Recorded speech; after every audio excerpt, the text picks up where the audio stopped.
Hello, everybody. Welcome to Georgia Championship 2026, bright and early at 8 a.m. My name is Carter Williams, joined by my commentator, Will Vandergrift. Will, how has the comp been for you? Well, how was your rest between between yesterday and today? Pretty nice, honestly. Yeah, another early morning for us. Actually, earlier than it was yesterday morning. We're about an hour ahead of yesterday, so I'm Well, excited for today. We're gonna see some good solves on stream, so pretty excited. well, yeah. You know what? I mean, I feel great. It's a great day to compete. We have, I believe, 4 groups of free by free. So Yep. at the end, we'll be seeing the top competitors. But hey, Justin Barker is coming up to solve right now. Last round, I believe he got a 887 average of 5. He is one of our region's more active competitors. Is that correct? Yeah, for sure. He is a delegate, so he's very active in the community. He's been to quite a few competitions around the Georgia area and beyond. Yeah, for sure, definitely.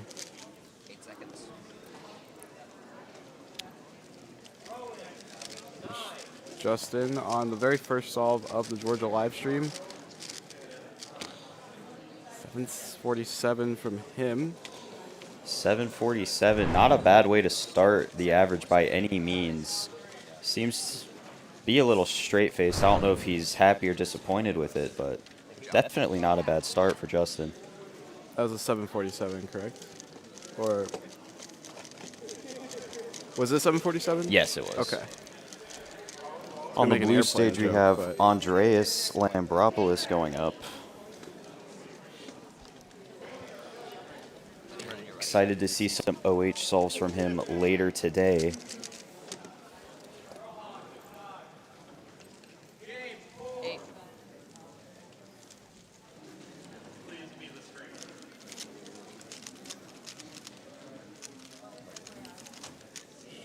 Andreas He knows Getting the in a ZB is 688. 688.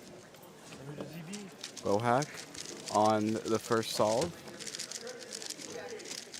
Flows through that F2L, at least the first half of it, but that second half looked pretty choppy. 903 is what he hauls in. Yeah, the head shake there. He's not happy with that. Let's just take a look at Andreas' solve real quick. I mean,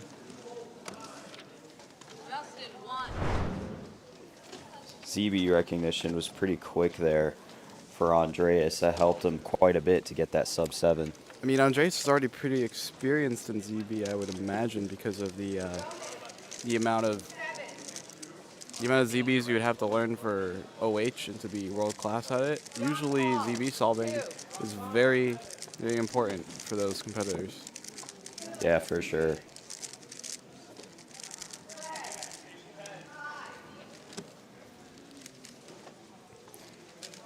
Goes Justin on solve 2, looking to capitalize on that 747 from solve 1. Off to a solid start.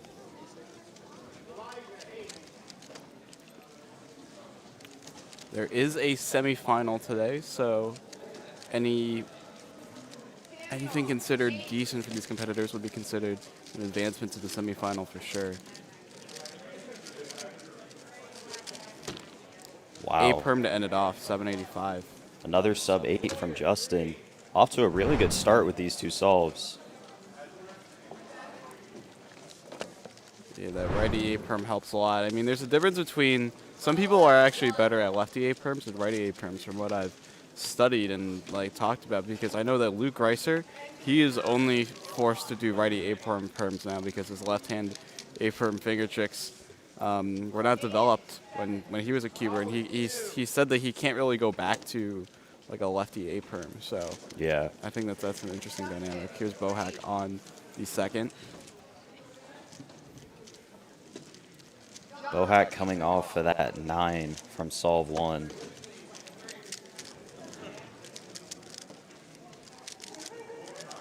Bohack on the move, working smoothly, but the TPS could be a little bit better. 1102. Yeah, just slow turning, honestly. Again, it is first thing in the morning, so I'm sure some of these competitors just aren't quite warmed up yet. What did Justin get on his last solve? I believe he got 788, right? I believe so, yes.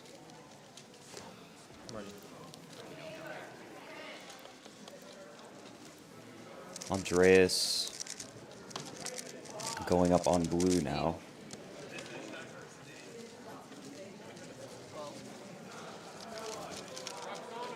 And that pickup between cross and F2L is choppy. Same thing with the second and the third pair. Looked like a corner twist in that solve as well, a 929. Yeah. Doesn't seem too mad at it, but...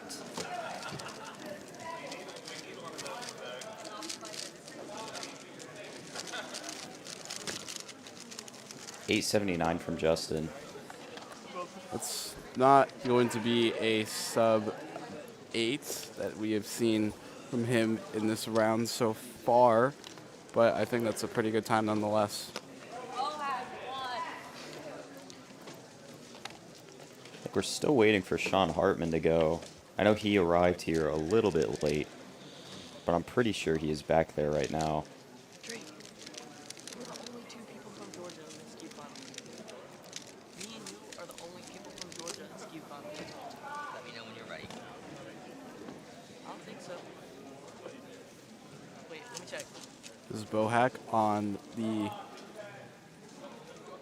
third.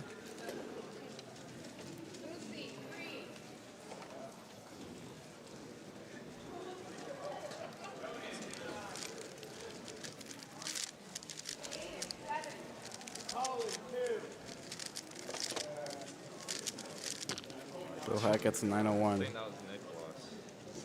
thinks that was Nicholas. Let's double check.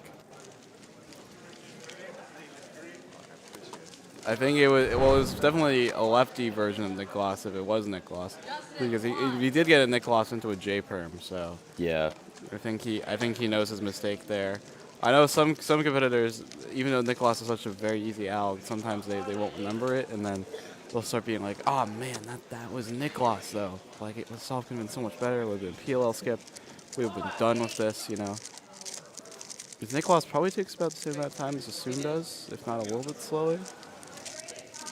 Would that be a fair assessment? Yeah, I believe so, probably. I'm not too experienced in either one, so I would imagine.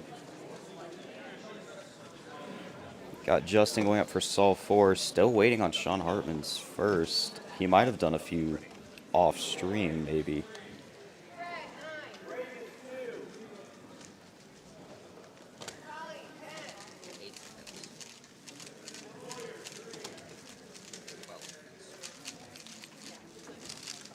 Justin's pickup, well, he's rotating a lot, looking a lot for those pairs. Gets an awkward OL into a weird G perm, 1044 for him. And that means that 879 is going to count. That might hurt him just a little bit for his final average. Obviously, we're hoping for that clutch up on solve 5. Yeah, for sure.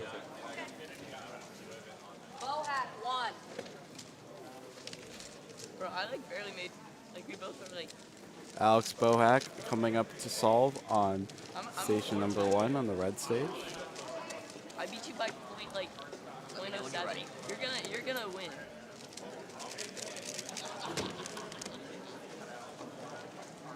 Alex Bohack, a Georgia resident.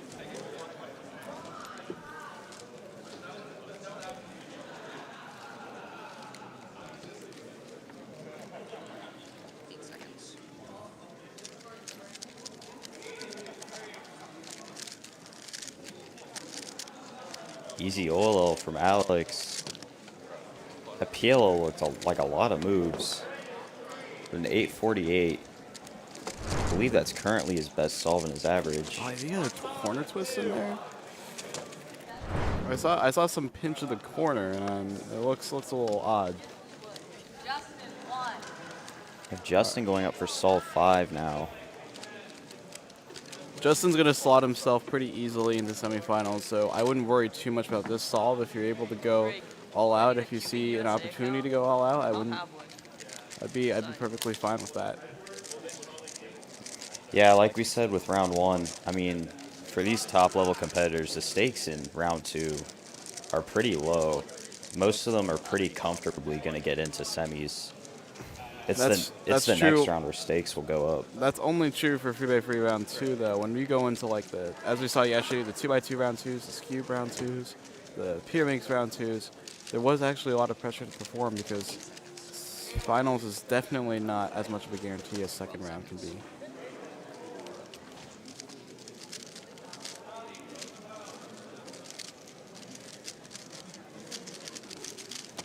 Ends off with an 856. Not too bad. That is a counting 8 once again. So we're looking at maybe an 8.2 to an 8.3 average, I would imagine. Not too shabby. That should slot him very, very comfortably into semis. Full half one. Here goes Andreas.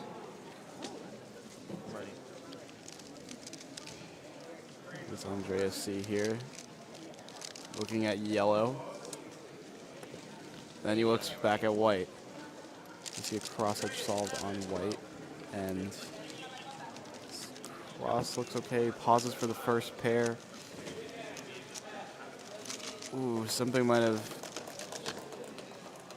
not gone to plan in the middle of the solve, but 860 to start. Here is Alex Bohack on the fourth.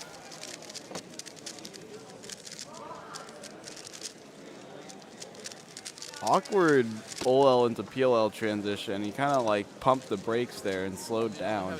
Yeah. I mean, now that 10 is counting. 'Cause remember, he got an 11 on solve 2. He should find himself in the semifinal today. I don't think that's a crazy statement. But Yeah, I don't think that'll be a huge problem. yeah.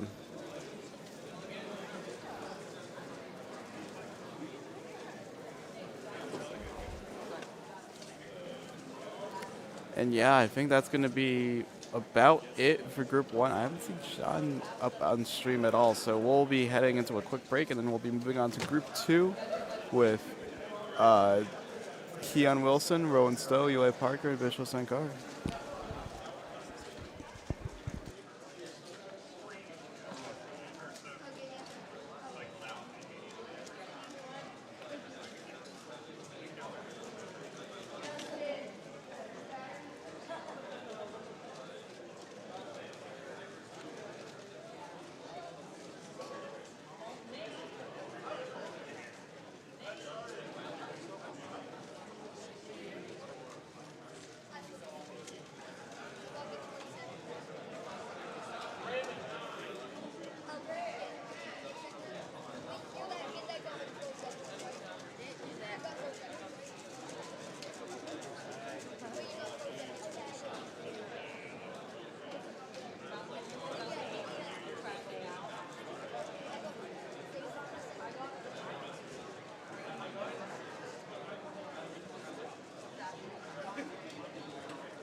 Now calling up 3x3 round 2, group 2. If you just competed in group 1, it is your turn to judge. We need all competitors and judges for 3x3 round 2, group 2.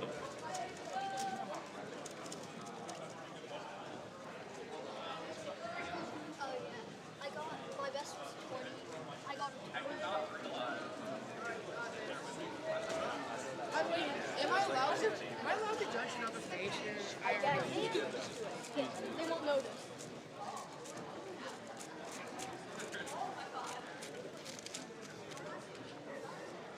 What stage is it?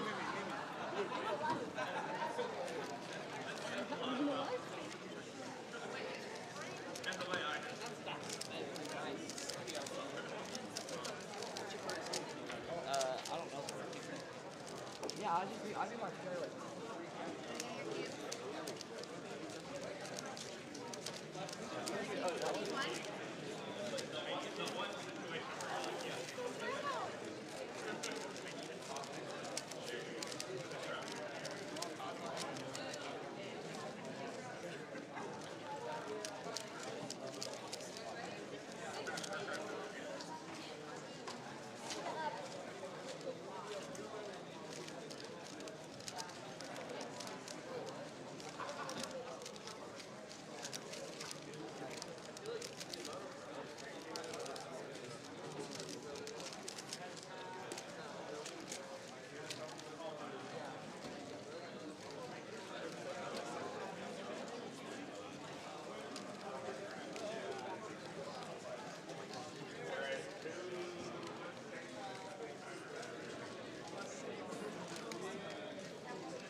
Here's Rowan Stowe on the first solve of 3x3, round 2, group 2. Really excited to see Rowan solve today. He's been on stream for quite a few events yesterday, and I believe even more today. So definitely looking forward to Rowan solving later on. I mean, he just seemed really disappointed yesterday in his results. He kept saying, like, you know, like, oh, I wish I could have been better, man, I this and that, and he really just wanted to, like, you know, improve on his solving today. Yeah, for sure. 809 from Rowan. 809 for Rowan. Looked like the table helped him without the plus DNF 2. from Keon, though. Just a few turns off. I think that's just 2 turns from Keon. That's really unfortunate. The judge almost wrote it as a solved cue, but that certainly is not solved. It is 2 moves away from being solved, so that is a DNF. Let's take a look at Rowan's solve, though. There's that lefty A perm you were Really? talking about earlier. Yeah, clean turning, though, nonetheless. Clean turning all around like that. That's pretty good from Yeah, for sure. what we have right here.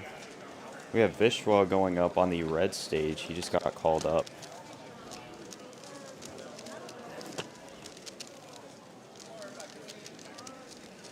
Again, that is your Georgia State champion for 6x6 and 7x7, as well as your overall winner for 7x7. He got second in 6x6, so taking home a gold and a silver so far.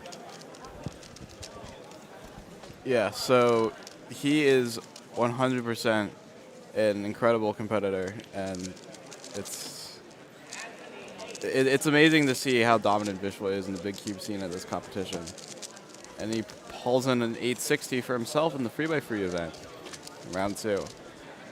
Not too bad. PLL looked maybe a touch locky at the end there, but still not a bad start for Vishwa.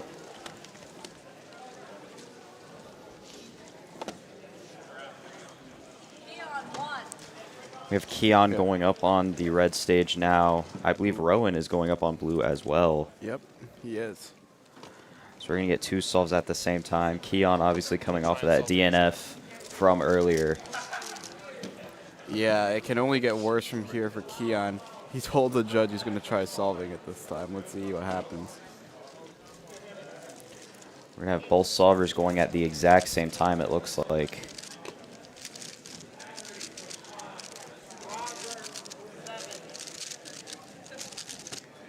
And 12 from Keon Wilson, 849 from Rowan Stowe. Rowan off to a pretty good start. It's going to be, if he keeps his pace, a possible low 8 average for Rowan. Keon obviously at that 9 is counting now with that DNF. And we watched Keon's last bit. He was able to finish everything off relatively okay. Looks like Vishwa is going to be up on solve number 1, 2. Eli Parker I haven't seen, even though I literally just saw him in the waiting area. He's supposed to be competing on the stream station.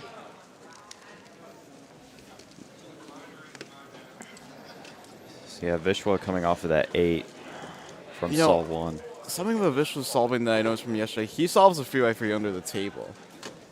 Yeah, that's really rare to see with faster events. Obviously with big cubes, it's very common.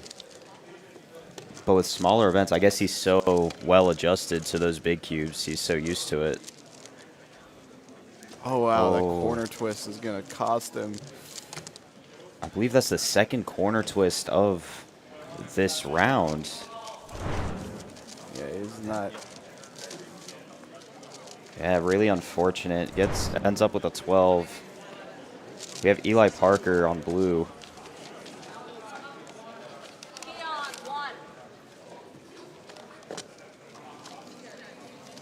Eli on the first solve. Wow, that flowed extremely fast. 743 for Eli Parker. It just seemed like he wouldn't stop turning, you know, in that break. He like immediately transitioned from OL into PLO. Yeah, that was really good look ahead from Eli there. That immediate transition at this kind of level is really crucial to hit. And he hits it pretty much perfectly.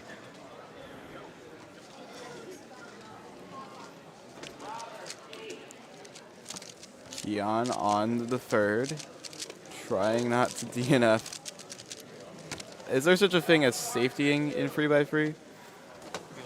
I mean, I guess there would be, but it's definitely not as crucial as, say, Pyraminx. It's a lot easier to make mistakes in those smaller events just because you're turning so quick. And a lot of those events require one looking. 3x3 doesn't require most of that. Ooh, heavy lockups from Rowan at the very start of the third solve for him. He saves it, though, with that ZB 750. Yeah, not too bad. Now that 809 is counting for Rowan. I mean, if you just look at that ZB recognition, it's pretty solid. Not Had to too do bad. a U and a U2, a U and a U2 prime at the end there, but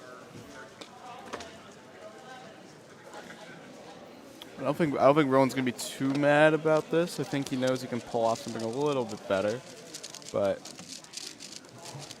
you know, sky's the limit when it comes to Georgia Championship. Looks like a little skip from a little Vishwa. skip, yeah.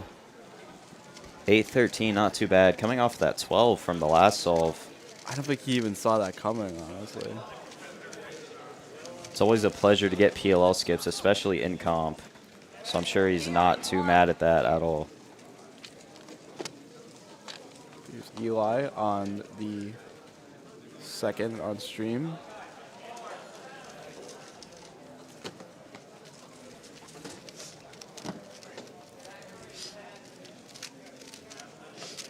Each perm treating him well there, 726. This is a very solid average from Eli. Yeah, for sure. Got 2 7s at the moment. The Keon going up on red stage. Obviously that counting 9 might hurt a little bit, but hopefully it doesn't. An 828 to end it off. Pretty good comeback for Keon. Low-key kind of moving, and honestly, I would agree. You really need to sort of bounce back from what could have a DNF in the first all, because if you are not careful, that plays into your head a lot. So I think Keon was careful enough. Yeah, for sure. Well, the average isn't done yet, but he's very close to that breaking point. Because Rowan on his fourth. Coming with looked like a U-perm at the end, a 740, getting that 750 to count. Just was flying through this one. 769. Very happy with that, I would imagine. Taking a sigh of relief. Yeah, both competitors receiving some sevens. I mean, Rowan's average was. I think Rowan's solving has gotten a little bit better today. I think he was just frustrated by the misses more than the misrecognitions, because he understood that, yes, if he just tweaked like a little aspects of his solve, maybe they could have just been all the better. But it's, I guess, hindsight is the phrase is hindsight is 20/20. Is that correct? So And we have Eli Parker going up now, and Keon, also on red stage, is currently inspecting.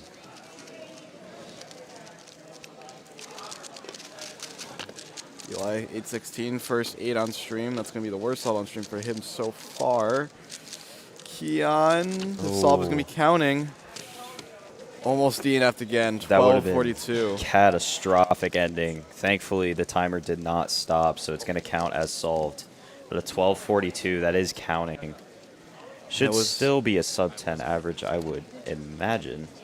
Just barely, but That moment at the end was like a top corner goalie save, honestly. absolutely, yeah. If you DNF the average, then you have no chance at the other 2 rounds of 3x3 today. So It's very important for him to get his average and move on. I have Rowan going for his 5th. He's got quite a good average right now on very good pace.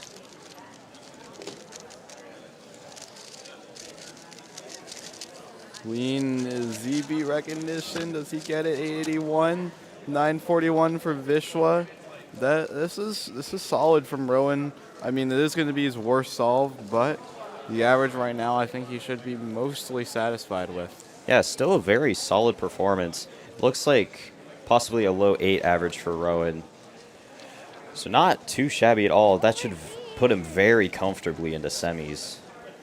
That's going to do it for the most part for these other competitors here.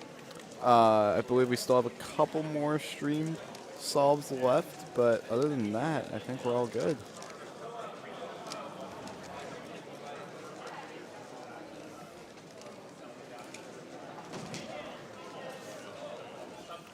All right, so we'll be heading on to a quick break, and then we'll be right back with the next group of 3x3 round 2.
We're now calling 3x3 round 2, group 3. If you just competed in group 2, hang on out up here and grab a judging spot. 3x3 group 3 competitors, bring up your puzzles.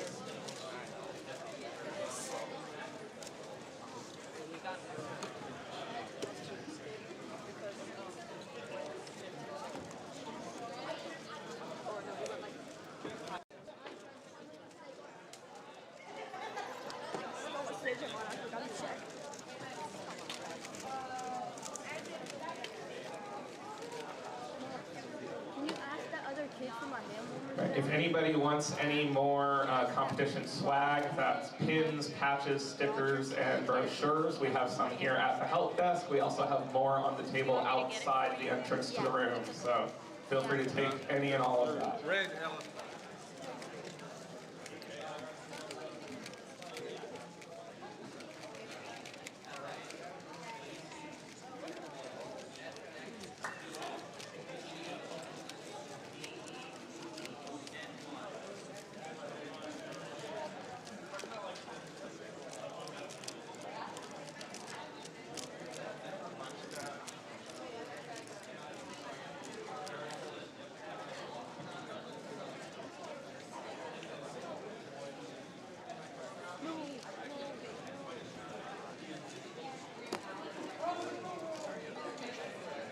Mom, he has them.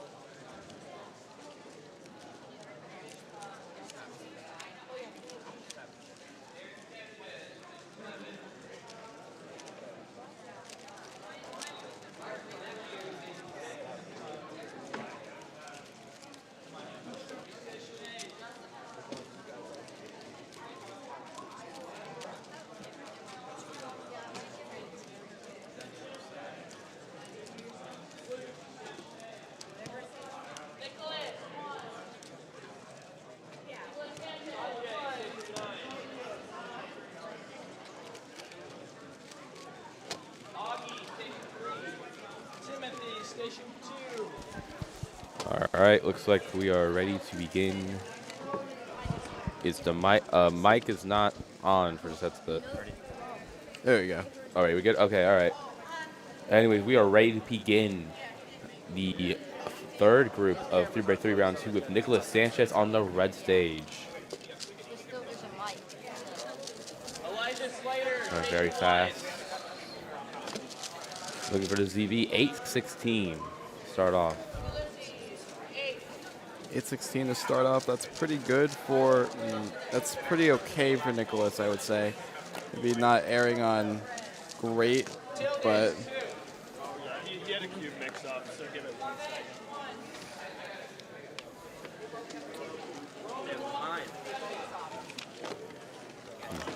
Two Elijah. Yeah. Are you able to lower like the audience?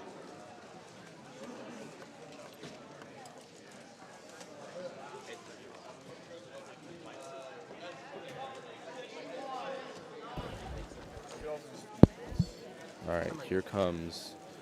Looks like Savnesh. Sarvesh. Sarvesh. I apologize. Sarvesh. I read that name wrong. On his first solve of the round. Dominic on blue stage. Sarvesh starting his solve. Looking very good. Already on last layer. Looking like an 8-second solve. Yes, 8:72 from Sarvesh. Thirmalai. I'm gonna hope I said that right. Dominic Redici on blue stage now. Looking very strong. 6:09. 609 from Dominic Redici. That's gonna be a very solid solve from him. He definitely is a very skilled 3x3 competitor. He made Absolutely. the 3x3 final at NAC not that long ago. So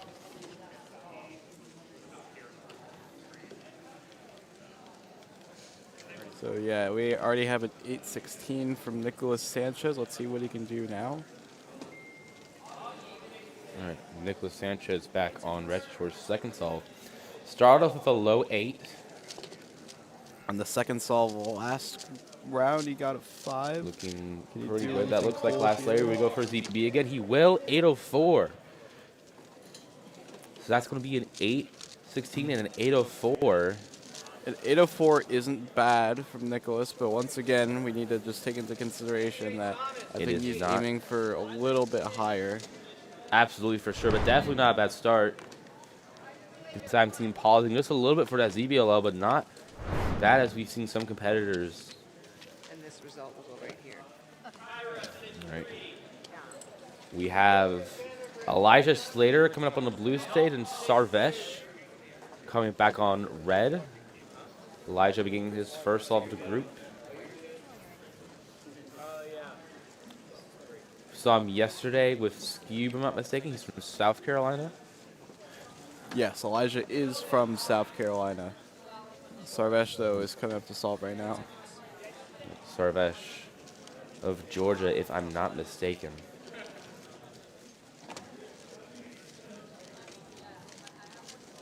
Looking very strong. PLL, a high 607, but he will take an 874 to start off. No, sorry, that's his second solve, not his first. Elijah's on his first solve. Still waking up a little bit. Here's Elijah Slater on the first solve of his average. It's Looking smooth done with F2L. PLL looking like a 7-second. 777.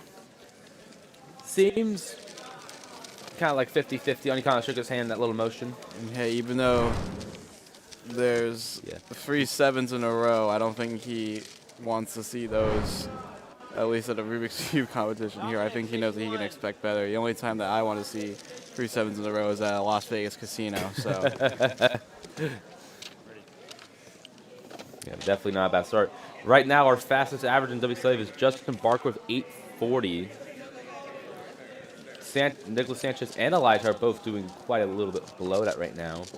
Sanchez going for a ZV again. Yes, but he locks up. 891. He's not happy with that. You can see his fist. yeah, for sure. That recognition was, ooh. Recognition was good, but you can see the lockup at the last few moves. He knew that cost him quite a bit of time. We go back to Dominic. 617 from Dominic Redici. Yeah, 617 from Dom. I mean, that's got to be pretty good from him.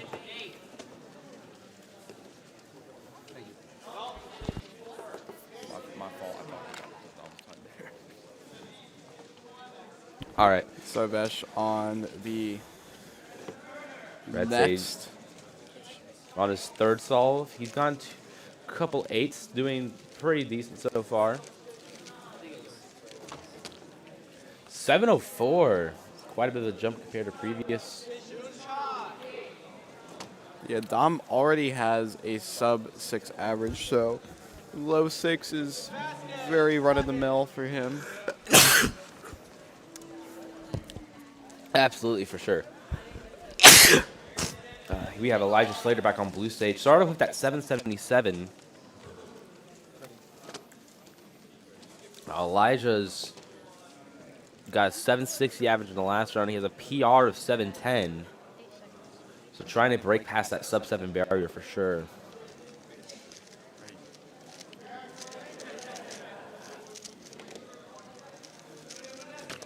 $748. A bit of a pause right before PLL, but still did very well. Like we talked about, he has to. Oh, here comes Sanchez with a bit of a. Looked like a ZB. That is more like it from Nicholas. I think a 645 is definitely what he's Absolutely, expecting from a 3x3 solve out of Rubik's You Cube gotta see those competition. M moves in the end. No, I think it was just wow. a really good OL into PL transition. That When just you- looked, yeah, that was like so fluid. I thought it was a single AUG. I think the reason why is because that H OL is one of the easiest OLs to recognize what your PLL is going to be next, and it just so happened to be that the T perm was in the right orientation, and the AOF is perfect. So For sure, for you got away sure. with it cleanly. We have Dominic back on blue stage. Sarvesh just sat down on red stage as well. We'll go to him in a second. Hesitant on that second Kevin. pair of F2Ls, which is going to set him back for the rest of the solve, 918. 918 from Dom, not just smiling through, but trying to keep his spirits up. Here goes Sarvesh. With like another 8-second solve, 811. Getting quite a few low 8s and got that, I believe, a low 7 as well. Very solid performance from Sarvesh. This will definitely be on pace for a 3x3 semifinals appearance. For sure, for sure. Elijah, though, is 2 7s under his belt. I think that's all right for him, if not pretty good. He's performing very similar to last round. We got a 760. His PR is a 710. He definitely wants to break that sub 7. So we'll have to get quite a few 6s here at least if he wants to be in contention for that.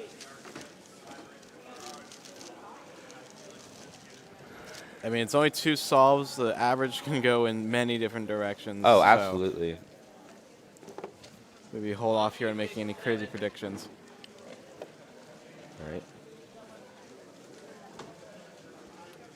Nicholas is also currently up to solve right now. Nicholas is going to go first. Sanchez starting to solve just a bit sooner. Elijah starting his solve now. Plus 2 from 1066 Nicholas. from Nicholas. And 811 from And Sanchez. another 811 actually from Elijah Slater. This one, though, is... That cube is solved for Elijah. Not for Nicholas. Yeah. That was Nicholas's last solve actually, so he'll finish up with a mid-8 average. Not typical for him, for sure. Last round he got a mid-7 average, so did. Oh, you're done. My bad. Guess everyone's still kind of waking up a little bit. This is easily something you can shake off. For sure. You really just don't want it to get to your head. Dom and Sarvesh are currently solving on red and blue right now. We're going to wait for them to say when they're ready. Dom's ready first.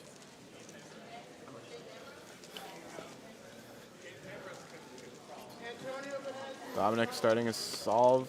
Has 2 6s under a belt, but a 9 as well. Last He can layer make this pretty another early, 6. 635. Here goes Sarvesh. Looking at another 8. If I have to predict, I'm wrong. Another +2. Back-to-back +2s on the red stage. But for Dom, it's a pretty decent solve for him. I think he'll definitely be satisfied with a low 6 average. Absolutely. It'll definitely make him feel more confident going into the semifinal.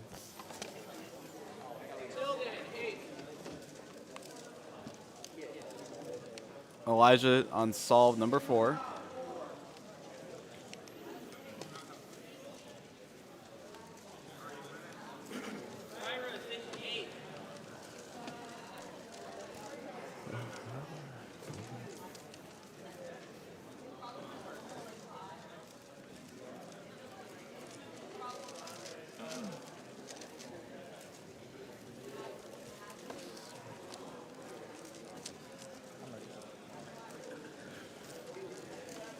Here is Elijah on solve number 4. 4, yeah. He has 2 7s and an 8. Pretty good start from him, it looks like. Last layer already. Going straight to PLL. But pretty bad lockup, and he knows that cost him quite a bit of time. Yeah, I Yes, mean, it's not easy for... Oh, I guess that I think with that solve, it seemed like it flowed, but it just didn't have the right parts. Like you had everything you needed to make a house, but just not the right type of glue, like that type of thing. But it's still definitely good. It's just a matter of, okay, let's reconvene, let's refocus, and let's move on solve number 5. He still has 2 7s, so he can definitely. I think he can definitely secure a sub 8 average if he hasn't already. Best worst possible average for Elijah currently, I believe, is sub 8. We do have Carter using his calc to determine. Yeah, it would be a 797 Elijah's worst EPA right possible. now, if I'm not mistaken. The beautiful TI-84s. 3x3 group 4. This is the final call for 3x3. If you just competed in group 3, take a judging spot. 3x3 group 4. Dom up to do one of the Here's final Dominic solves. on his last solve. That pair on white is looking very, very enticing for Dominic. Preserves it, uses a ZVF4 solve at 603. 603 from Dominic. I mean, talk about clutch at the moment. You can say all you want, okay, maybe his execution was a little bit off, but he had a fist pump. He was excited, so why aren't you excited as well? Absolutely. Here comes Elijah Slater for his final solve. Looks like he locked in a sub 8 average. So that's plus 13. Looks like, yeah, I want to say around a 796, 90, yeah, 797 WPA, if I'm not mistaken. Dude, I just calculated it on the calculator you were commentating about. Oh. Yeah, okay, here is Elijah on the last. I can actually hear a lot better now, I'm not going to lie to you. All right. Elijah Slater.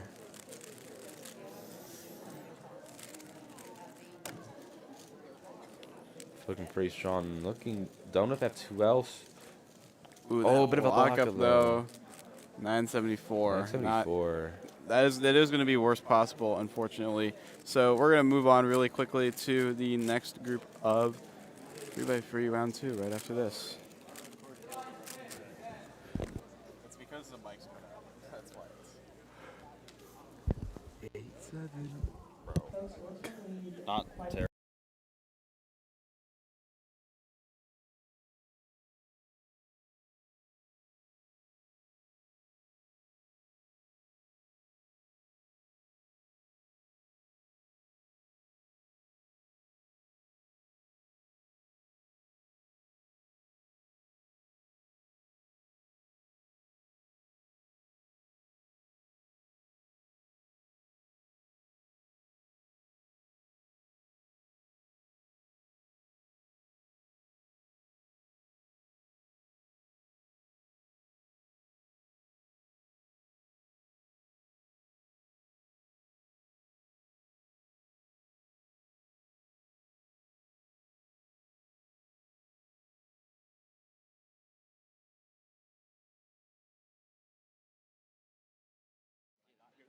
What's going to semis? Sean, station 2. All right, here is Micah Heckerling on the first solve. Here we are, Micah. Very fast F2L. Looks like he's on O already. 754 from Micah.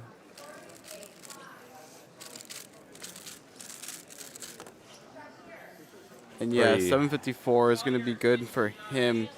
We'll be having Caleb Chen and Brendan Dunnigan also competing. Here's another solve on blue. From Matthias. Saw him quite a lot yesterday. Oh, that was a bit of a pause at the end. My guess is that he thought he may have plus two and waited. Obviously, you want to avoid major penalties like that in this round. It is round 2. It's not round 1. It's not guaranteed that you'll be making it. Not into exactly guaranteed. semis. Although all of these solvers should quite comfortably make it into second round. But semis is when it's going to get really interesting for sure. Here's Caleb on the first solve of the day for him. Caleb Chen, considered to be one of the Southeast's most prominent cubers, one of the Southeast's best cubers for the region. Absolutely, for sure. You got 4th in Cuban USA All-Stars this past November, I want to say. Maybe in October. Here's As he Caleb on hangs- the first. Yep. Pause in the middle stages Oh, of bit of a- F2L. I don't know what he's doing What? with his M-Slice. 10-20 from Caleb. 10-20. In the meantime, there's a 7-26 from Brendan Dunnigan. Wow. Pretty rough starts for both of these cubers. Matthias, station 1. Yeah, not necessarily the best. Not the best of solves from either one of them. I'm sure. I think it looks like that Caleb may have just done an accidental E or M move right there. It threw him off completely. He definitely probably did it in somewhere in the cross stage. I'm not entirely sure where though. Likely in what here comes Matthias.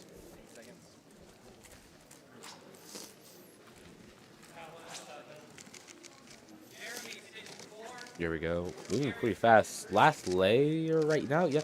Looking like a 6-second stall. 665. Reached the PLL on the mid-5 stage, so a 1-second execution from PLL is pretty good. I definitely think he would be pleased with a 665 for sure. Oh, absolutely. Here comes Micah. Oh no, it's a +2 from him. +2. I think he also may have stopped the 10-14. timer a bit off. Not entirely sure, but Not at entirely- the very best, it would be a 10-14. For sure, absolutely. Looks like he could have stopped it. I'm not entirely sure. It's always hard to tell, even with the camera right at them. Well, I don't think the penalty was recorded, so let's move on to Brendan Dunnigan and his second solve, trying to recover from that 7-26. Speaking of recovery, we have Caleb at red stage right now as well. Homer coming from a 10-20. 10-20 is not what Caleb would like for his first solve of the day, but No, he has absolutely he has not. 4 more in the average, and this one doesn't have to count if he's careful. Well, Caleb has shown many times what he's capable of and how he can handle pressure. Sean Hartman solving on blue right now. Oh, yes. I did also hear about Sean Harmon. Supposed to be in Group 1. Was unaware of this change. It was not in the venue until just moments ago. Caleb on the 8-13 from Caleb. That will be a counting solve. I don't think Caleb particularly is enjoying this average. I would assume not. They have a small pause between PLL as well, especially for him. Here is Micah on the red stage, but Brendan will also be coming up to solve on blue. What do you talk about, Brendan? 7:26 to start. Wanted to get a bit of a better average than that, for sure. It definitely has that potential. Brendan on number 2 of his average. CB at free 495. Oh my from God, Brendan Dunnigan. 495, Brendan Dunnigan. That was so fast. I honestly had trouble. Marvelous turning from him. Magic in the Micah morning. Hacker like 818. What? I wouldn't even 495 process how from far Brendan. ahead Look the at that solving was. ZB Looks like a recognition. ZB. Oh my God. Wow. What a comeback from Brendan. Exactly what he needed. He's happy about that for sure. Oh, He's absolutely. thinking about that. Way to shake those nerves after that 726. On the other side of the coin here is Caleb Chen, but Matthias is also going to be solving on blue. Come back to Caleb when he's ready. Matthias on solve number. Oh, but if some M slices for Matthias on blue. 823. He doesn't seem too happy about that. Here comes Caleb. Definitely needing to do better after his first 2. But if it's Oh my God, he can't find his goodness. footing. Another M slice mistake. Oh, That wow. 10-20's been counting. And that is going to be a 15 from Caleb Chen, counting the 10-20 from solve 1. This is a very rough average for him. 1547 is not a good time from Caleb Chen. No, absolutely not. I'm not exactly sure what's causing some of his He nerves needs to be right very here. careful going into these next 2. Wow, but here comes Sean Hartman. Got a 9 on his first solve, if I'm not mistaken. This should be his second.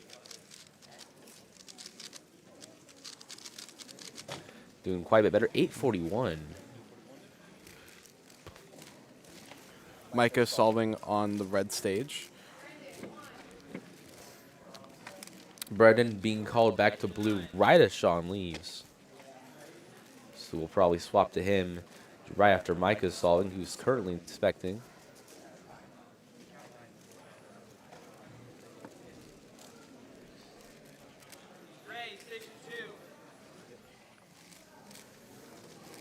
M 783 from Micah. Well done. that U perm just looked a little bit odd from Micah, but let's see what Brendan has to offer on this third solve. He has a 4. Riding off that high of the 495. Oh That my is God, he's going incredible all out. TPS. Already on Pilo.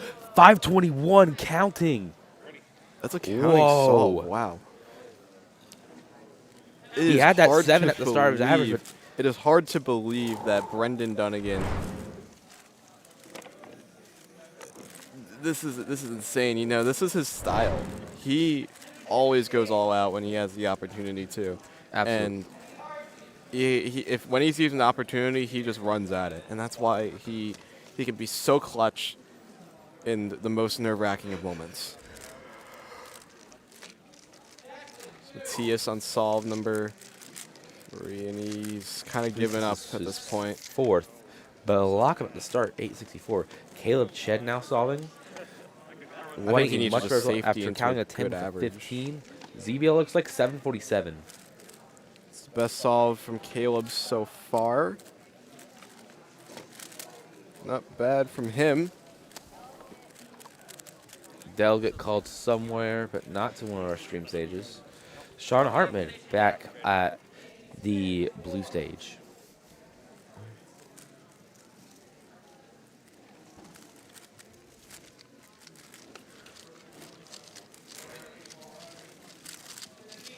Ooh, a little bit of a lockup right there.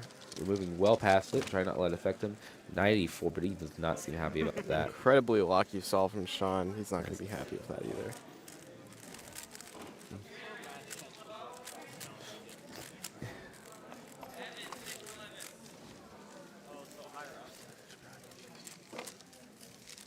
I think Brendan is coming up to solve on the blue stage. Micah, meanwhile, doing quite well. 791. He seems pretty satisfied with that. Now Brendan now. This is a big deal for him. Now Brendan could really do something here. Counting 5 to more potential to count of 495 as well. He's And going round all the out gate, again on orange just like cross. solve 3. Lucky though. Oh, but a bit of a lockup. 680. A bit of a sigh from him. He knows that if he held on. It's all about mentality, honestly. It and really is. That we talked about this yesterday. Having a bad start to your average can really put a lot more pressure on you throughout the average. That's true. Meanwhile, But Caleb on the ZB 678. Way to come back after such a horrible start to the average. Truthfully, yeah, I mean, Caleb has that counting 10. It's gonna make it into semis, but he's not gonna be very happy about it at all. He knows that he no, can do not at all. better. It could be a 565 average from Brendan Dunnigan, so it would be .02 off from PR. Just off of PR for him, but still, very impressive second. Oh, Matias 602. We completely missed that. I'm gonna be so on, or at least I did.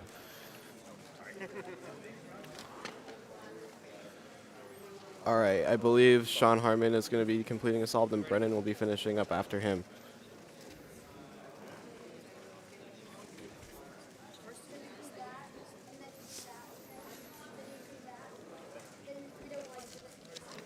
Sean on one of his last, I believe. All right, Sean. OL at 5, PLL at 6, finished at 752. Ooh, 752. I think that was his fourth solve, if I'm not mistaken. Oh, no, it was his fifth. I apologize. You were right, Carter. I wasn't even thinking about that. Brendan coming up for his last solve now. Could get a PR2 average right here.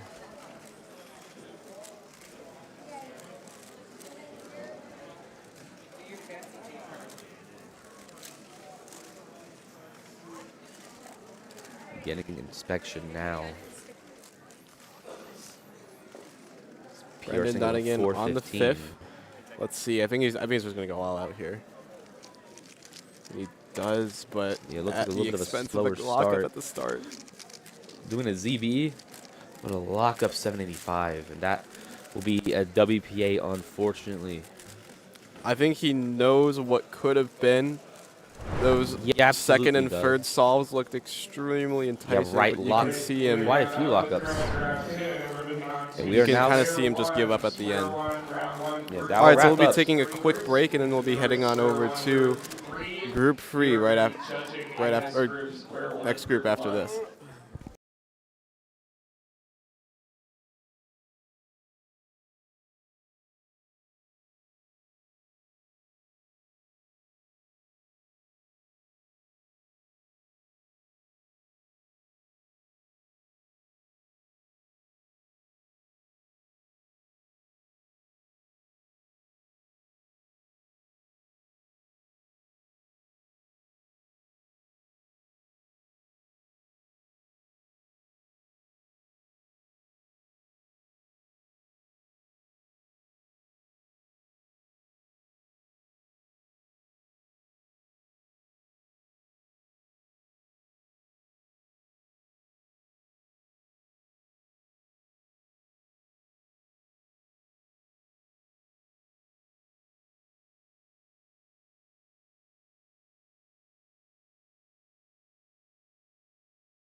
Check your name tag if you are assigned to judge in Square 1, Group 1. Also, if you are not assigned to judge, if you're not even competing in Square 1 and would like to judge, we would highly welcome that as well.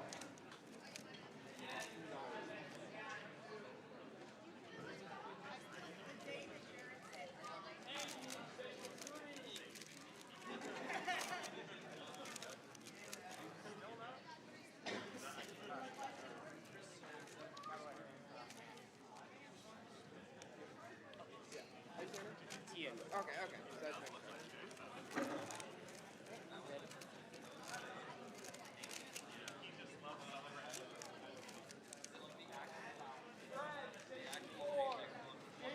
You should be judging if your name is Drew Wyndham, Eddie Artsy, Elijah Slater, Ethan Owens, Jeremy Lawton, Kellen, MJ, Reese, Shahir, Henry, Jackson Lewis, Jasper, Keon, Micah, Rowan Stowe, Sean, and Ting.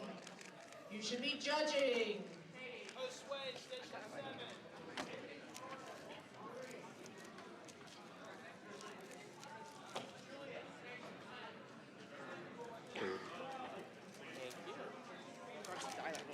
I'm about to go off like a minute straight. Oh my.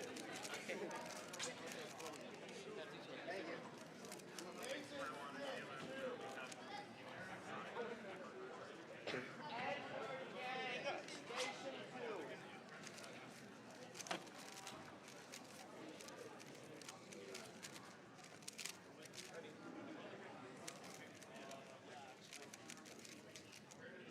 Sean, station 1. All right, welcome back, everybody, to Square One, Round 1. Katie Cole completing the first solve of Squan for the stream, 1462. It's 1104 PR average. It's not bad from Katie. Yeah, Katie, again, representing the state of Georgia with a SR2 PR single of a 727, and that PR average is good for SR5. Sean Hartman looking at Scramble 1. CS is one of the worst ones.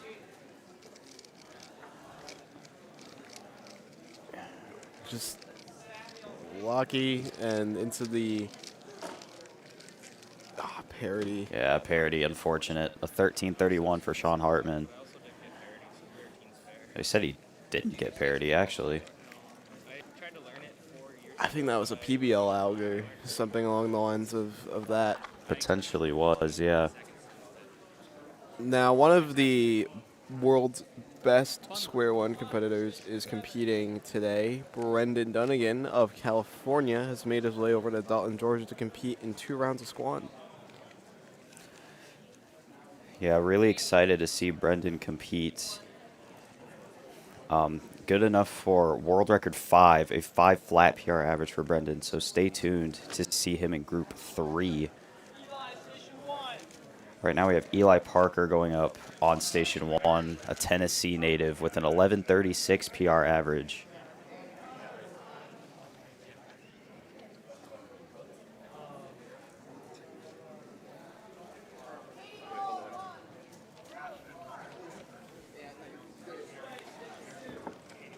Yeah, Eli, I think, is definitely going to be very prepared for OH today. That is one of his main events. He was a very prolific OH solver back in the day. He doesn't know what to do with this. Uh-oh.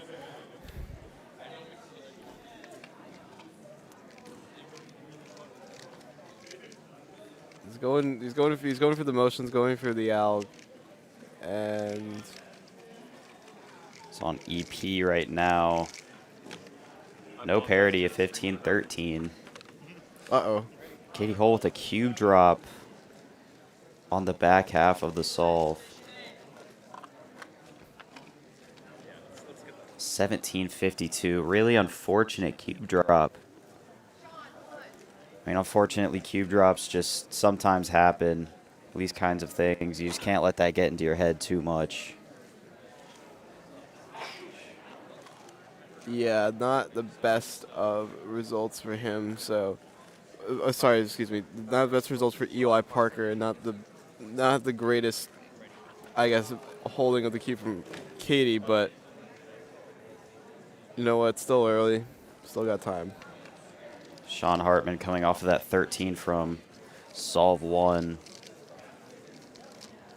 Really nice EP. It's actually a white top user for Square One. I see mainly black top from my experience.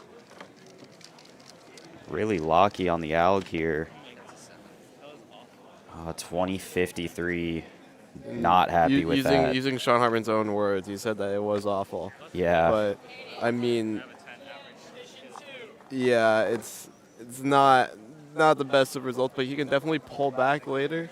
That solve isn't counting as of right now, so see what happens. Yeah, for sure. Unfortunately, that means that 13 is going to count. He's probably not too happy about that, but still 3 solves to pull it back.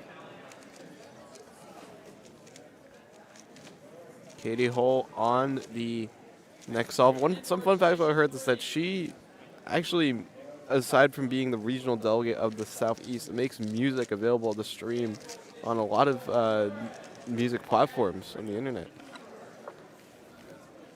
Indeed, she does. On EP at about the 8-second mark. 11:61, not too bad. Eli Parker going through the motions now. Sort of laughing through the solve. He has a smile on his face with a 17. Yeah, as you said, just laughing it through. Yeah, for sure. I mean, it's definitely not 100%. Definitely not solved that he's overjoyed about, but I guess he is sort of looking to make it into that final. I think he will on the pace he is at right now. I'm not 100% sure, but we'll see. We'll see what the results say, and they'll speak for themselves. Sean Hartman going up on the blue stage currently. Coming off a 13 and a 20. This is one of the few CS cases I actually do not know, so I'm not entirely sure with how good it is. I think this is going to be more like Sean's normal times, 11:09, and it's going to be solved. 11:09, pretty good. He said it could have been sub 10. A little unfortunate, but as the judge just said, yeah, better than the 20 from Solve 2. Yeah, for sure. I mean, he definitely wants to. You definitely want to just pull back from bad solve. You want to sort of erase it from your mind. What I do in my warm up specifically is I physically, imagine the solve and I literally throw it in the trash. Yeah. In my mind, because I don't want to think about that anymore. I want to just move on and just move on to the future. And I even just within the event, just move on. I know I got next round to compete in whatever event I have to do. So. Katie Hull with the fumble at the end, a 1942 to end it off. Eli with an 11:47, happy about that one. I'd be pretty happy too. I think that's his best solve so far. Yeah, for Seems sure. to be occurring on the third scramble. I mean, I'm not sure how scramble contingent Squad is. I mean, it kind of is considering, CSP and cube shape and that deal. But yeah, square solve, one is very unique. It has like the pace of 3x3 almost, but it has like the tendency for luck as like 2x2, where you have to get pretty lucky. Yeah, third solve treating a lot of these competitors relatively well.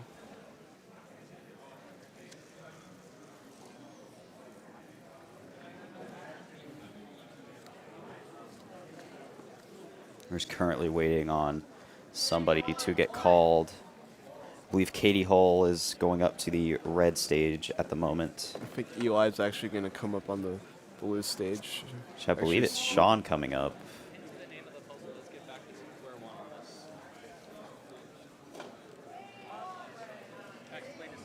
It is Sean Hartman, yes.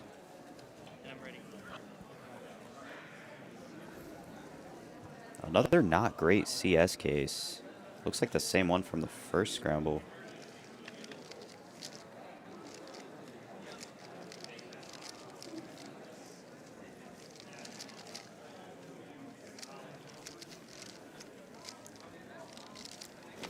A little bit of locky turning.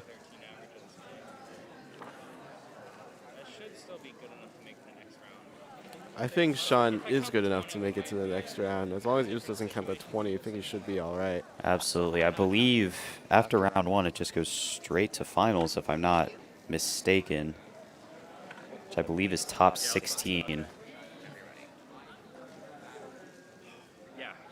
20.78 from Katie. This average is going a little off the rails. Eli, though. I think Eli just looked at the judge and he's like, what? He knows the scramble sucks, but Yeah, like I said, not a great CS case. That one has a very long slice count, which is not what you want out of square one for any algorithm. Seems to get through the solve pretty decently quick, though. 14:30. yeah, for sure. I mean, that was the old replay. Sorry for the flashback to 3x3.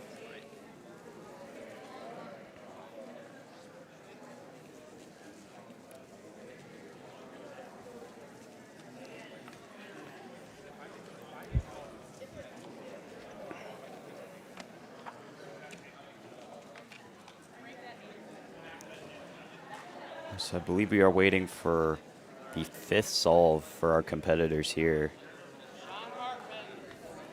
It looks like Sean Hartman is who we are going to get first.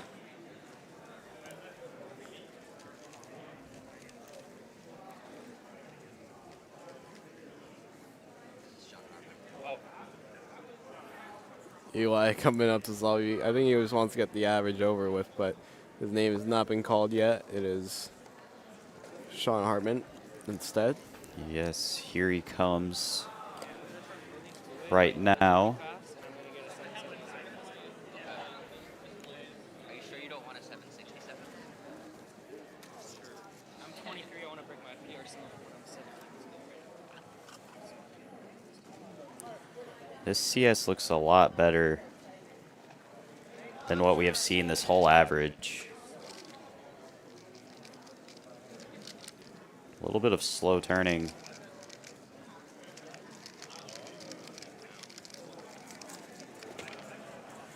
Thir 1363 to end the average. Seems to be rubbing the average off. Not too sure if that's exactly what he wanted. Yeah, for sure. It was never going to happen. If I can't beat this one, whatever it is.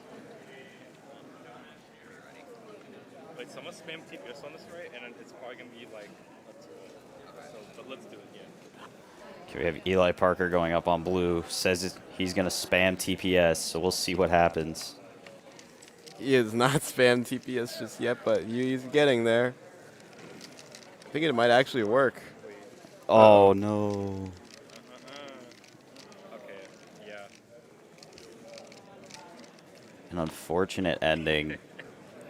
A little off the guess, but 1697. Looked like it could have been maybe a 10 or an 11, but It's not horrible. I mean, it could have definitely gone worse for him, but hey, it's all good for Eli. Yeah, as for he sure. walks off the blue stage.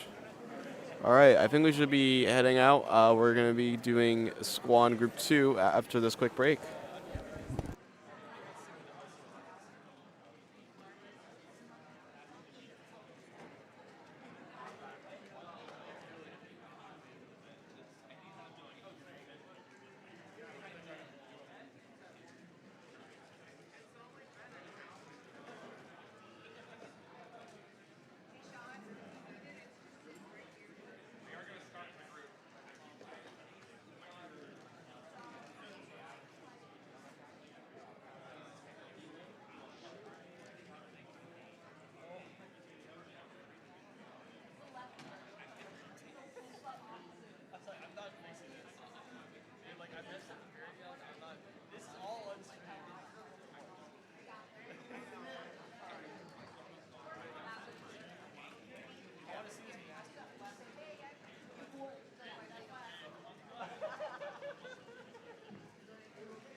Now calling Square One, Group 2. If you just competed in Square One, Group 1, it is your turn to judge. Square One, Group 2.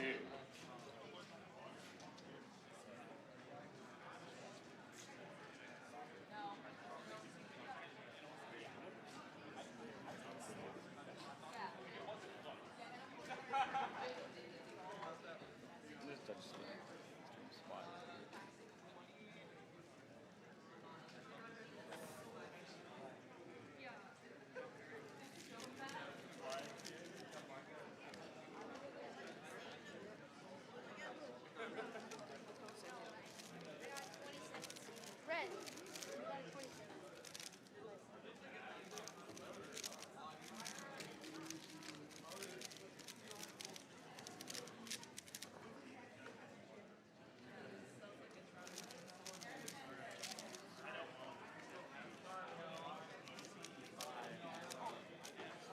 Wait, I didn't catch your name. Oh yeah, I know that. How do you know me? Wait, you knew me? Wait, how do you know my sister? Wait. The same grade. Same school. That's what? Yeah, I knew I recognized like Sawyer as a name, but like, wait, you have a sister, right?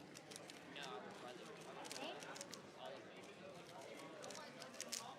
What's your last name? Okay.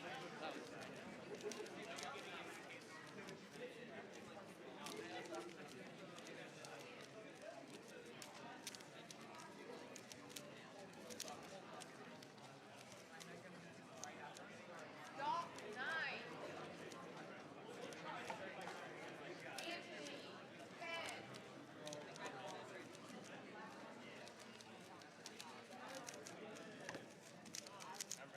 Benson. Yo, we need judges! You just competed!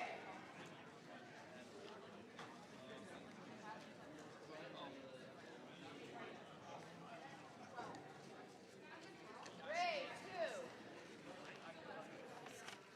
This might be a bad idea. Alakai, 3. Sawyer, 4. No, that's not. Alakai, 3. Sawyer, 4. Does he know?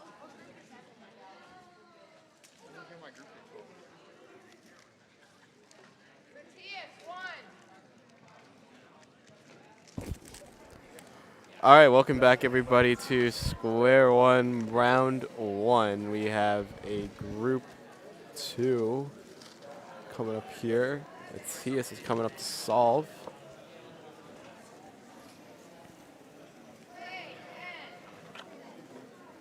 See what the CS is. Looks like Muffin Kite.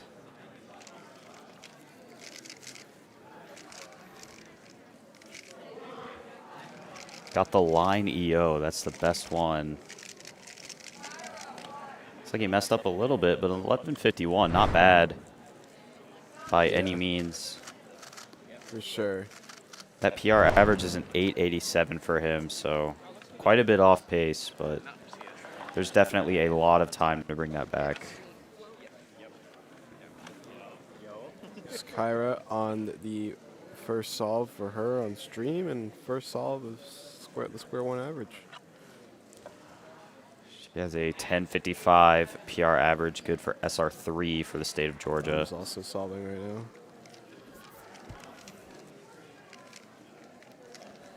It's a little bit of an unlucky EO case. Oh, fumbles with the middle layer just a little bit.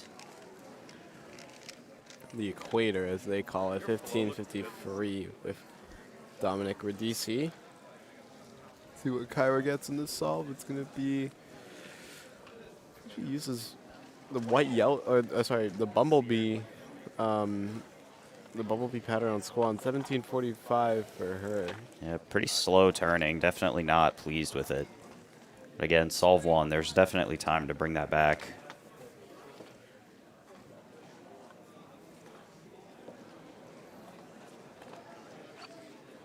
There's Matthias on solve number 1. Or sorry, number 2, excuse me, for him. 8 seconds. Couldn't quite tell what the CS was. Looked like a lot of edge pairs, though. Uh-oh.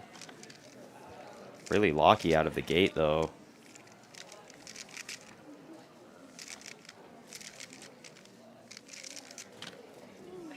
A 1401. I believe that cube is solved. Today is not a good day. 1401 for him is not going to be great.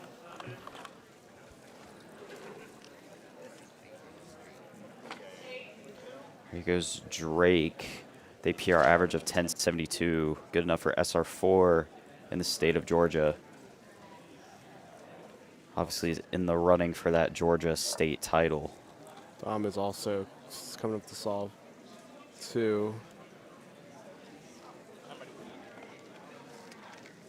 Drake wanting to break the sub-10 barrier. Doesn't quite do so here. 13-18. 959 from Dom, though.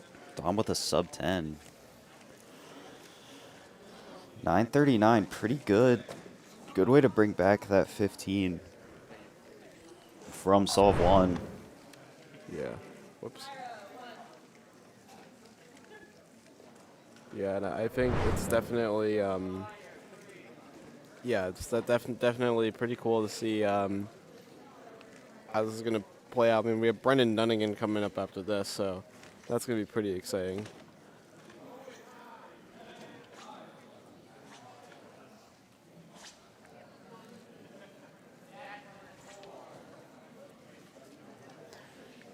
All right, here goes Kyra. Coming off, I believe it was a 17 on solve 1. Hopefully we can get a better look at the scramble here.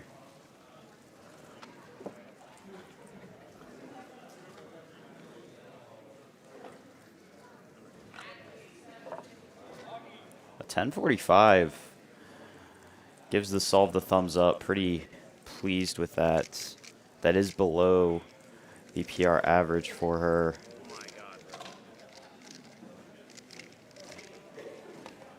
That's a DNF. A 1008 was what it would have been. Unfortunate ending.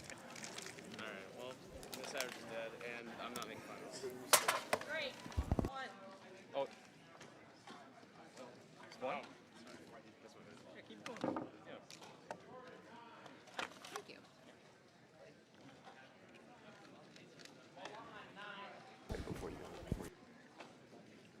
I'm ready. All right, we have Dominic Radici on the blue stage. We do. Coming off of a 939. This is his third. Pretty quick CP case. The EP, though, gonna slow him down a little bit. That looked like it might have been parity, a 1301. We have Drake on the red stage a little bit through his solve already. We do. Not quite going to be sub 10. 1293. Doesn't seem to be happy with it, though. That's a really good time. Yeah, again, his PR average is a 1072. It is. Also, apologies for being late to cover stream.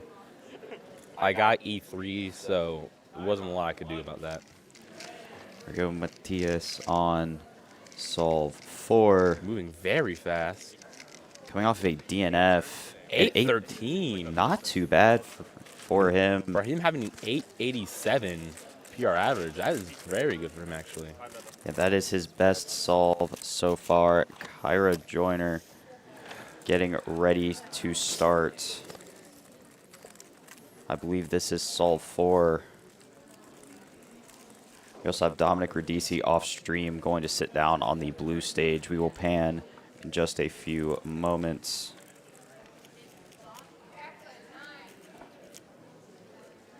See what Kyra can do here. Looked like an EO skip, actually. 974. 974. Nice. Dominic mid-solve. 1329. But that 974 for Kira is probably really good for her. Her average is a 1055. It was a full second below that. Yeah, for sure.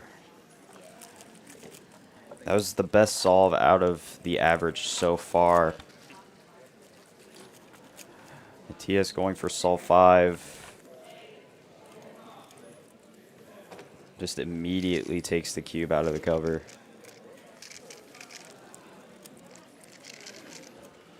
Turning very quick. Oh, fumble at the end, and 11:34 to end it off. Yeah, you mentioned you had a DNF earlier in this episode, so that will count, unfortunately. Yeah, I believe that's his second or third 11 of the average, so a little unfortunate. Dom is going to immediately go right after.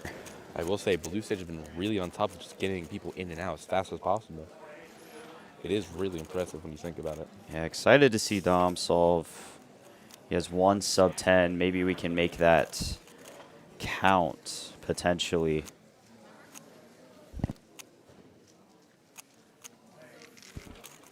Here goes Dom. EO a little locky. Fortunately, not going to count that sub 10. This might be WPA. I cannot tell if that is solved. I believe it is. Well, I do believe it is WPA, as you just mentioned. I believe that is solved. So 1479, or 97, excuse me. Just below that sub 15 mark.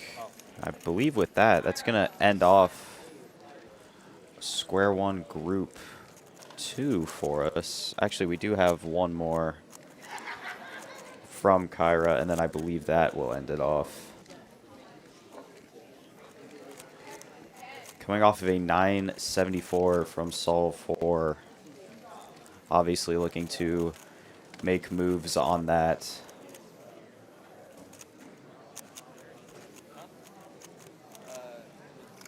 Yeah, like you said, at 974, almost a full second lower PR, and she less than a second off PR single for her.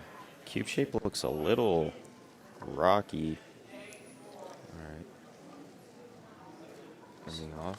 Slow turning, but a pretty efficient solution, all things considered. Yeah. Look at she had parity though, 1282. 1282, giving the camera the thumbs up. Yeah, not too bad. With that, I believe that will end this group.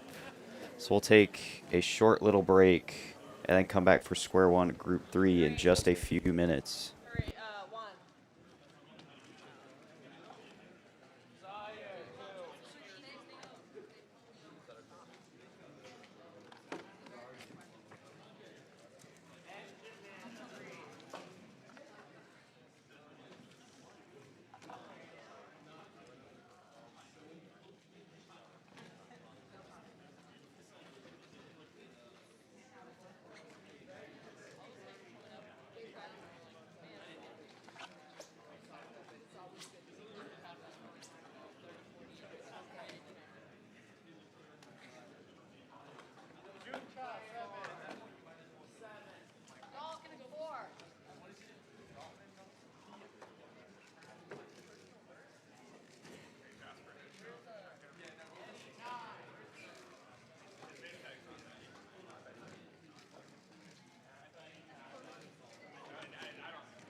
Looks like we do have a couple more square one solves actually before the group starts. So we have Kyra Joyner. She had that 9 earlier. Now gets a 12. Oh, that looks like a +2 though. Looks like there is going to be a +2 there. Well, so I'll be a 14 to end off her average.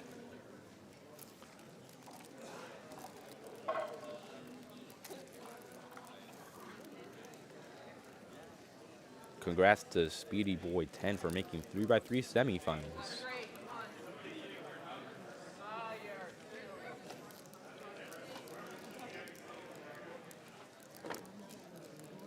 All right.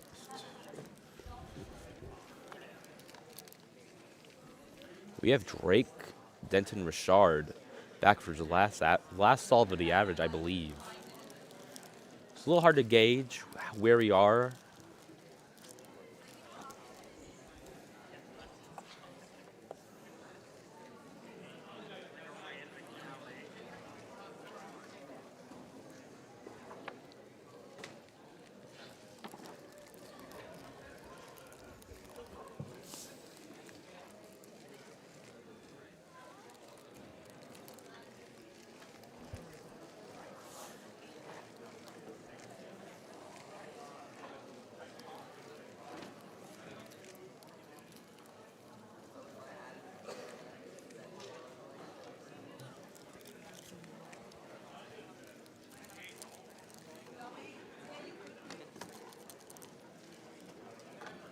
And Drake gets a 1674 to end off his average. And or is he heading back to the waiting area? I'm not sure how long on this group we are. I'm very disorientated. Let's go to blue stage. And we have chair, and the judge is walking away. So I'm going to assume blue stage is done, but we still have some action on red stage.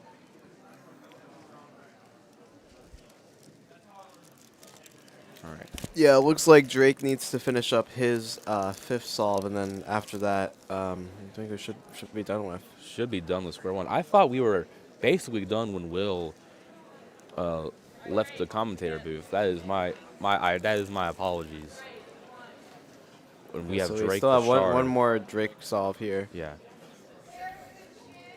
We've seen Drake quite a lot this week. One of Georgia's fastest competitors in a lot of events. Mainly Clock. Clock will be a very interesting event to commentate. I don't know about you. Well, I'm competing in round 1, and then we'll see what happens in the final. So I'm excited to be on stream. Oh yeah, absolutely. Richard. Harrison Shin, come to the data desk. Harrison Shin. Announcement made PBL right at as he starts. 5 seconds. Trying to not let that affect him. Doesn't seem to affect him too much. Does have parry, but still 13. That is counting because of the 14 on solve 4. Seems to be all right with that, knowing that should get him into finals. Yeah, and I think he should be pleased with the result for the most part, and yeah, I think Absolutely. I think that everything should be good, pretty much. Now calling up square one, group 3. This is the final call for square one. If you just competed in group 2, you are now assigned to judge. All right. Square one, group 3. And we are going to begin the final group of square one. Yeah, this is going to have Brendan Dunnigan competing in it. That's going to be very exciting to That will watch. be incredibly exciting. We see some competitors walking up to the stream. Hi, Declan. Declan, hi. All right, so we'll be right back when we come back from the very short break, and we'll see Brendan Dunnigan competing in square one when we come back. I think the mic. Yeah, we'll be right back.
All right, so welcome back everybody to Square One Round 1.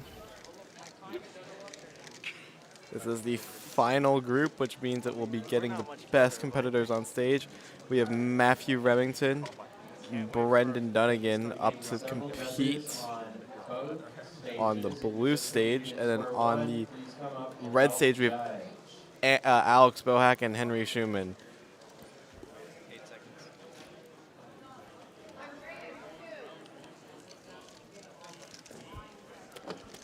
Here is Matthew on the first. And he takes a 9:24 as his final time. So the scramble was pretty trash. I wonder how that's going to affect Brendan Dunnigan and his solving when that comes into play later in the group.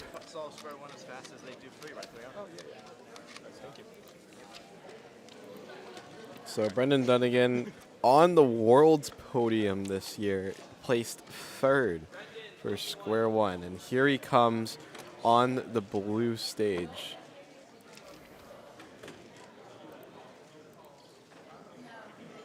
I think he knows that this is going to be relatively important, setting the pace for a good first solve. Let's see what we got here.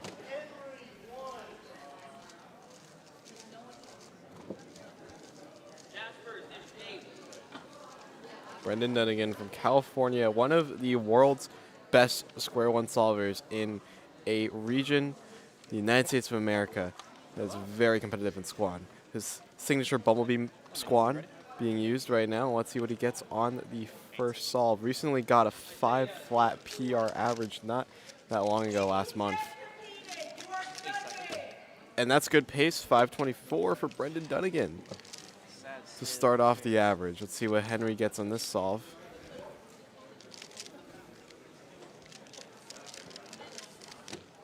.1083, and he seems satisfied with that too. But a 5:24 from Brendan is the headline right now. I think he's going to be happy. And I think he knows that the 5 flat is very close to a sub-5 average, so he knows that he's capable of producing these results. He just needs to pull through and make sure that he capitalizes on the big moments. So I think a 5 is a pretty good start for him.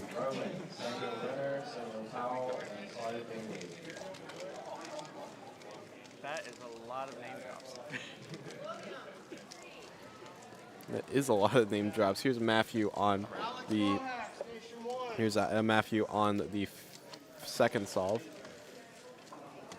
Alex Bohack's going to be competing as well.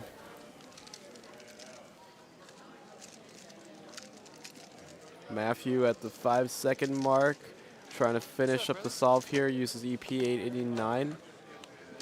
Seems satisfied with it, no adverse reactions. Alex Bohack on red. I think you see something right away on the first scramble. Goes through the motions of cube shape into OVL into the EP, and I think he has a +2. 1483 for him. Not the highlight of the day, not anything he wants to think about. He's just going to scrub over it. There's only 2 rounds of Square One, both of which are today. First round. Here is Brendan Dunnigan on the second solve. He has a 5:24 under his belt. Let's see what he gets here. Henry, station 1.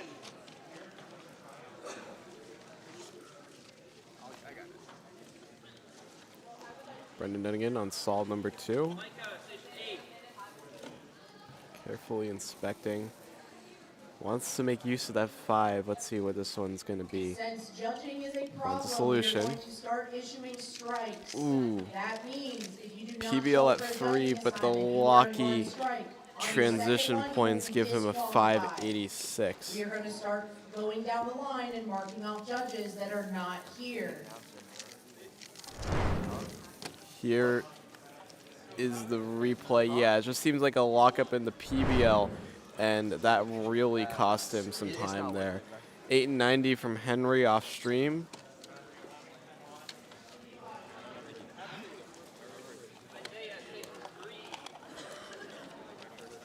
we have another competitor up to solve on blue. Matthew, I believe, is competing.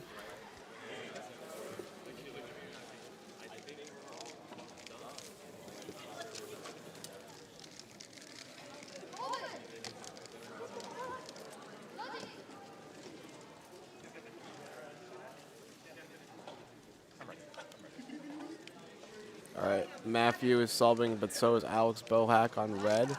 He goes first. PBL at 4, but a cube drop at 6. Finishes with an 8, and that is going to be solved. So 885 for him, 1050 for Matthew. Not terrible from these competitors so far. Brendan has just gotten a 524 to 586. We'll wait to see what he gets on his next 3 solves. All right. I have returned. Apologies for being a little late. Taking a look at Brendan's current results. He's top 5 in the world in both single and average with a 353 single and a 5 flat PR average. Yeah, definitely huge for Brendan Dunnigan. Going to want to take his time here. Absolutely. This is one of his strongest events by far. We have a little bit of a crowd for him as well by the stream area. Using the Bumblebee color scheme as well.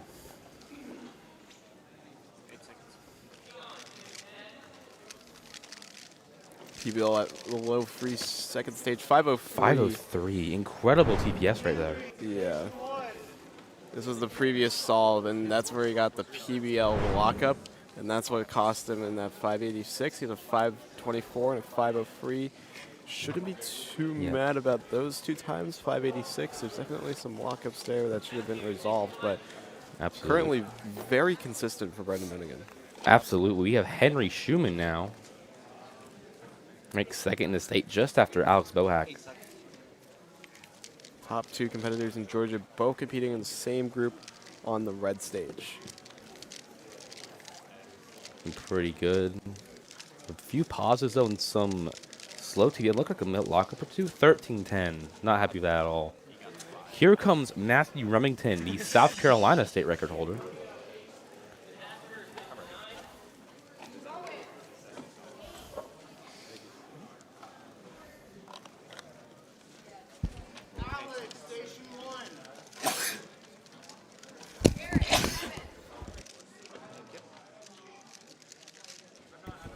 All right. All right. And now that's a 1083. He is very upset with that. He has a sub 9 average. That's definitely not where he wants to be performing right now. Now here comes Bohack back on the red stage for his 3rd solve. Bohack on the move. Turning's okay for now. Oh, bit of a lockup at the end right before parity. 11:45. That will be counting. Saying it could have been a 6. Yeah, well that. I was talking about solve 2 actually. actually. About the last one, yeah, he did drop it towards the end of the solve there. Okay, this is a really important solve for Brendan because. Let's just keep in mind the fact that would have definitely been PR. His PR is a 728. Brendan now back on blue stage. Needs to think carefully about this one. Going all out. OBL. Oh wow, that was really fast. Pristine. And this is a lockup. Looks like maybe 850. 850 from Brendan. I mean, it's just that very last, the very start had in OBL lockup, and this is at the point where he just started to give up. And I think the thing about Brendan is like he loves to go all out all of the time. Oh, absolutely. And it's very good in some moments, but it can also be very destructive in other moments. But I think he's gonna be very satisfied with his time so far. He's definitely gonna be leading the pack for the whole competition, Absolutely. and I think he'll be getting top spot in finals.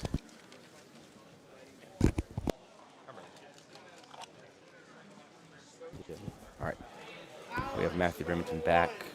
Black and white color scheme. Station 1. Raising his eyebrows. I wonder what he sees here.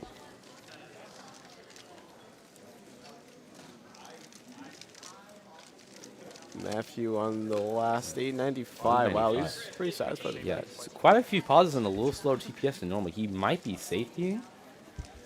It's hard to tell. Now we have Bohack.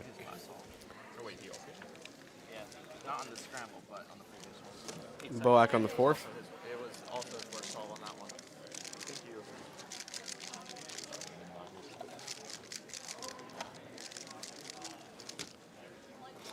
862 from him. That's more on pace. It is counting, but he has also a 1483 and a counting 1145. Fortunately, there's not a lot he can do with that counting 11. But counting 8 definitely does bring that back under 10 where he really should be. Brendan coming up for his last solve. Well, I guess he sees at least wants to lock in his sub-6 average after the 8. Here's Brendan on the last. Can he make this one count? Best possible 454. 454 for Brendan Dunnigan. Wow. Shakes his head though. Was he upset with that? I think he knows. I don't think it's the fact that he's upset with it. I just think that he knows that he could have done better earlier in the average to make that 454 counting and make it mean something for a PR average. That solve was just pristine and clean. There was nothing much to it, but I mean, it's a very good average nonetheless. It's a 5 average, which puts him seconds ahead of the second place right now. Yeah, quite easily ahead. We can actually look at WCA Live for square one right now, if I'm not mistaken. Yeah, definitely quite well ahead of the pack right here, for sure. Right now, our fastest average is a 1250. He is more than twice as fast as that. Not all the data has been put in yet, but Brendan is most likely going to be the first seed going into this square one final. 8 seconds. And Henry with a pause at the start. Boak still has one more solve to do. Henry's last solve is a 966. Not bad from him. Seems all right with it.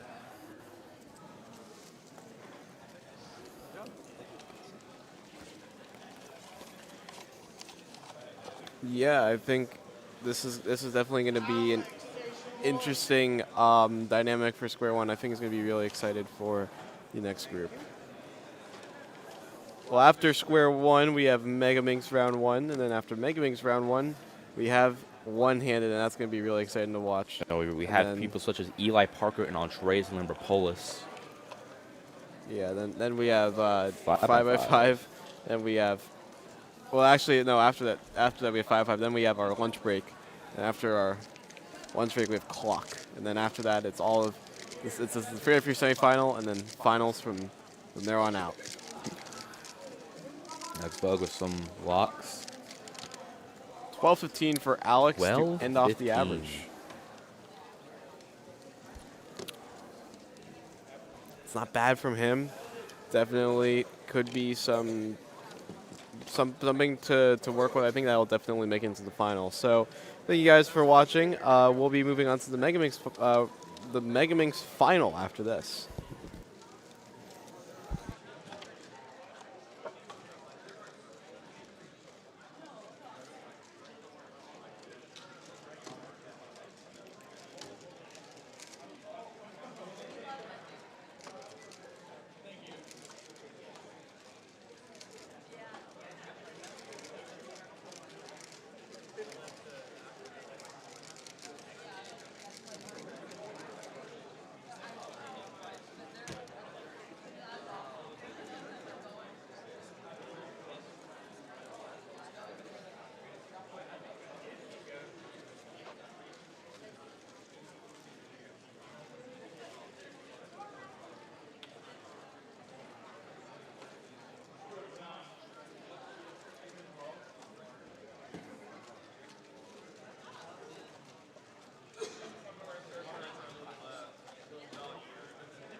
We're now calling up Megaminx Group 1 competitors and judges. Megaminx Group 1 competitors and judges. Competitors, bring up your puzzles. Judges, please take a judging station. Any assigned judges for Megaminx Group 1 who are not in position in a seat at the time we start running scrambled cubes out will receive a strike. That will be your only warning before being disqualified from the entire competition for not judging.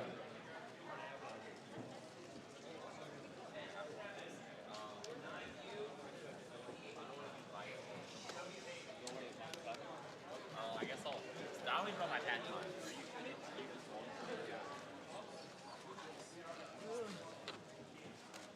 Hi, Zach. I'm learning too fluff. I'm not making fun of what's going on. You should judge yourself. A minute and 7 with accounting a minute 15. So you break that today? Yes. Where you go? Singles 58, 21. You get a sub 50. Sub what? Sub 50. Sub 50 singles. I got that. Trust. No cap. I will. You're pretty good at Mega, right? You're pretty good at Mega, right? What do you average? 56.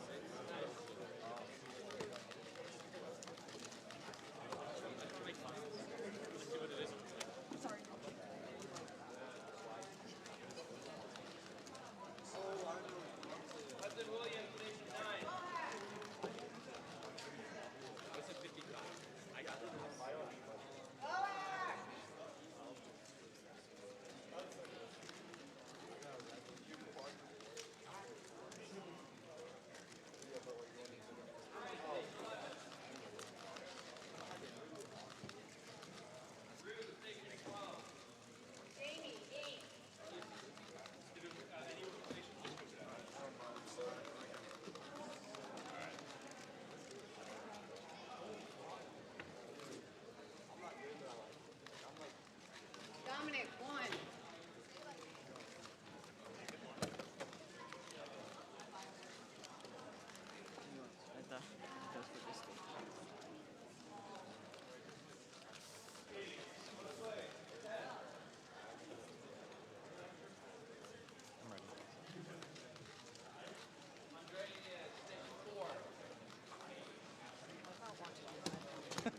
Too bad.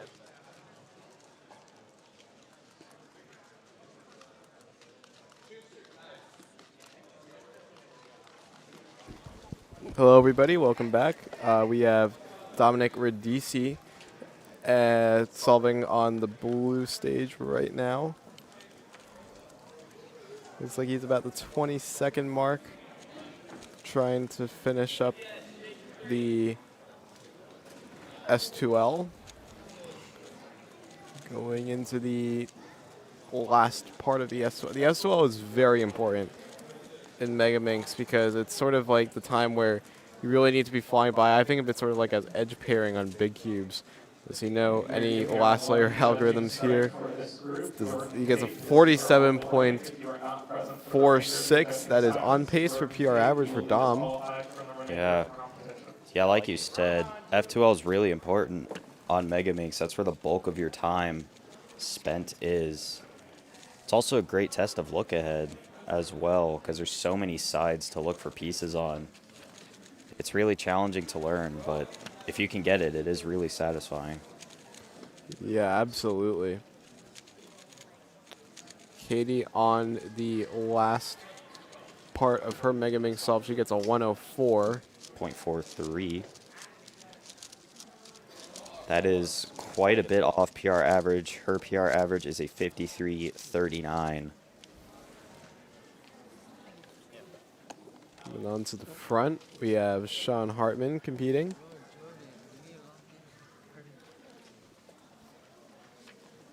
Let's see what Sean sees here.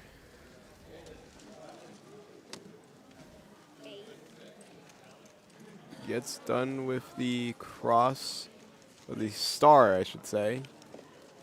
Relatively okay. There's some pauses in the F2L pairing stage. The key to Megaminx, I think, is just minimizing pauses. And you always hear in these Megaminx tutorials or these Megaminx tips and tricks is hey, if you want to get better at Megaminx, slow down your turning and do slow solves. And it sounds so redundant. It sounds like, man, you're just saying the same information. Like everyone tells me about this, but it actually works because it does help you build your look-ahead skills. And I know like Caden Lee and Dylan Miller are saying like, oh, look-ahead's a dying skill.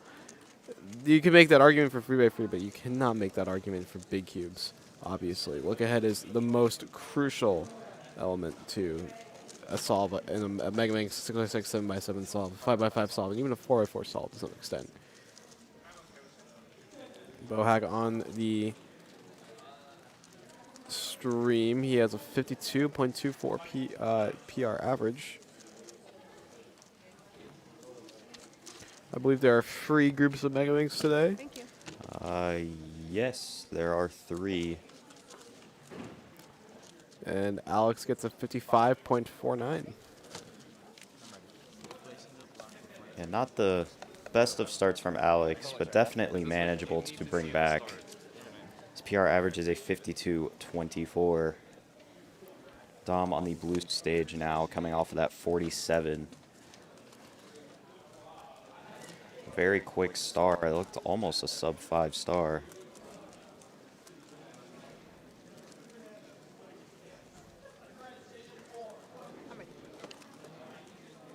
Katie Hull starting on the other stage. Dom's still searching for pieces. I think it's kind of going on. A little bit of a not necessarily the fastest turning in order to account for that look ahead that he might have lost. Already approaching that last layer for Dom here. Katie Hull's currently crossing 25 seconds off stream. Onto PLL for Dom. An on the table solver for PLL. That's interesting. A 102.52 for him, though. Yeah, on the table solving is something that I've seen not quite die out, but it's definitely become a little more rare from what I've seen. On the table solving was really developed because Megaminx was used to be so heavy back in the day where it physically would just be easier to put everything on the table and use table abuse that way. But now Megaminxes have gotten lighter. The GAN Megaminx weighs almost as much as like a hefty, like probably like a hefty 5x5 or like a big cube now. You don't see people rotating for big cubes, so or using the table on big cubes. So it's definitely been an evolution in cubing hardware. Yeah, for sure.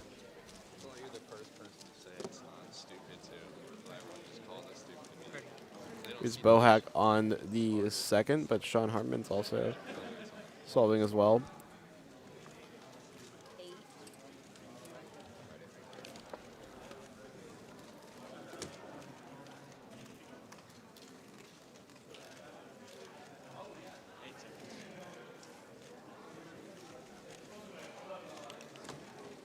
Alex Bohack also getting started on the red stage.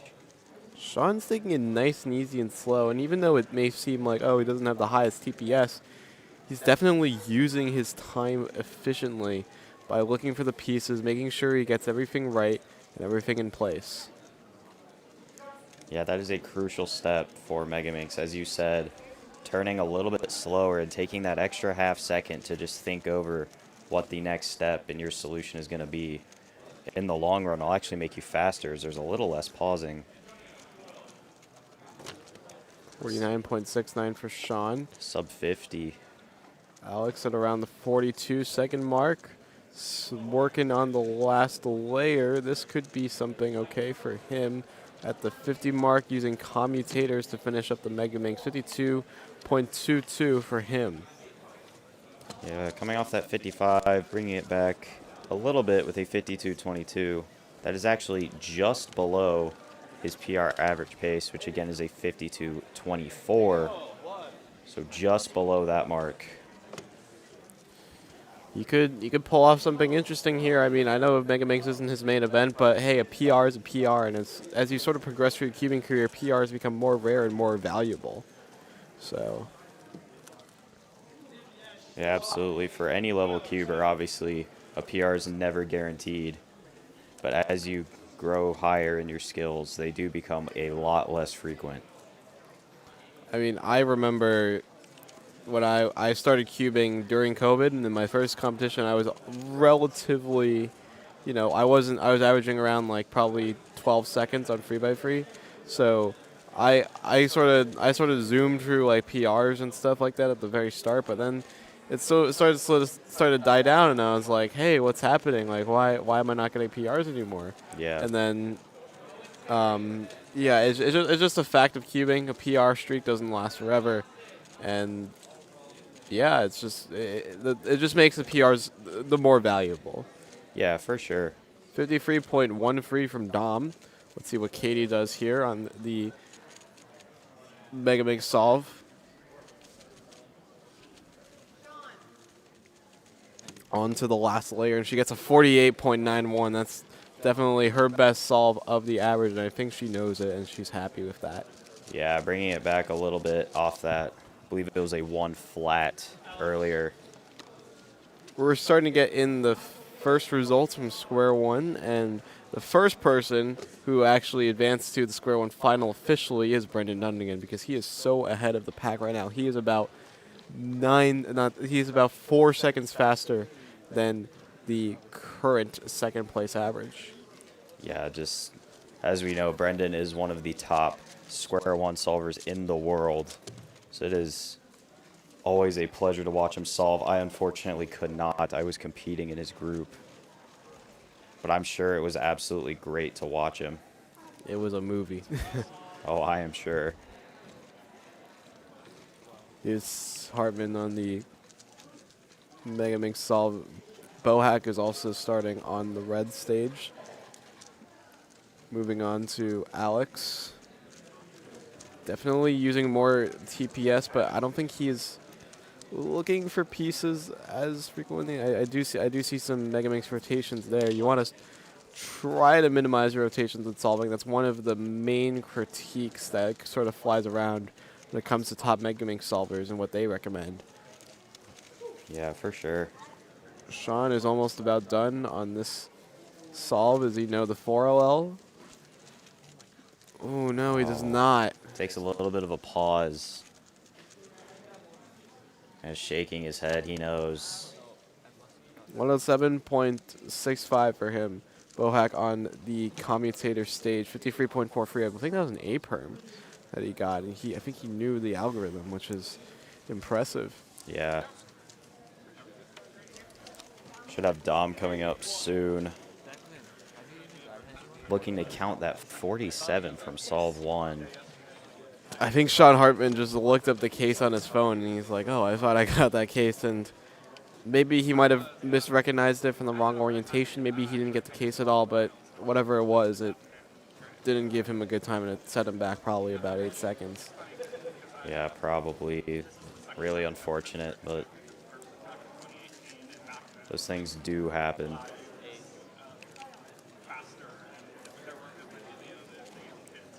Dom getting started, just about to cross 10 seconds.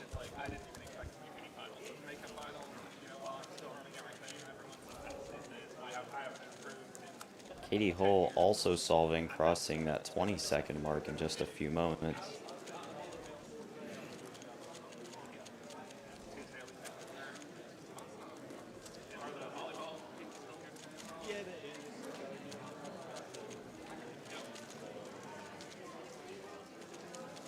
On the latter half of the solve, trying to finish that last part of S2L right now. Moving on to the orientation of the corners. 52.4 free for Dom. That's going to be pretty solid, I would say, but not anywhere close to beating PRs. This current PR is a 47. Katie Hull is a 57.21. Excited to see what Dom can do here. Obviously, that 102 is a little bit dangerous for him, but the other times, I mean, accounting 53 and a 52, not too bad of a pace.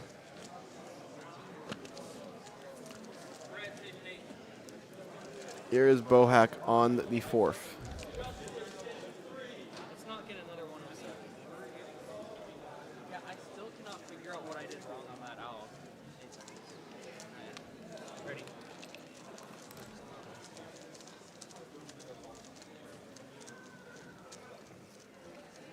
Boak using his time, trying to finish up the Pyraminx here.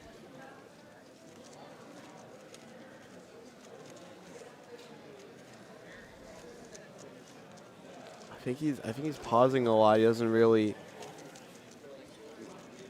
I think he's kind of struggling a little bit to find pieces. I do see him slowing down in his turning. The best Pyraminx solves, or at least the best solves for a lot of people, is that the Pyraminx, you can't stop turning it.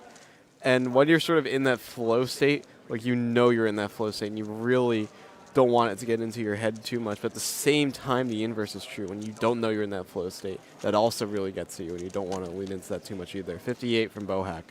It looked like an A perm to end it off. Sean Hartman with a 59.86, just barely that sub 1. He said at the start of the solve, let's not get another 107, and he certainly did not do that. Sub 1, in fact. I mean, sub 1 is a, even though it's just a number barrier, it can be a very strenuous barrier to beat, and it always kind of plays into your head because it's a 59 looks much prettier than like a 101. Yeah. There's a lot of, like you said, mental barriers in cubing, but a few of those barriers, like the sub 1 for Mega or like the sub 10 for 3x3, hold quite a bit of weight in the community, and it's always a big deal when someone first breaks through it. Even bigger when someone breaks through that average barrier for those numbers. Absolutely.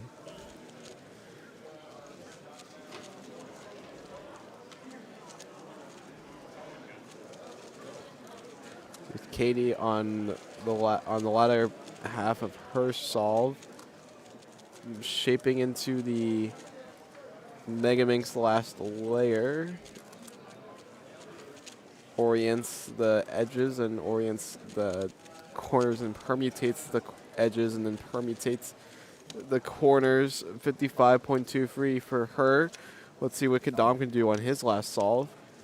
Looks like he's about halfway through.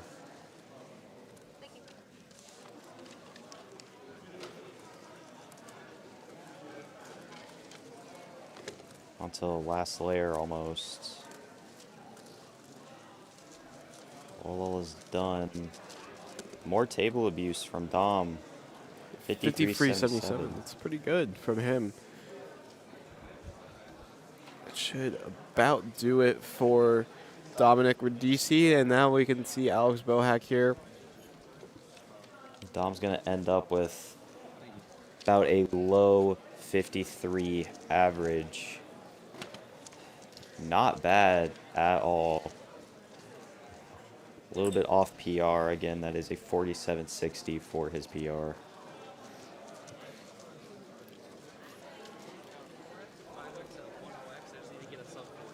Boak looking to count that 52.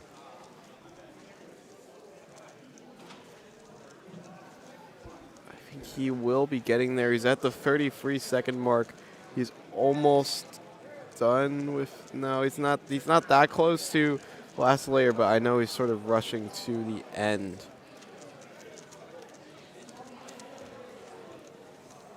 I don't think this is going to be the best solve from Boak here. He's already at the 52-second mark. He's on the edge orientation stage, but he knows the 4-look last layer, and it's a 57.91 from Boak. That is a pure sub 1 average from him as well. That is a counting 57. Not too bad by any means, but I know he was trying to get that BPA. Yeah, absolutely, for sure. Sean Hartman going to finish things off here with a 49.06. That is a counting sub 50 for Sean Hartman. I'm sure he is happy about that. All right, so we're going to take a quick break, then we'll be back from Pyraminx Group 2 after this. That reminds me my 4x4. We're now calling up Megaminx Group 2 competitors and judges. Megaminx Group 2 competitors, come and drop off your puzzles. Megaminx Group 2 judges, which are going to be those who just competed in the last group, please take a judging seat.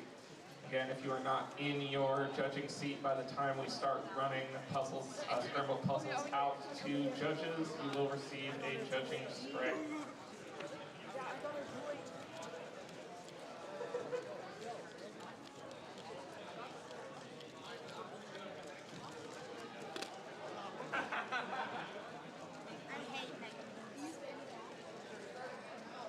Why'd you sign up?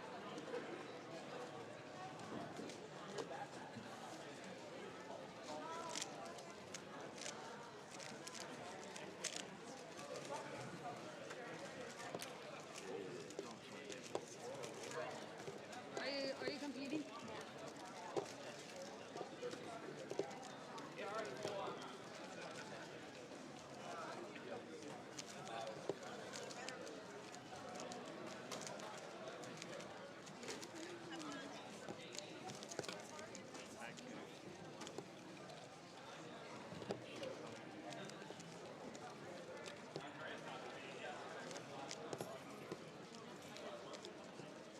That's not happening.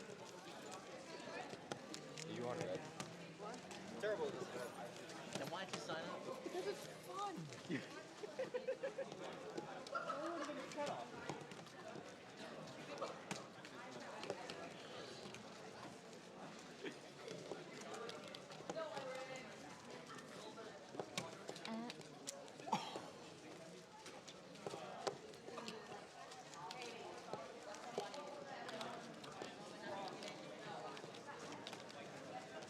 Yo, Coleman, can I go to which stage is Benji? I'm not here, but Coleman, can you grab my lanyard from the table? Yeah.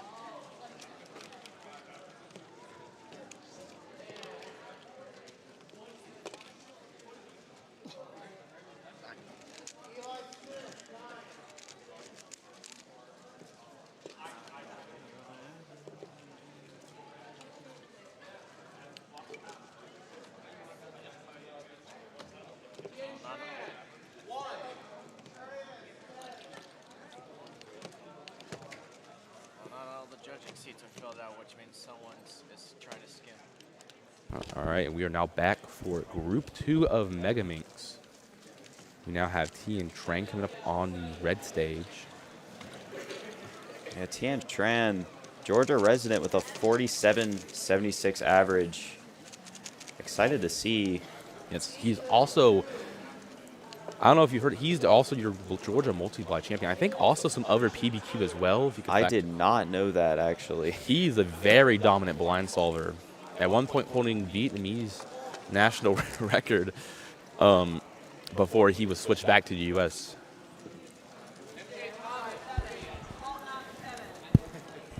Look up PBQ so I can mention it on myself. You're marking now who to strike. All right. Katie. Tien starting to solve right now. Moving very quickly. I was fact checking right here. He is your Georgia champion in multi-blind, 4-blind, 5-blind, and 3x3 multi-blind. Yeah, it's absolutely crazy podiums from him already in the Quiet Champs. He's by far one of the most dominant Georgia competitors in blind. He's about to cross that 50-second mark onto PLL. Layer. That's going to be... Ooh, messes up at the end a little bit. 57.66. So not the worst time, but definitely a little bit off of PR pace. For sure, for sure. And on the blue stage, coming up, nobody. We should have Carter Williams coming. I don't know if he is going up right now, but someone is. We will see. It is actually Eli Parker going up first. Tennessee. Can I go in blue since I did blue for judging? So Eli Parker, And the judge is yapping. we stated during Square One, he is very excited for OH. Receiving strikes because they have not fulfilled their judging assignments for this current group. Oh boy. Anthony Bernauza, Collins Davidson, and Taylor James Lockerbie. You are now receiving a strike. Please make sure that you're next. Okay. Yeah, Wow. staff is not liking the no judges here. Yes, there have been very few today. Yeah, for sure. And just a reminder, if you get 2 strikes, you're out of the comp. You are not allowed to compete in any future rounds. Me and Will are good because since we're on streaming, we were not assigned staff groups. So Eli because we're Parker. doing other important stuff, but definitely crazy to think about.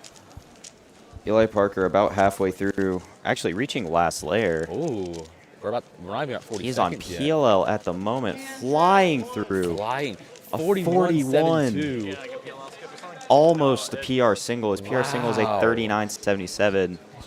It's almost 2 seconds off, but not bad by any means. And for his first solve, that is really good. We have Tien coming back on the red stage. Yeah, Tien coming off that 57.66. I'm sure he is looking to improve that result even more. For sure. Yeah. Carter Williams now comes on the blue stage as well, right as Tien begins to solve. Yeah, Clicky's very own Carter Williams looking to improve that 40.03 PR average. Almost sub 40, but not quite there. Hopefully he does. We will see what happens. Obviously not a native Georgian. He is from New Jersey. SR1 in both single and average. Panning back to Tien. Looking to about hit that last layer. Looks like he's right. Looks like he might be on OLL right now. I believe you That's are definitely right. Nice PLL. Soun OLL for him. It's going to be another 52-17. Not too bad. Not too bad, for sure. Panning back to Carter, also on last layer. He's on PLL now. Finishes off with a 44.20 with the head shake. Ooh. Not bad for him at all. Yeah, doesn't think that's too good for him.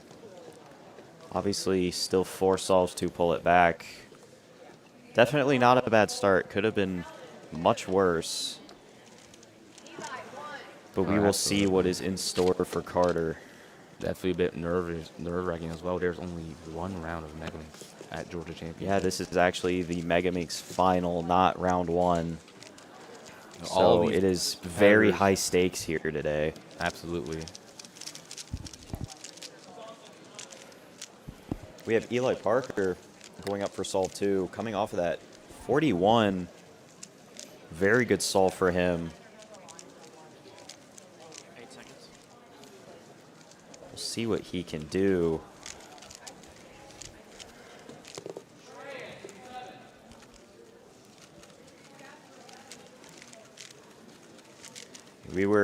Me and Nathan, who is commentating with me, were hanging out with Eli Parker last night, and he was very excited for OH today. Same with Andreas. We Yes. actually rode with him on the way here from Charlotte. Yeah, both very excited for one-handed. In the meantime, Eli on to PLL now. Whoa. This is looking really good from him. That That's is a PR single. single for Eli. PR by 1.27 seconds. I overheard someone say that was PR. Is that true?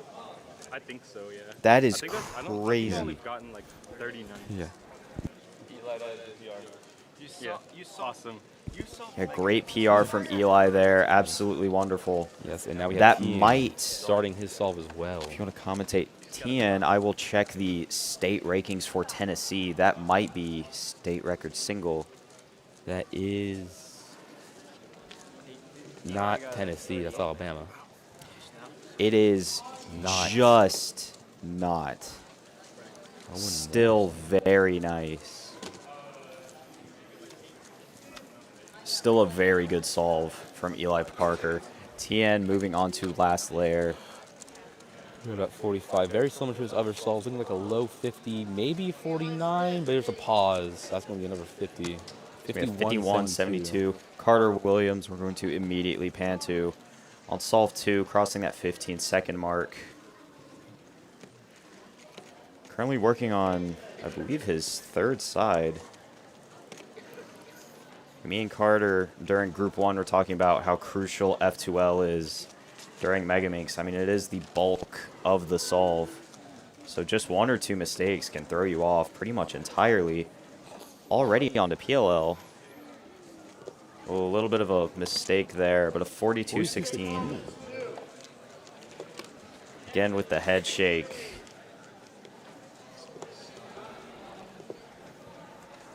So he's on pace for maybe a mid-40, possibly a low 40 average.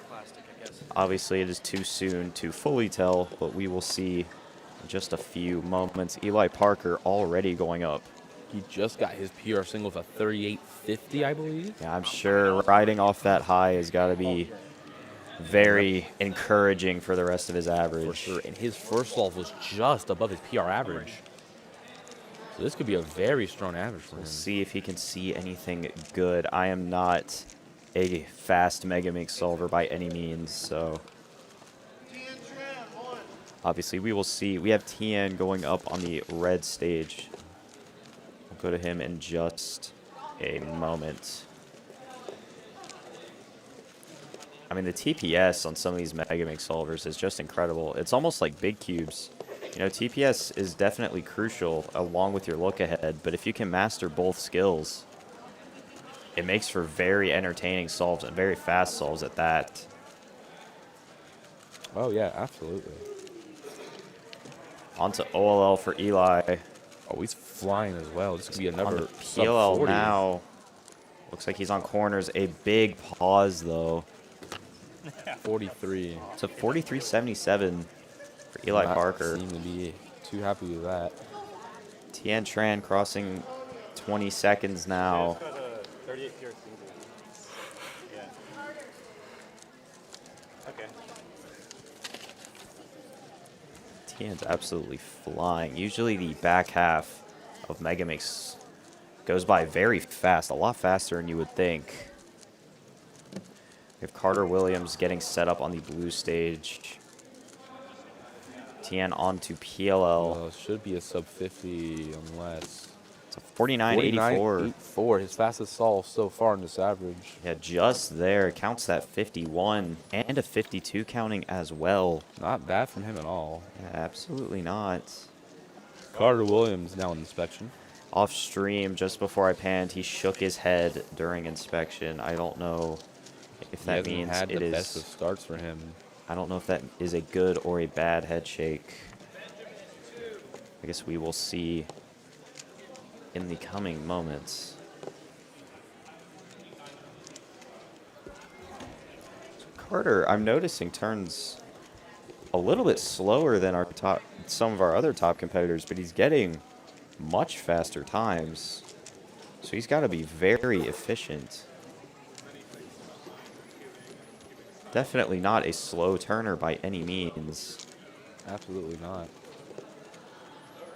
Already on last layer. Almost. There we go. Here we go. On to PLL. 46.03. 46.03.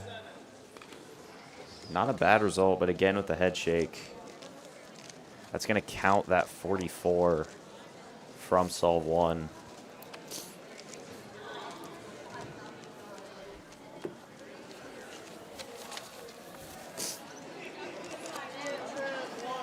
Carter on pace for a mid-40 average now.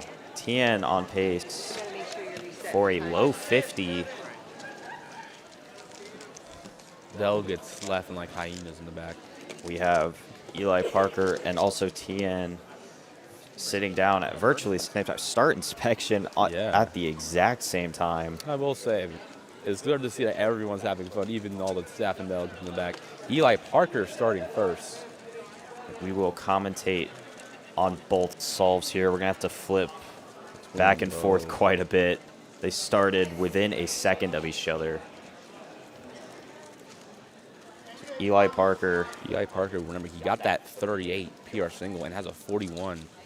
He could definitely do something really crazy regarding his PR average right here if he can just hold on a little bit longer. Absolutely. I'm not too sure what his pace is for his average. He has a 38, 41, 43, so he could be Oh neck and my. neck with his PR. Oh, hold up. But he's already at PLL. Number 41. Oh, wait. That is This is fell fast. My bad. 40-74 from 44. Eli. He thought he got another PR single right there. A corner twist from TN gives him a 48-39. He's going to count that 49 from earlier. Eli very happy with that 40. 48, 39 from Tien. Is this how you update the last solve? That is going to... That's what is up with the rule display. I don't know. That's going to end out TN's solve. It was a 48-30. Yeah, 48, 39. We're having issues with the display though. Because it's, yeah. Okay, so We're having a little bit of trouble getting the time in, but I don't know what's happening. I really don't. 48, 39. we have Carter Williams going up for his... Okay, that was it. There I'm we not go, we got it. It was formatted differently than the other ones, so it's Carter like Williams going up for his fourth solve. 48, 39. That is On correct. pace for a mid-40. All right.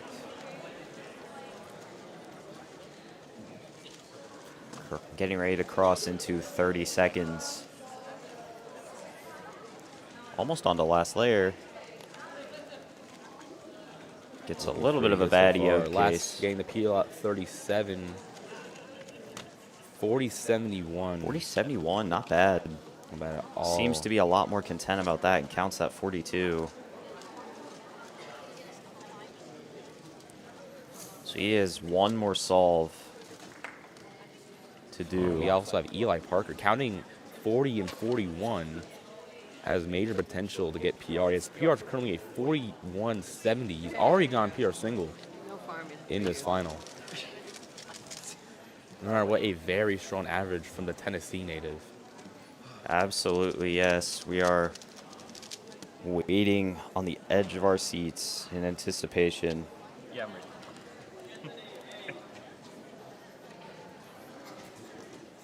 Again, I'm not a pro Mega Minx solver, so I'm not too sure what these top competitors look for.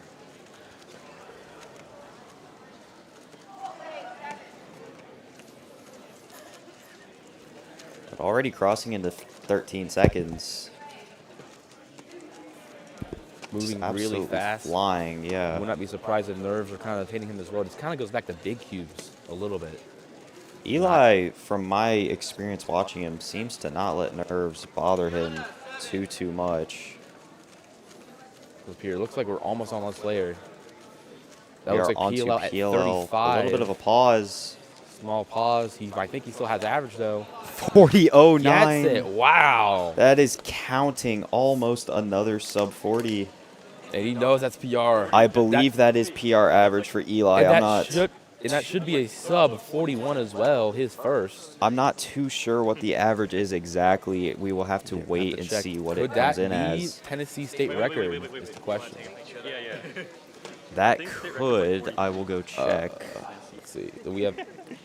I don't believe it will Don't believe be. it is. There is a 40-31 But again, state it record. I will- think he's a bit above that, but still very strong average from him. You should be very happy with it.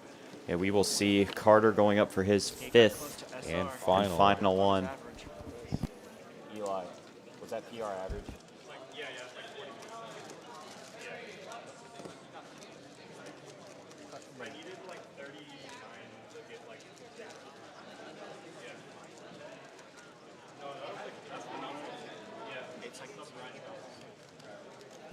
All right, Carter Williams going up. We just got confirmation that Eli Parker did PR average. Yeah, we did get to speak to him a little bit at the commentator booth. Congratulations to him. It is not Tennessee State record, but it is close. 40.7 is what he said, somewhere around that range. Carter on his fifth and final one, crossing 22 seconds. Obviously looking to count that 40. Count that 40. Looks like we're about to hit last layer right here. Yeah, he's on his final side. EO is done. He's done. Just Unfortunately, that left. 40 is not going to be able to count. But a 42.64. 42 giving us the so-so hand motions. So not Too terrible from Carter.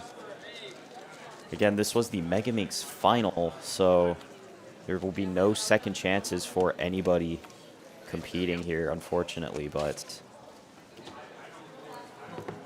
So yeah, Carter ending out with what looks to be a low to mid 40 average. Counting 44 and 242s. And I would say you're right. believe, if my math is right, that might be the second fastest average of the day. I think Eli Parker was slightly faster. Eli got Yeah. a 40.7. So yeah, not So too I will bad. I say- believe that is going to do it for Pyraminx Group 2. We will take a short break and be back for Pyraminx Group 3 in just a few moments.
We're now calling Pyraminx Group 3. This is the final call for Pyraminx. Pyraminx Group 3 competitors and judges. If you are assigned to judge in Pyraminx Group 3, you should be in your judging seat by the time we start running scrambled cubes out. If you are not, you will receive a judging strike.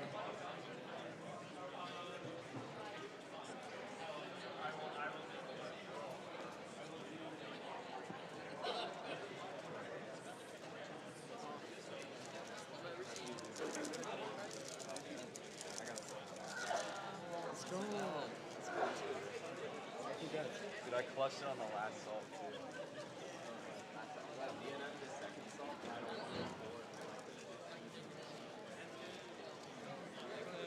Are you gonna judge me? I'm not on screen though. Oh.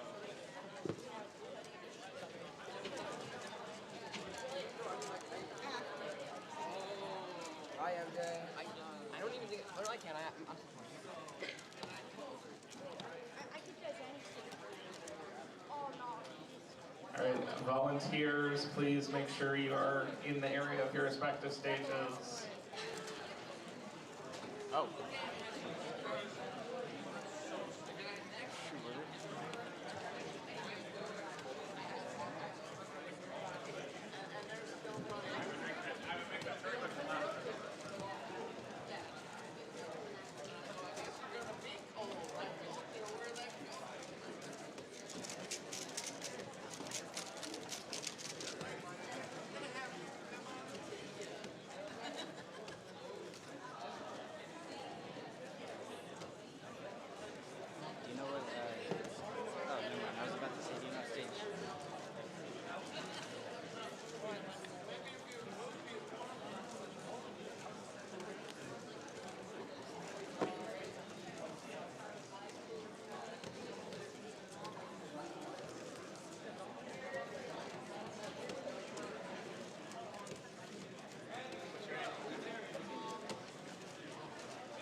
right, it looks like we're now getting our first competitor for the final group of Megaminx.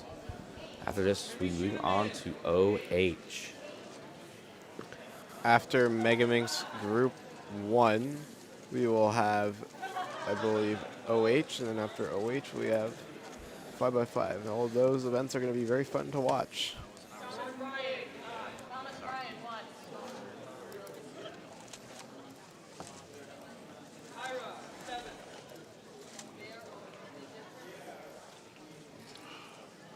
All right, here's Jared on the first. He'll be looking to... Jared Simpson by one of the, actually the fastest Megaminx solver in the Southeast, if I'm not mistaken.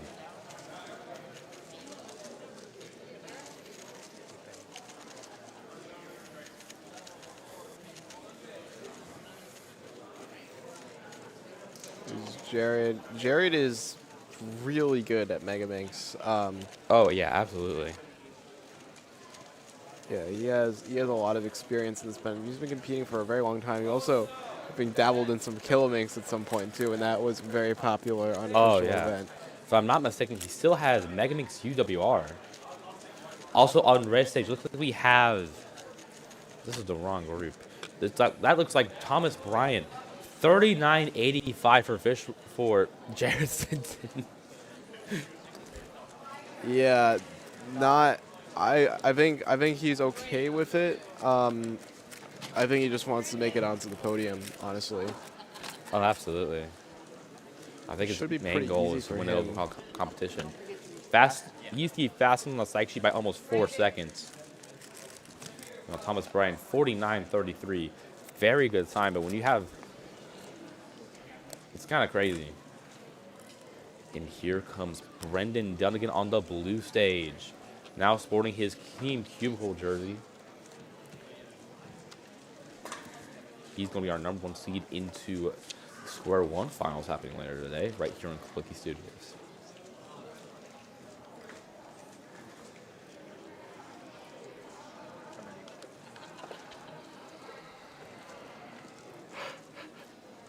Brendan. Taking a little bit longer than normal inspection.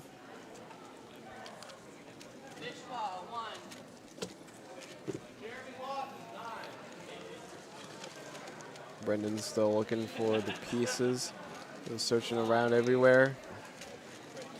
Brendan has a 36 average. He's trying to flow into S2L here, but I feel like all these pauses are slightly detrimental to his solving. Not 100% sure where he's at. He's not at PL or OL yet, but he does know quite a bit of OL and PLL. So for Megaminx, which is very good.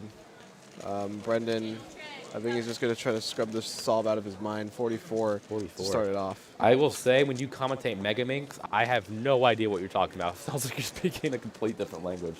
Yeah, Megaminx can be weird for certain people, but I mean, it's not. It's very similar to 3x3. It is. But it's just a lot of concepts, you know. It's not. They're 3x3 concepts, but weirder, you know. I can understand, but it definitely feels like if you know what you're talking about, it sounds easy, but it sounds crazy. It sounds crazy difficult. Huge respect to all the competitors out here, not just in this round, but all of the competitors we've had, both on stream and in general. Vishwa Sankar seems to be flying through under this last layer right here, looking like a low 50, 51.67. I don't think he's going to be too happy with that. I'm not sure where he's at, but he really does do a lot of big cubes, and I think big cube experience does sort of translate into Megaminx. I'm not sure how happy he is in particular about the average, though. Here's Jared on the second, trying to bounce back from the first. Taking it low and slow. This is Jared's style, but he really emphasizes look ahead over TPS, which really helps him in the long run. It really does.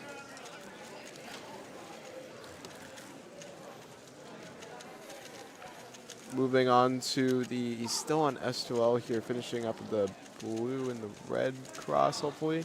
He's on OL, he finishes the PLL, and this should be a very solid solve. if he can finish up quickly. 37.99. 37.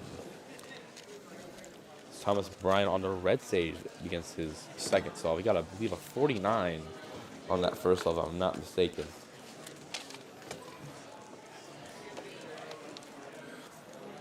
So me and Will were talking about this, but neither of us really know too much about Mega Minx. When during inspection, what exactly should these top solvers be looking for? These top solvers should definitely be looking to, make sure that their head is in the right mind space. And I know that sounds like a thing for every event, but for Mega Minx specifically, if you start thinking about things, you don't have a lot of time to recover as you do in big cubes. And there's so much that can go wrong, but there's also so much that can go right. So you want to make sure that you're in a flow state. You want to make sure your look ahead is on point. You don't want any distractions. Yeah, it looks like Thomas Bryan doing just exactly that as he hits PLL. Looking like a 55, maybe? 55-73. As Brendan Dunnigan begins his second. He got a 44 flat in solve 1. 44 is not what he averages, but I'm also not entirely sure if his focus is on Mega Minx right now. He still has clock to compete in after lunch, so might be thinking about that. He's still looking for a lot of pieces. This is a complete contrast to Jared's style of Mega Minx turning. Jared is a look-ahead guy. He wants to take it slowly. He wants to make sure he has all the pieces. Brendan is a TPS guy. He wants to go fast. He wants to make sure the faster you turn, the faster you complete the solve. But there's also, you run the risk of having a lot of pauses in the solve and maybe not taking advantage. But this layer is being finished really quickly. S2L's finished quickly as well. Does he know? Looking really good right here. PLL. Oh, he fumbles. Oh my God. 39.86. Solves the puzzle. Oh, man. It happens to the best of us, but you hate to see it. Yeah, it's not going to be the best from Brendan. Visual up to solve.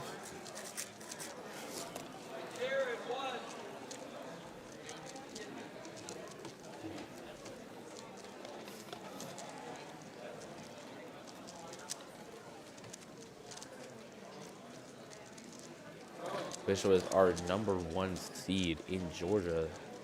He's holding himself quite well. Him and Thomas Bryan are actually pretty similar, if I'm not mistaken. We're hitting the 50-second mark as he approaches last layer. Yeah, I don't think Visual's main focus today is Mega Minx. 55.19, still a very good time though.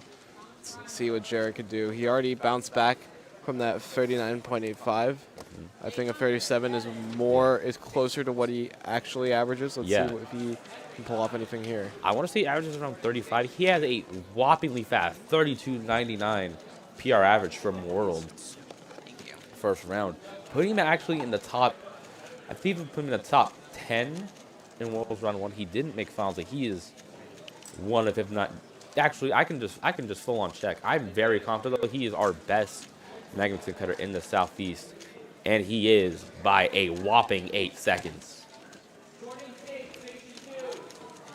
Yeah, the caliber of Jared. When I think of Mega Minx in the Southeast, I think of Jared Simpson right away. Oh yeah. Oh, big cider. Looks like he may have made a mistake. Up the oh here. No. 45.11. Quite below what he averages. Yeah, 45 is not a great return for him. He really needs to make sure that solve doesn't count. I'm also going to keep a closer eye now on Thomas Bryan.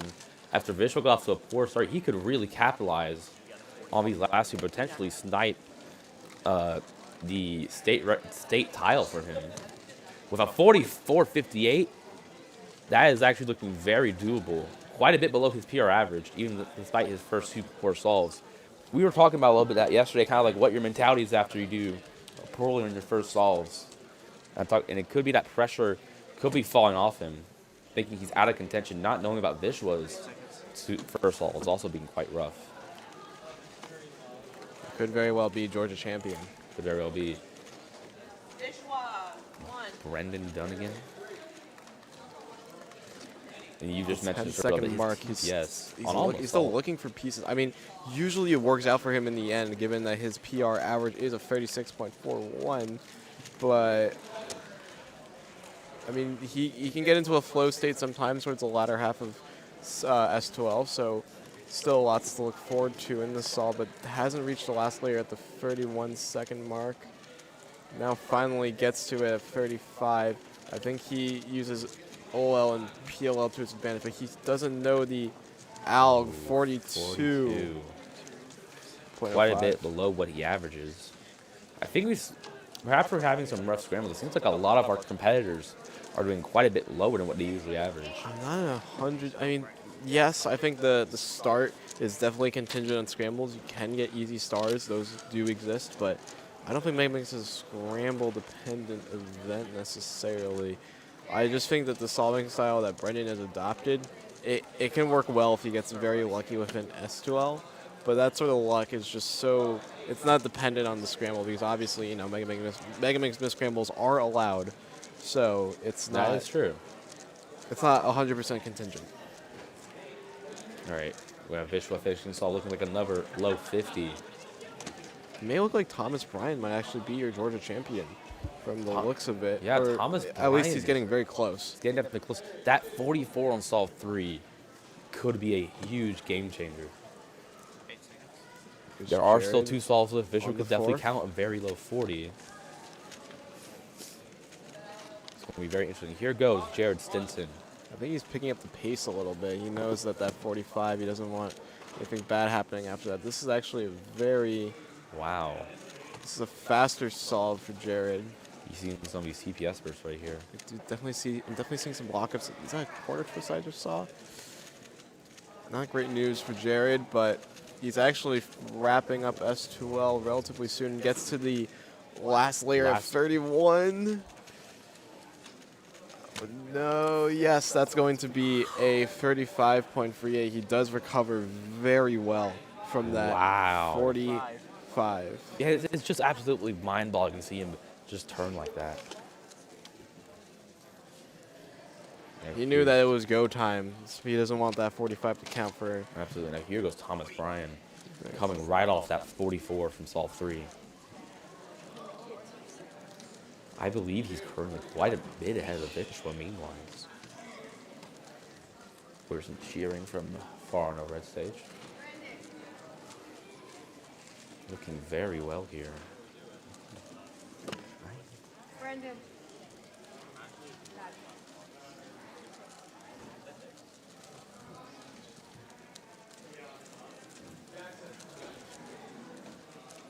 Very well. Oh, we have PLL about 42. Quite a big pause right here. He's just trying to make sure he gets the PLL right. But that is 47. That will be counting. Yeah, I think he has a very good shot right now, being Georgia champ. I think his shot of state title is a lot more likely than he thinks. It will come down to Vishwa's last 2 salts, but if he can't count, if he can't get like mid 40, I think we can confidently say Thomas Bryan will be your state champion. Has he gotten all sub 50s this round? I think his first 2 salts were about low to mid 50, but he got a 44 and a 47 on these last 2 salts. So that 47 is going to be counting. If you look at Vishwa, 51, 55, 54, I think he's definitely got quite a bit of breathing room right now. Vishwa will need to make up quite a bit of time as he just starts his inspection on the red stage. We're going to go to Vishwa in a quick second. Brendan flying through this right now. Getting to the last layer around the 32-second mark, and this is going to be a good bounce back. 34.9. Well done. Competitors seem to be doing pretty well in this 4th scramble. Let's see if Vishwa has anything anything similar for him.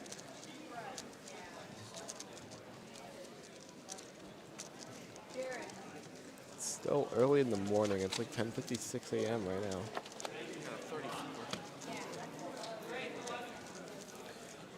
Vishwa really needing to turn fast. We're hitting the 40-second mark right now, so he's about to hit the last layer. We just talked about how he needs a mid-40 to stay in contention. Oh, but a huge pause. 51s. That is 2 counting 51s, with his VP being about 53. I think I think that does. I think that makes Thomas Bryan your Georgia State champion in Megamix. If he's not a Georgia State champion already, he is very, very close. 8 seconds. I think, Nathan, you might be right. Let's look at Jared's last solve, though, Yeah. and then we'll also view Vishwa's last. But Vishwa's cannot get anything below a sub 50. Yes, I'm going to try to go back on the live stream and see if I can find those first two solves from Thomas Bryan.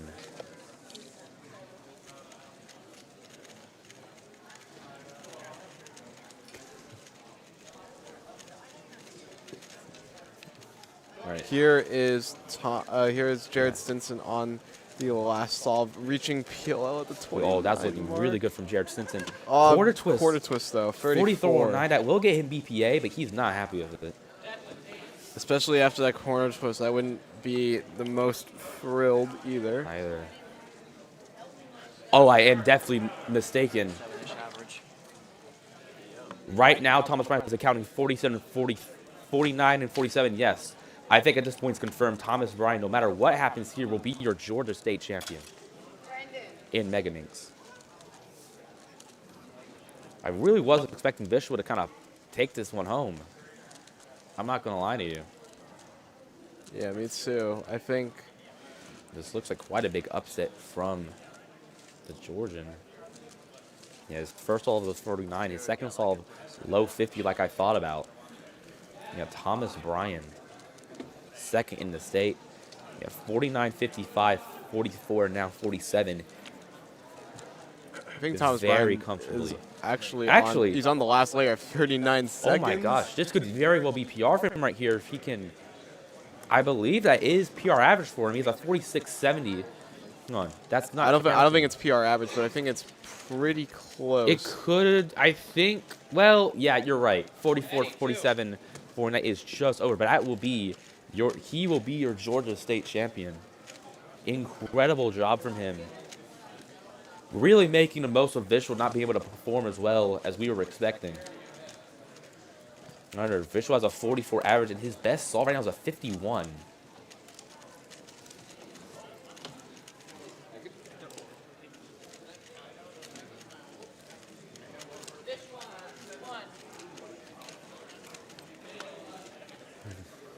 Here is Brendan on the very last solve. He does have a 44, I believe. So that 42. solve is going to be counting. Yeah, he's definitely not happy with that, shaking his head.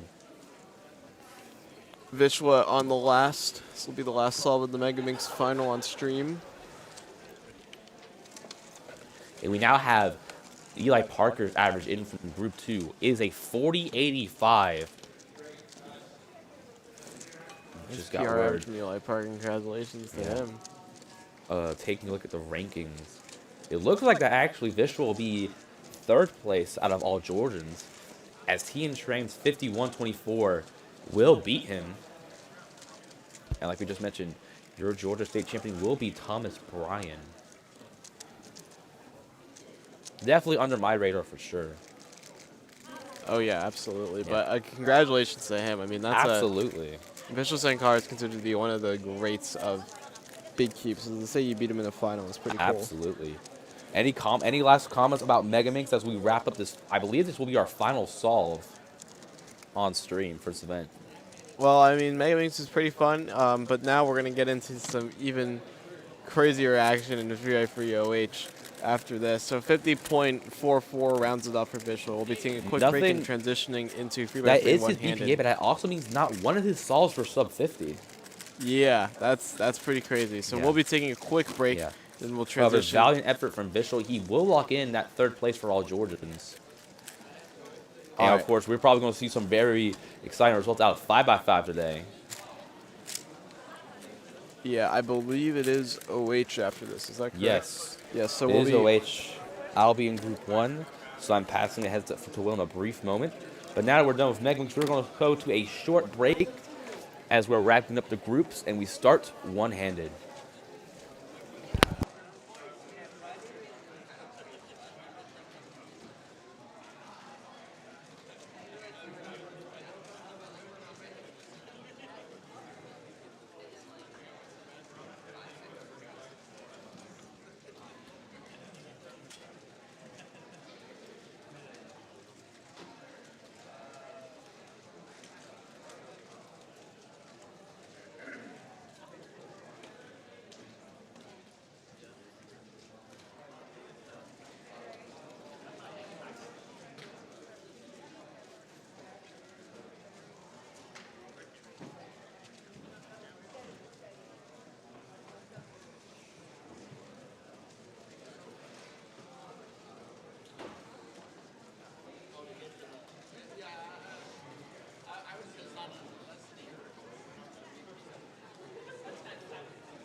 moving on to 3x3 one-handed, group 1. 3x3 one-handed, group 1 competitors and judges. Competitors drop off your cubes, judges take a judging station. When we start running those one-handed cubes out, we need all the assigned judges in their places. If you're not in your place, you will receive a judging strike.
I'm ready.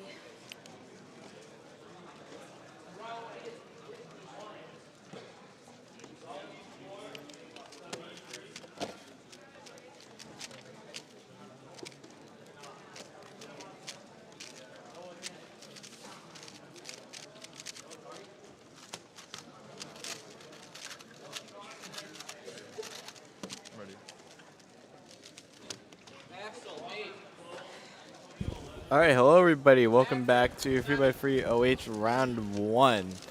We have some exciting competitors coming up to solve. Will, how's the competition been going for you so far? Pretty all right, honestly. I made Square One Finals, which was like my big goal competing-wise. So very, very happy about that. How about yourself? How's competing been for you? The competing has been going pretty good for me. I don't have, I got 4th in Mega Minx, which is pretty much what I was expecting. I got some decent Mega Minx times, but I'll be competing in 5x5 and Clock today as well. Yeah, so I think definitely there's a lot to look forward to today, but should be pretty fun. Nice, Here's nice. Justin Barker up to solve. Ready.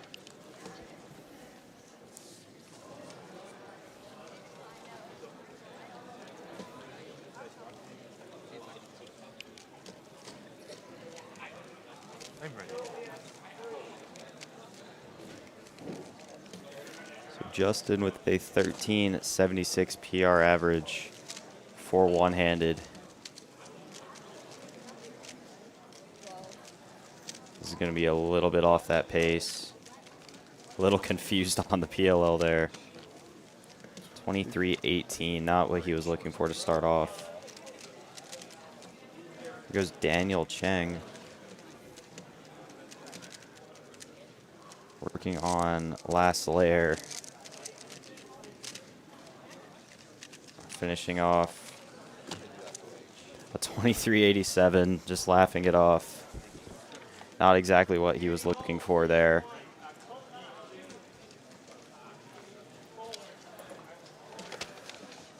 So Daniel Cheng actually attends Columbia University, so quite the smart guy.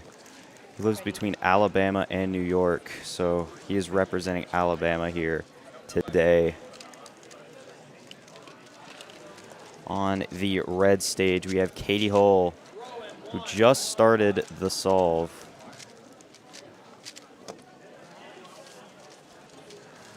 Currently crossing into the 14s. With the T perm at the end. Sub 20, a 1953 from Katie Hull. On We the are issuing judging strikes to Alex Bohack and Drake Denson Richard. This is your last warning. If you are found not judging again, you will be disqualified from the rest of the competition. On the blue stage, we have Rowan representing Alabama. Again, we have seen him on stream quite a few times this competition. Very hard on himself yesterday, but did very well in pretty much every event he competed in. I don't think OH will be an exception. 2 cube drops for 1798. Not exactly the result that we were hoping for from Rowan.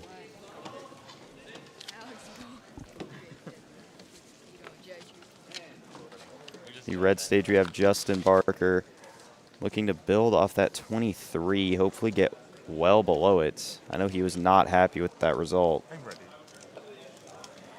Daniel Chang is also going on the blue stage. We will pan to him in just a moment.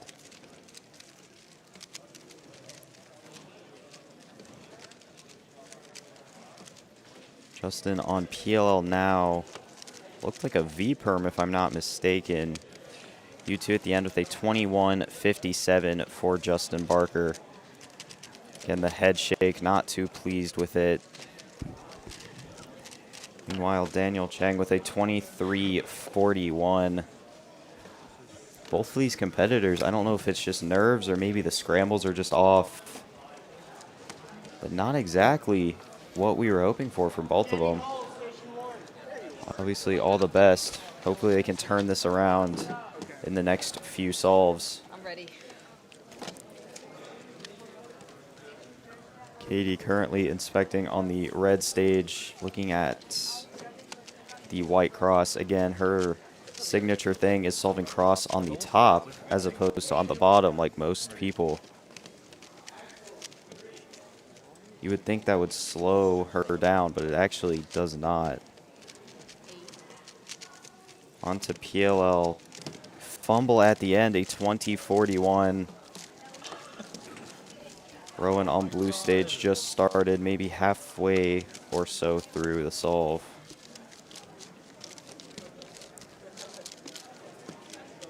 On to PLL, another cube drop with a 22.54. Laughing it off. We have had quite the few cube drops so far. Yeah, cube drops are, of course, going to be more common in OH.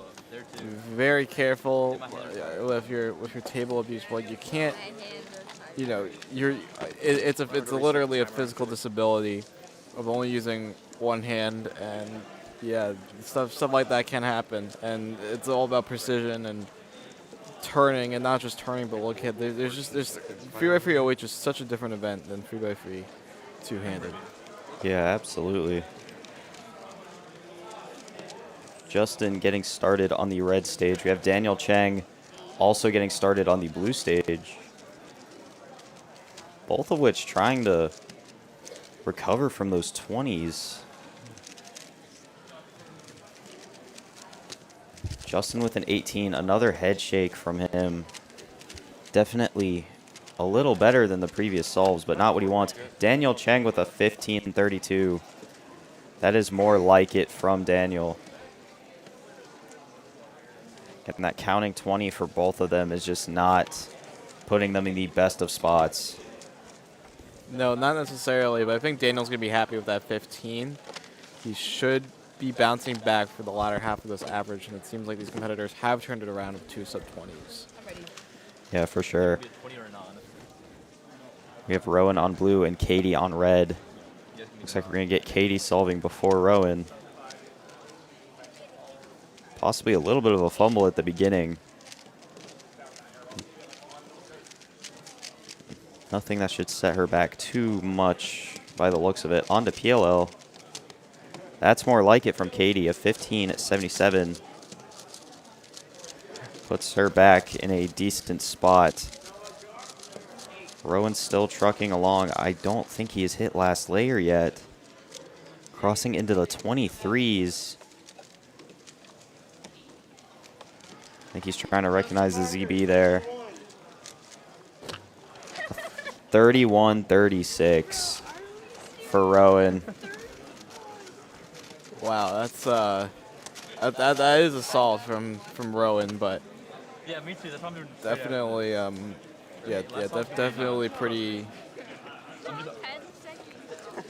Yeah, Rowan Not up to pace to what Rowan usually gets. Yeah, for whole sure. minute in comp.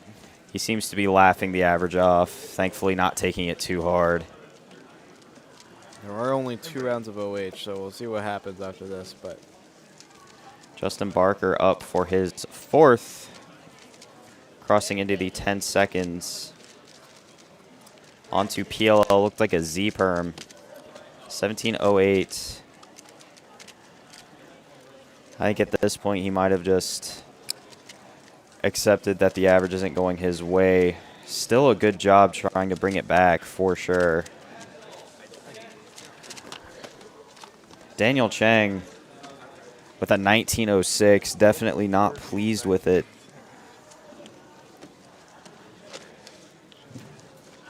I don't know if it is nerves or scrambles are just bad.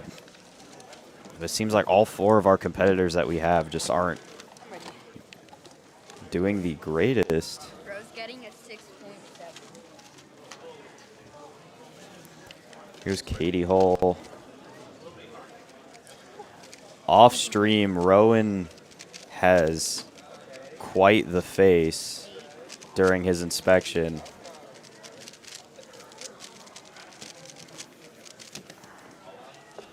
$16.37 from Katie Hull. Let's see what Rowan does on this one. Already on PLL. 13:25 from Rowan. Cuts the time he got before this in half. More than in half. 13.25 is definitely more like it from Rowan Stowe. Yeah, that's absolutely the pace he wants to see.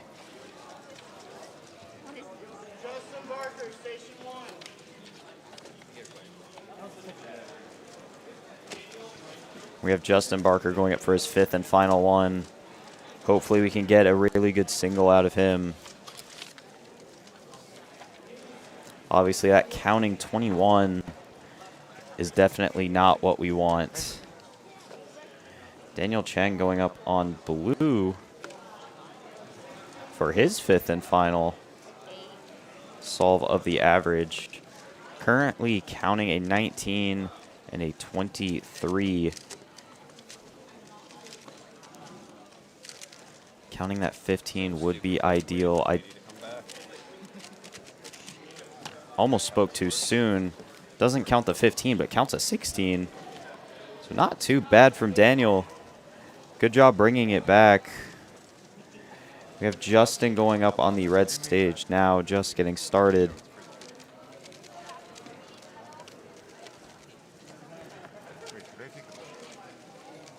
On to PLL. A 12-18. Good single. Seems very happy with that. That is best possible average for Justin Barker. And if you look at how the times went, he just kept getting better as the average went on. This should be a single that Justin is very happy about. It's very close to his PR single of 11:51. Absolutely, yeah. All right, and I think that just about does it for our stream competitors. We'll be moving on to the next group of OH. I believe this is Group 1. We'll be moving on to Group 2 after this when we come back.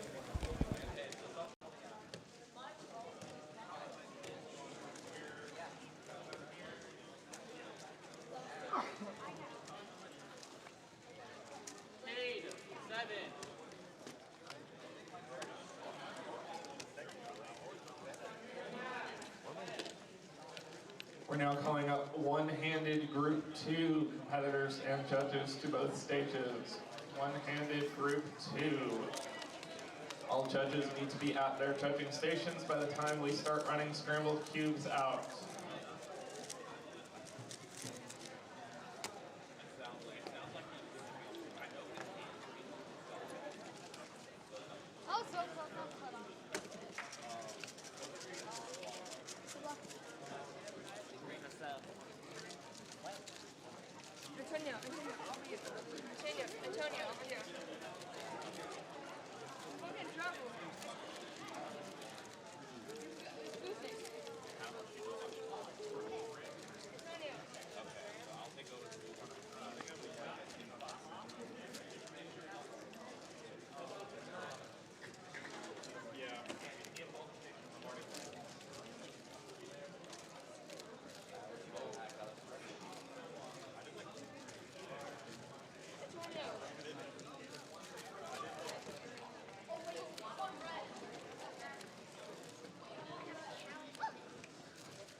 Is Isaiah Scott, please come to data.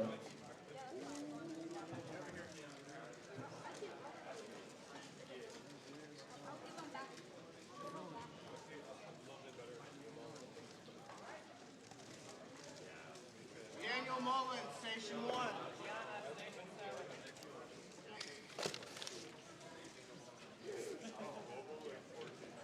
Roxana, 8.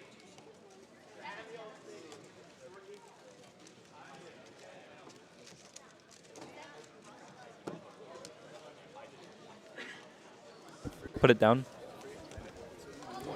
Okay. All right, we should be here with Eli Parker. Hello, everyone. The- Mr. OH man. The OH man, as they call him. Yeah.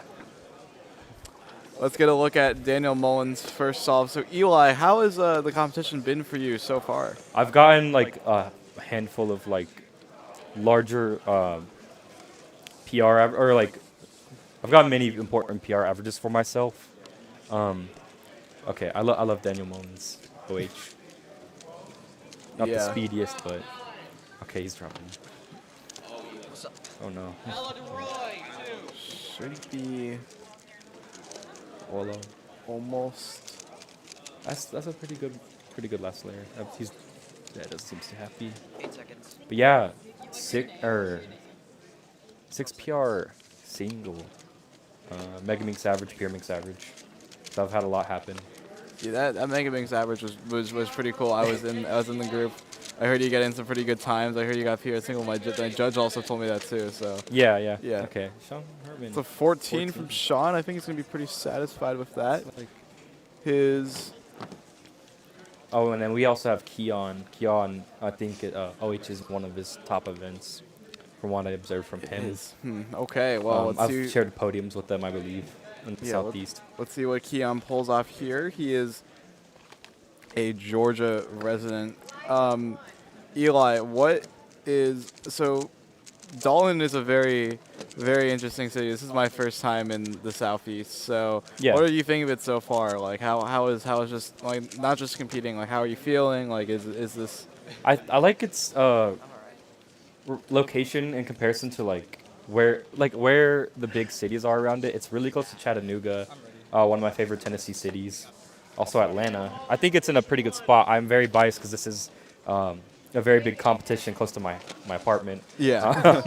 But I think Dalton is not a bad spot in terms of locations for comp. Yeah, definitely. I mean, I was flying into. Dalton's a very, very cool city. I'm having a lot of very good barbecue here. So Yeah.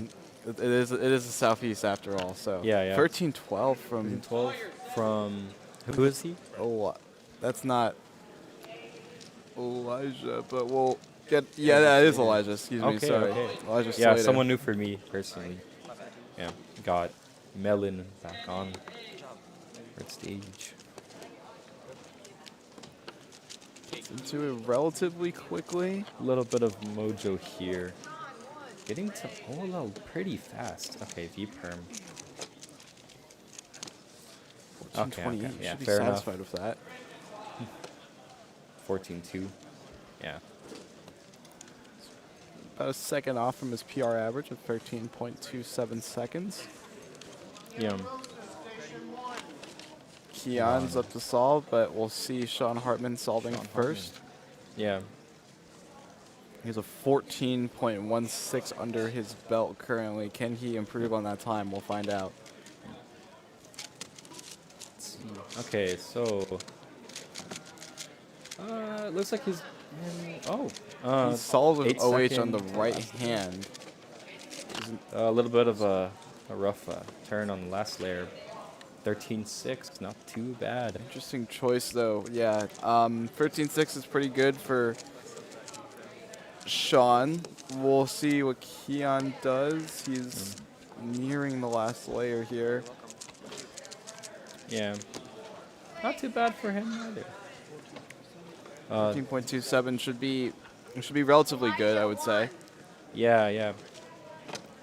Keon having a 13.60 PR average, not too far off. He also has a sub 10 OH single, 952. That's impressive. Okay, The So, to- Eli, have you done anything in particular to prepare for this competition specifically? I know this is a state championship very close to you. So, are you doing anything? Do you have anything in mind, or do you have any routines that you're changing up, especially for the new year? I did a lot of big cubes just for fun. I finished Soun ZBLL, so now I'm at 5 out of 7 OLLs for ZBLL completed. As I transition in the long term to ZB method. It's a lot of ALGs. Yeah, it is a lot. But I'm making the best of my curve on it. All right, Elijah coming up to solve here. User of the table. Are receiving a strike or judging. A little bit rough though, but the last layer looked good. 16.2 for Daniel. Again, just a reminder, after receiving 1 strike, any additional failure to do your judging assignments, you will be disqualified for the remainder of the competition. Yes, that's a 16.2 from Daniel, 14.5 from Elijah. I think these times are relatively okay. We have the OH final coming up as one of the events later in the day at around 5 p.m. Still a long day to go, but you know, I move through it, and I think these competitors are ready to complete more solves and maybe wrap it up and call this a great state championship. Yep. Speaking of state championship, here is Keon Wilson solving.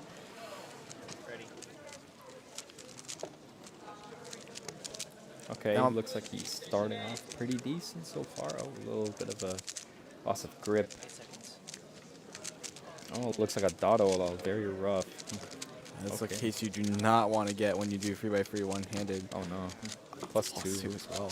Do you have any do you do anything in particular to avoid the dot cases? Do you use like a ZBLS, or do you like orient the edges during your solves? Oh yeah, so I do a lot of things. When I starting out, I always just like do like simple things like doing like FU, F prime or something like that to put an edge to the top. Anything like I've always done the small things to always get edges oriented. So if I get a dot case, it's like that's a very rare occasion. And now that I'm learning ZBLS, even less of an occasion. That's definitely very important, yeah, because those auto-wells, they kill us all, right? For the most part, yeah. There are some people in the OH solving community that actually set out to learn like the OLLCPs, so they'll have the specific corner cases, the permutations of the corners, look at them and do an algorithm to always get an EPLL. So it'd be HZ or U perms only for when they use those algs. Here's Daniel Mullen competing on the red stage. Has 2 more solves left in his average. Currently has 2 16s and a 14. Can he improve? Daniel Mullen having a little bit of pod, looked like an F2L. Early party Elijah F12, but Ryder's actually working through it pretty well.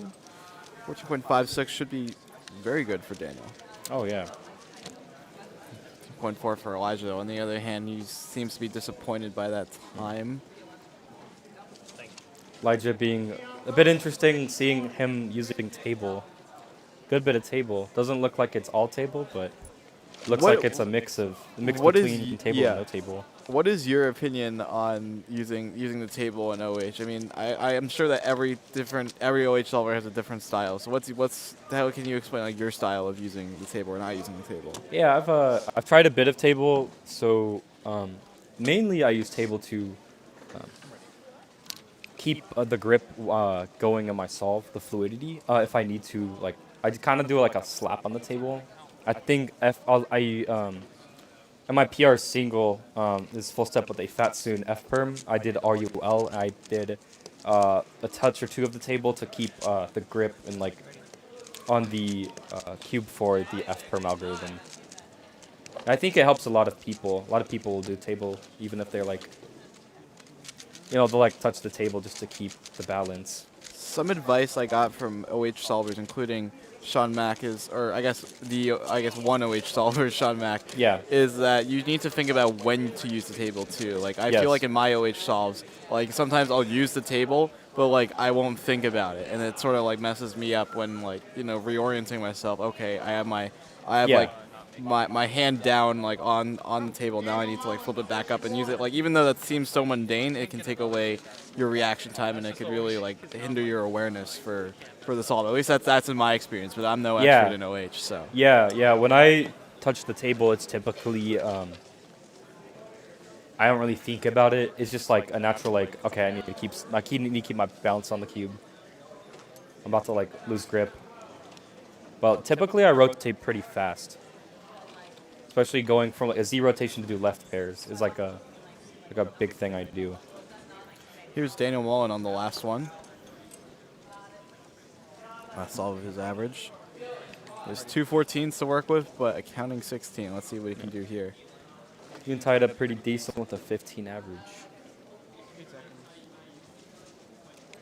We'll see. Elijah Slater solving off screen as well. Daniel Mullen with a little bit of a pause. Okay, that's Soun. G-perm. It's going to be much possible for A Daniel. little bit rough, but should make it to the next round, I believe. Yeah, it should be pretty good. Elijah Slater has a 16.92. We're waiting for Sean's last solve, and then we'll start to wrap up this this group. Keon Wilson's up to solve on the red stage. Sorry, I didn't give you 8. You're good. I was judging earlier. I didn't say. Waiting for Keon here. Keon, Keon's in the running for Georgia champ this year? Yeah, I believe it would either be Daniel or Keon. I think or actually, you have to account for Caleb Chen. Caleb Chen, though, yeah, and totes an 11 average. Yeah, that is pretty scary to think about. So yeah, and Caleb's definitely a beast. Yeah, I believe it's a lot of the natural 3x3 transfer to OH. And he does ZBLL as well. Yeah, oh yeah, the ZBLL definitely helps a lot. Keon finishing up here. 1777.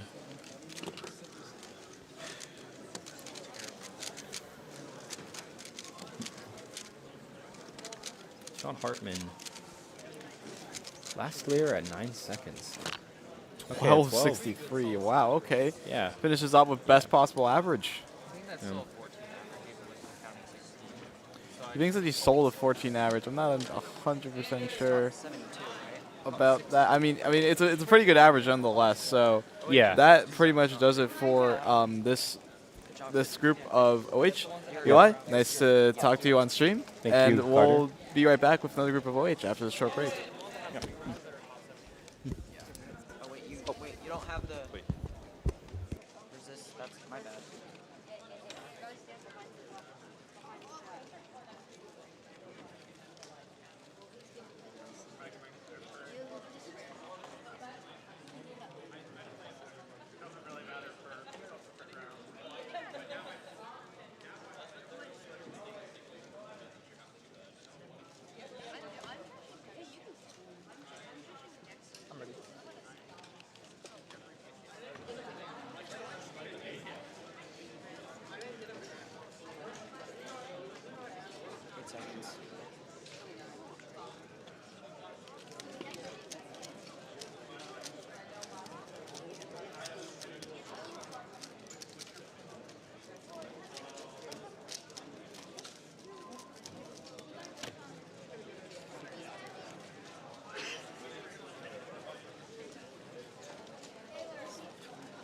No, it's just a 30. What? It's a 30. What would get? I mean,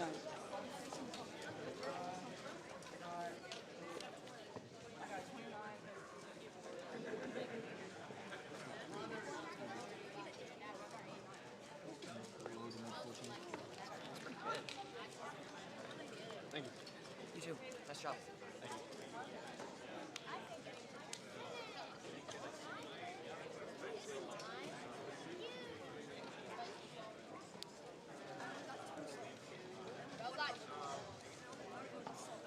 All right, we're now calling up one-handed group 3 competitors and judges to both stages. 3x3 one-handed group 3. If you just competed in group 2, you're assigned to judge. You need to get to that judging station in the same amount of time it takes the competitors in group 3 to get their cubes dropped off. Yeah, I don't know why I gave my mom.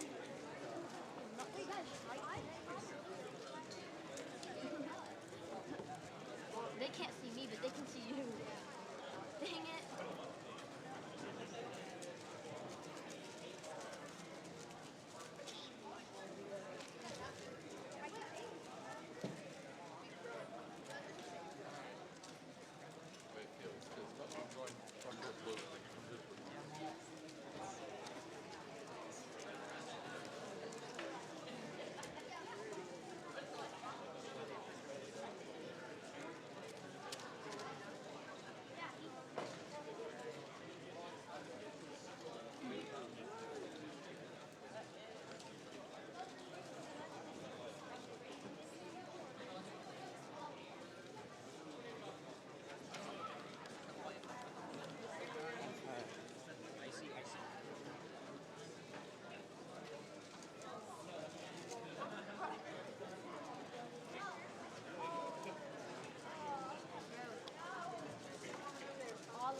You're practically more in the stream than I am. Now they see me. Now they don't.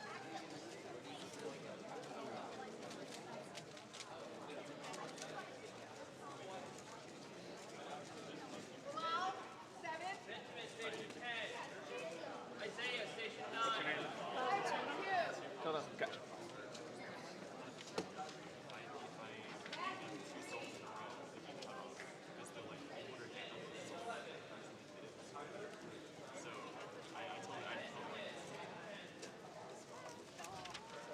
Dominic, 1. What's your name?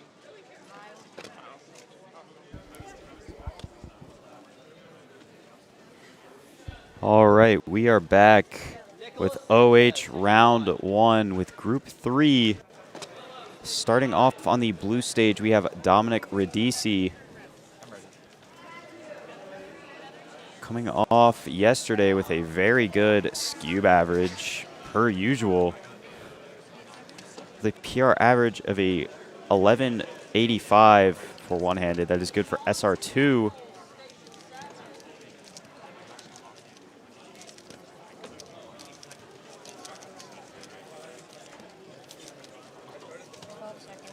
On to PLL now, looking to finish in the 15s, the 16s, 1688 for Dominic Radici. In the red stage, we have Nicholas Sanchez currently going through. So on to PLL now, looking to also finish with a 1752. Not too bad from Nicholas. His PR average is a 1317. So definitely not the pace we want, but still 4 solves left. Plenty of time to bring that back. On the blue stage, we have Brendan Dunnigan, one of the world's best all-rounders. Been on stream for quite a few events today.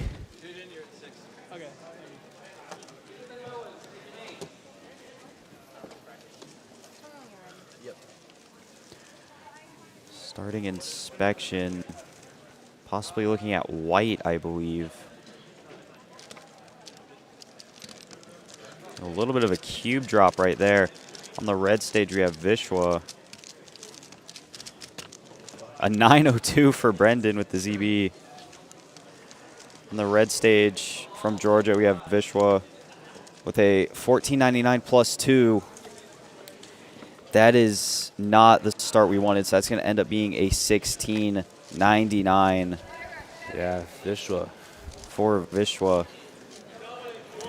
Nathan is just joining us. Hi. We had a Brendan 902 right before you sat down. Wonderful. Who are we tracking? Vishwa and Brendan. That's a 60, so half second. So Nicholas Sanchez, station 1. we're going to update this in a quick second.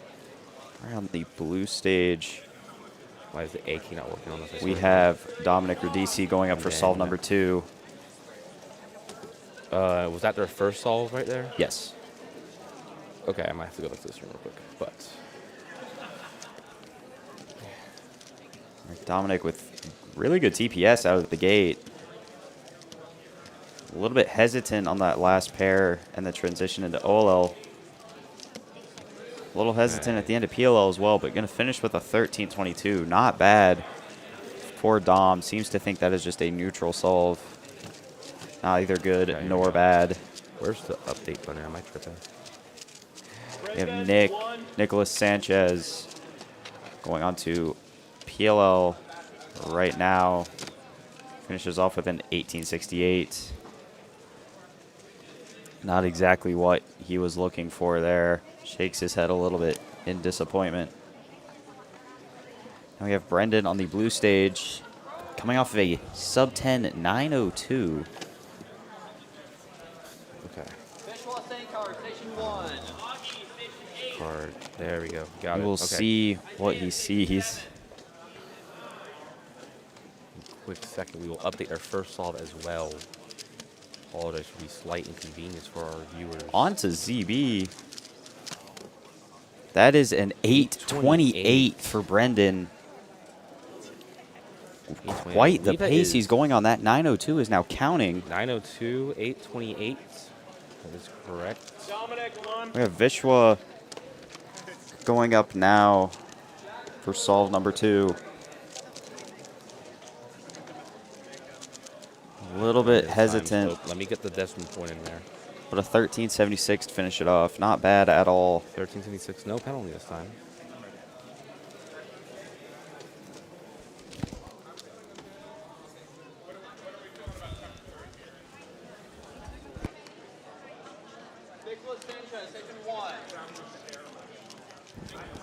Okay, on the blue stage, we have Dominic. Doing pretty all right now. Nothing too special, but pretty okay nonetheless. Finishes with a 1787. Shaking it off and giving us a little chuckle, so. There we go. We now got all of our stream updated. What just fell, the chords or something. All right, Nicholas Sanchez going. Coming off of what he thought was not a great solve. With the anti-Soun into PLL. A 1746. Brendan back at it. Looking to capitalize off this average. His PR average is a 10.01. So there is potential here. Absolutely. Definitely want to break that sub-10 barrier. So just going into single digits is a huge barrier for really anyone. See if I can see anything not particularly. Not thrilled about this. He does have that counting 902 though, so even if he gets a decent. A little bit of a pause. Bit of a pause. Oh, Maybe he had a corner flipped, it looked like. 13 flat. Not definitely a bit of a step down than what we've been seeing. Vishwa going right now as well. A bit of a pause right there. May have dropped the cube a second too. 1583. Go to overhead real quick. Is that a penalty? I don't think it is. Oh, that's. Believe that Okay. cube is good. We cannot check the overhead right now. Camera is angled a little bit weird. Yeah. We have Dominic going up for his, I believe, his 4th.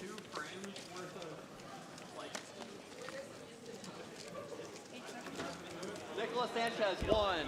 We'll see what goes on with him. All right, here we go. From Dom. He's a 10-15 PR single. A sub-12 average. Finishes with an F perm, a 12-16. Not too bad. Starting to bring it back. He seems pretty happy with that. Absolutely. Here goes Nicholas Sanchez. And is this our last group of one-handed? There's one more group after this. Oh, and that's where we get Andreas and Eli, our fastest 2Cs, by quite a large margin. both of which having Oh, big pause sub-10 for Nick. Looks like a 14. Brendan Dunnigan just sat down. 1832, not happy with that. Do everything in his power to not count that 13. And Brendan, the guy to watch at the moment with a counting 902. Hopefully that 13 doesn't play too much of a role here. Here we go. We will see Brendan what he can do.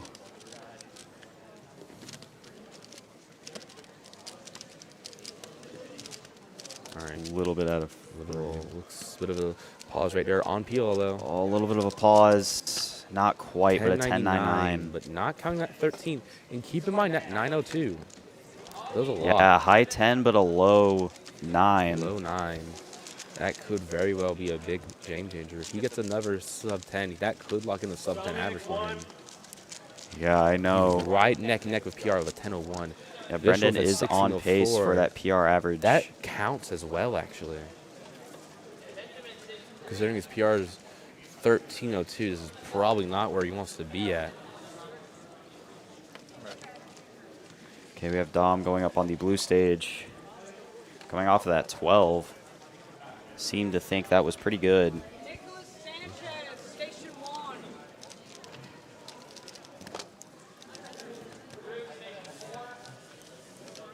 A little bit slow on F2L here.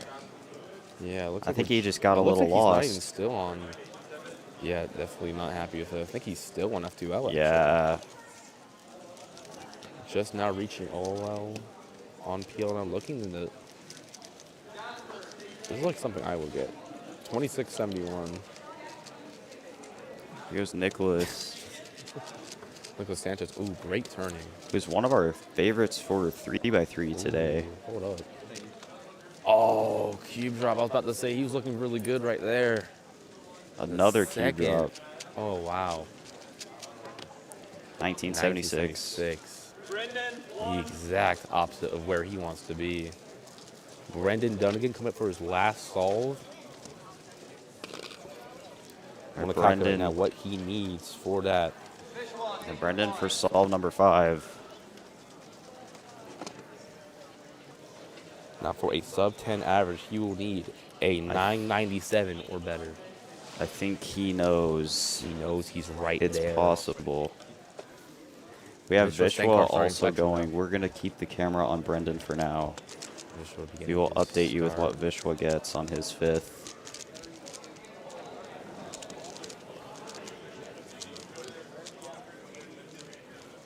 Brendan up the start. Looking very fast at the gate. We've been talking about TPS and some of the other events. No exceptions one-handed. On Pilo, does he have it? He doesn't. Oh! Barely not. No. 10.04. Vishwa with a 26.15. I believe that might tie PR just be shy of it. Wow.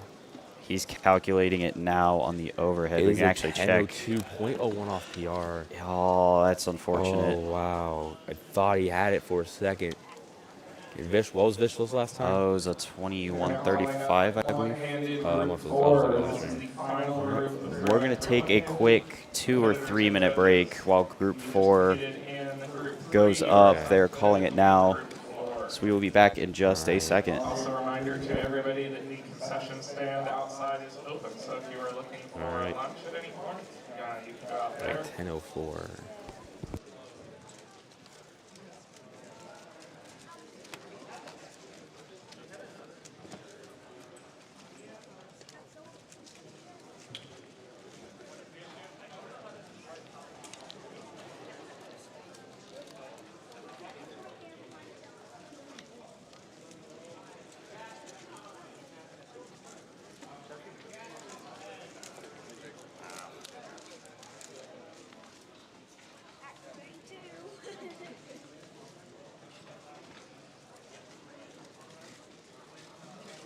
Benjamin, 7.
We're back with Group 4, the final group of one-handed round 1. We have Eli Parker and Caleb Chen solving right now.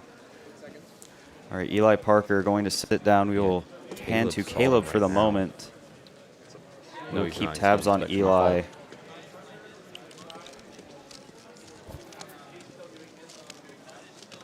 A little bit slow TPS, but Caleb is also... I don't remember what his PRs are. Caleb is also pretty efficient in his solutions. 903 single, 1156 average, but looking like a little slower. 17, 21. Yeah, not the best start from Caleb. Definitely has the number of solves to bring it back. Eli currently inspecting one of the favorites for today. 4th place at QB USA All-Stars. Incredible TPS. It's going to be an 880 to start off. He looks pretty happy about that. Really good start for Eli Parker. And now we have Tian on the red stage. We talked about him earlier, a dominant blind solver, taking all the blind Georgia State tiles. Yeah, absolutely. If it wasn't for FMT, would have completely swept Georgia tiles at that comp. And Andreas Lambro pulls it up. And off to the races. On to Olel. With a U-perm at the end. Looks like a 1558 to start off for him. On the blue stage, we have North Carolina's very own Andreas Lambropoulos, who was the 10th seed at World Finals this past year. So definitely going to keep an eye out on him. This is the event he has told both me and Nathan that he is the most excited for. Absolutely. He's a dominant blind solver right behind Eli, I believe, at a 9.2. And I will say, that average had a 10 with an end perm that counted. So that just shows how dominant. Yeah, his PR average is a 945 with a 732 single. Also was the 10th seed in the 2025 World Championship. He is incredibly dominant in this event, especially in North Carolina. We also have Caleb Chen on the red stage about to start. And he will begin his inspection first, so we'll flash over to him and do our best to go between him and Andreas. Remember, he got that 17 at the start. He does not want to count that.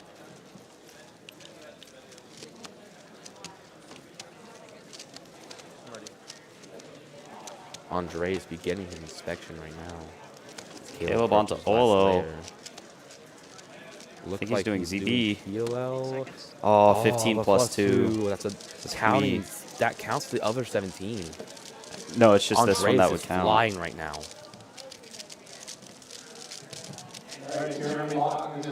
Announced it during his solve made him pause a little bit. 1250 from Andreas.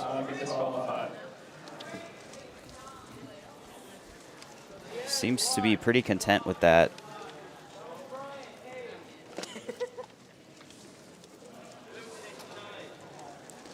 On red, we're going to have Caleb Chen, or excuse me, Tian going back. Yeah, I believe he got like a 15 on the first solve. Is that what you talked with me? Yeah, he got a 1558 on solve 1. Okay. I think, yeah, it looks like Eli's about to be on blue stage as well. His cube just got dropped off. We will pan to him whenever he is ready.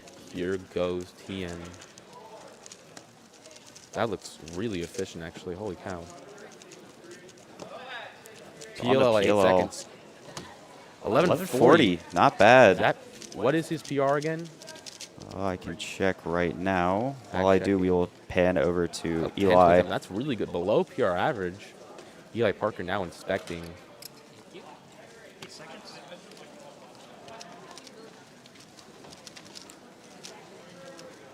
Solving just a hair out of frame. Oh, he's flying. Almost a cube drop there, though. 10-16, and he's mad about that. Yeah, 10-16, almost that sub 10. Dude, I'm so ready to like finish CP because of that. Oh my god. How far into it are you again? I literally need to do anti-Soun and H left.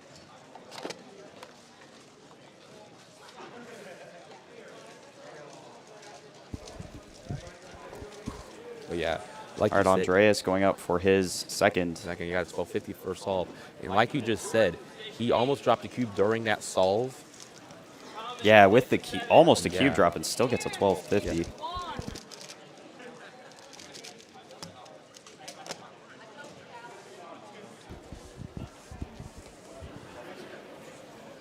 Andreas usually takes a little bit of time to prepare himself.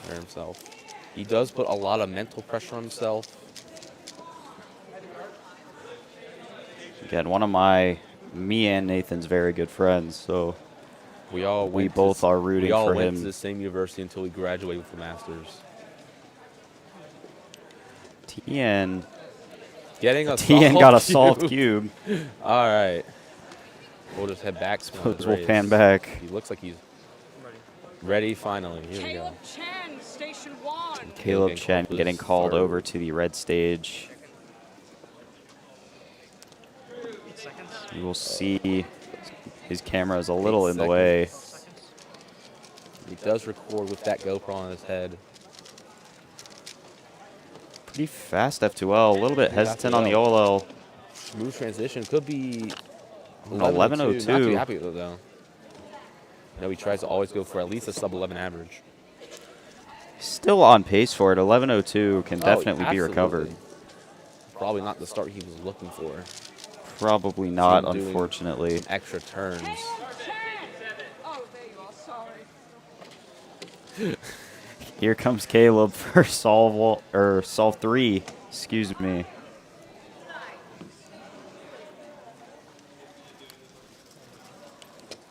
All right. Coming off of that 17.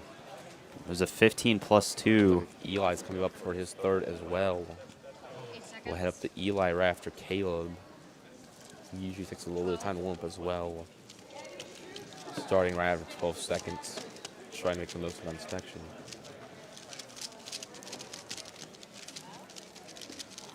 Onto OLL. Yep, going Solved straight to edges. PLL. Looked like a T-perm. 1468. No penalty this time. It's always good to not see the +2. That's a good way to start to come back. Yep. And Eli starting his solve right now. We have Eli going. Coming off a 10-16. Looking for a ZB maybe? Oh, that ZB's so hard. That As was he a said. ZB.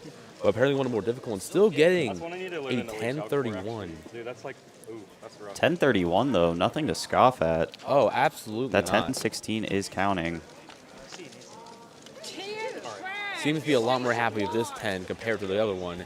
Tien and Andreas both getting called up, and Andreas getting there first, so we'll keep the camera on him at least for a bit.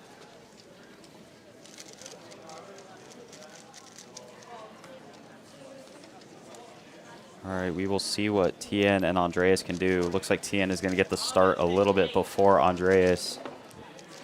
Andreas not doing as well as he appears to want to be doing, so it looks like he's taking extra time just to fully make sure he's locked in. Tien doing quite fast as well. Looks like he already on PLL at 9. 1181. That is a counting 11. 12, so he's doing quite well for himself. Giving us the thumbs up at the stream table. Seems very happy with that. Yes. Double check his PR average for me, please. His PR average for Tien is a 1216, so he's so on that pace. is on pace. He does have a count. That does count, the 1181.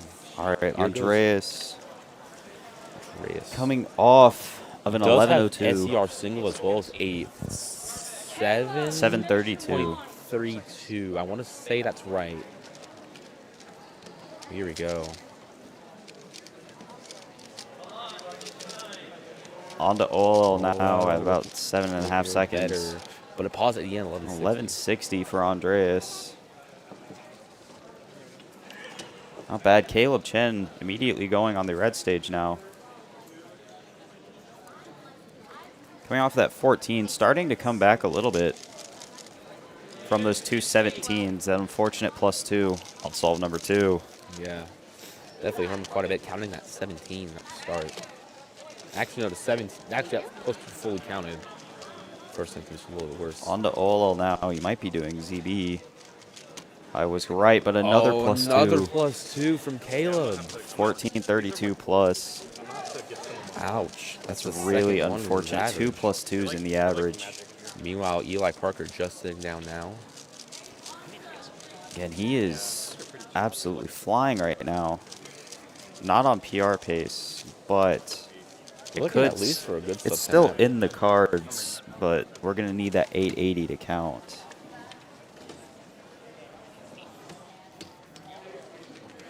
We'll see what happens. Dropped off as Eli starts. Great CPS at the start. On the Looking on Olo Olo now at already. about 6 seconds. ZB. Looking ZB. 10:29. Just over 10 again.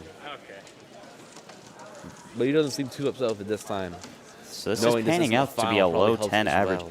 But keep in mind, this could still be sub 10 if he gets BPA. Anything up other than like that one.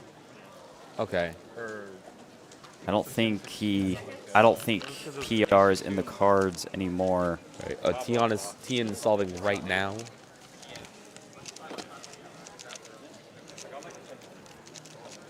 On to PLL, looks like a Z perm. 14, 18. Doesn't seem too happy about it. 18. He knows he could have gone sub 12 right here, but I think that kind of took him out of contention. Andreas on blue stage.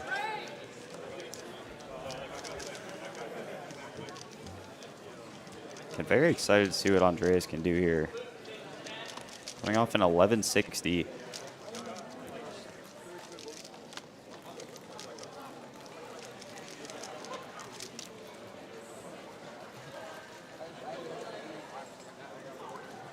Taking his time to get ready.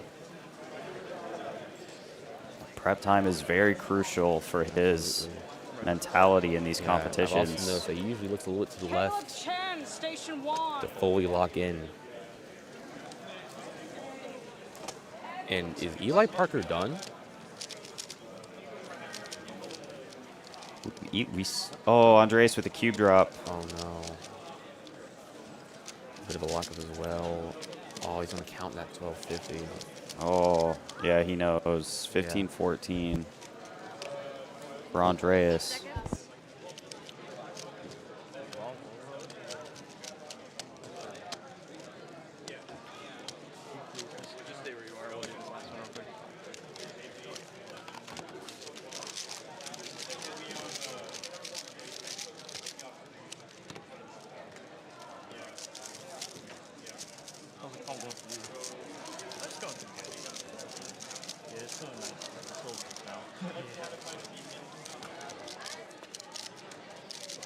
All right, we have Caleb Chen with a 1740, it looked like. We got word that Eli Parker got an 11-3 off stream. Yeah, so that 1029 was actually the end of his average.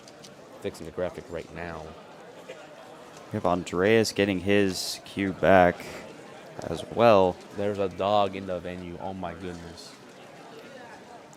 Sorry, my attention got fully carried away by that.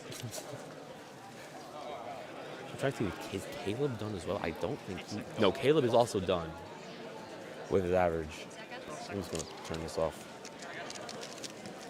All right, we're just going to turn that graphic off. Looks like that they put some competitors in drawn stations multiple times in this round. Or this group, at least. All right, Andreas. Tien messes up a little bit. Andreas off stream with a 1247. Tien, meanwhile, heading into the 20s. Yeah, Tien with a 24-24. I think that is going to do it for our OH round today. We will be back in just a few moments with 5x5 round 1, group 1. Competitors and judges. You are a competitor in 5x5 group 3. You are assigned to judge in group 1. You come on up here at the same time as the competitors, get in your judging seats. Anyone who is not in the judging seat by the time we start running scrambled 5x5s to stations will receive a judging strike. Bro.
surprised. Strikes are working. Yeah.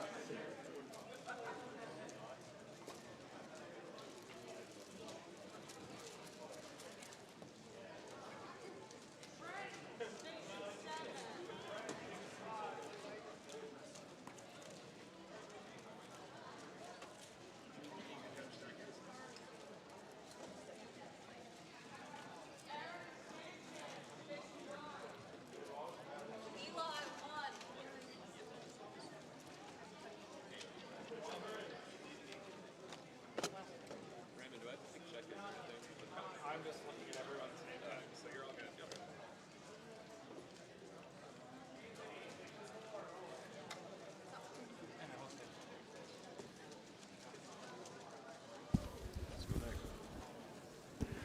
We are back with 5x5 finals. 5x5 finals.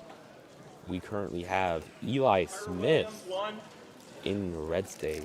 A native Georgian with a 101 PR average. He's also one of the organizers for the competition, originally coming from all the way from Columbus on the board with Alabama. Yeah, that is a ways away. Absolutely.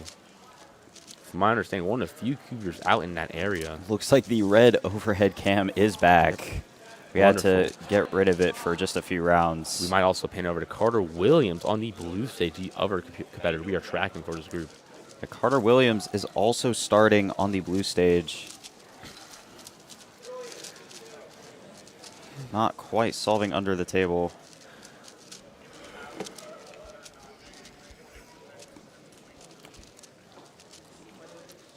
Carter, with a 55.49 PR average. I'd imagine he'd be quite happy with a sub-1. Back to Eli on his last four edges. He has a 57 PR single. So this is looking like a pretty good pace for him. Believe he has parity. Yeah, there we go. Doing parity, yeah. Still selling very well. Has a 101.91 average. So I think he's going to on finish to quite PLL now. PLL, looking like a 101.04. Not bad from Eli. Absolutely Pretty good start. Not. Just under his PR average. Here goes Carter. I believe he's on 3x3 stage with no parity from the looks of things. All right. It looks like that will just be under sub-1. Yeah, 59.92. Not bad at all. Not bad from either of these competitors at all. Carter Williams with a 55. Actually, maybe not the best from Carter with a 55 average, but that's still really good compared to anything I can do. Yeah, for sure. Absolutely. Again, if you guys were here yesterday, you know that 6x6 and 7x7 were happening. And we said a bunch of times, big cubes are a test of endurance. And this is no exception. Yeah. We'll also address Titus's comment saying that I'm surprised Andres this time was not listed at the top. That is because Eli Parker was the fastest on the blue stage for that group. So we listed his times instead. Don't get me wrong, For your is an insane enjoyment, Andreas got a 12, I believe 12.16 average on one-handed for those that are curious. Second round. Here goes Keon Wilson on the blue stage. Speaking of Andreas going straight to 5x5, it sounds like we just heard him get called for station 7. Keon chugging along on centers here. I believe a Yao user solving just out of frame. Cube, a decent amount of cube in the frame, though. A little bit tragic that we can't see the full cube, but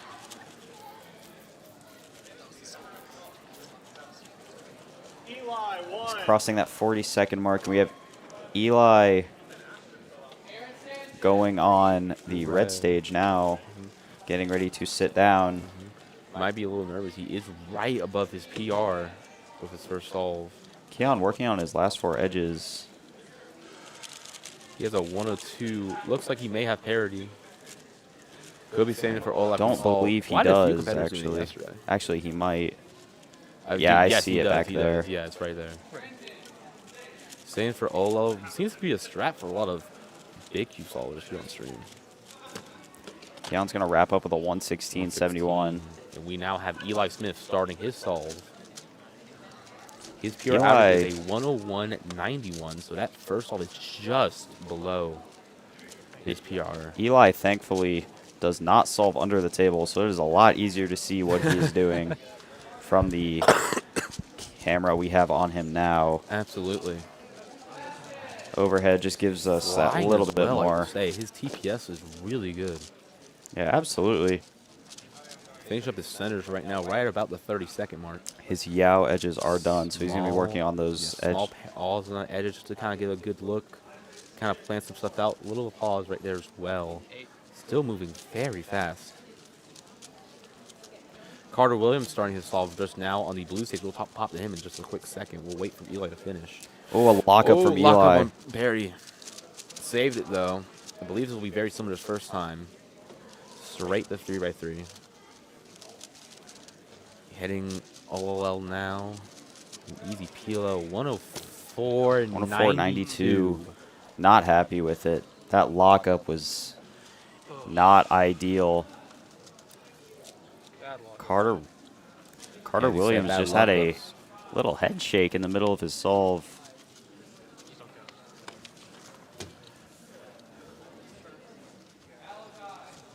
Working on edges right now. Start off with that 59. Probably want to be in the lower, more lower in the 50s. He's still working on edges. If He's going to be beyond a minute. Yeah, it looks like it's going to be a little slower than his first one. A parity as well, it looks like. Thank you. Maybe. No, I think he was just fixing these last couple edges. Onto OLL now. OLL. It looks like an H-perm. 113.57. 57. Not exactly what we were looking for from Carter. Absolutely. I'm sure he is. Yeah, the thumbs down. Thumbs down, yeah. Seems to laugh it off, though. That's good. Absolutely. It's just what you got to do in this situation.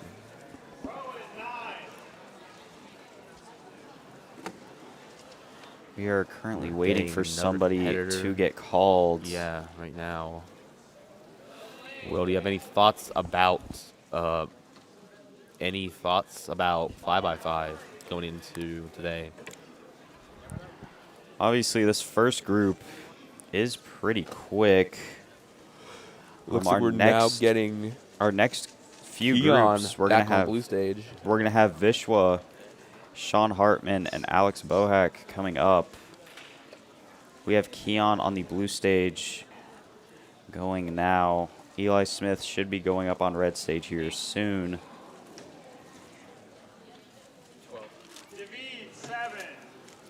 Hopefully Keon solves at least a little more in frame on this solve. It looks like he is.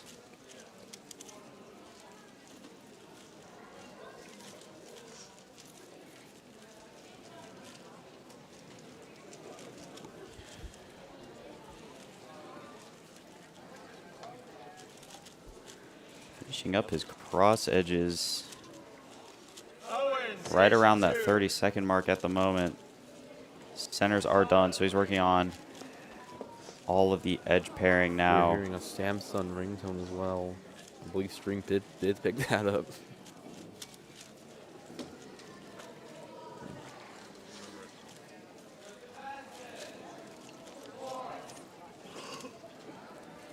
Working on, I believe those are the last 4 edges for Keon. Yep, looks like no parry, at least upon first look. Going straight to, a little bit of a lock right there. There was parity. Easy OLL though, looks like after. Looks like that. Gonna wrap up with a 112.86. He's not happy with that at all. He is not. And his PR average is a 102. Round of 5x5 at Georgia Champs. So it's so he knows that this is not a good ad from Carter Williams going back to station 1. We begin his third solve, hoping to bounce back after that 113. No word from the red stage about Eli Williams.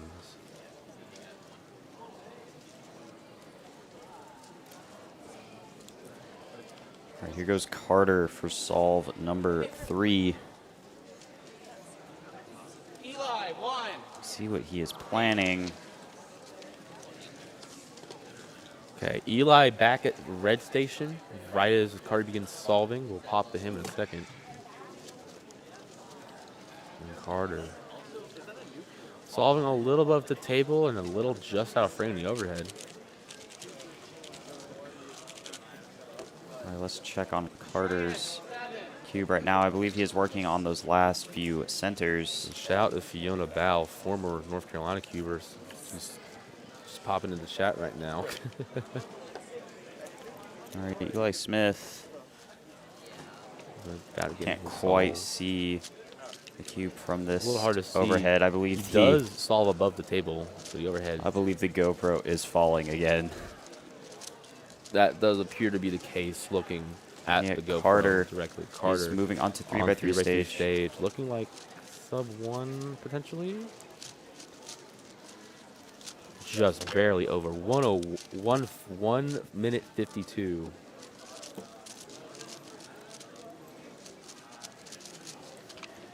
Looking at Eli, passing 30 seconds. He's on last 4 edges. Yeah, he's moving really quickly for this one. His PR single is a 57. He could be on pace for it right now. It's hard to tell. He is not. He still has to finish his last couple edges, but he's still in a very good pace. So it appears to be moving on a 3x3 stage. This could be good. Oh. Just barely over PR Just single. missed it, but he still seems but a really 57.97. It's not. Oh, I should we tell him? He knows. I think he knows now. I think he just realized it's a high 57, not a mid like he thought. No, he still thinks it's good.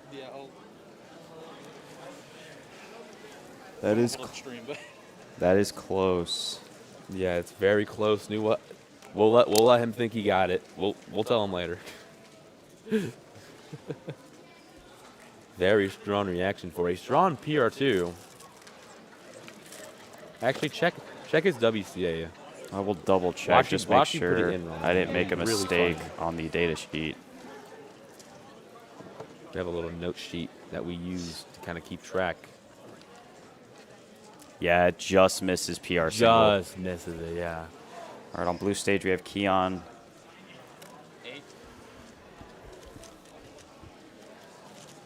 Either way, he's still definitely on pace for potentially somewhat average now we're looking at it. Because if you count that 57, that definitely means that 101 down to under a minute.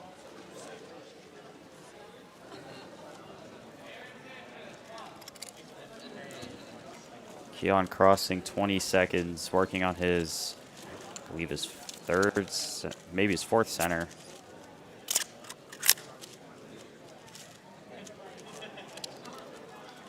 If you were here yesterday, you may have seen the banana toy. Those are way too thin. I did not realize stream was picking that up. I do apologize.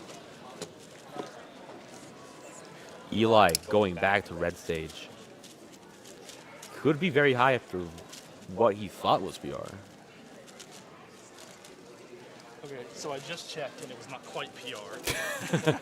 Yeah, there you go. Eli knows. He double checked. Keon, still very strong single from him. Just shy of that sub 1. Just shy. He's all right. Definitely a bit of a bounce back compared to the high one, the 110s he's been getting. Ready. All right, and he's lucky he's right. Is spinning that propeller hat. His signature look at comps. Carter Williams can drop this as well. Here goes Eli off that PR2 single. Nothing to scoff at by any means. Carter Williams also going to sit down on the blue stage.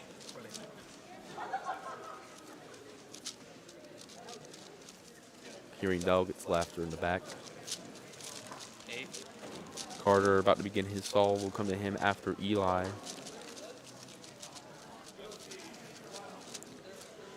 Here goes Carter.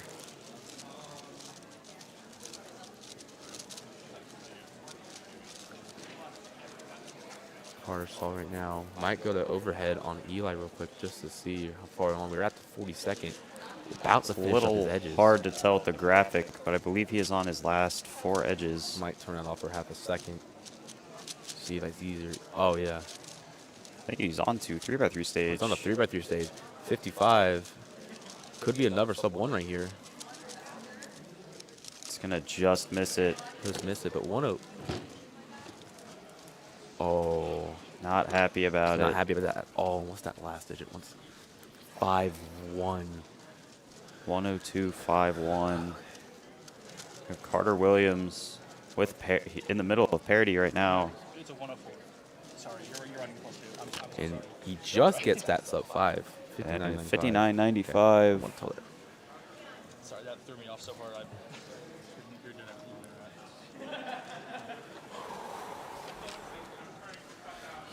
right. Eli's still in a heavy contention for at least a PR average.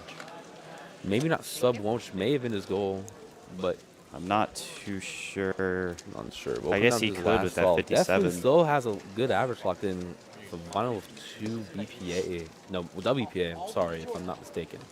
Here comes Keon.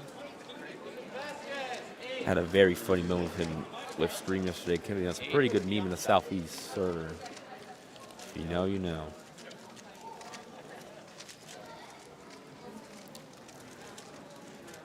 Here he goes, solving a tiny bit out of frame. Unfortunately for us.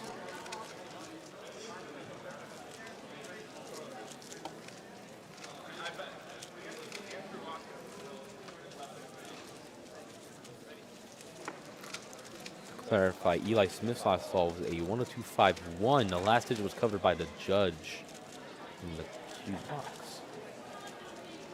For anyone wondering, that is the confirmed time. And here goes. You know, looking quite a bit. Looks like he's almost done with edges. Indeed, he is. He does with a 55.06 his PR last singles. 3. Not going to get quite there, but could be another low one, potentially sub 1 if he. No, I think he. Well, he's a PL skip, but no, he won't. This is on PL PL now, looking like a low 103.95. Seems confused at the result. May have messed up a little bit at one point. Potentially, yeah. Eli Smith being dropped off for his last solve. Once again, he is in PR potential. All right. Eli Smith coming up to solve. Wishing him the best of luck. Alrighty. One last solve. All right, lock in, Eli. You got this. Carter coming up as well. We'll probably be flipping between the two quite frequently. Carter begins his inspection. Ready. Okay.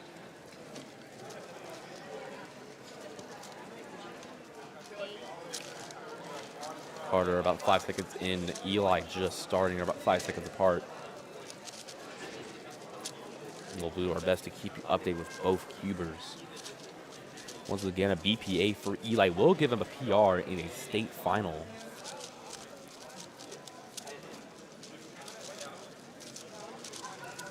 Carter finishing up his centers right now. Yeah, look about the 30, at around the 30-second mark actually. Eli about 33, getting close to some of his edges. Small Checking off on him really fast. Just missed it off stream. I can turn off the graphic again. No, that's not right. That is not the right graphic, that was not Nathan. the right Take that button. off. My apologies. Carter with a 53.96. There's a really good single from him. Here goes Eli Parker. Coming up on Peel. Bit of a lockup. Think he still has it. No. Oh. 102. Just shy, but well done. All right. Let me put this back up. Where is it? Okay. Yeah, we apologize for the NAR graphic. I don't know. The random NAR jump scare. What was his last digit? I can't see. 5.7. Hey, Almost the exact same 102.57. time. So that's Carter, what was close your to last time? PR for Eli, but not quite there. Wait, 53 point what? Okay. All right, we're getting an update on Carter's last time. Here we have Keon going for his 5th and final, and I believe this will be the last solve of the first group.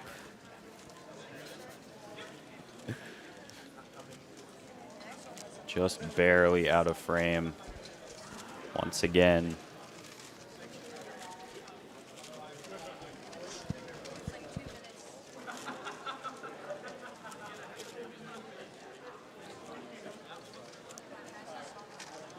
looks like from the little we can see, looks like he's on his last 4 edges. A big pause there, though. Now calling 5x5 Group 2. That is my group, so I'm going to have to go ahead and hand this to Carter. Well done in 5x5 and great 53 at the end.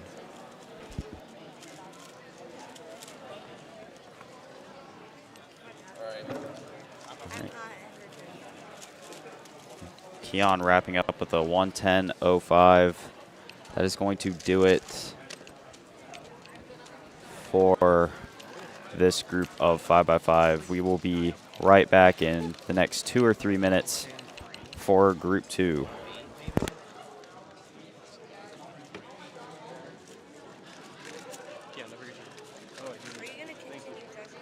I'm not. You have, Yes. you have to talk to one of the... I badly want to. Wait, you have to talk to them. I would double check. I badly want to. Yeah, the live stream.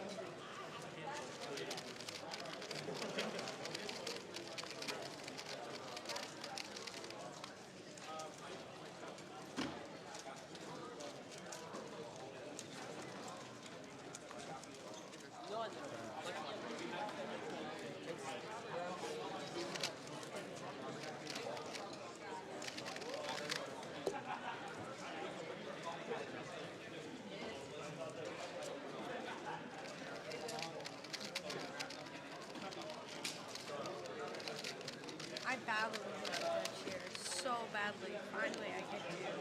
The other time that I was here, someone said that they were going to judge their friends.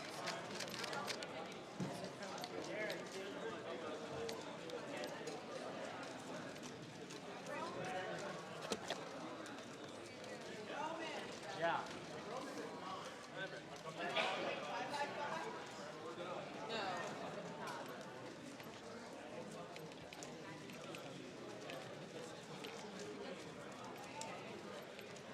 Ready?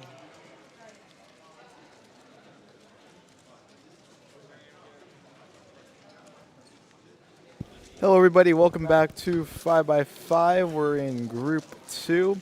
Let's head on over to Jared Stinson, competing in the second group of 5x5. He is from the state of Alabama. He currently holds both both state records in single and average.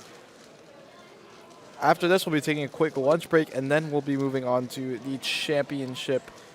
Well, actually, after that, it's clock round 1, and then after that, we'll be moving on to our champion block of Pyraminx 2x2, 3x3 semifinals, square 1 finals, 3x3 one-handed, and then we'll have clock finals and then 3x3 finals to round the day off. This should be very exciting and very fun. Yeah, absolutely.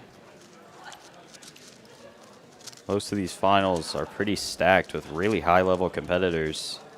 Some world-known. So we're very excited to see what happens. Jared with a 101 or 1 flat .15. Taking a look at the overhead angle of Alex Bohack. Currently don't have too much. He's working on the edges fairly well.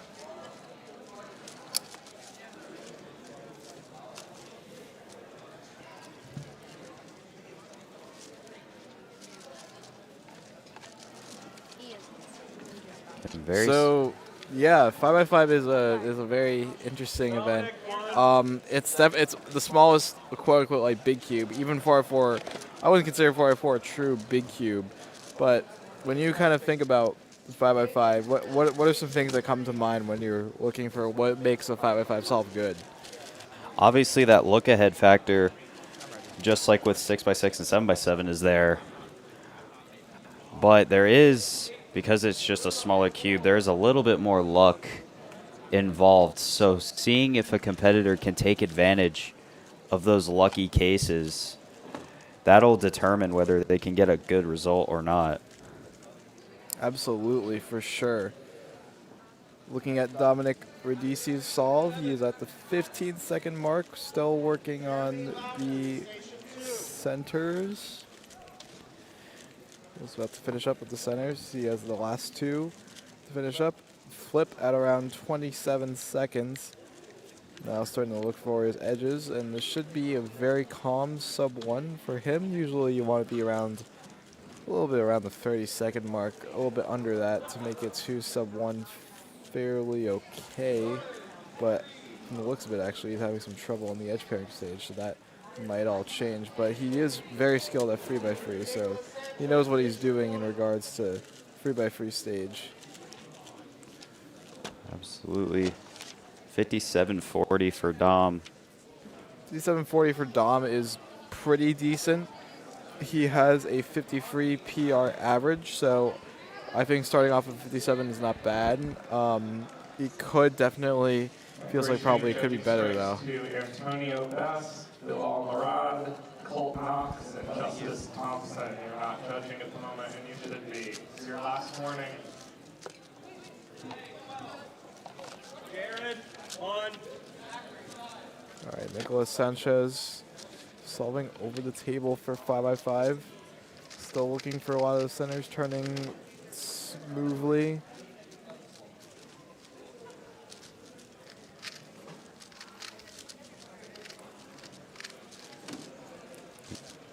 Off stream, we have Jared sitting down on the blue stage. Jared is a very talented Mega Minx solver, and he also is very talented in big cubes as well. That would seem to be his thing. Yeah, for sure. He absolutely ran away with the gold in Mega Minx by a little over 3 seconds on the average, which is just a crazy feat to do. Nicolas Sanchez looks like he is ending the solve off. It's a 1 minute .79. Jared is on the 28-second mark, trying to finish up those last two centers. I'm not sure if this is going to be sub-1. Flip to around 32 seconds and still have a cross edge left to complete. Has to move quickly through this edge pairing stage. He can't afford a pause or two. Seems to be locky in this solve. Not really shaping up to be amazing. What? Has parity, has to deal with that too as well, but from 3x3 stage it should be a pretty smooth sailing. Jared's past the 1 minute mark. And that's going to be a 107.66. Not the best start for Jared, but he can recover in these next 4. Yeah, for sure. There's still room for coming back. Here's Bohack on the next.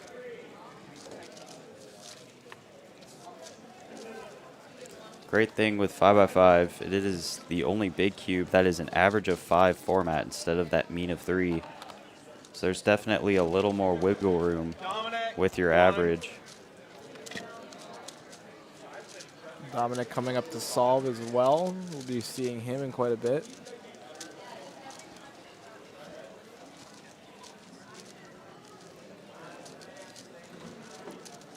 Alex Bohack working on the edge pairing stage right now, and he's nearing the 3x3 stage. Dominic has just started inspecting. We'll pan over to him once Alex is done.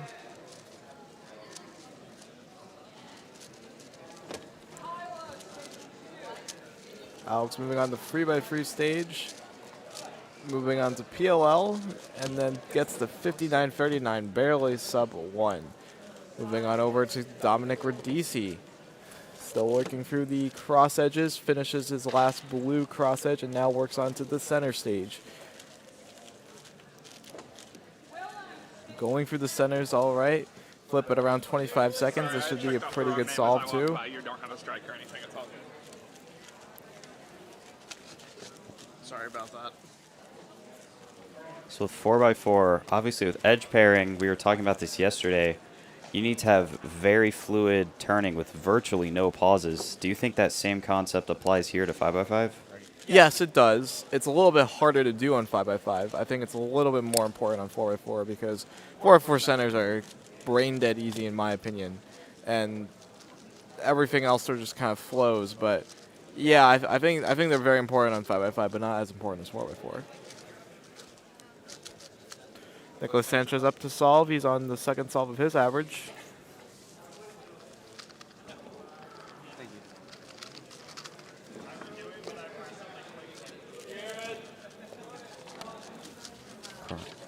Getting ready to cross into the 30 seconds. Looks like he's still working on centers.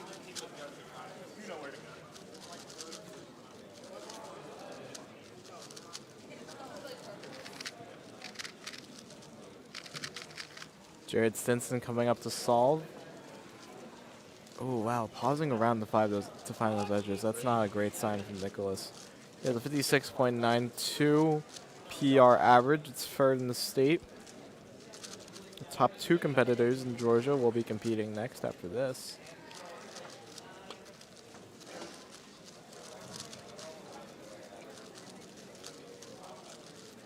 And this is not going to be the best of solves from Nicholas. Passing the 110 barrier and then getting a 113.282 round it all off. Had a little bit of a lockup there at the end. Jared at the 22-second mark. Working on the center stage. He should try to finish up sometime soon.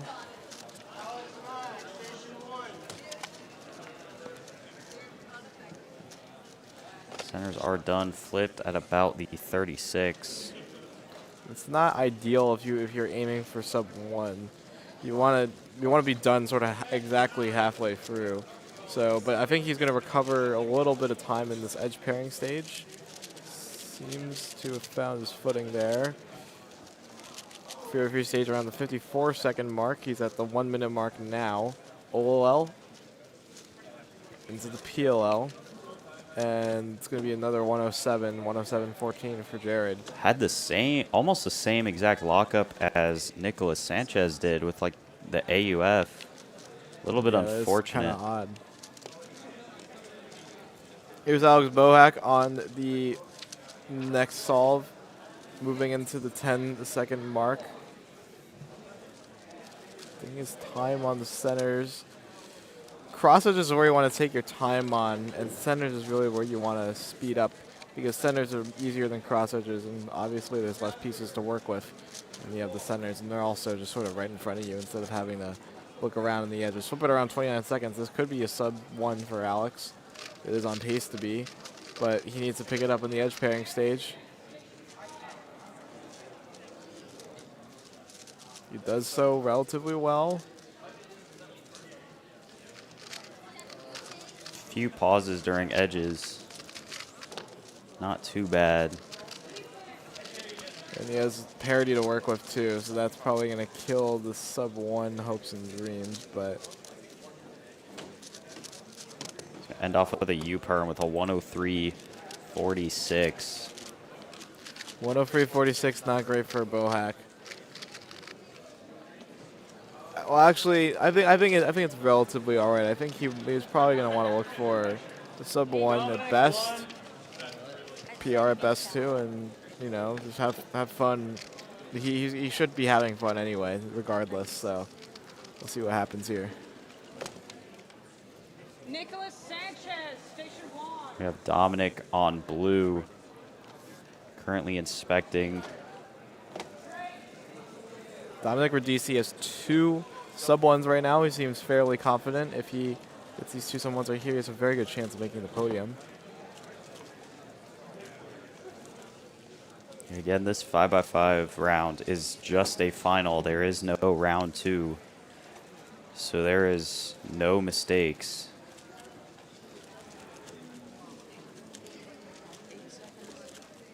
It started and transitioned into the yellow. The last 2 centers around the 27-second mark. That's good pace.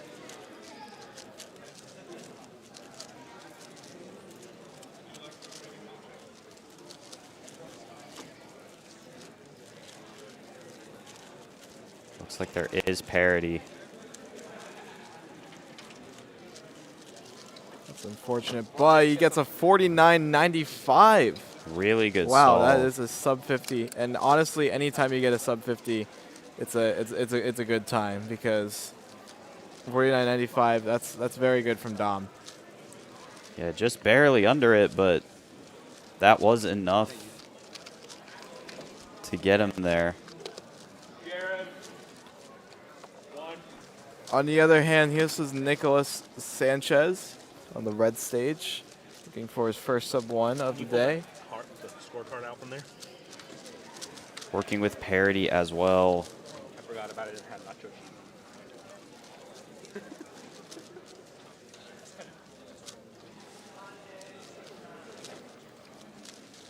Nicholas getting a 113.72. He is not happy at all. And unfortunately with 5x5, I know there's certain circumstances where you just feel like you're really solving like off the mark. And I think Nicholas is struggling with that, but the best way to combat that for me is, you know, get in the right headspace, try a different strategy. Because sometimes you feel so rushed, you feel so stressed, and that tends to be why you get the worst times. Even worse than maybe what you were averaging 5 minutes ago when you were prepping at the round tables with your friends in the waiting area. But yeah, for sure. Having that mindset in big cubes is really important. It's really easy if you don't have it to slip up, and that could cause your average to slip out of your hands. oh yeah, absolutely. Jared is, I think, also looking for a sub-1. I think he's only on solve number 3, if I'm not mistaken. He's crossing 50 seconds, doing OL. This is going to be sub-1 for sure. 54.24. That is more like it from Jared Stinson. Seems pretty pleased with that solve.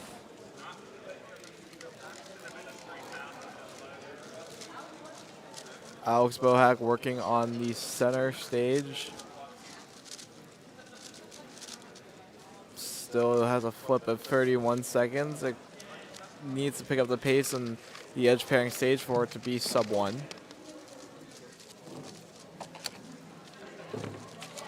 Crossing into the 45s now.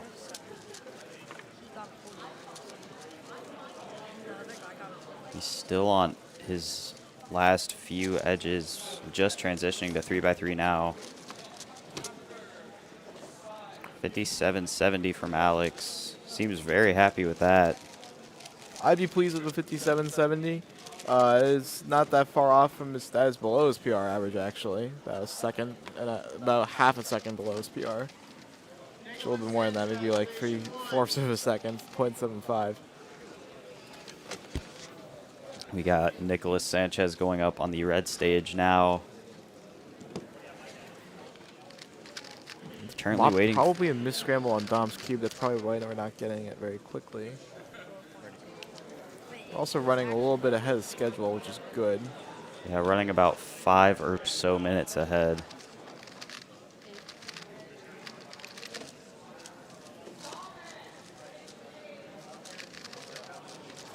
It's Nicholas looking to bounce back from those two 113s. Obviously not wanting to count both. That 13.28 is already counting.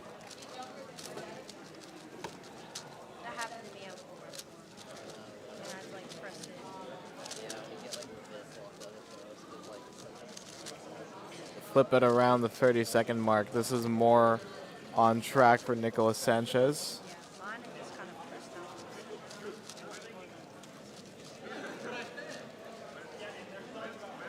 Looking around for the remaining edge pairs. Should be on 3x3 stage relatively soon.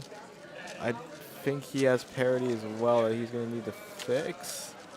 No, it's not. Finally, the first sub-1 of the average, 57.22. Good, good. Obviously getting that one flat to count, which is going to help his average out a lot. Now we have Dom coming off of that 49.95. I'm sure he's feeling really good about himself right now. Yeah, absolutely. And you know, it can say you have to be a good time, but also at the same time you have to keep in mind you don't want it to get too much into your head, because then you're going to be like, oh well, you know, maybe there's an opportunity for me to get the sub 50 counting, and then you sort of have that playing in your head. The cubing there's so many mind games mental strategies in cubing that you really got to be aware of and be careful of. And the best competitors are the ones who can handle it. You can handle it well.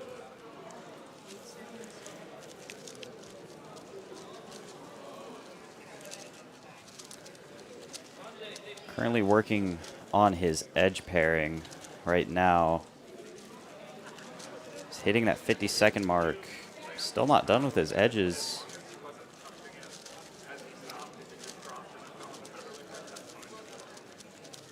Unfortunately, that is the streak of sub ones over, but a 101.45, still pretty good.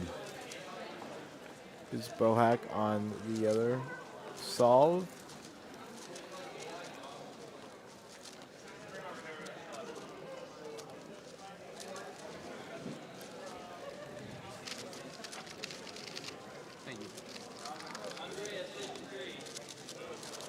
He's doing parity at the moment on Olo. This is gonna be good. Just a 54.97. That is a solved cube as well. Very pleased with that.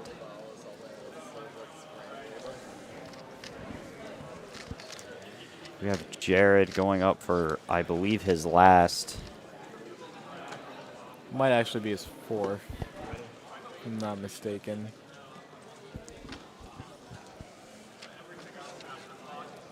So the round is getting done slowly but surely.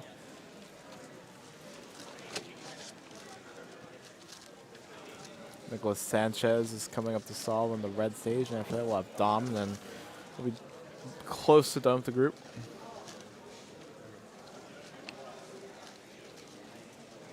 Jared taking it low and slow on the third solve, trying to prioritize, fourth solve, trying to prioritize the look ahead here, but needs to pick up the pace if he wants to get a sub-1 average.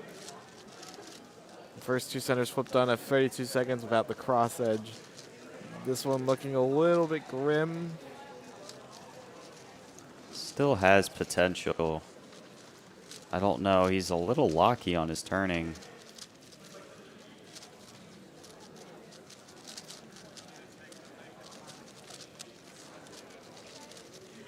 Yeah, I mean, he's on free stage now at around 54 seconds. This is actually going to be very close to sub-1. It is a sub-1, 59.85.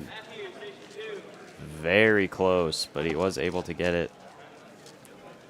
Nicholas Sanchez, I believe, moving on. Oh, he's still on edge pairing. That was quite the pause there. Completing the edge parity, you should be nearing the completion of the solve sometime soon. It's not going to be sub-1. Instead, he's going to finish off this 5x5 average with a 154.40, or 150.40, excuse me. 105.40. Wow, that's 4 times There the we charm. go. And to wrap things up, we have Dominic coming up for his final, trying to get that sub-1 average. I actually think it is guaranteed. After this, we still have one more group at 5x5, and after that group at 5x5, we all get to eat some food. Yeah, looking forward to lunch. It has been quite the day so far.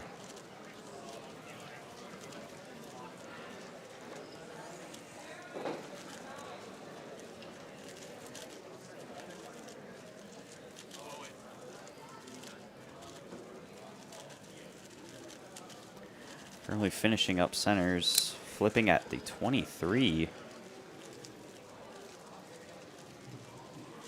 Taking a look at the edge pairing stage.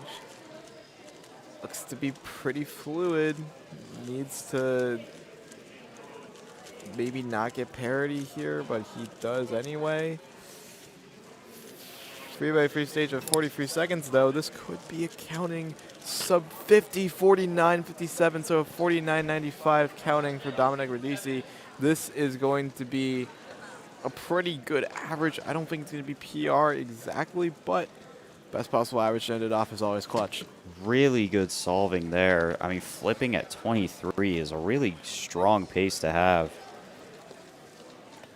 Yeah, it definitely was accurate. I mean, he may have lost some pace in the edge pairing stage and free stage, but 3 second difference between 46 and 49, I'd take it any day of the week.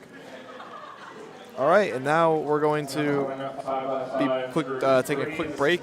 Then we'll move on to 5x5 group free with the top competitors of 5x5 at Georgia Championship 2026 when we come back. Also, a reminder to all judges, please do not cube or talk or do anything to distract the competitor while you are judging. Judges should be watching competitor stalls.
You got about 10 to 15 seconds to fill your judging spots before we start issuing strikes.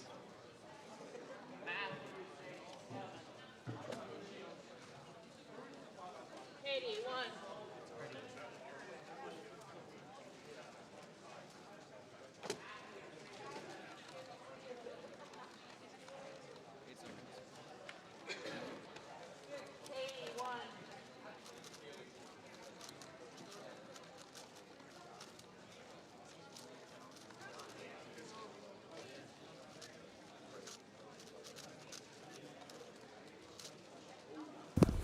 All right, lock in. We're here for the final group of 5x5 finals at Georgia Champs 2026.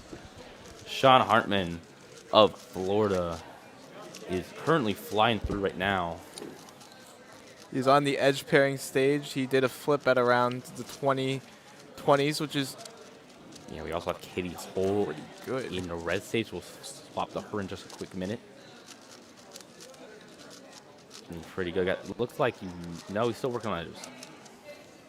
These lockups are kind of killing him though in the sure. 51 stage. Average, and he's looking about a high 50, maybe not even sub 1. Just finished parity. It looks like it'll be about a 102, 103, 103.01. My second guess was right. Yeah, 103.01, not that great for Sean Hartman, unfortunately. Katie Hull, one of the best female big cubers in the world. She's gonna work on this 5x5. Edge parity though at 54 seconds. Let's see if she gets through the free free stage unscathed. 102, sorry, 1 minute flat, .26. Now Brendan Dunnigan though, he is just good at everything. He really is. He's been on string basically all weekend. Yeah, you've seen him in every single round pretty much. Basically, yeah. He's one of our top competitors. But his main events are Square One, which is this morning, and Clock, which will be the first event after lunch. Leaf, you'll be in our last group. I'm fact checking myself right now. He will be in our last group of Clock. Make sure to tune in after lunch, which will begin after this group of 5x5. solving the centers on 5x5 right now. Vishwa. Doing a flip at around 22 seconds. The solve should be And pretty as we're- decent. Yep, and as we are commentating Brendan, Vishwa Sankar, the current #1 seed from all Georgians, just sat down on the red stage. We will flip back to him right after Brendan finishes up. Brendan has a 45 average. Looking to finish right around there. You can feel it right now. 55.10. Just short of his PR average of 55.70. It's a great start for him. Meanwhile, we have Vishwa Sankar solving right now, about the 15-second mark, moving very fast. We talked about this literally all day yesterday. His TPS in big cubes is just unreal. He did a flip at around 21 seconds. This could be a pretty good solve for Vishwa. Could be very well. Looks like he's finished up his last few edges. He does have a 40-43 single. Looks like he's starting 3x3 stage right now. This could be pretty good. Could be I mean, good. Looks like no, we're in last layer right no now. No parodies. He's on OL into the PLO. PLO. That is going to be just below Brendan, 44.84. These could be pretty sad. Interesting PRs. I mean, these are good starts for these two competitors so far. Vish has a 46.86 average. That's almost 2 seconds below his PR average. So great start from him. Katie and Sean, though, have not started with sub-1s, but they have time to turn it around. There's 4 more solves left until the final round of 5x5 is over. Heading on over to Sean. Looks to be working on the center stage right now. Looks like it. We'll say probably one with a 55 average. He's not going to be happy with the 1 of 3, I believe he started off with. Yeah, so finishing up the centers on the 5x5 and now working to finish the last 4 edges. Finishes those last 4 edges onto fair free stage at around the 41-second mark. OL at 47, PLL at 49. 51.54, much better, and below his PR average of 51.75. Katie Hole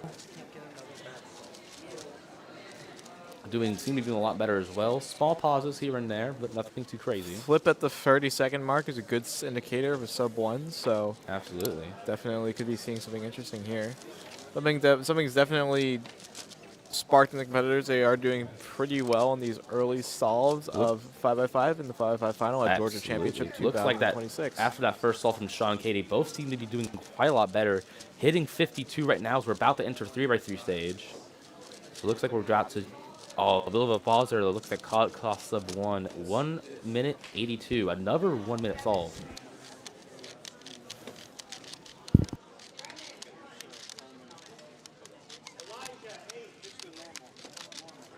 Looks like we're having Carter fix one of the cameras right now.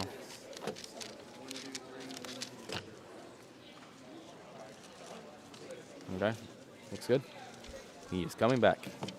We have Brendan Dunnigan now. Brendan Dunnigan now on the blue stage. He started with a 50.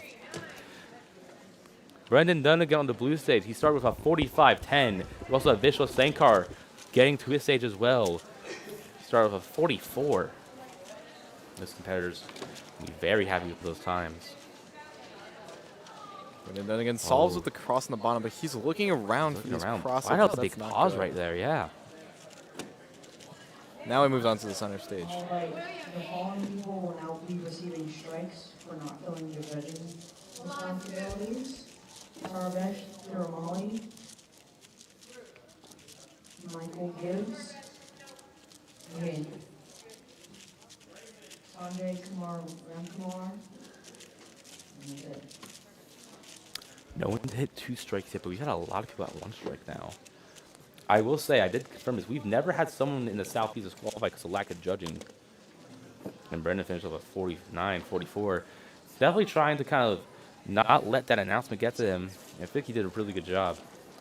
Yeah, but I think it definitely doesn't help that he definitely felt like I knew he was looking around for pieces during the cross stage. Even this was before before the whole announcement, but looked like just kind of a bit of bad luck for that whole solve. But it looks like he did overall finish sub 50, which he should be. Vishwa flips at 21. That's pretty good on Yeah, pace. looking good. Very good. We're not even at 30 seconds. We just crossed that. Looking very strong. Looks like we're about to enter 3x3 stage. Looks like only 1 or 2 edges left. He still has to No work on a lot. pair. There No, we do have parity. that's Parity. There we go, right yeah. there. Entering 3x3 stage looking like another sub 50. Very clean transition PLL, OLL, PLL. 47.76. And not this time. I know some of y'all in chat were thinking about it. Sean Hartman on 5x5. He is at the 20-second mark right now. He's just done a flip. This should be on pace for something pretty good. Sean Hartman usually has very fast centers, but edge pairing, if it falls into the right place, then it could be pretty good. Absolutely. His current PR single is 46.82. Yeah, for sure. So Sean Hartman finishing up things with a 57. Another solid sub is PR average. Excuse me, I meant to say 50.79. That is also below his PR average. He's currently on PR pace. Something Wow. good is going on. Especially in after this that group of first solve 5x5. as well. Very impressive. Absolutely. Nicholas Sanchez should be coming up to solve.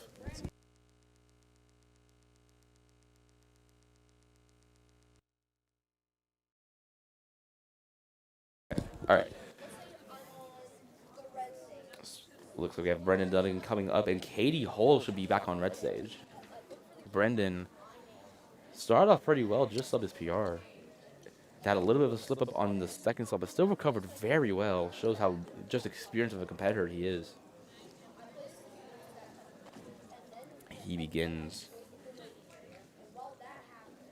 Across, very little pausing this time. Yeah, that's always a good sign to see from these competitors. Absolutely. Seems he is back into it for sure.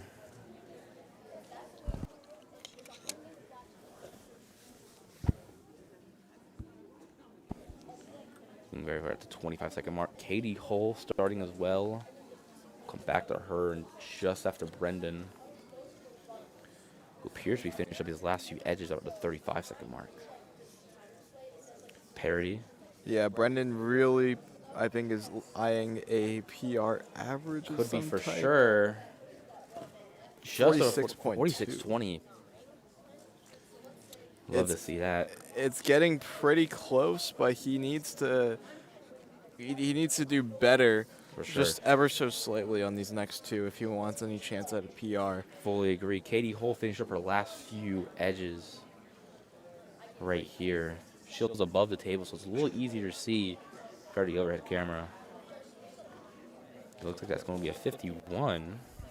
Her average is a 53, so that is pretty good for her. That is very good for Katie. Absolutely.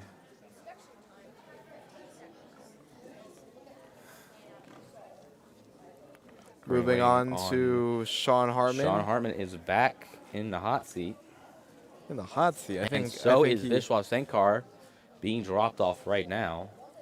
We will flip it to him just a bit. Sean starting almost immediately.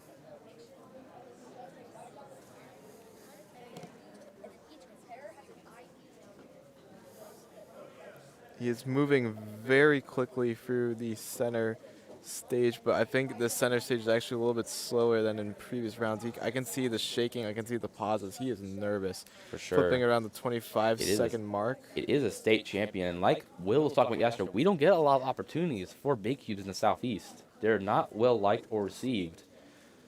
So obviously, you got to make every average count. Off stream, Vishwa has started solving. We'll get back to him once Sean is done. Done. We would flip him for a second. Sean looks like he's an OLL. PLO as well. 51. Another solve sub his PR average. Looking like a mid 51, which just put him below. This was Sankar, meanwhile, at the 22-second mark. This was not out of the question for a PR. He needs to pick it up, though, here. He has a 46 average, so even counting at 47 could still very well put him in contention. He's moving very fast. Parity right now. I don't think it's going to be anything. Oh, hold up. That is very fast F2L. Number 47 looks like maybe No. 49.54. Yeah, just very closely there. I mean, I think he needs to pick it up a little bit Just a more at bit the edge more to pairing get stage. PR, but he's doing very well. Looking like to be very likely to be your Georgia State champ unless something crazy happens. Brendan starting section right as this will finish, and now we are moving right into the solve. We're on his fourth.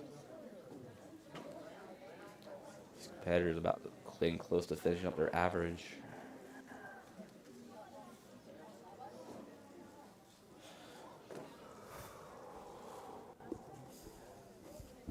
Brendan flipping at around the 26-second mark. It's a little bit on the slower side compared to his other solves. That's not going to be great news for PR potential. For sure. Still in contention. It's a 55.70 from Brendan.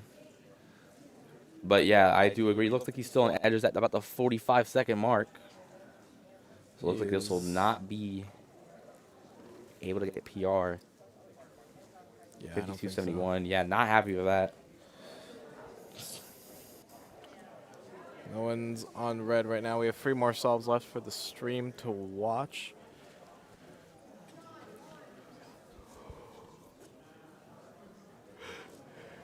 Sean will be solving on blue. He should be. I think he is. I think he's on PR pace. I think he has done 4 solves. Is that correct? Sounds about right. Yes, this will be his 5th. Vish was also coming up to solve. We'll cut to Vishwa once Sean is done. Vishwa inspecting off stream. Ooh, has to find the bars for that first to center. Maybe didn't think. Off stream, we have Vishwa Sankar starting his 4th solve. Yeah, but maybe he didn't think that well in inspection. I think because Sean was sort of like looking for those bars. Maybe not. You also do have that kind of. Also think when he is on PR potentially definitely could be a lot more nervous compared to his other solves. He knows he's right there. Remember, he had that 1 minute at the very first start, but every solve since has been sub his PR average. Finishing stage at 37, that does not look good. Yeah, that's not good news for Sean. We'll cut over to Vishwa, who's at the 30-second mark on the edge pairing stage. He's counting a 47.76. Stay in PR. He needs to do a little better, but it looks like that won't happen either, unfortunately. Parity at 44. Yeah, likely a count at 49. This will be in the 50s at best. Sean finish up his solve right now. Massive lockup. Was that a pop? No, it was not. It was not a pop. I think 114.36 from Sean. 56.08 from Vishwa. Yeah, not great results all around from heartbreaking for Sean. Right, he almost had it. Yeah, Still a very solid average from him. We could definitely see him on the podium today. Katie doing her last solve. Brendan also doing his last solves as well.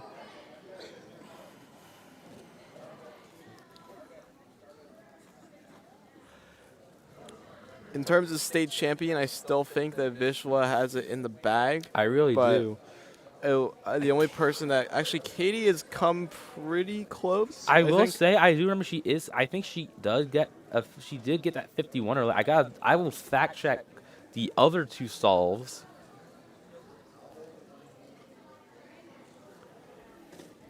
Yeah, but I'm pretty sure that Katie is. She is technically in the running. So Still in the running.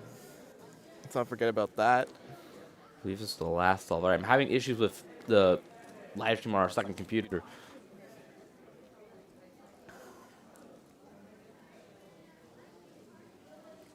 But I think, looks like she's still on edge pairing. I think we can comfortably say at this point that it will be Vishwa Sankar. Barring anything. As your state champion. That is, I believe we can confidently say that. This will be I another think you can say that with some confidence. I do believe after you count this will remember she will have a minute solve counting, maybe 2 if I'm not. Actually, she does have 2 minute solves counting. Yes, Vishal Sankar will be your state champion. Brendan Dunnigan has started solving. He is at the 22-second mark and completes the flip. I don't believe he's in PR potential anymore, but definitely could take the overall win away from Vishwa if he does well. Absolutely, for sure. 49, 45, 49, 46. I think BPA will in fact lock state champ. Well, not state champ, but overall champ. But I think he's going to just go past that. Finishing up PLO now, 47. Brendan Dunnigan. 47.51. I think he knows that PR was just on the horizon, but I wouldn't let that get to him too much. Brendan Dunnigan's average will be a 47.72. Vishwa already having a better single will just need to tie the average for that win. And so we're going to start now. The time Vishwa needs for first place is going to be a 45.87. So a 45.87 to beat Brendan Dunnigan. Let's see if Vishwa can do it. He is on the center stage into the... He's still working on centers around the 20-second mark. He needs to flip soon, and he does. He needs to move very fast on these edges.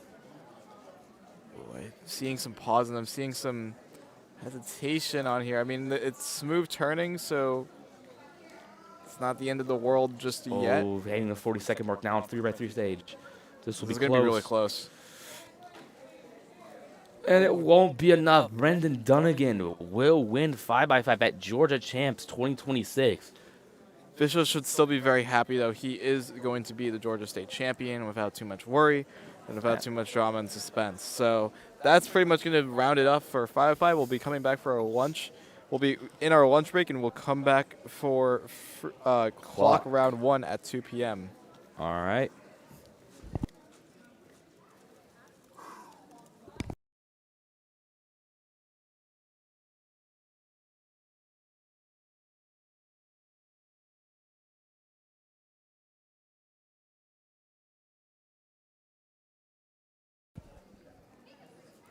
All right, Katie's doing one more solve. We'll watch her solve while we just before we go back from break. Solve won't impact the Georgia champion race.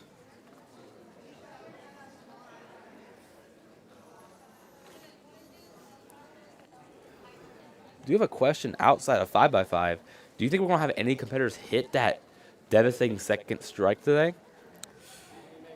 I'm not sure. I couldn't give you a good answer, I would say.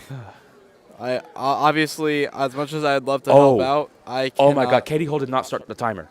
Oh wow.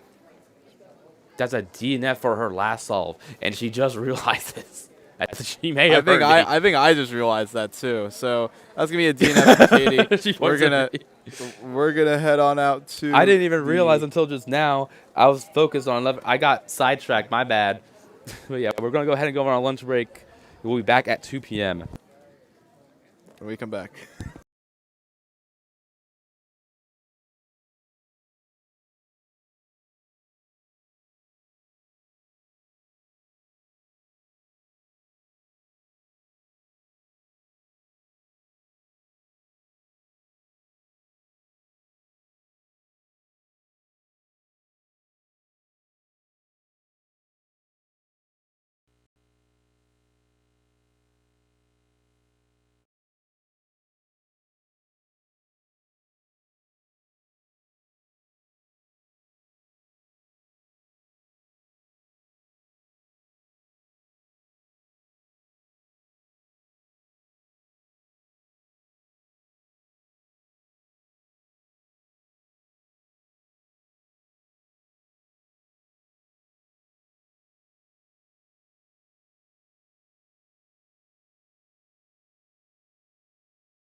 Hello, everybody. Welcome back to Clock Round 1. My name is Carter Williams, joined by my commentator, Will Vandergrift, in the very first clock solve of the competition. Now, what are you expecting from this clock round?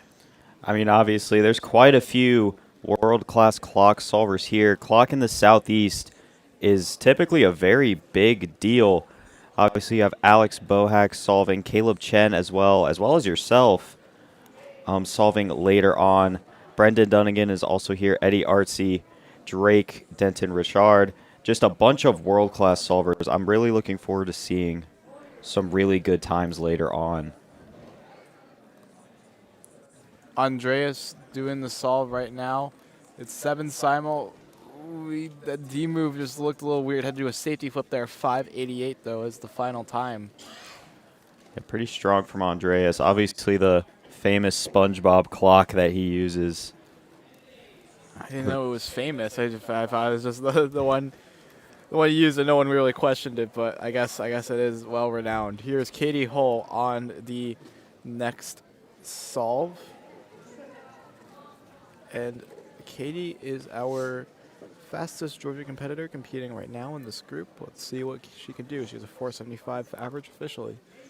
A 381 PR single. Using a green clock.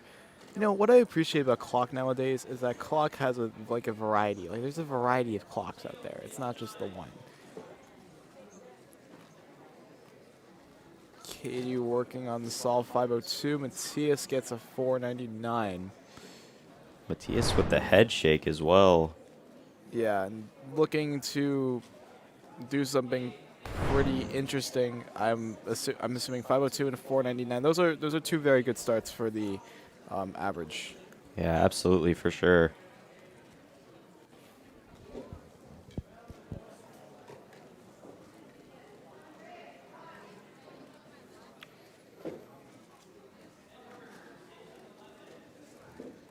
I believe we have Daniel Mullen coming up on the red stage. A 509 PR average and a 379 PR single. Andreas is also going to be popping on stage 2 as well on the blue stage in the off stream. Actually, he is starting. I believe he does actually use Sharon, if I'm not mistaken. Yeah.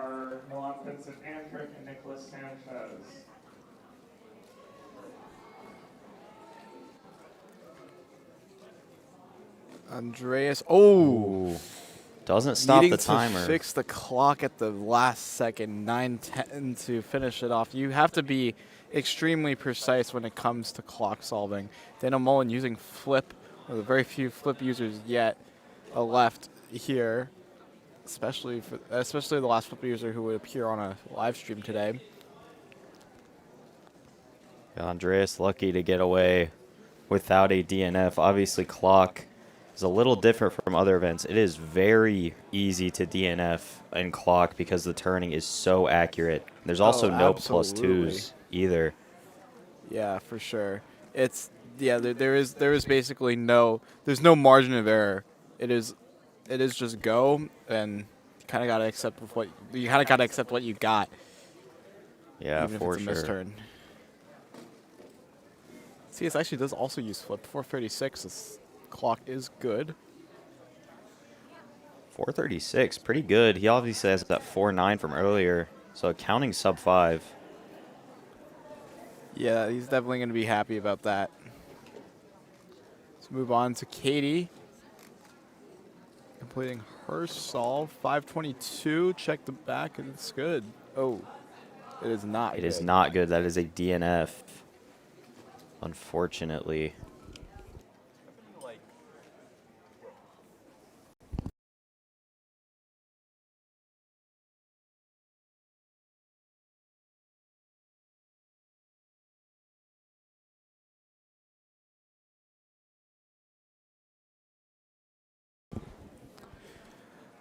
All right.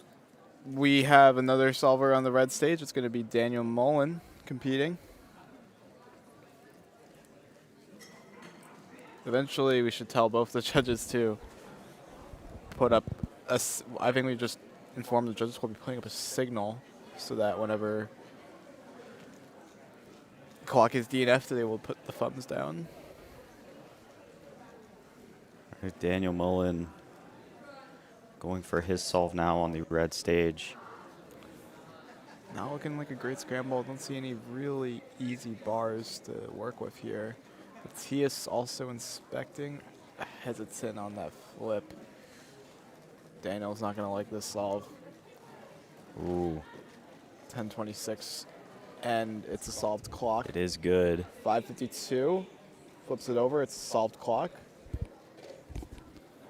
And yeah, I think Matthias so far, I mean, even though that wasn't a sub-5, he should still be satisfied with it. He's on. He can get the PR if he maybe pulls off a sub-4, 2 sub-4s in a row. It's not, stranger things have happened. Moving on to Andreas. Andreas is not doing particularly well. He had that 9, fortunately.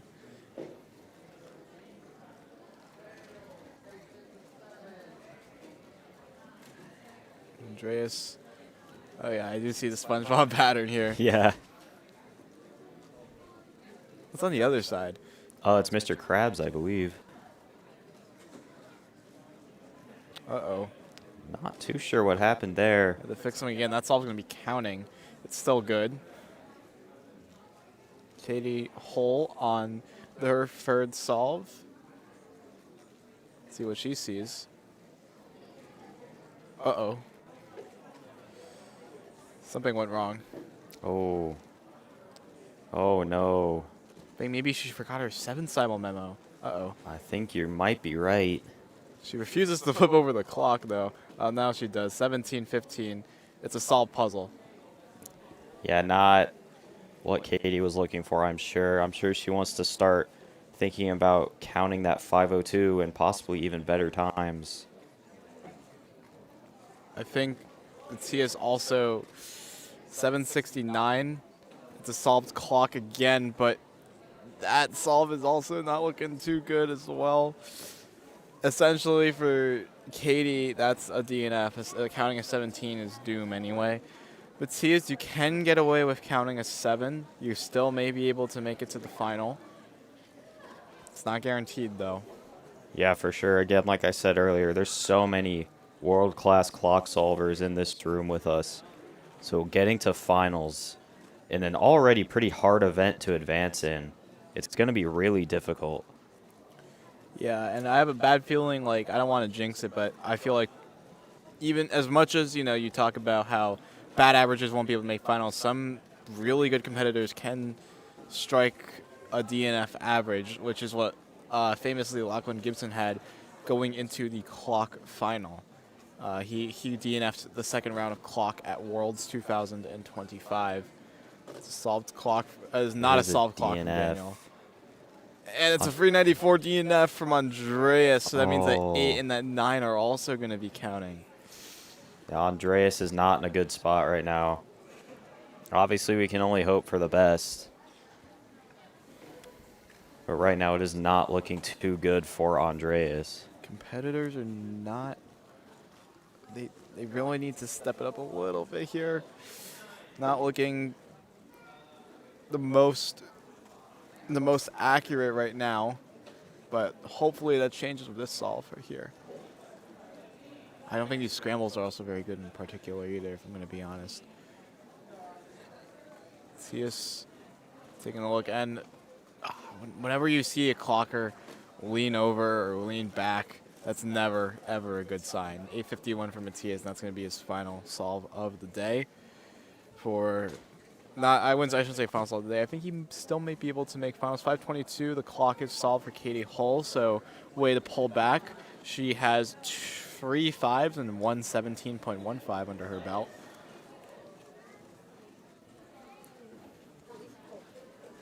Katie has one more solve left to do.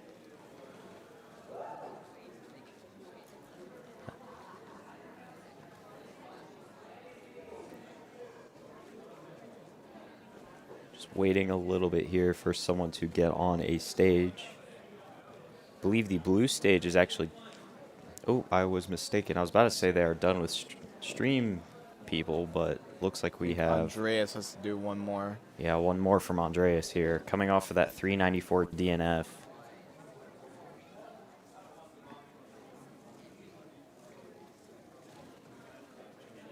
Why is he standing up? This is a new strategy. We'll see how it works. Okay.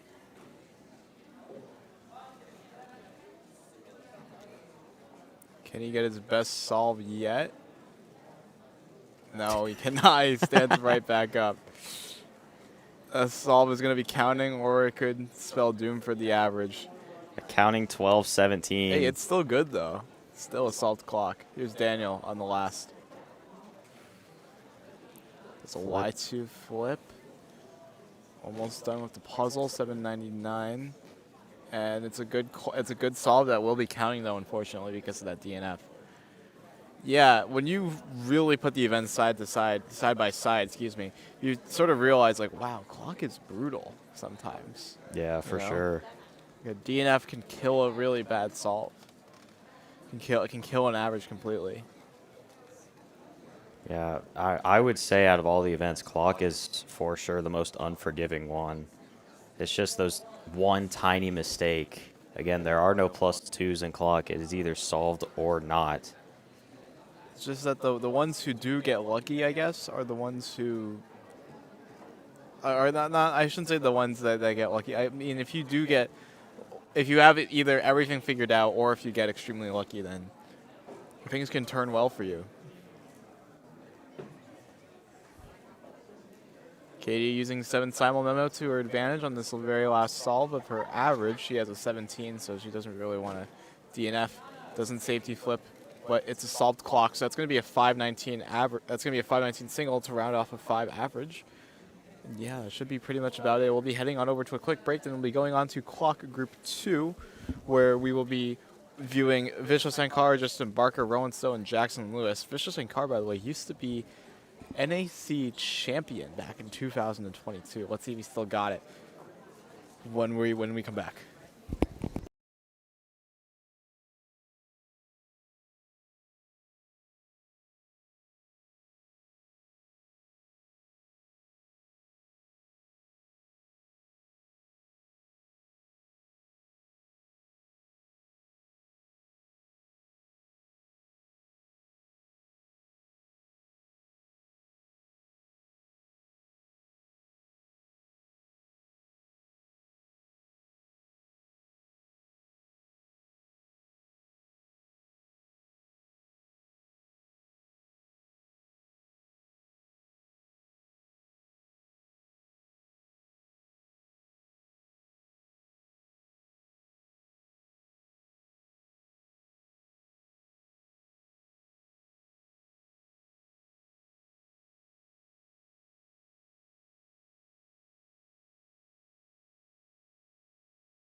Should be working again. Alright, I'm competing next.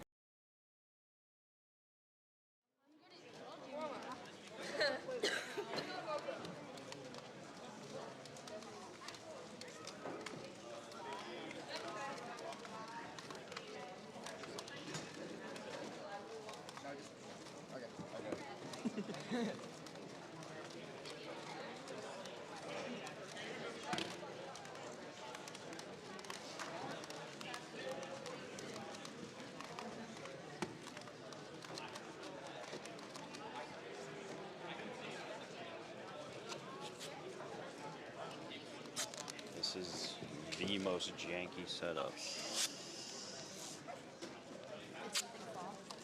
This camera, like, the tripod got banged up at TSA, Carter said. So it, like, doesn't sit completely straight. So we're trying to, like, basically tape it on. I don't know how well that's gonna work, to be honest. But that's like it's low-key not working. Wow, great. Probably just broke Carter's ears. I just hit the microphone. Whoopsies. Yeah, I don't think that's gonna work, but this joint is like broken, so it doesn't like sit completely straight. So we're trying to do something. Potentially. Try this way. Come on, Will. You can make this work, even though he can't hear me. It'll work. Let's find out. That's about as good as it's gonna get. Still pretty good. I could hear that whole thing, by the way, Will.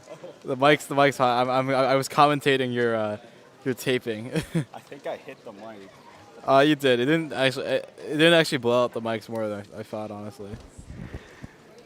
Yeah, we'll see how that works. I'm not too confident in it, but just gotta believe. I suppose so, yeah.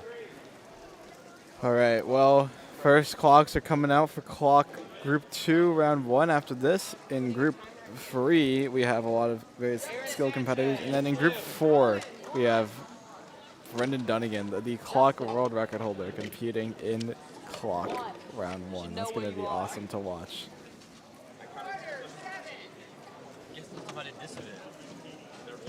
All right, we have Justin Barker and Rowan up first. December 2nd, I think. Texas Champs. Here's Rowan on the very first clock solve of the day. Yeah, just try to like not for him. Let's see, he has a sub-4 average officially. Can he better that today? He has a 389. That's going to be good from Rowan. That's a good start for Rowan for sure. That is under his PR average. No, I mean, we have these, but like, I feel like they're Here's Justin. not as heavy. It's because we're the Southeast. We're bigger. We're better than the other regions. 493. Check the back, and it's good. It is good.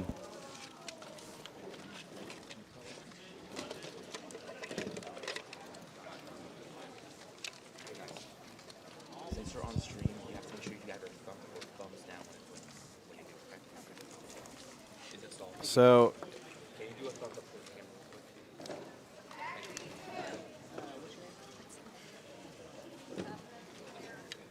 We have Jackson Lewis on blue, coming from Florida with a 401 PR average. A 264 single.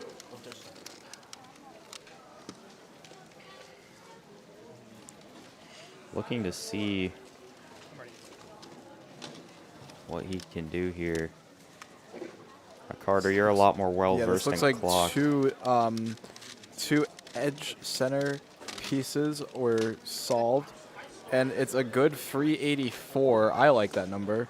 Yeah, 384 from Jackson Lewis. So both competitors on blue starting off with sub-4s. Vishwa Sankar, though, not starting off the fastest of solves, 5.67. Well, did you just give a thumbs down? I think it was a thumbs up. Yeah, so that is, I scratch that. That's going to be a DNF from Vishwa. Taking a look at that replay, it was pretty clean from Jackson. Clean turning is key in clock. The single misturn or single overshoot or undershoot could be the difference between glory and not glory. So here's Rowan trying to do something with that 389. It's a Safety solved flip. clock, so 594 for him. Yeah, the safety flip at the end. Unfortunately, the bad thing with the safety flips is, you just waste time doing it. I understand why, but sometimes it just hurts you. She's going to use I think this is a 6 simul. And Justin Barker knows that. 584, but there's a DNF. So that's Yeah. not going to be a good. That's not going to be good from Justin. Yeah, unfortunate. We have Jackson coming back up on the blue stage. Coming off of that 3 from Solve 1.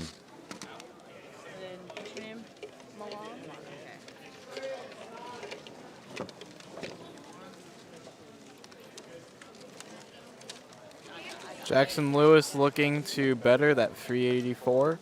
Currently, he has a 401 PR average. He's searching for a sub 4 average for sure.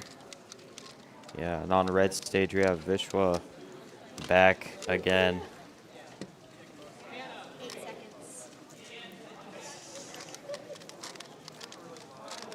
Using flip. He used to be really, really good with the method. And a 4.44 is going to be a solved clock for Vishwa on second solve. Yeah, really good recovery from Vishwa there. 444 falls just a little bit above his PR average pace, which was a 410. Here's Jackson on the next one. Ooh, missed turn at the start. And he's trying the safety flip, 551.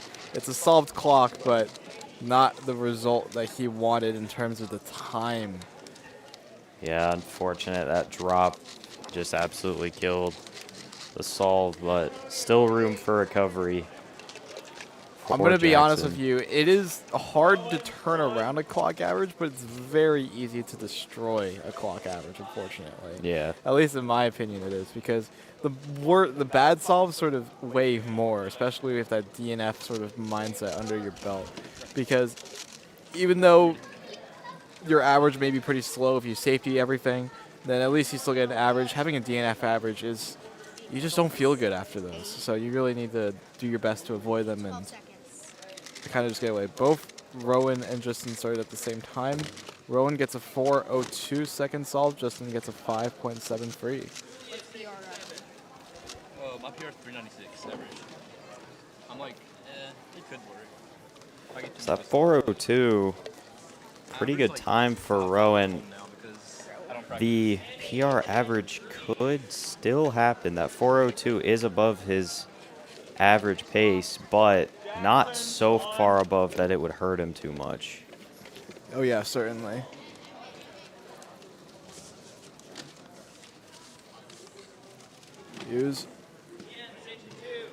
Here is Vishwa Sankar on the next one. Also, Vishwa has elected to start first. 8 seconds. Using the flip method here. Uh-oh. Never mind, he uses 7 simul, I believe. Needs to check if the back is solved. It is good, 545. Curious to see what Jackson does. So 3.84 and a 5 so far in his first 2 solves of this clock round 1. Let's see what he does here. Judge. That kind of messes up your rhythm sometimes if the judge flips the cover too quickly. So let's not let that happen. Get to him, but just hesitant on the turning. Has to safety flip again, fix everything. 820. And with that, the clock is still solved, but that means that his 5 is going to be counting. He's not going to like that. Yeah, I believe that counts the previous time for him as well. Absolutely not what he was looking for. He was very disappointed with that result. Rowan, 1. Isaac, 2. 8 seconds. Justin Barker looking to improve on this average. Already has a DNF though, so can't really do anything too crazy if he wants to make it into finals. 5.5, checking the back if it's solved, and it is. That's good. We have Rowan on the blue stage now, coming off of a 4:02. 3.82. Oh, Dino. It's a Oh, it's a DNF DNF. from Rowan. Unfortunately, that's going to count that 594, and I believe that it is PR average done. Yeah, it is. I can't tell what the misalignment is by, but unfortunately, yeah, he is not going to like that whatsoever. He just needs to kind of clear that out of his mind, to be honest. And you get like these. Well, I mean, that's like an estimate because I haven't done it in like 1.5 months. It might be 8 seconds. Jackson. See what Vishwa can pull off, coming off that 545. Vishwa's 434. Waiting for confirmation. And It is it's good. Nearing the end of the clock group 2.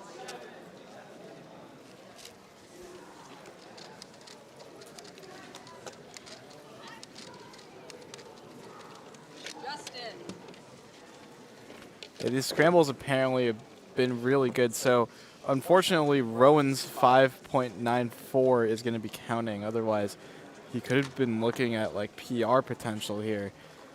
And getting a sub 4 average would have been really nice, but unfortunately, he'll have to settle for less here. Yeah, we'll see what he can do. And he hasn't. Jackson Lewis on the 4th, I believe.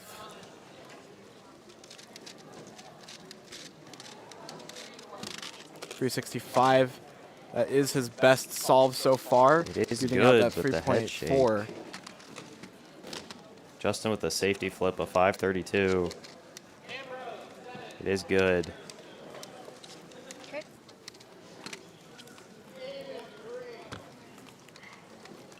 So we have one more solve from Rowan, who just got called, and also one more from Vishwa, who should be getting called in the next minute or so. There Rowan's we go. best possible average is a 462. That's not bad at all. Might put him on the higher end of making finals. In the higher ranked seeds, so. See if Rowan is going to just try to safety this one. He does, 4.98, and it's a solved clock. And Vishwa's last solve is going to be a 5.36.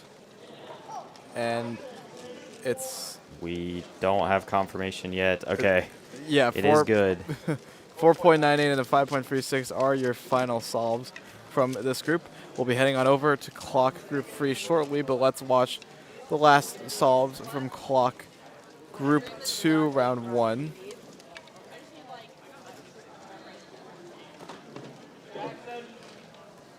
Jackson still has one more solve left to do.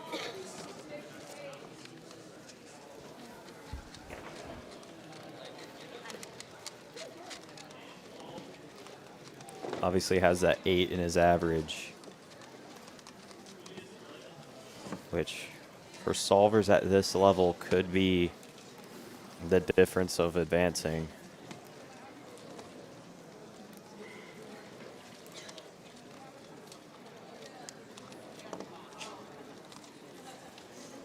I think someone in the crowd is making him laugh. I believe that is Eddie Artsy doing it. Everyone has sort of gathered a crowd amongst Jackson Lewis and his final solve. Ooh, fumbly at the end though. Drops the clock, and it's an 8:36. And I think that, yeah, that's not going to go over very well for Jackson. So we'll be coming up next with clock group 3 after this quick break.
right, we are now calling up Clock Group 3. Clock Group 3 competitors, bring up your puzzles. Judges, take judging seats.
When you check the clock, can you just give us a thumbs up or thumbs down?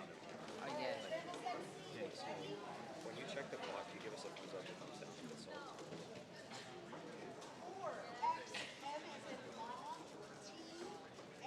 Carter.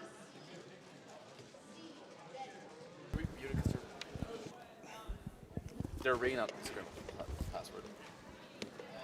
It doesn't matter. No, unmute it. Whose mic is that? It's the cameras. Oh, okay. You're not All right. 6? No, I'll take that off. We're going on. All right, we are back for Group 3 of Clock. Now, Will's been commenting this entire time. How have you felt about Clock? I'll be honest. This is an event that I am pretty unfamiliar with. I use flip and average, like mid-9. Speaking of which, do we have any boat method users in chat? I don't. I think you're the only boat user ever. I'm gonna be honest. Very well might be. I'm still confused on what the boat method even is. With it, though. Here goes Carter with a 440. It is good. Carter's PR average is a 357, so almost a full second off of pace for Carter. Yeah. What's after Clock? I'm curious. He has a 260 PR single. 4 finals, right. Yeah, just looking ahead a little bit. Yeah, we have some very strong competitors here. We have, oh, sorry.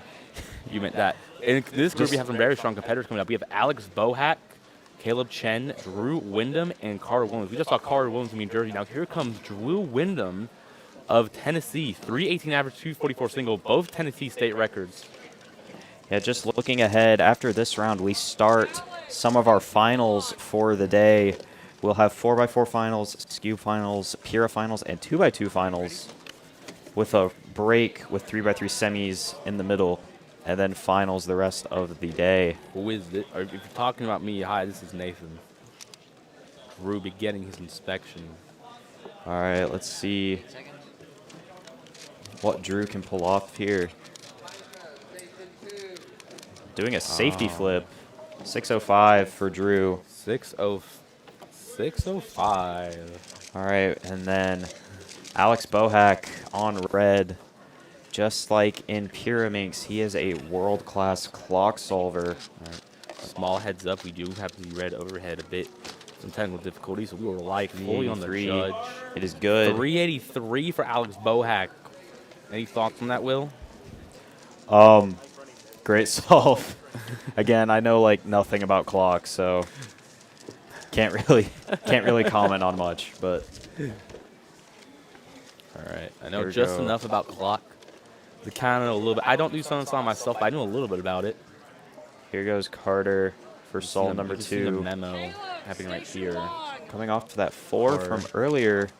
You have going now. Another 440. Head shake. I believe that ties his solve one time, if I'm not mistaken. If not, it's That is very good. close.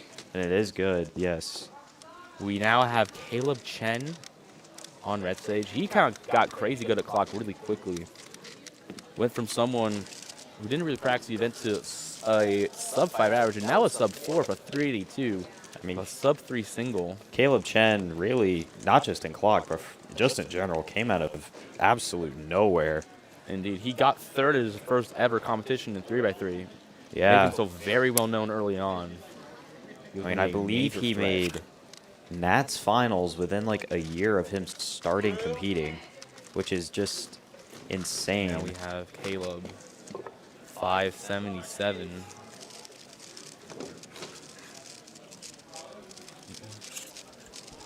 So 577 from Caleb Chen. And clock is not his main event, but I'm sure he still wants to do pretty well. Understandably. We do have some open doors as well. Katie Hull and Mellon struggling in that first group. They told me frequently. Yeah, Katie Hull got a 17 in her average. That counted. Yes, because of a DNF, unfortunately. We have Drew Wyndham back in blue. This should be his second solve. We have Alex Bohat going to sit down on red. Solve 1. Safety flip, but a flipping. 321. 321. Pretty good solve. He seems happy with it. Shrugs at the camera. There we go. Just light work. Just light work. Here we have Alex Bohack going Dominic, right now. Was Dominic in the last group? No. Oh, he is in the last group, sorry. No, was he in the, group 1? No. Oh, Alex okay. Bohack, 314. 314. I believe that was a DNF. That was a thumbs down. Thumbs down. From the person. Thank you for catching that. I wasn't paying attention. All right, we have Carter going back. Clock is, at this level, a very fast-paced event, so there's going to be a lot of cuts. Very fast-paced. Very scramble-dependent as well. Just like with most sprint events, yeah, very scramble-dependent. Here we go. Carter with a 411. Pretty consistent average for Carter Thumbs up so from the far. judge as well. Not really close to that PR pace, but still very consistent. Absolutely. And coming up on the red stage, I believe, should be Caleb Chen. Got a 577. Not too sure if he is coming or not. He is. I see him now. Yeah, but we have someone on blue. We have Drew coming back up for his third solve of the average. We will... I think we'll cut back to Drew here. To Drew. Caleb usually spends some extra time warming up anyways. You can hear his cube. All right. Okay, Drew in starting section. Now Caleb. Drew coming off of a 321. You got that 6 on solve 1, trying really hard to make it count. Safety flipping again. 446 safety. Perhaps he just wants to I make believe sure. they're calling a delegate. Hang on. Delegate. He called the strikes himself. He called. Oh, I think he's asking for an extra because Raymond started talking. It's fine. It's fine. It looked like someone. Yeah, it looks like he had a bit of a distraction. Caleb after the Chen solve. with a 540 off stream. I'm not too sure what they're going to do with Drew's solve here. I believe they're probably going to be discussing it back at the staff table. I suppose we will let you know as it goes on. I guess we're getting ready to get an answer here. No, you don't write anything down. That will be E1. I believe they are getting an extra. That does sound like it.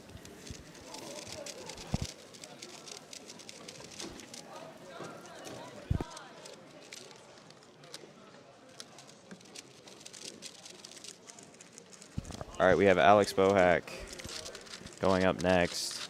Coming off of a DNF, a 289. 289. It is good as well.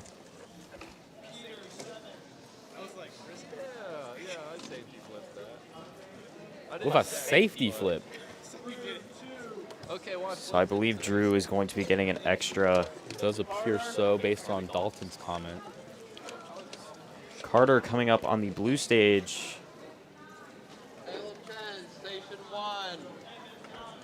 Caleb Chen back to station 1. Same with Carter Williams. Yeah, Carter with a very consistent, like mid-4 average at the moment. That 4.11 being his best time. And that should quite easily get him in the finals. Taking a quick look at WCA Live right now. Unsure if we have anyone put in for clock yet. We do. Carter turning very fast. But a 4.17, that's going to count.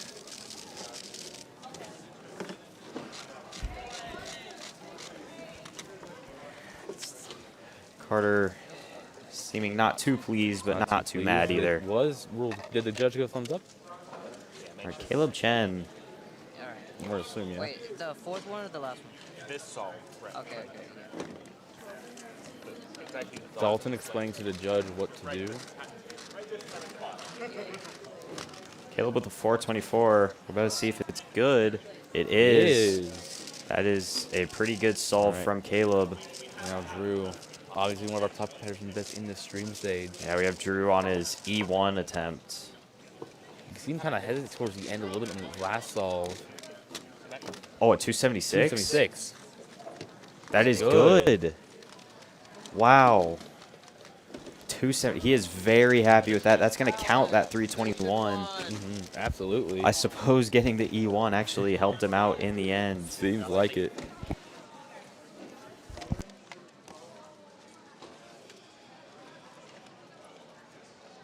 I'm trying to lie. All right, Alex Bohack coming up now. Coming off a 289. Does have that DNF, so I believe he will be safety slipping north of his average. I would not be shocked. Me and Carter were talking. This is a very cutthroat event in general, so especially with only the top 16 moving on. Yeah, very intense. We only have 2 rounds of this event here, despite the intense popularity here in Georgia. Here goes Alex. Safety flips into a 417. It is good. Ruled good. Carter's starting inspection now. Okay. Here we go. Being very Carter, quick. That is a 327. It is good. Very strong. Very good. That is going to be his best time yeah, and that's so going far. to be a low for average.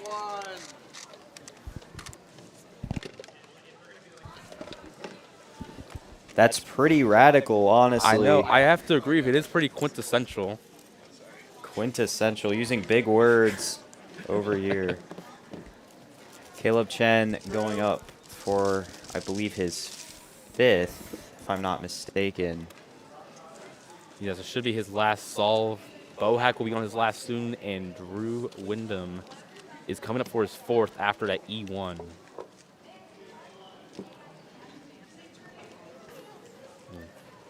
We have Drew sitting down on blue. See what Caleb can do here. Now. Drew Wyndham starting now. 468 for Caleb. Drew with a 356. 356. It's good. It's good, but doesn't seem too pleased with it. Oh, apologies. Caleb's 468 was a DNF. Both of us missed it looking at Drew. Thank you to Carter for the catch. We have one more solve from Drew coming up. Very much on fantastic pace. I do not think he can... Actually, he could... No, he could not PR average, unfortunately. 330, yeah, I think that's just out of his card. That's still going to be a very strong average if he can get that 276 to count. Yeah, assuming that he just plays it cool, he should still be a very high seed in the final. And Alex Bohack on his 5th and final. Obviously, that 289 is very strong. However, that DNF is very dangerous. Absolutely. You got to make sure you don't really make any major mistakes. Absolutely, for sure. Major.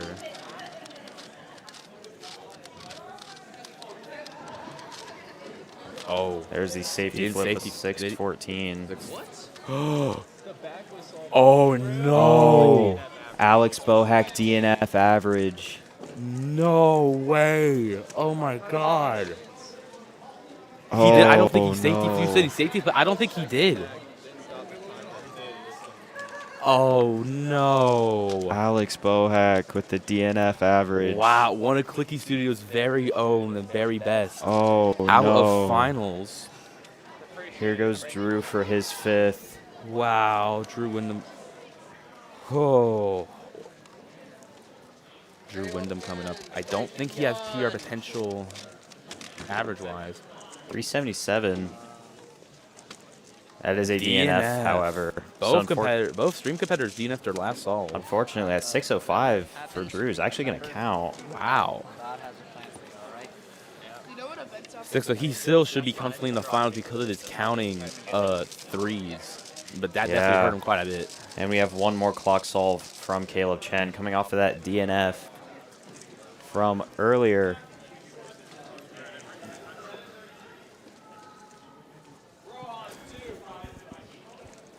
Very curious to see what we can have going.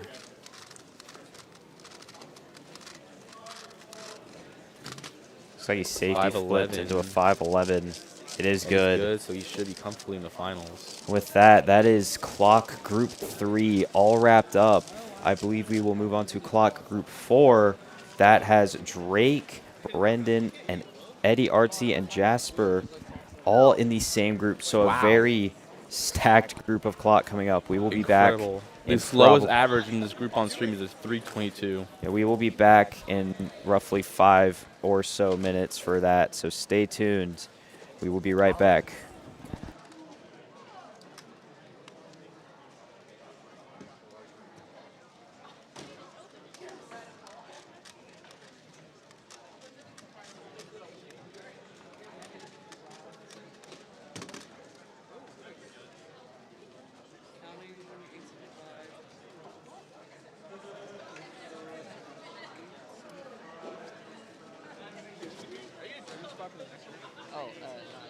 Or if you want to, it's fine. I'll just. Oh, you're gonna go. Okay. 9:39. 9:39. That's really good.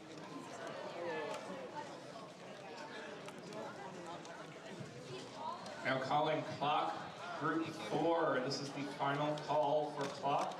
It's our last first round of the competition. After this, it's all going to be finals and 3x3 semifinals. Clock group 4, competitors and judges.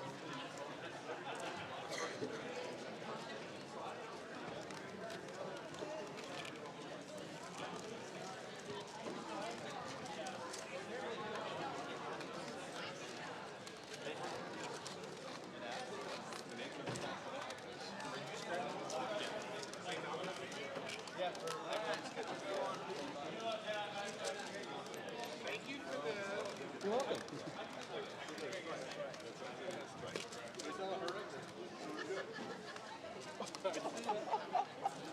Oh, wait. Oh, sorry. Wait, who you got? Wait, Caleb, who are the fast people in the group? I don't know. Wait. Wait, you want to sit over here? Caleb. You want to sit over here? Brendan saw me here. Is there fast people in my group? I don't think. Wait, no, wait. Caleb, there's stuff there already. Oh, really? Yeah, no. Sorry. W? I'll give you a little thumbs up. I heard that. Yeah, give me a little. Oh, is this live? Give me a little. I'll give you a little. Let's go. Shout out to Susan Feist on the blue stage. You can actually see his orange shirt right there. Just give a thumbs up to the camera.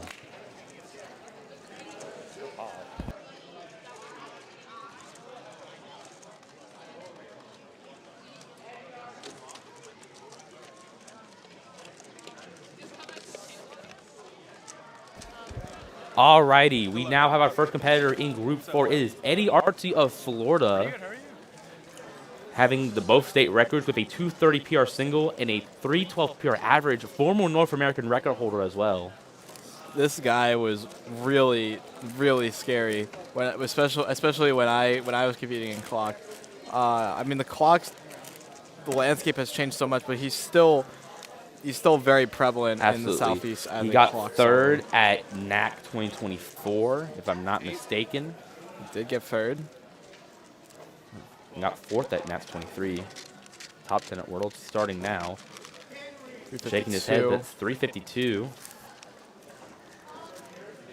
And one's on red right Waiting now. on our next competitors. We have Drake and Jasper on red. That was a terrible scramble. Eddie says that it's a terrible scramble, which, yeah, I mean, a 352 is not great. Okay. I wouldn't call it terrible. I mean, it depends on what the scramble is. Waiting I guess it's on- what the scramble is. All right, I can hear you a little better now. Wait, what is Jasper's average? So how do you feel like you did with your average? I think I did okay. Considering I did no warm-up, I think I did fine. Absolutely. You definitely are comfortably in the finals, especially after some mistakes from people along the way. Yeah, for sure. Here comes Drake Denton Richard. I think I may have said Richard earlier in the stream. I apologize. It is pronounced Richard. His dad told me one time when I was doing awards at a comp, and I felt embarrassed. That's a fun fact. Anyways, Drake Richard, former California resident, moved to Georgia around a year and a half ago at this point. Currently Brendan Dunnigan state is record. also solving. Say again? Brendan Dunnigan is also He going to be also is solving. soon. You are right. Drake, by far the favorite for state champion. Only person in contention as well would be Jasper Wolf Tam, who we'll see in this group as well. Timer might be off. That is the display. He'll figure it out. We'll turn it back on. Caleb is judging. I can flag him down. Brendan and Drake both warming up. Timer's back on. Both these competitors are taking their time here. All right, Drake beginning his inspection. No, Uh, sorry, Brendan- Brendan beginning his Brendan's- inspection. Sorry, wrong competitor. Drake's still warming up just a little bit. Brendan now, former world record holder. 215. 2:15, and It's it's- good. Wow. Getting locked in right away. Let's also keep in mind he's the world record average holder. That is below that average. Currently a 224 and starts with a 215. I mean, just Hey, here goes Drake. flawless execution from Brendan. 265. from 265. Was Drake, that a though. safety flip? Can you check it? Caleb, come on now. Hold on. Caleb. Don't yell. Don't yell. Let's check. Yep. Going to assume that is good. Ready? Yeah. I think that is good from. I do believe we do Drake. have Will double checking. Yes, it is good. 265. Slight miscommunication there, but we all good. Eddie Arts now go. Had a low 3. Uh-oh. Oh, fumble. 440. and it's not good. what he wants, but this is still the first round, and that should easily get him to the finals, even with a mistake like that. Yeah, definitely. I think Eddie's 440 is not the end of the world at all. Absolutely not. Does not need the first round. Yep. Sorry, We should also keep out for Jasper Wolf Tam. I believe he should be coming up You know soon. what it was? We didn't realize it was a circle, that it was actually a signature before. So we thought that someone circled, hey, this didn't get signed, but really. Yeah, I was confused. I was like, oh yeah, I wrote something down. Yeah, and then we just realized, oh wait, that is a signature. Yeah. Hearing a little bit of gossip at Blue Stage. Okay, yeah. All right, Brendan. Brendan just Dunnigan kinda just trying to like, what did I laugh walk it off into? here. Still waiting on Jasper Wolf Tam from Red Stage. Or anyone from Red Stage. Brendan's last average was the clock average where he got world record. So Really? this is. I have not realized this is his first average then. I think we're now getting someone on purple. It appears to be Jasper Wolf Tam. Keep a huge eye out for him. He's right behind Drake in both state records. 215 to start off with. Pretty fast inspection. It's Brendan. Oh man. Oh, looks like he messed up. 415. And it's good. It is good. That's what you want to focus on, especially after what happened to Alex. I think that a lot of these players can be focusing heavily on that. Yeah. Here goes Jasper. Brendan just said chopped to the judge, who's Sujin Feist. That is a good solve Good. from Caleb. Sorry, excuse me, from Jasper. Yep. Judged by Caleb. Taking a look back at Brendan's. Oh, yeah, you see at the end, he kind of messed up the last turn. He wasn't doing too well by his standards. Eddie Artsy. Still remember we got Nar. I was at that competition in, I believe it was it was somewhere just outside of Atlanta. He has a 352 and now it's going to be a 307. 307. And it's solved. Double checking, it's good. It is good. Thank you, Sujin. Drake Richard back on red stage as well. Getting himself set up and warmed up.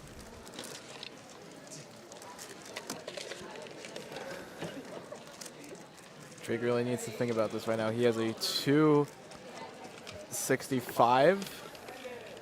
He could definitely pull off something interesting. He has a 307 PR average, and I think he's been chasing for a while to try to beat that. Absolutely. That sub-3 barrier has been haunting him for quite a while.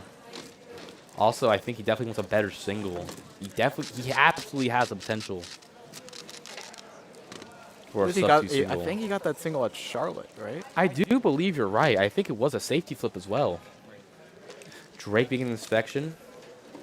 Over camera, still a little bit off. We're trying our best with it, we promise.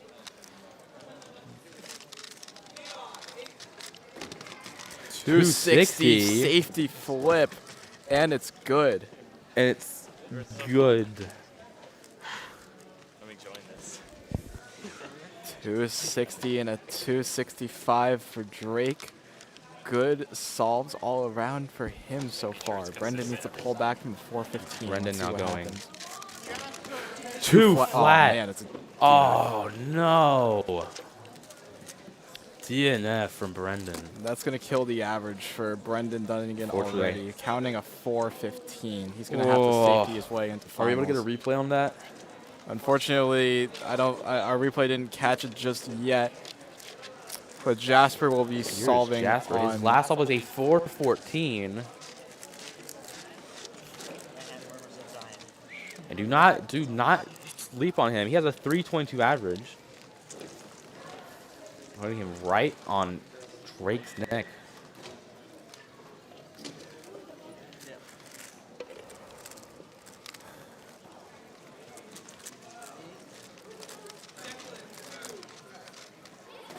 Safety for 374. And it's good. Eddie on blue 276. That's also good. Also good, yep. So Brendan is going to have to find himself. Come on, bro, really? His way into the final, I saw that. Final. What did Eddie do? He did. Oh boy. He did the motion. He did the motion. He did the motion. You don't need to speak any further. This is Drake Denton Richard. This is going to be very important. This very much will be. Number 307 is current average. Both solves under 270.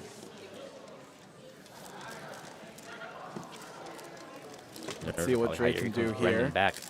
I will expect Brendan to safety flip the rest of his average. Brendan is also solving, or is going to solve. I think he's setting up his phone, just making sure everything's okay.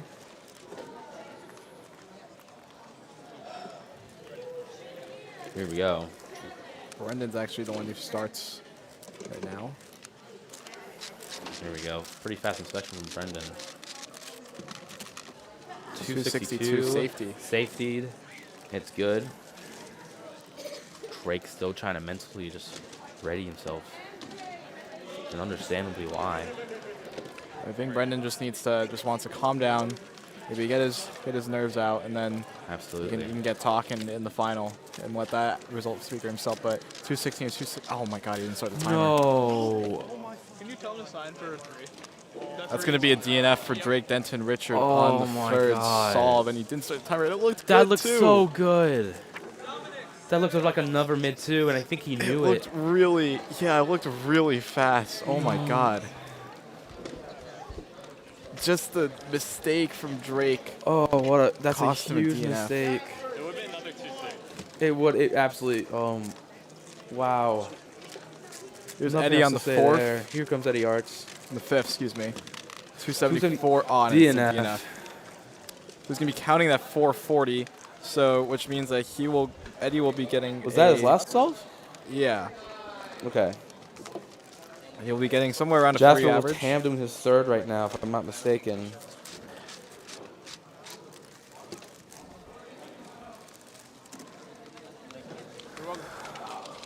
Wow.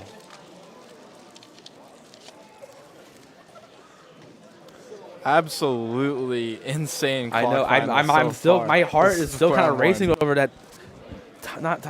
That timer not starting. Just like Katie in the 5x5. Now we have Jasper. Safety moving to a 382. And looking back at that 382 from Jasper, looking pretty smooth. I think he really just wants to get that high seed in the final. He knows if he safety flips, he can get a low 4, high 3. Brendan on his last solve. It's not over for Drake if he wants to try Absolutely something. not. He absolutely But I guess it can. will come down to him. Is he going to prioritize getting that sub 3 average over a spot in finals? I'm not And sure. if he Sub does, 3 will is it pay not off? something to Brendan with safety. his last solve. 170 from Brendan Dunnigan. That's his PR single. Wait, is that a record? Hold on. Is that a record? That's That might more be. than That PR might be a single. record. That might be a That's got to be record. more than PR single. That's not world record. It's 150. Hold on. 170. 170. That is single. NAR 2. 0.06 off. Holy cow. Oh my God. What a way to end it. Wow, a 170 from Brendan Dunnigan. Oh my God. Drake, sub 3 with the counting 4. Sub 3 after the counting 4 from Brendan. What the heck? Hey, My if that's God. solve, if Brendan 170 WR3. Wow. Incredible stuff from Brendan. Yeah. Getting a picture right now if he should. What a way to end it off. He'll be comfortable in finals. It's just Here goes absolutely Drake insane. on red stage.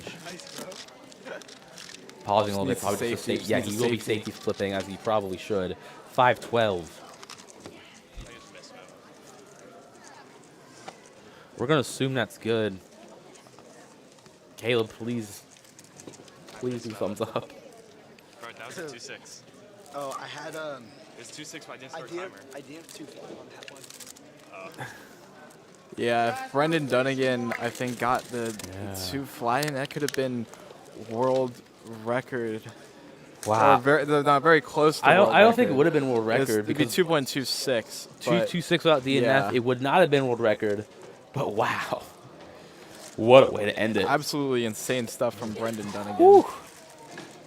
Oh, man. All right. Jasper Wolfham, this is his 4th. Doing consistently. Ready? Oh my gosh, wow.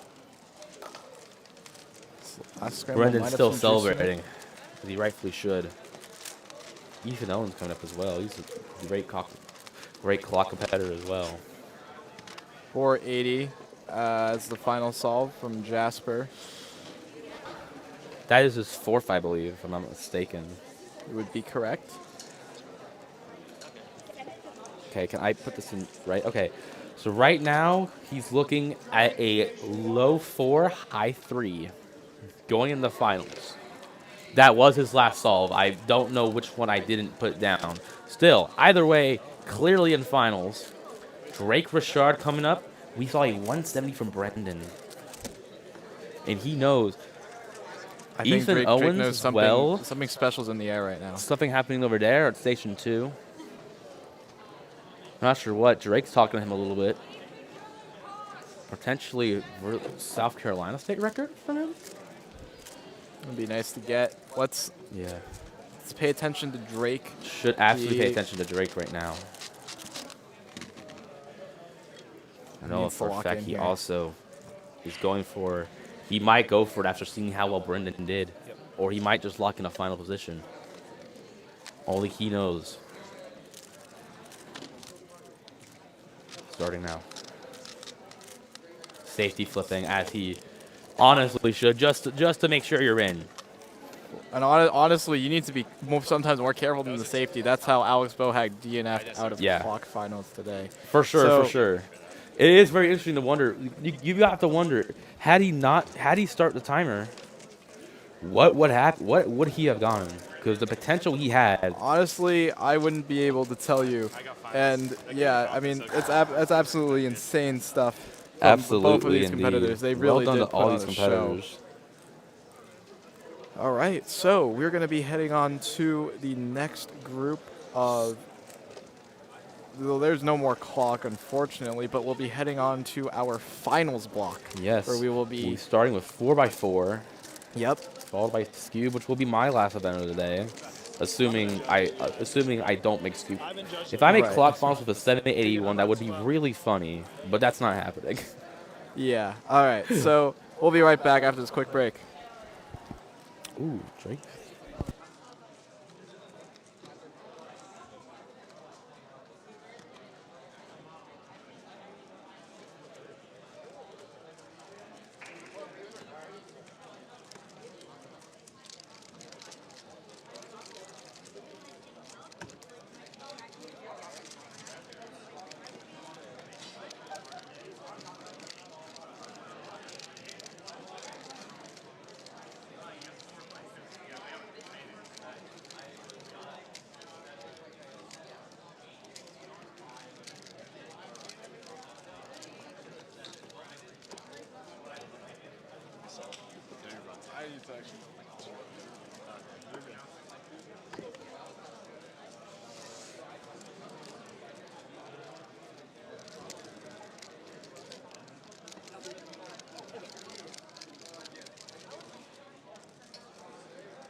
All right, we are now announcing our 4x4 finalists who should come on up and drop their cubes off at the stage they're assigned in competition groups.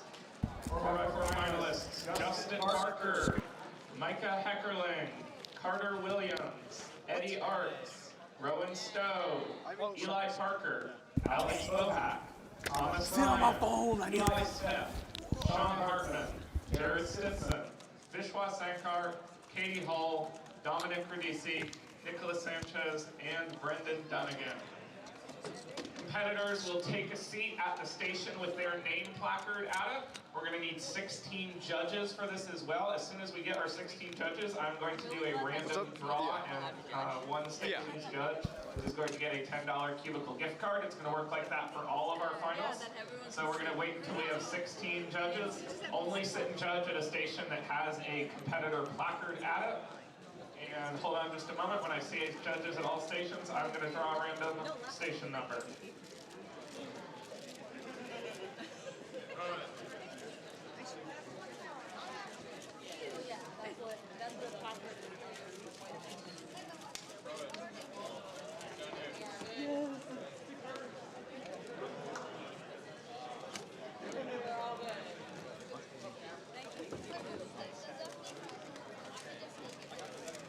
Good afternoon.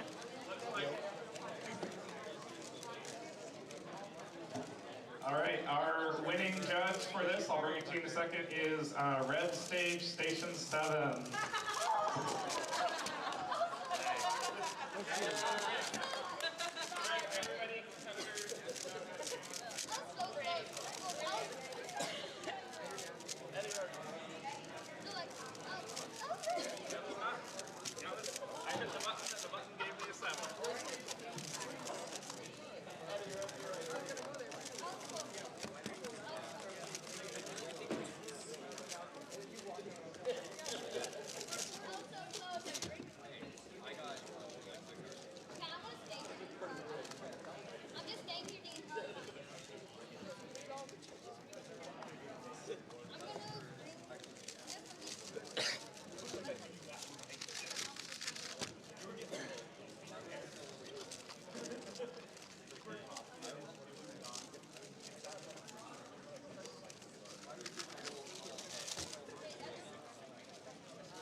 All right, welcome back to Georgia Championships 2026. We are going to be starting our first final of the afternoon. That is going to be 4x4 finals.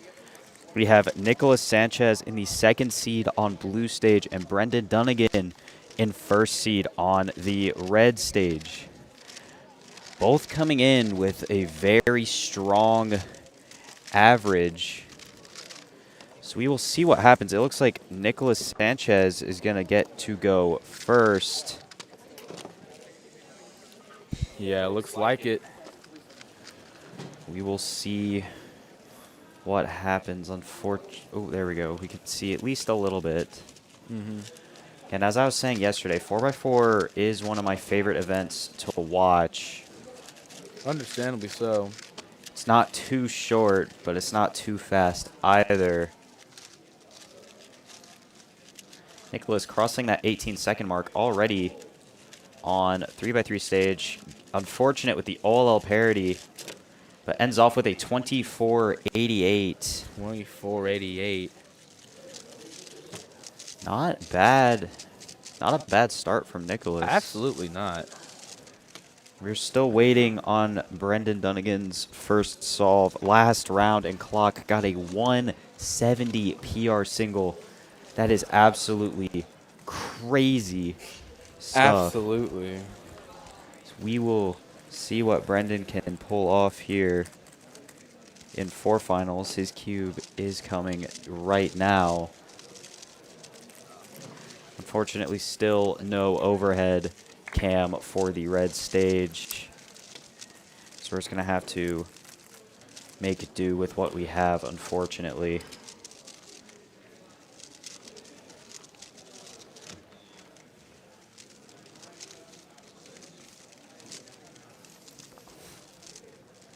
Brendan now getting his solve.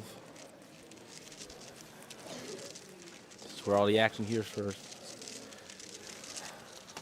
Brendan, an under-the-table solver. 4x4. Actually, we can see a little bit of what's going on. The We're having camera. some issues with that camera, but hey, working right now. We'll take what we can get. The leaning down camera is actually working to our advantage, shockingly. Gets OLL parity. Does it on last layer, which we talked about a few. No PLL solvers parity, yesterday. a 32-10, or 32-11, sorry. Sorry. Nicholas Sanchez is currently going. He is 11 seconds into his solve. We got a record-breaking. I'm not sure what his PRs are, if we can get that going, but he's doing really well. Looking like another.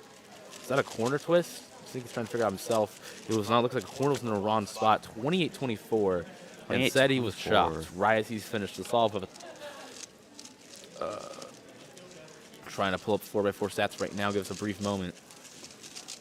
Leaves both these players in the last group. Nicholas Sanchez has a 22.89 single and a 26.56 average. Oh, he actually is on pace a little bit, especially with 24. Yeah, don't want to give him commentator's jinx right now. Absolutely not. Obviously, we will see what happens. Still waiting on either competitor, both trying to keep that composure. Obviously, Brendan is not in the running for the Georgia champion, but he is in the running for the overall winner for the competition. Nicholas, however, is in the running for Georgia champion.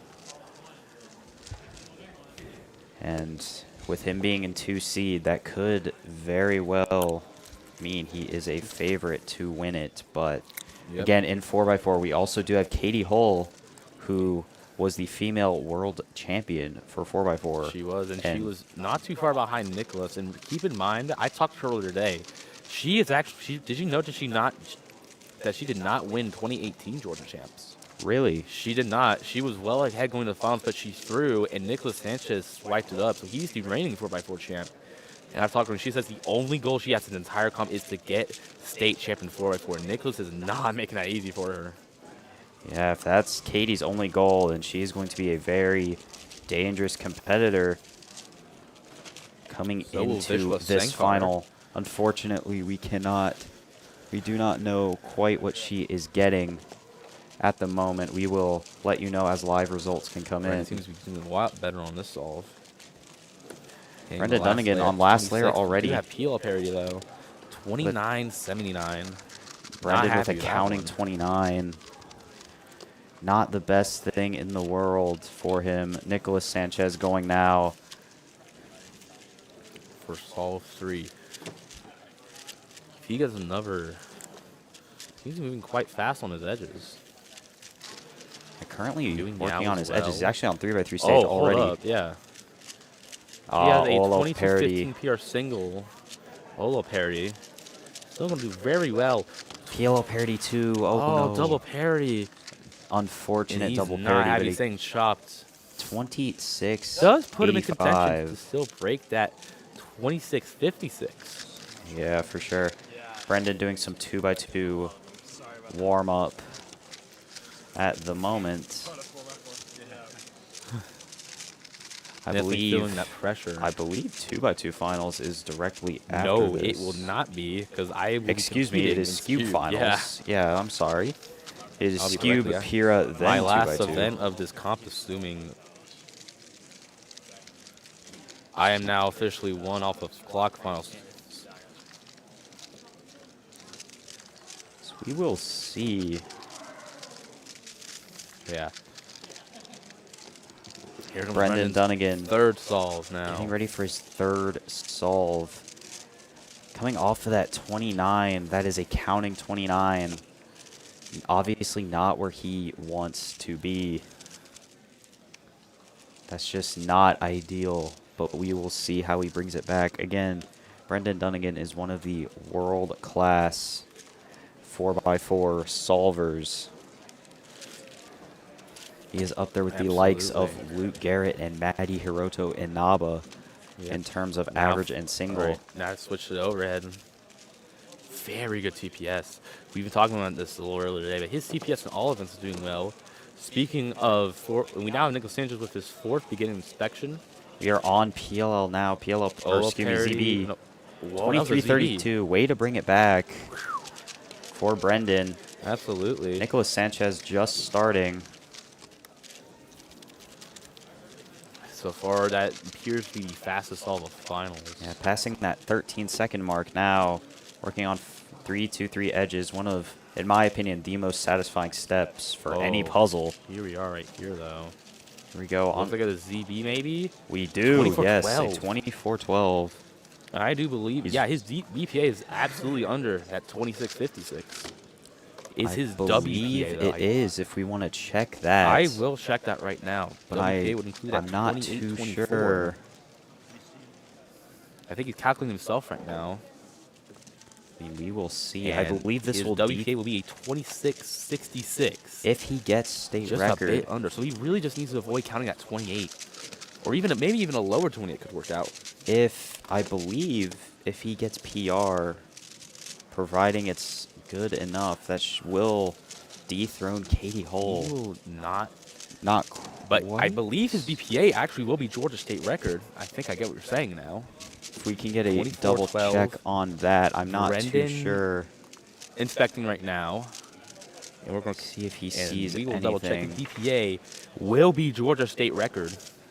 Okay, will so certainly get him that title. We are on Georgia State record alert for Nicholas Sanchez. Absolutely. If he gets Brendan BPA, it cow. will be a Georgia State record. It'll dethrone Vishwa, not Katie Hull, excuse me. It's hard to tell how Vish was doing himself, though. Meanwhile, Brendan with all parity in the low 20s, but he does recognize the ZB. Here we go from Oh, Brendan. but PLL parity. 28.74. 28.74 seems all right with it. And now Nicholas Sanchez is about to start his final solve. So I believe I will Nicholas pull up is... the solve needed for... I believe Nicholas is I'll do guaranteed the to beat tie. Brendan. State record. So to get state record here, he will need... To at least tie it, he will need a 25.86. 25.83? A 25.83 is what we are aiming for here. Hard to tell where he is. I don't use Yao. Oh, the pause. The pop. No. Oh, I think it's over. Oh, yeah, that's so it is sad. over. Georgia. Maybe not for PR, though. Potentially not. And, that will kill it. Wow. Unfortunate. Oh, See, my 29. God. It's not quite a Georgia State record average. It is not. Wow. Very strong for him, but that was heart-wrenching. Strong performance for sure. Can we get a check on what the average was? I absolutely can. It I'm was going to go WPA, check unfortunately, so we're WCA not seeing any live. state records. He's calculating himself right now. That 24 will do quite a lot. And he got a 26.66, as I just said, just shy of PR. I already calculated earlier, just remember. Well, Brendan receiving his Last 4x4. solve. I'm trying to do math. at the Brendan's moment. BPA might. I'm calculating his. What is PR? 2650. Oh, dang. That's close. He almost had it. Yeah, Brendan Dunnigan cannot beat Nicholas Sanchez. He has a 27.28 BPA. So Brendan, or excuse me, Nicholas is guaranteed to beat Brendan, but at the same time, we also don't quite know how everyone else is doing. Yeah. So Brendan there's will no get his guarantee final if he's solve leading. right now.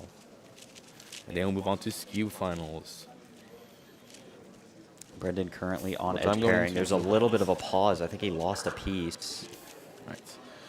Very want to see a bit of a pause though, just to kind of look around. Looks like he may have just lost a piece or so. Oh, edge parity again. 27.98. So right now, as far as we know, Nicholas Sanchez is in the lead. But we don't have a Saying thank you full-on as he leaves. confirmation if he has Alright. won yet. We're about to begin our Skewb final. We'll give you commentary on that as well. I believe we are going to take a break and be back in about 5.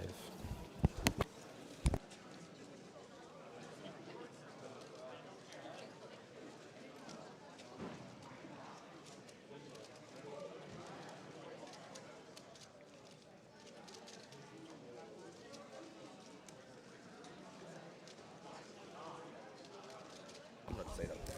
No, no.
We are now calling up our Skewb finalists. Here's the top 16 from Skewb round 2. Jackson Lewis, Drake Denton Richard, Jordan Cape, MJ Thomas, Nathan Smith, Eddie Arts, Milan Vincent Antrick, Rowan Stowe, Jeremy Lawton, Kellen Butler, Eddie Schuster, Willem A. Schmidt, Matthias Marcantoni Nunez, Declan Manganlam, Brendan Dunnigan, and Dominic Radici. Please come to your assigned stage and then have a seat at your station. Once we get 16 judges, we will do another gift card drawing and get started with the group. Also, just a note for all finalists, please do not use your timer in between attempts for practice. Only use the official timer for your official solves. Thank you. Good luck, Matthias. Yo, good luck, bro. Automatic GAC, by the way. Yeah, Jordan didn't declare residency, so he just straight up didn't get it. What about Miller? No, he didn't get it. It was just Drake and Jordan were the only ones to make it. but Drake actually has residency. So, I mean, just a cube. I'm not gonna switch a cube.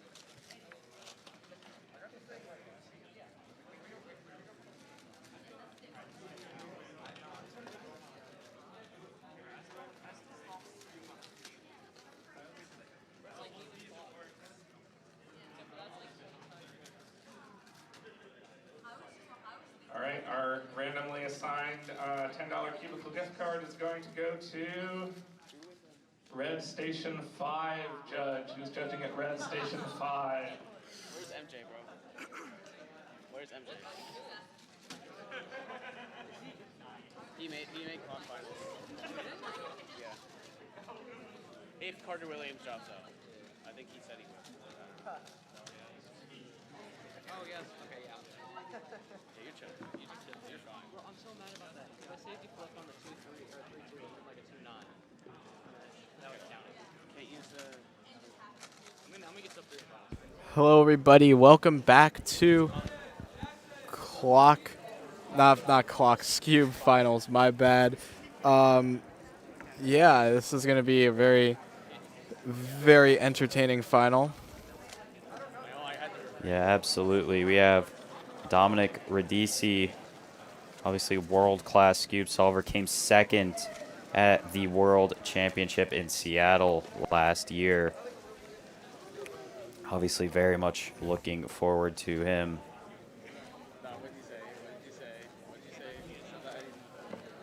Dom solving first on the red stage. Brendan Dunnigan's also getting set up. Dominic came into this round with a 1-second advantage. 166 from Dominic Radici. The 179 from Brendan Dunnigan. That should be good. I believe that is solved, yeah. So both with very strong times coming in. Dom just barely taking the edge so far. Declan with a 278 plus 2. Yeah, Brendan is pretty confident. Matthias with a 283. So good solves all around for these competitors so far. Yeah, really good start to the round.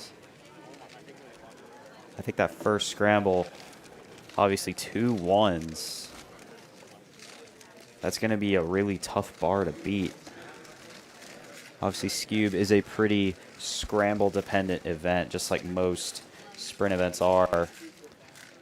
Brendan Dunnigan's PR Skewb average is a 236. Dom's PR Skewb average happens to be second in the country, third in the world, and is a 153. Dominic going up for his second solve now, getting ready to start inspection. Dominic hasn't beaten his PR since NAC 2024. Will things change for him in 2026? Let's find out. 166 already under Dom's belt. Let's see what he can do here. 199 plus 2. It's going to be a 399 for Dominic. Brendan Dunnigan also getting his cube now. Let's see what Brendan can do. 210. Wow, this is a really good pace for Brendan Dunnigan for him to beat his PR average so far. For Dom, on the other hand, that 399 is worrying. But if Dom wants to PR, he realistically can if the scrambles are in his favor. Yeah, for sure. Obviously, that +2 could mess with the mentality a little bit, but Dom is basically like a stone wall. He doesn't let much bother him from what I have seen. So I don't think this +2 will really affect him at all. Yeah, for sure.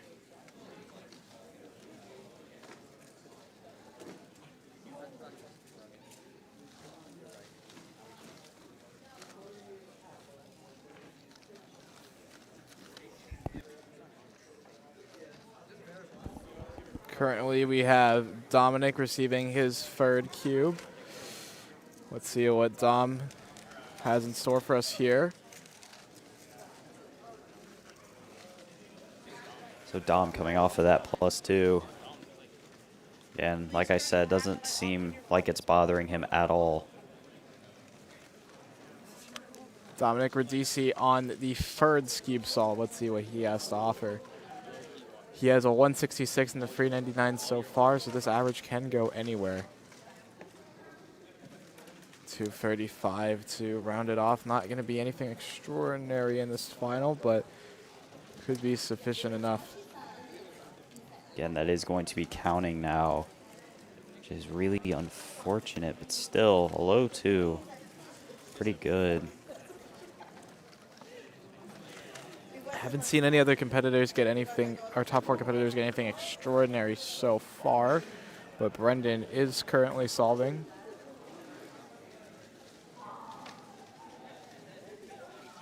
See what Brendan gets here. Trying to get back on BR base, 278 though. Not gonna be a great solve if he wants to beat his PR average. His PR average is not sub 2, so this is a perfect opportunity for him to do it with that 179 if he gets 2 more sub 2 singles. Yeah, absolutely, for sure.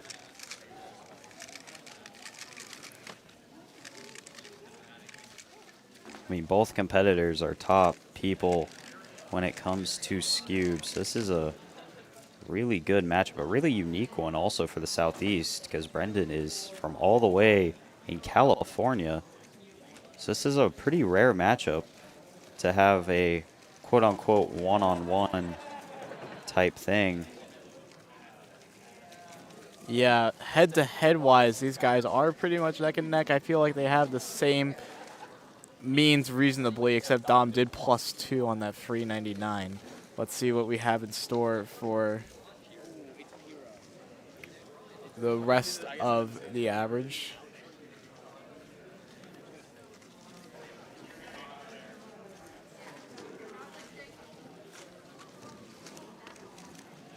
Dom is really taking his time here to warm up.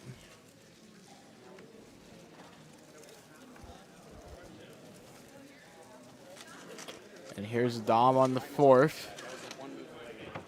Has a 166. I think that's all he wants to really focus on. 113 though. 113.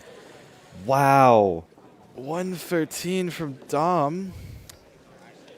Really good solve from Dom there, counting that 166. That was a crucial part. 146 from Declan. We're seeing some good times all around on this solve in particular. Maybe there's something in the cards for Brendan. Dom's best possible average is a 171, so not going to be PR, but that 113 is definitely something to be excited about. Yeah, for sure. Brendan receiving Scramble 4, which is what we have seen people get really good times on thus far.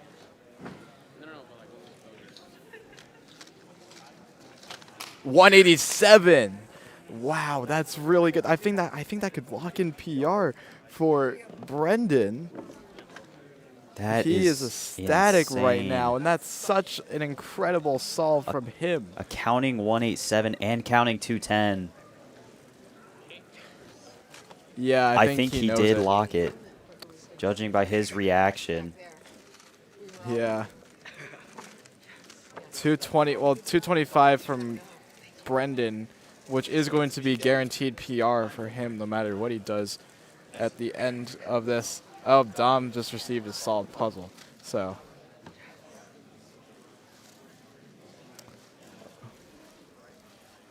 So Dom on the final solve.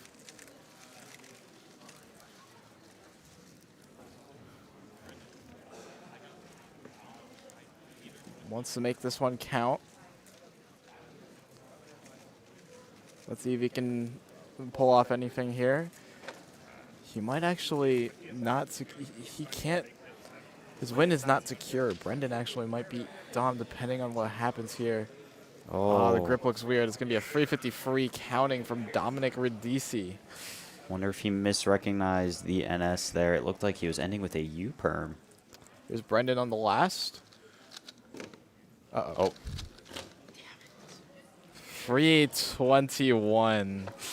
Worst possible average of 225, which is not a bad average to be certain, but at the same time, wow, 321 to end it off, so that counts at 278, and it's not going to be sub 2. Almost, but not quite there. Yeah, Brendan's saying keep drop out of sub 2, and unfortunately, I think he's right. Still very happy with that result by the looks of it. Yeah, so we're going to be heading on over to Pyraminx Finals with Keon, and I think Alex is in there somewhere. But Keon, I believe, is your top seed for Pyraminx. That's going to be extremely exciting to watch when we come back. We'll be right there, and we'll see you in a bit.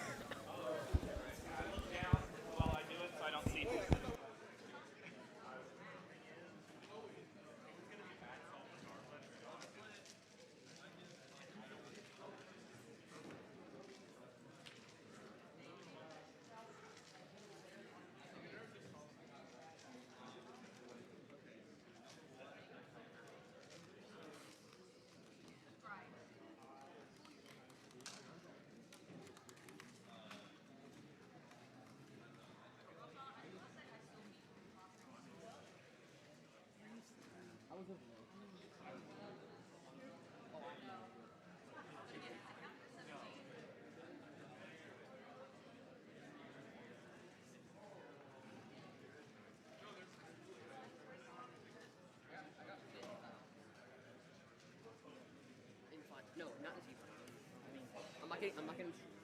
Right, you know where I'm gonna be sitting? You're going to be at where Willem currently is. All right, this is Milan.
DNF out of 331 average.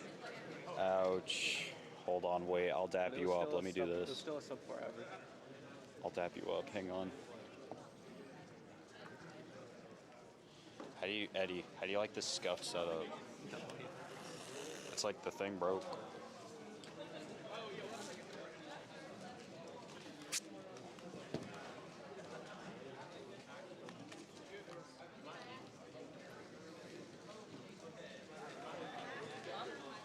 What'd you get? Like really bad.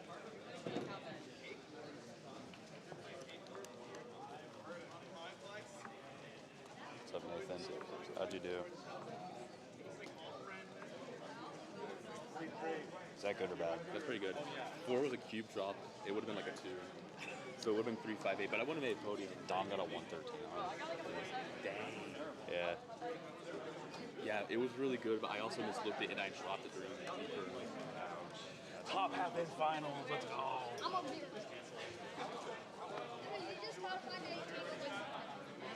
All right, we're now calling up Pyraminx Finals, our top 16 from Pyraminx Round 2. Raymond Goslow, Kyra Joyner, Brendan Dunnigan, Eli Parker, Dominic Radici, Sean Hartman, Jackson Lewis, Henry Schuneman, Sean Campbell, Rowan Stowe, Kellen Butler, Jeremy Lawton, Alex Bohack, Matthias Marcantoni Nunez, Milan Vincent Andrick, and Keon Wilson. I'm a judge. Let's go, judge. Wait, am I allowed to just do this? I can?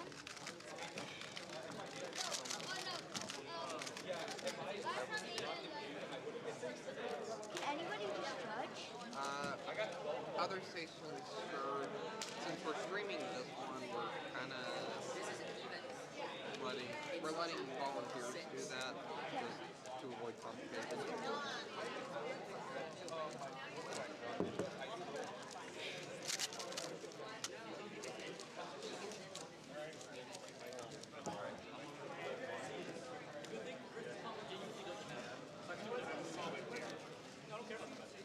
All right, we're going to call our random judge gift card here real quick. If I can. Hold on just a moment. This moment is very suspenseful. We need to know who won. All right, our station that's going to get the card is Blue Station 1.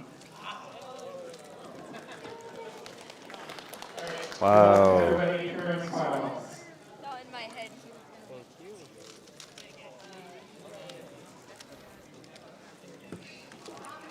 All right, we're heading on to the Pyraminx Final of Georgia Championship 2026. This is going to be exciting. Yeah, for sure. Keon and Milan competing right now, but we also have Alex Bohack competing on another stage. So this is going to be incredibly exciting.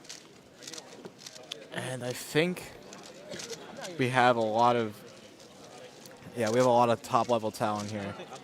Alex Bohack currently taking his seat. So Keon Wilson and Alex Bohack battling it out for Georgia State Champ. That's going to be fun to watch as well. Yeah, absolutely. Keon, obviously round one, fluked out of a NAR Pira average. That's what they say. I mean, it was close.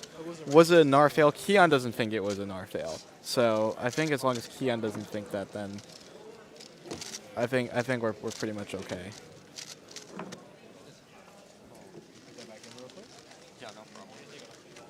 I believe he's putting his contacts back in. Milan also getting ready.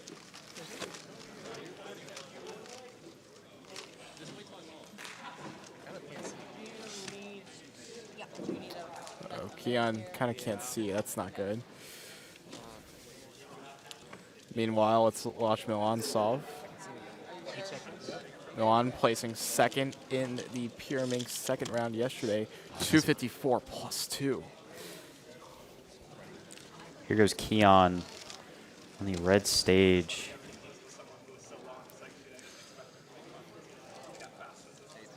The cube cover is in the way. 133 from Keon Wilson. That's already really good. Yeah, it's a very solid start.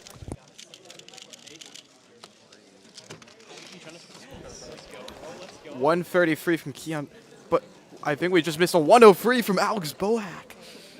Oh my God, how did we miss that? Jesus, okay. So far it was a 103 from Alex. Oh my God. It's incredible. We missed a 103 from Alex Bohack. Oh man. Which is insane. That is PR single for him. Crazy start. Holy cow. Something's in the air already, and Alex is definitely going to use that to his advantage.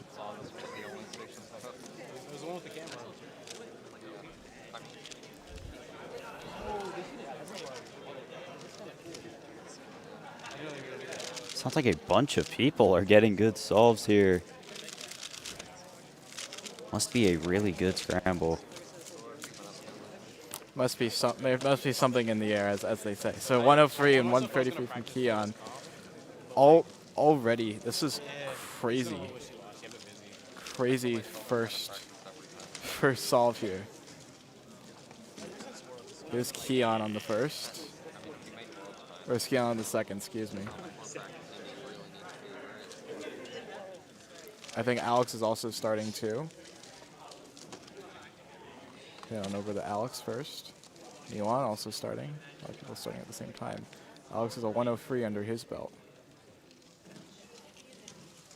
Uh-oh. 551 from Alex. Let's see what Keon gets.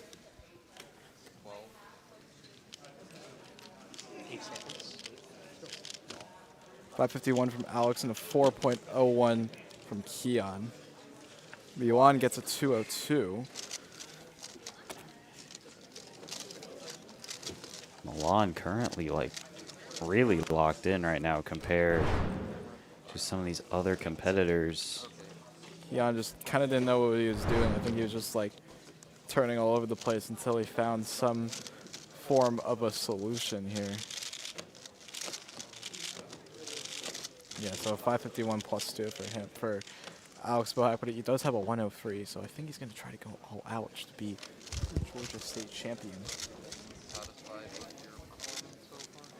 And I mean, like in theory, yeah. Because like none of them have been averages, but I've been having like really good times the entire 3 rounds, or I guess 2 rounds. so far, decent first solves for everybody, but that second solve definitely seemed to treat all these competitors unwell. Let's see what Alex gets. He is currently on solve number 3. Why are they so fast? Hell no. Here's Alex on the 3rd.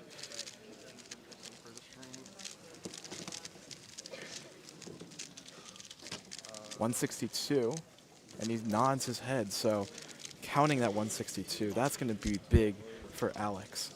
Yeah, seems really happy with that.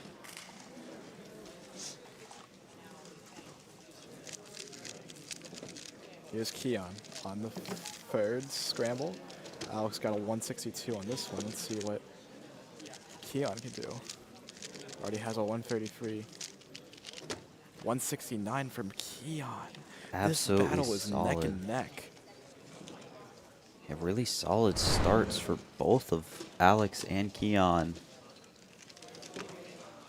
I mean, Milan, I think, still waiting to do solve 3. He actually just received his cube.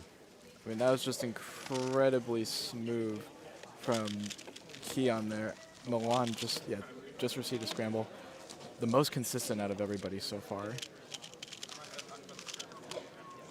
But also receives a fumble here too. 5-10 from Milan. So 5-10 from Milan, unfortunately, gives him a really bad time. Everybody has one, other than Milan, everybody has one really good time and one really bad time. That seems to be the theme of this average. Yeah, absolutely. Unfortunately, I think Milan, I think he knows that scramble was pretty good. He's trying to get back into the zone.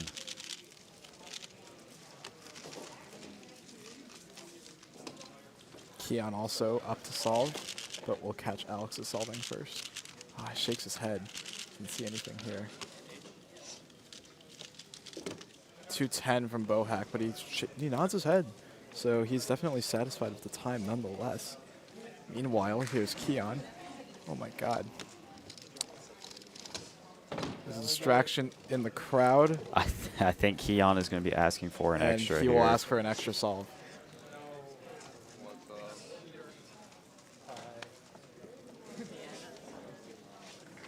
No, don't come. No, what's going on? Oh, I said verbally. I said I was ready, and then I heard something over there. Finish your sentence. And then I heard something over there. I was distracted. So then I said, I put it down. I was like, oh, delegate.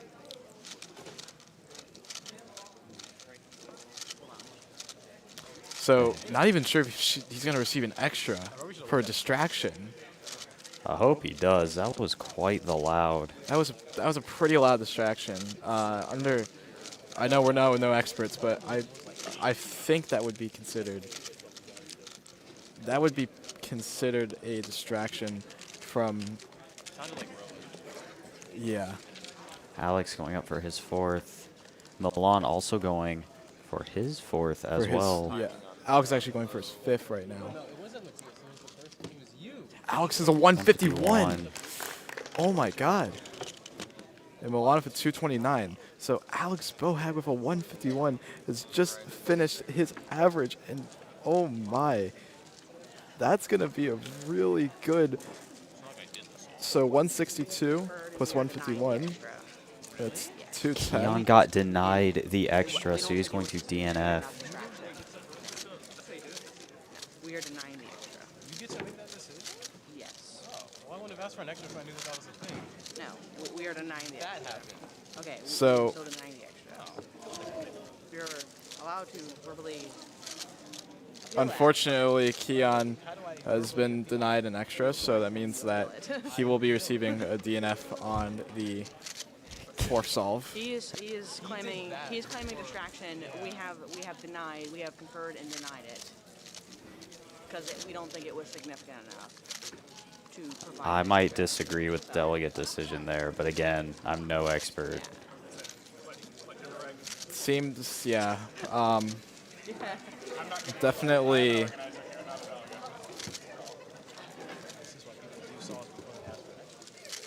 No. So that's going to be a DNF from Keon as it stands. Incredibly tragic. I think their delegates are meeting again to discuss. In the meantime, we'll see Milan's fifth. 208. 208 from Milan. That's going to be a good solve, and I think I'm not sure what's happening, but The reg still allows you to still deny it. So we are denying it. That is our final word. So that's a DNF for Keon. It is a confirmed DNF. Yeah. So confirmed DNF from Keon, unfortunately. Yeah, and the crowd is just as shocked as we are. Yeah, I don't know about that one. Yeah. That was... I do not think that was the right call at all. I mean, it was delegate decision, but at the same time, that's not gonna be a good. That's not gonna be good for Keon's average, nonetheless. So. Yeah. I really don't. Huh. Is there like anyone else I can talk to about this? This isn't fair. They DNF my solve because I asked for an extra.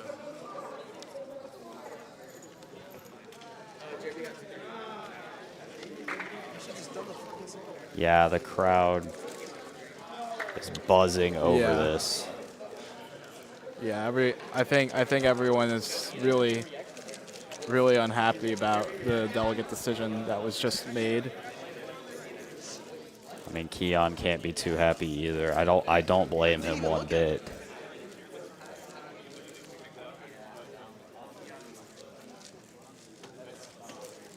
Wow.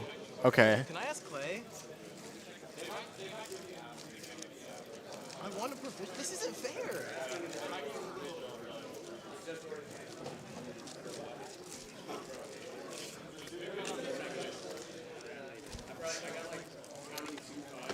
All right, Keon is this for right now. I believe that this is Keon's fifth solve.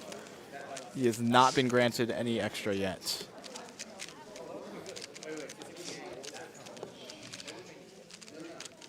So last solve for Keon Wilson. All right, we are now calling up our 2x2 finalists. These are calling up our 2x2 finalists.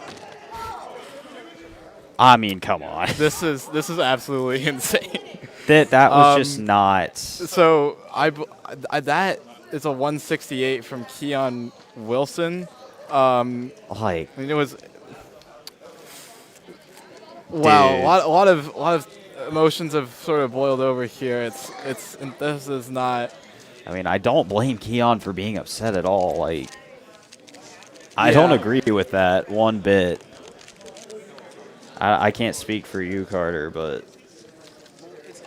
I mean, hey, it's stuff happens, It's fine. It's just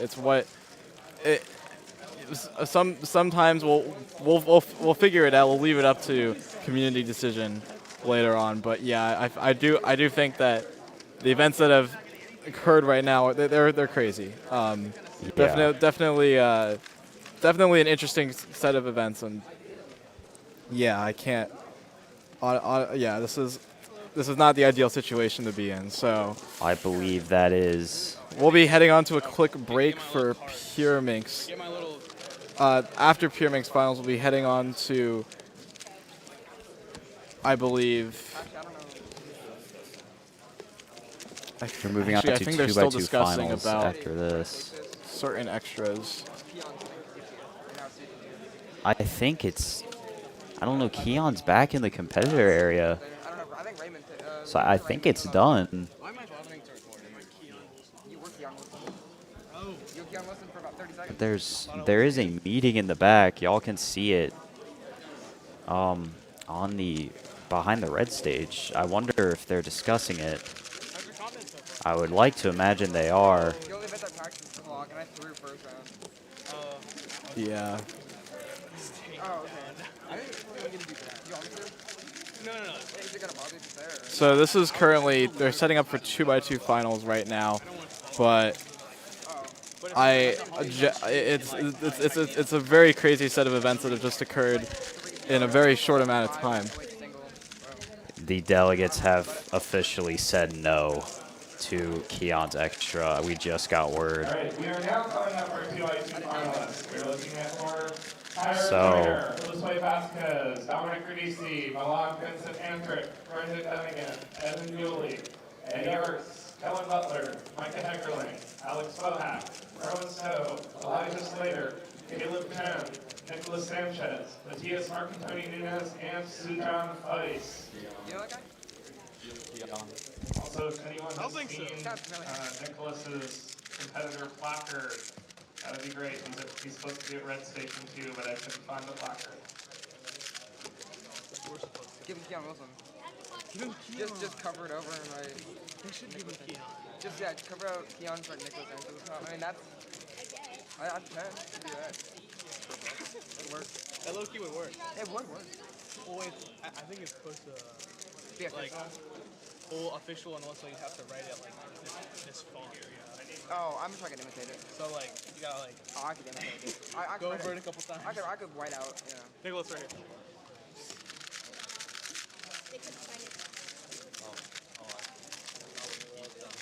Oh, okay.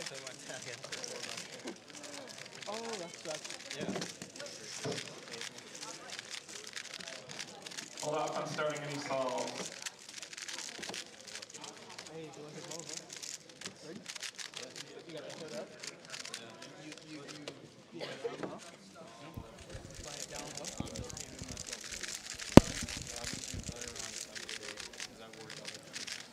Oh yeah, I see it. I see it, right? Save the day. All right, so Sujin, Feist, and all right, real quick before we get started, random sketch on people look at cards. Going to blue station 6, blue 6. It's almost. It's like right there. Up to all of our 2x2 Red finals. 1, blue 6, 10.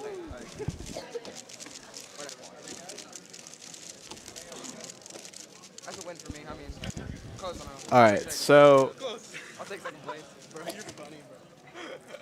Matthias and Sujin are getting ready to start right now. They would have called me second. They were like, hey, you know what? He's already judged. Like, yeah, I can't. And it looks like Matthias is going to be the first one to solve. And let's see what Matthias can do on this scramble. Caleb Chen's also solving as well. One flat for Matthias. Great Caleb start. Chen gets a 158. Sujin getting ready to start. Again, world record 1 for average. Just got that, I believe, about a month ago now. Towards the very end of 2025.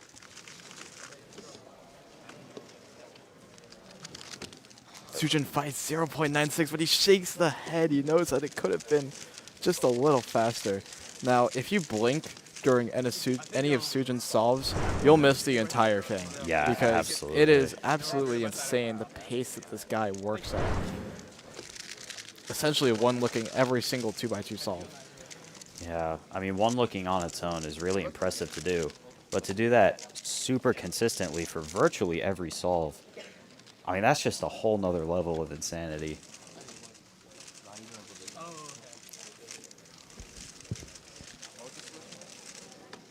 My solution was like 0.7.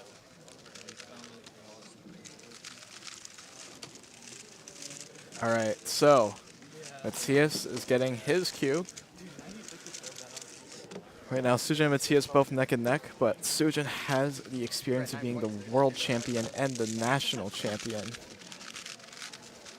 So, and also the yes, he got a win at All Stars and a win at Worlds both last year. So let's see what Matthias can do in this scramble. Gets a 1.18. Caleb Chen's ready to solve. Caleb Chen taking his time to get ready, as he usually does. Starting inspection now. I don't see much on this scramble, but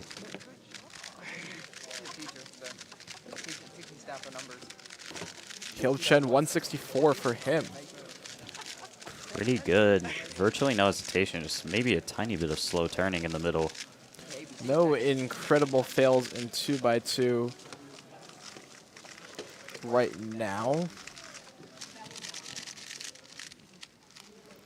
Sujin getting ready to start on the second solve of his 2x2 final average at Georgia Championships 2026. Ooh, the pickup was awkward, 134 for him. Bit sloppy of a pickup there, but 134. Might podium are the words from the judge. I think there's a very high likelihood, providing I think that's what we wrong. call in the business an understatement. Yeah. At least with how the average is going so far. Here's Matthias on the third scramble.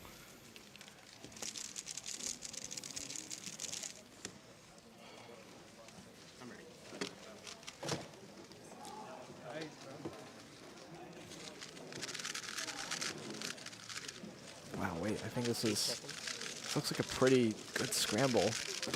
1.16 for Matthias. He is flying through this average. Absolutely, yeah. Counting 116. Very good. Obviously starting with that one flat, which led to pretty good pace. Sujin starting. I think he's going to do something good on the scramble, too. 1.31. As a counting 131 for Sujin. Caleb Chen gets a 209. Yes, that 131 is counting, unfortunately. And again, just a lockup in the at middle. The end was just the F prime into the R. Couldn't do it exactly. That was pretty tragic from Sujin, unfortunately.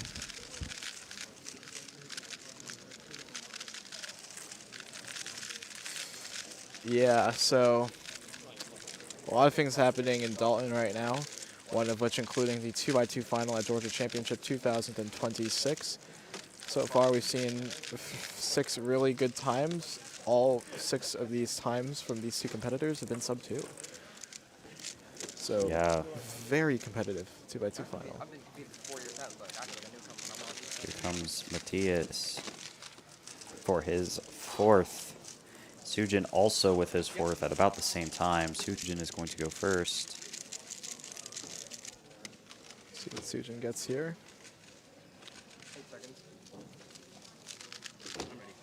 0.89, that's the best solve of this 2x2 average so far, and it is just automatic from Sujin, isn't it? 0.84 plus 2.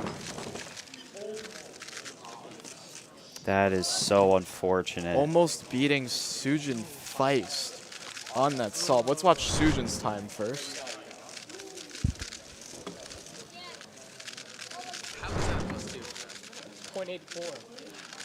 Yeah. 0.84 plus 2 from Matthias, unfortunately. Yeah, really unfortunate. That would have beat Sujin's 0.89 on that solve.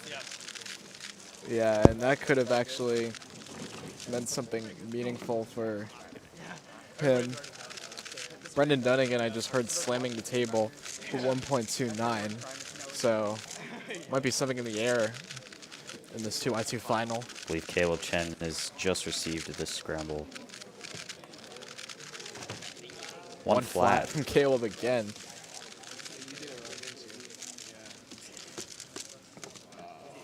Here's the 5th solve. TS will be solving first.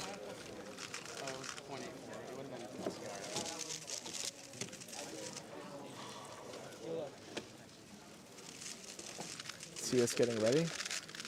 All right, Sujin is also receiving his puzzle.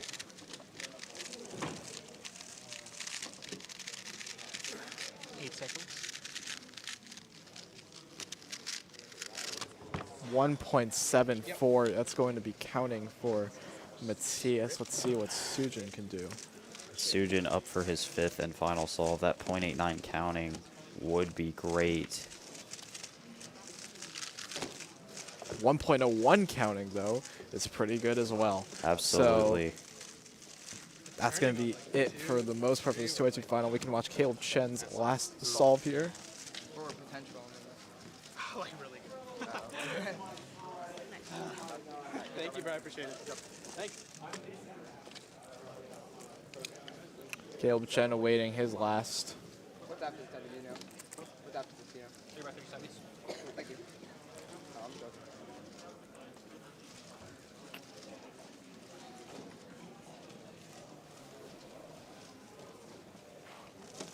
All right, here is Caleb Chen on the last solve of his average.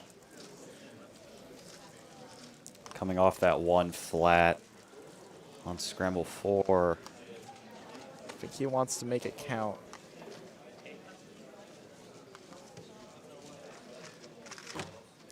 .47. Caleb looking very nonchalant. I think he's just okay with that time. So we'll be heading straight on to the, I believe the after the 2x2 final. There's something else going on. There's the 3x3 semis. 3x3 next. semis. That's right. Okay, so we'll be heading on to 3x3 semis quickly right after this.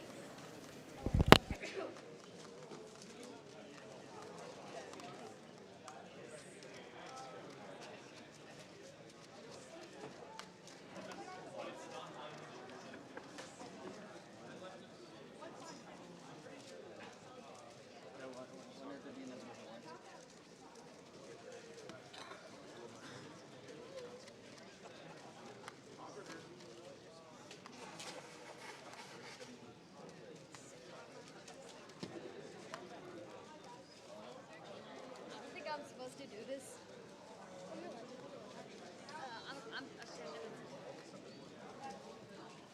go, go, go, go. I have one to do. Is this semifinals?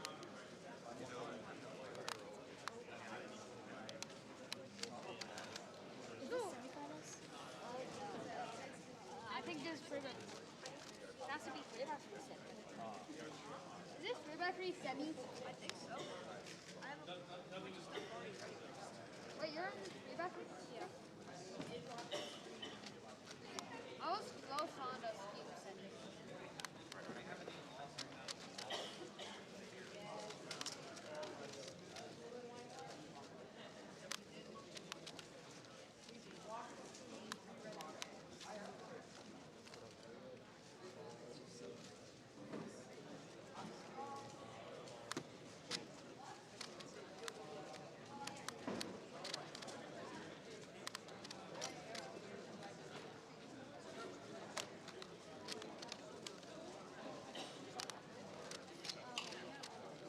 How did it feel judging? Everyone's still trying judging. It was good. I kept giving someone I accidentally gave someone an extra soul because I accidentally lifted the cover an extra while he wasn't ready. I'm still trying to get that $10 discount. Semifinals, I want to do it. Yeah, they got these semifinals. Yeah, wait, we got these semifinals. I'm checking. You think you're going to make it to finals? All right, we are now calling up 3x3 round 3. This is going to determine who makes our 3x3 finals later this afternoon. You can look on competitiongroups.com to see if you're on red or blue stage and whether you're in group 1 or group 2. However, you are going to be coming up now whether you are competing in Group 1 or Group 2, because if you're competing in Group 2, you are assigned to judge in Group 1. These judging assignments do still have the striking system applied, so if you received a strike earlier, you definitely need to come on up and judge according to your assignment now. We are going to do a judging raffle as well once we're ready to get cubes out. So in just a moment, we'll do that, and if a station doesn't have a judge, no one is going to get that reward. So go ahead and take a station, and hopefully somebody's going to win that gift card.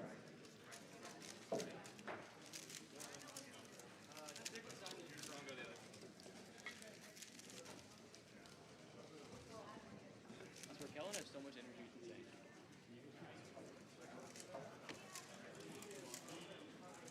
Wait, do you turn this group? And someone can run through and take the box. Bring it back.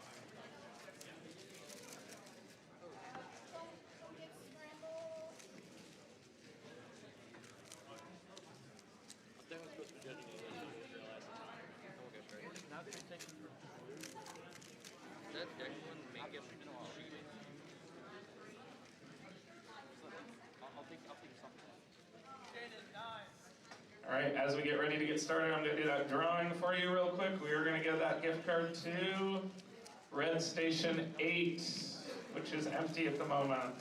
Let's try again. Jackson, hey. No one should get it. Not full. One more chance. We're going to do, hold on, if I can do math here. Blue Station 7. Blue Station 7. Hey, Milan, Congratulations, you want a gift card?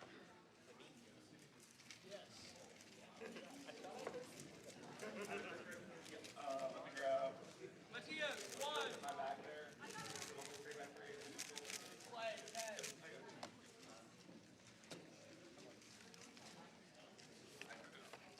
Andy, 4. Augie, 2. All right, hello everybody. Welcome back to 3x3 semifinals. We're going to live stream Group 1. We also have Group 2 right after this. Yeah, some very semi. great competitors on stream for this group as well. We'll leave it that we want to have Matthias again. I think we're still waiting for 2x2 results to come in, but I can check right now. Yeah, for sure. Yeah, all right, we did see him +2 out of 2x2 Southeast record for the third. I've been told the third time this competition. That is pretty crazy. Heart-wrenching for him, obviously. I guess Nathan did want to give a news update about the Keon. Yes. The Keon I incident. will say, I personally witnessed this. Keon went to talk to the delegates after 2x2 finals and was denied for the third time. Very shocking to see, in my opinion. And we have Justin Barker on resting for 7:37 as Matthias starts his solve moving very quickly. 6:45. Shaking his head a little bit, but in my opinion, that was a very good start. Yeah, 7:37 for Justin Barker as well. So 7:37 for Justin and Matthias 6:45. Let me quickly figure out who we're having on our stream stages. If I can give the news to. It is going to be, for this group, it will be Justin and Matthias. So that'll be 7:37 and 6:45 our times to start off with. Here comes Sarvesh, if I'm mistaken. I have not met him before. Yes, Sarvesh Sirimalai of Georgia. We also have Elijah Slater coming up on blue. Sarvesh is currently solving right now. 8:30. Yeah. All right, not bad from Sarvesh. Elijah Slater currently up to solve in Group 1. We'll be moving on to the top 3x3 competitors after this group is over. But these competitors are also extremely skilled. I mean, to make a semifinal is hard. To be on stream for a semifinal is even harder. So.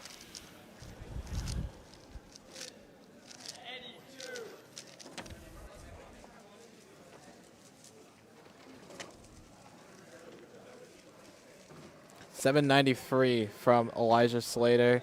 Let's move on over to Justin Barker. He is going to try to build upon that 737. Someone did also ask about the strike system. They are implementing that for this championship due to the lack of judges from day one.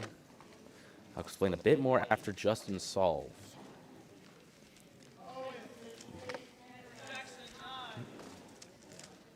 Ooh, Justin looking pretty good. 779. I do believe he doesn't have a sub 7, so this looks like a good start for him. Anyways, for the strike system, if you are assigned to judge and do not show up to your assignment, you're given a strike, and if you get 2 strikes, you are disqualified from the rest of the competition. Matthias 593. 593. That's a good solve from Matthias. Wow. Matthias. Apologies for me talking about the judging. Answering a question from chat. It's soon ZB. Matthias's ZB as well. average is a 629, so that is definitely sub PR. I think he's still looking for a 5-second average. Sub 6 would be nice. What was his PR you said? His PR is a 629. Wow, yeah. Definitely in the running for one. Absolutely, for sure.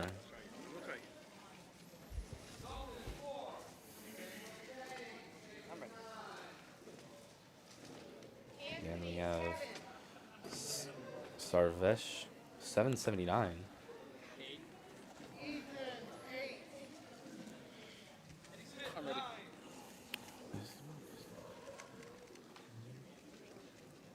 Elijah Slater up to solve. Let's see what he gets in the scramble. F2L looking really smooth. Into the OL at 3 seconds. Peel at 5. Oh, 682. Not sure what his PRs are. I'm going to try to look at that right now.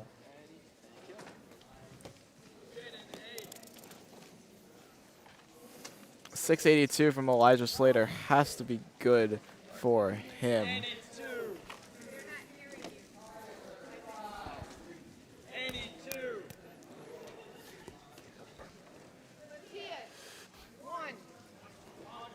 Matthias is currently solving at station 1, but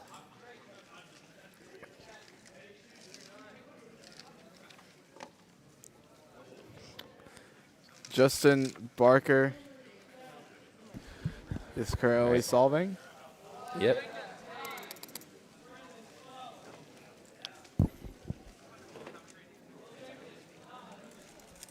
And an 802 from Justin Barker. Here's Matthias trying to build upon that 593. Gets to the ZB at 3 seconds. No. Looks like a little bit of a mistake right there, as you said. 850. That was not ZB, that was just OLPLO. Oh, that's just I think we're going to have a lot of nerves this round for sure. You met. I said EO to ZB. All right. Elijah Slater. I can double check. He has a 567, 561.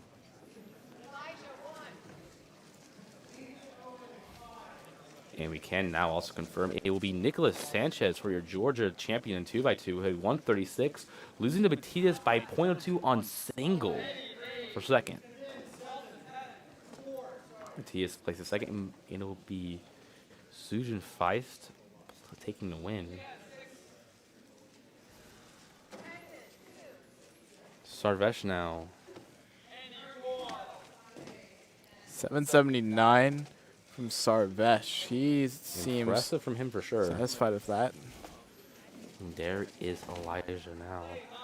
Just got that low 6, and I think he started with a 7 as well.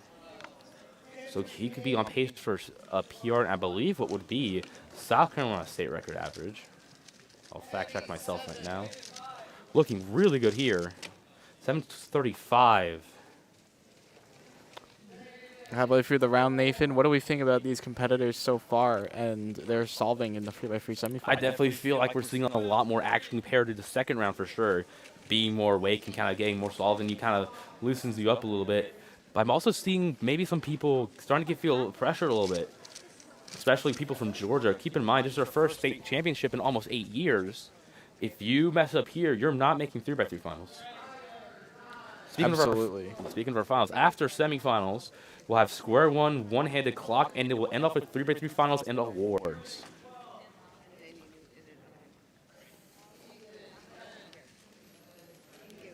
Justin Barker finishing up the solve. Last layer at around the slow 6 mark, 80-46 for him. That's a pretty, that's Hey, pretty good. 46 is a little That'll slow definitely be for finals him. pace for him. Maybe.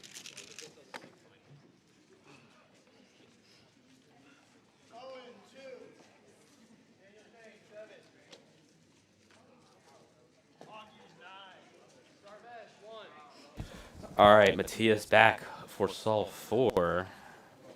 I can double check his average real quick. Okay. All right.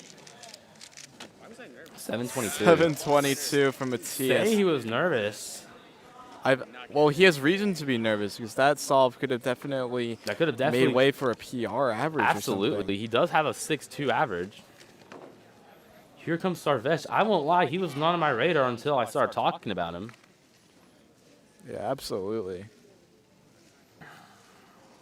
Sarvesh. Sarvesh on the 4th, I believe. PLL. Very fast execution with that PLL. 863. Doesn't seem to be too happy with it. But still, you have an 863.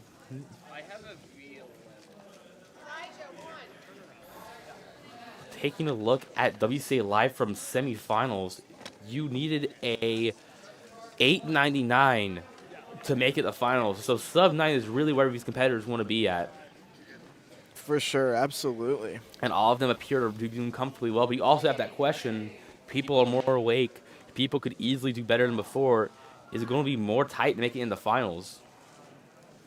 Justin Barker and Elijah Slater are currently up to compete. Both have sat down, and Elijah will start first. Elijah, 4th in 2nd round.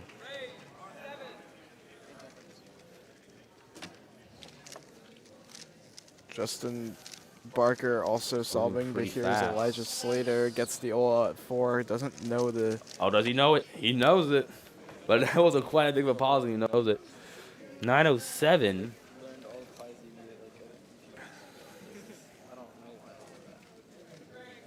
Oh, Justin with a cube drop, 868, counting that 846. Yeah. I look back at him just in time to see the cube drop. Absolutely. Yeah, I mean, this average is going to make finals, though, so I don't think he has too much to worry I about. don't think he does. I think he should be fine. Here comes Matthias. Top 3 in round 1 was sub 7. And he said he doesn't feel too confident. Sounds like. I think he's just trying to get this solve over with. I mean, once again, his average is definitely making finals. His average so. is making finals. We could see him in our top 3. If he counts that 5, maybe even top 2. Did not get WPA. That will be a sub 7 average, though. We'll have to wait on Brendan and Dominic, and then we'll also figure out who we'll be seeing on our stream in finals, at least consistently. Also, if we have not said so, Alex Bohack will be your Pyraminx state champ. The 174 average and a 103 PR single. He also did win the competition. Jeremy and Brendan placing 2nd and 3rd respectively. Keon in 4th place, barely missing the podium. I believe that also is a South Carolina State record average for Jeremy, which explained his reaction. It is down from a 301. Holy cow. Dropping it almost a full second. And that's his first ever podium, by the way, in general. For Jeremy Laudens. That's crazy. Yeah, definitely, which explained that huge reaction. 598 from Elijah Slater. He does have a 5.1 that's not PR, but that's very good, and that will secure BPA. Oh, absolutely. Wow. Yeah. Jeremy Lawn has a lot to be excited with a double PR in that final as well. Justin Barker has a solve left to do here. Be waiting for him to complete that. I think he actually got double South Carolina State record. He did for both single and average in that final. For Jeremy Law and Pyraminx. All right, back to 3x3. We're talking how he got South Carolina State record and got 2nd. Yeah. Yeah.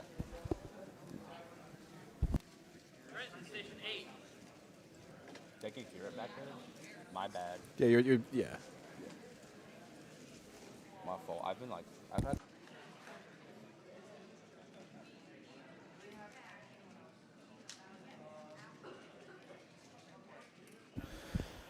All right, I think we're waiting on one more stall from Justin. I believe I don't see. Wait, that is not Justin. Trying to see if I can see him in the back.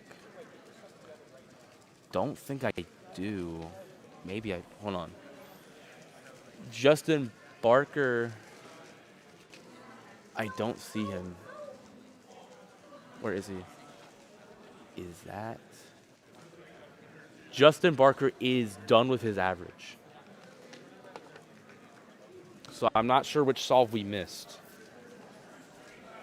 But I believe you're about he to might have call. been moved away from the stream, but it's okay. We'll be taking a quick break while we move on to the 3x3 semifinal group 2 right after this.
We are now calling up 3x3 round 3 group 2. If you just competed, you are now assigned to judge. Otherwise, if you're in this group, come on up and bring your puzzles. Once we get everyone submitted and we get judges at stations, we will call out the raffle winner for this group.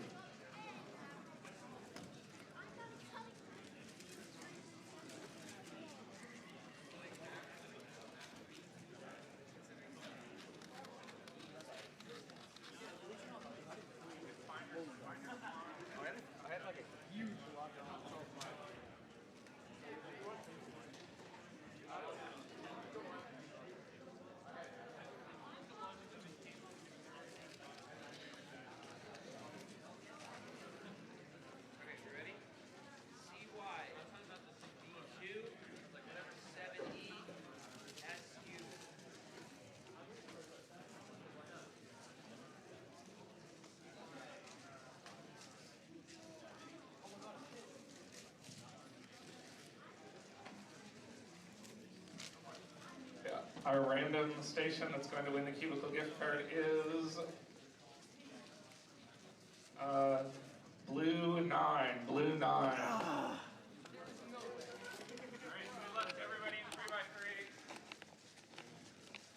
swear. God, I forgot there's a camera there. Okay.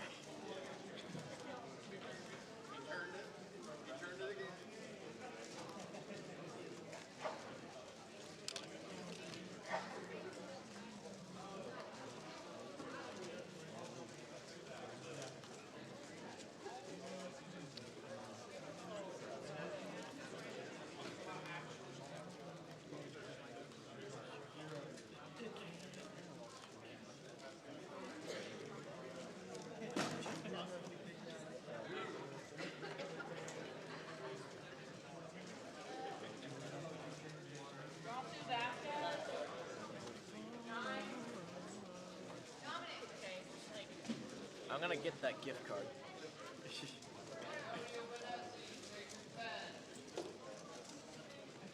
Brendan, 1.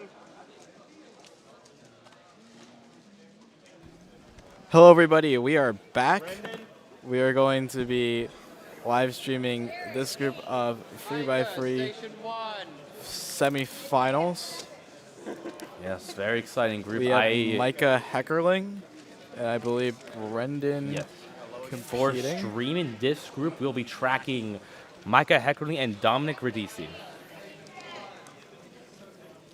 And then we'll begin the rest of our finals.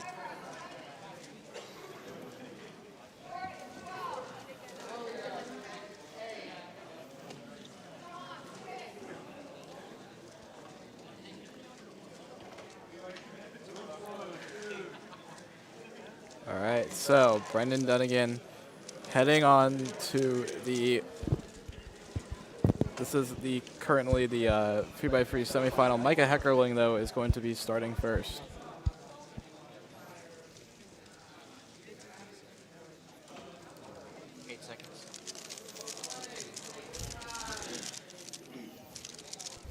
Both competitors starting at the same time.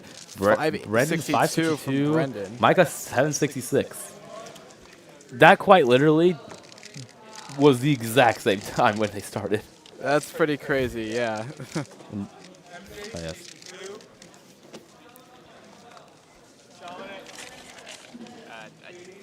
I will be checking to see if we have any results from 3x3 as well. Probably not. We have Dalton judging blue stage. No, he's running it. My bad.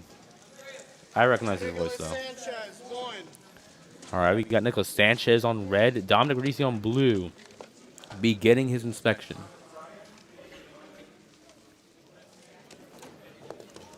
Seeing what he can make out of this. He got that 4 in round 1. Pausing for Z Baby maybe. 651. 651 from Dom. That's not going to be the best solve. Not the best start from him, but definitely far from bad. Nicholas Sanchez now. A bit of a pause after cross. Moving to F2L. Very smooth now, though. Pausing for what looks like a ZB 820.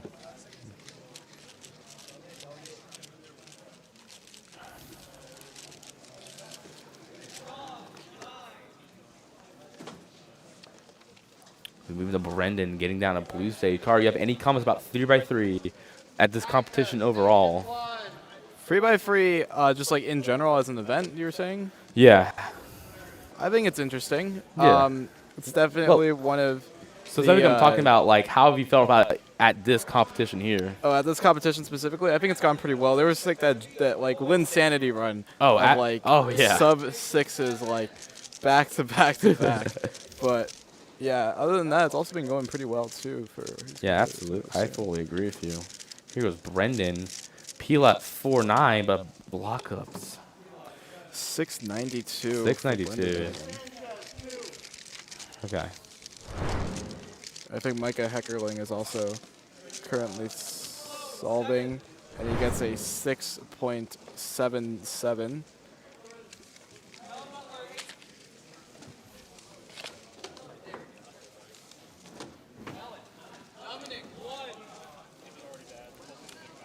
Dom on solve number. Micah, 677. Yeah. Here goes Dominic.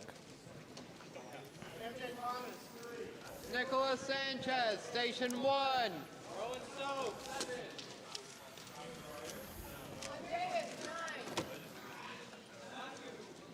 All right, Dom is going to be prepared for this next solve of 3x3. Let's see what Dom can do here. Going up to start as a 651. Oh, ZB at 3 seconds. 3. Going for ZB. Oh, no. Nobody messed it up. 650. He What a did pace, not though. know it. Ooh, the ZB at 3. If it was an easy Wow. ZB, who knows what could have happened. Absolutely. That could definitely have potential right there. We got Sanchez with a ZB at 5, getting a 697. He had that insane run. He had that insane 456 yesterday, so. Oh my gosh, absolutely. We could absolutely see something like that again. Yeah, for sure. Wanting to see if we can get any results from semis. None are in yet. Micah Heckerling, 1. Trying to see if I can glimpse this data from here. 8 seconds. 12 seconds. Brendan Dunnigan on the third, I believe. Yep, looks like solve It's 3. 2, OL at 3, PL at Oh, 4. same 631, situation. but shakes the Peel head. out 4, but will lock up cost gives him a 6. A Yeah. chair falls over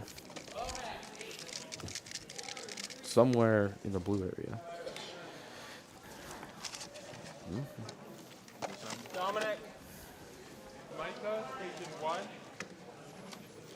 Micah and Dominic will be solving at the very same time.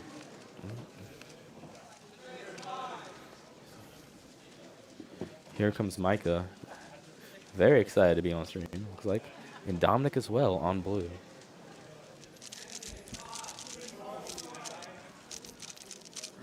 Quickly pulling up some. Dominic is going to be starting right away, though. Yep. Micah also inspection now, both on solve 3. Dom solving. And it's going to be a ZB again.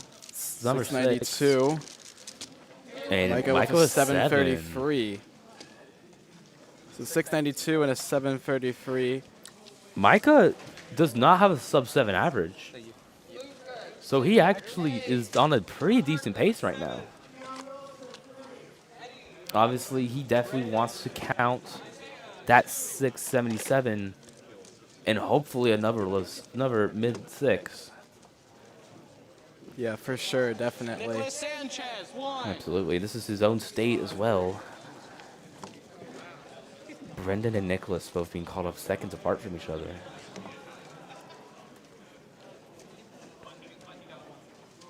We are working on the split display as well. Alright. Sanchez starting his inspection now. So is Brendan. Starting split screen now, I believe. 8 seconds. So Nicholas starting and getting Nicholas. an 867. Brendan looks like he made a mistake. Trying for ZB. He gets it. 1082 left from him. Nairi's So- competitors seem too thrilled with results right here. Yeah. 1082 and 867 for the both of them here. Micah, station 1. Dominic. Ooh, he got a 10.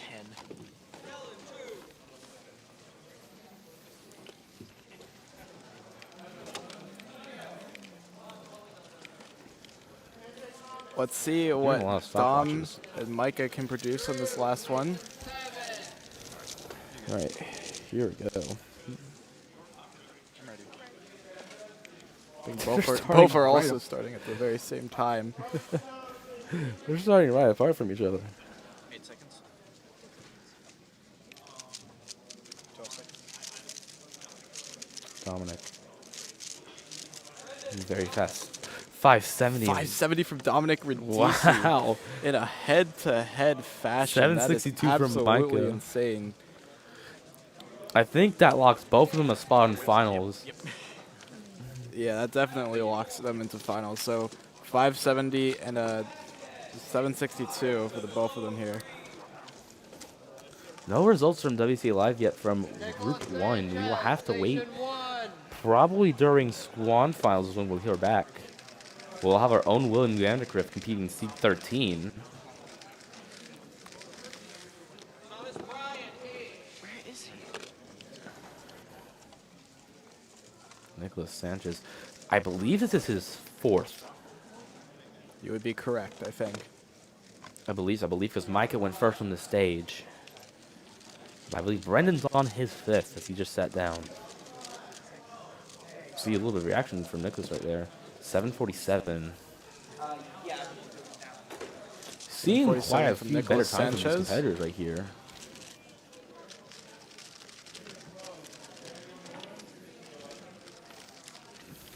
Here's Brendan on the final solve, or I believe. Yep. 4 for 5th, back half of the solve, the average. 8 seconds.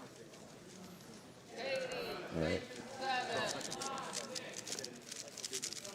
He's pretty fast. Last layer. PLL. 521 from Brendan. On stream too. And Yeah, Judge he didn't does get the have a counting 5. That's incredible. That from could put him Brendan at the Dunnigan. #1 seed going into finals. Micah, station 1. Micah has one more solve left. So does Dominic Radici. We'll be seeing Micah's Doing first. a hand smack of celebration. Yeah. Micah Heckerling now. Alex Bohack also leaving the competitor area. Dominic Radici is going to solve first.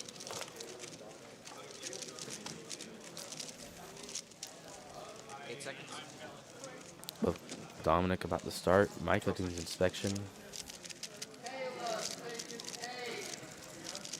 Dom on Olo into a pretty, looks like an 7-18 A-perm from right there. Dom. 7-18. Micah on PLO. 708. Wow, so very consistent here from Micah Heckerling. Definitely has a 7 average for sure locked in. And I'm pretty, these competitors are going to be very happy about the results. Well, we're going to head on over to, after 3x3 round, the semifinal. We'll have the Square 1 final, the 3x3 OH final, the Clock final, and the 3x3 final to wrap things up. We'll be right back. Don't go anywhere. Absolutely We'll see you in a not. bit. We're going to have some exciting things for y'all.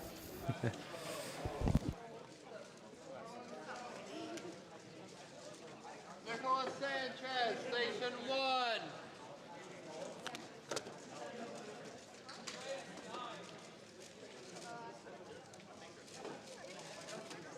Melon, station 7.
We're now calling up Square One Finals. We need our 16 finalists, who I'm about to announce, and 16 judges.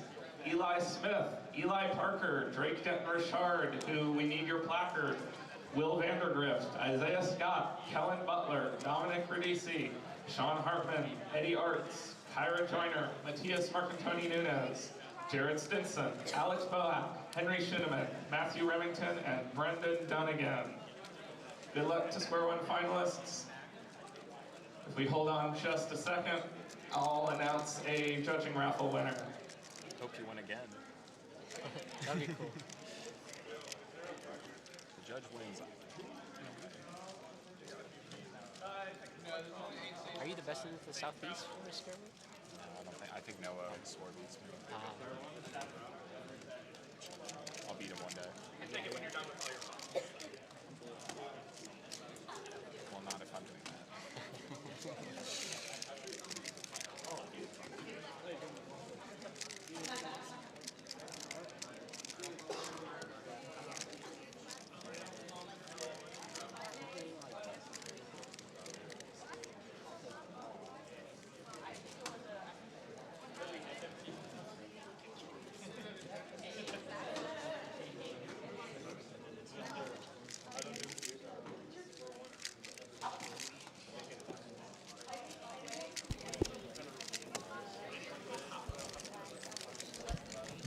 All right, our judging raffle winner for this round is Red 4. Red 4. Congratulations. Good luck to Square One finalists.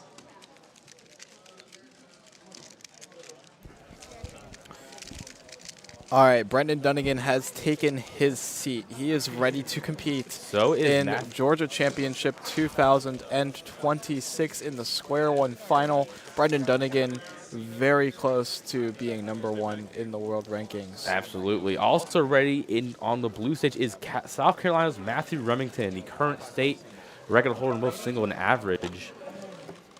The potential I have seen from him at local competitions is ridiculous. I truly do see at bare minimum a sub 8.5 out of him sometime in the near future. Coming into this final for a 9.56 average. I'm ready.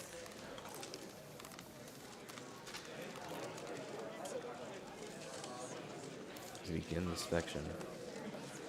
8 seconds. Taking a look. Flows for the cube shape. A little shaky start. But even with that 902, oh, Pretty solid from I have no chance of getting Georgia G. Matthew so far. he has no chance because he's also not from Georgia. Yeah, you're not wrong.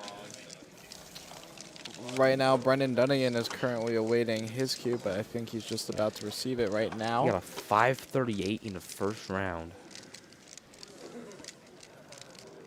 Let's see how he performs here. Some more people keep an eye on his file are Henry Schumann, Alex Boak, now throwing Matthias again, along with Jared Stinson. Right now, Brendan's trying to just calm down and warm up. Yeah, it's going to take some time here. Absolutely. This is Brendan, one of his strongest events.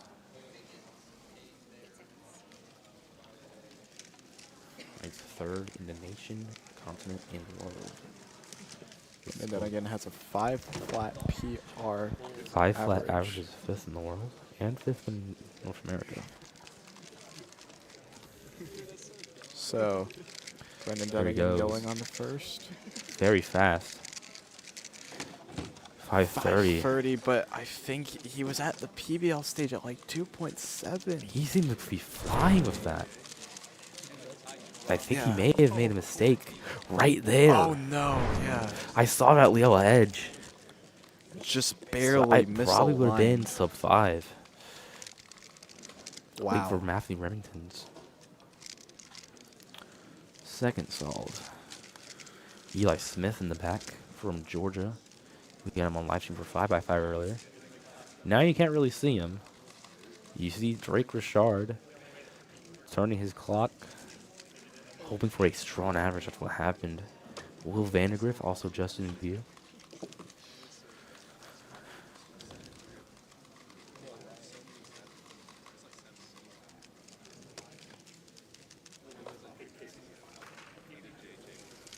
And it looks like Brendan. I mean, if I was Will Brendan right now, Vandergrift with a 530 is 19 in the definitely sort pack. of in the state of limbo. Like it's a good solve on paper, but if I want to break my PR, then a 530 is not good enough. No, yeah, for sure. That's the biggest issue with being like just so competitive in some of these events. You know, we have Matthew Remington starting off with a 902, just a bit over his average of an 886. Is that right? So this 887, is my apologies. But yeah. South Carolina State record single and average and single holder.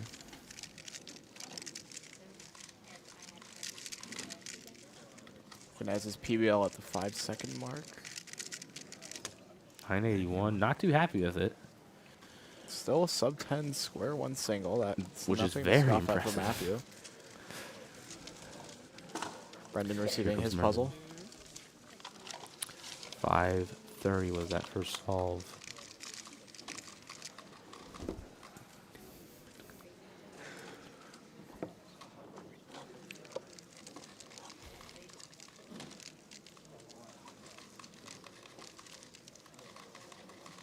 I think Brendan is looking to improve on that 530. Oh, but he shrugs his head. That's DNF. Oh. Another misalignment. That's going to be a DNF.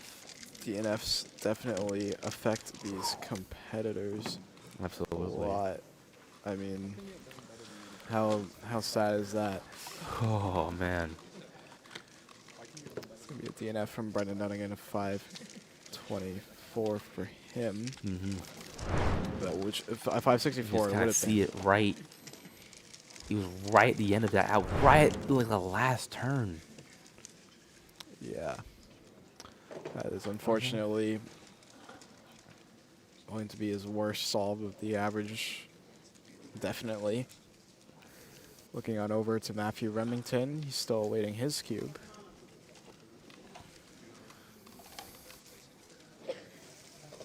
Trying to see anyone else from the back. You can kind of see Eli Smith on blue stage behind Matthew starting. Trying to find something to talk about while we're waiting on Matthew and Brendan. Eli getting a 15. You can barely see Will Vandergrift. As both Brendan and Matthew now have their cubes. Brendan and Matthew both setting up to solve. Yep, we have that split screen set up by Carter. Very well done, by the way. Brendan in the game inspection. Bless you. Bless you.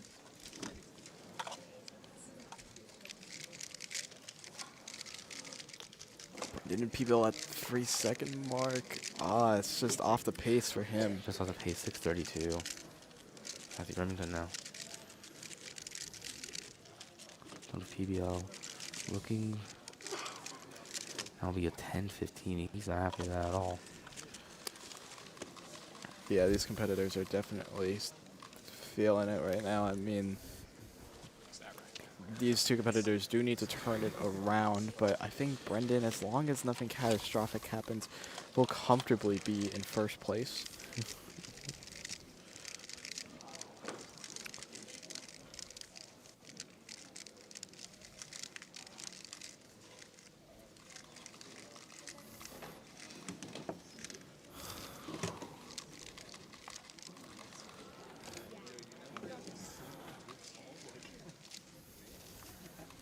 After square one finals will be 3x3 one-handed finals, and after 3x3 one-handed finals, it will be the clock final. And after clock is going to be 3x3, which is going to be a big event that everybody is going to want to watch. At least that's an event that I'm watching out for. We have some very strong solvers coming out. I am going to check right now. Yep, we finally have the third round we can put in.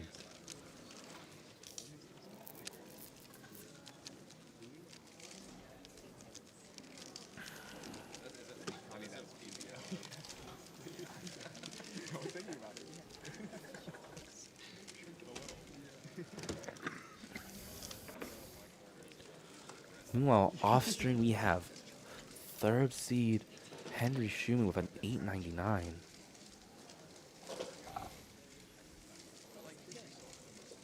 Could definitely be putting himself in contention with Matthew for that second place.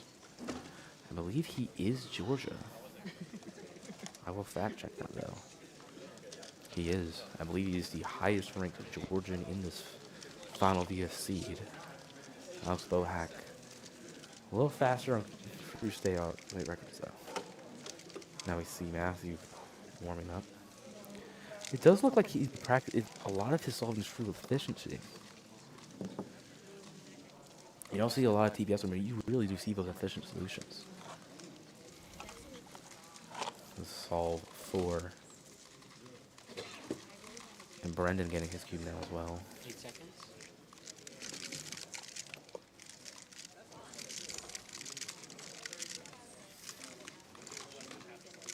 There's a pause from Matthew. Ooh, this is not going to be great from Matthew Remington, 1485. Brendan on PBL, 571. 571 and a 1485. Two very different solves from these competitors. For sure. I mean, both seem pretty disappointed with it as well. Take a look at the replay. Yeah, this is not Brendan's day for square one, but he is clearly an incredible square one solver. And absolutely. I think we're absolutely seeing his potential here in future competitions. Yeah, and I think in the future rounds that he gets, he's going to certainly perform and break that sub-5 barrier. Waiting for the last solve for both these competitors, and after that we'll take a quick break and head on over to the 3x3 one-handed final.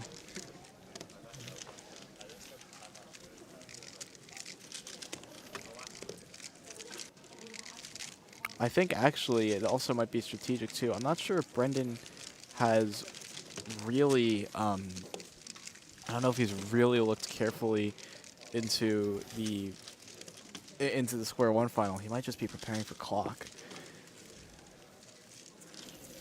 It might be his main focus today. Just making some theories and suggestions.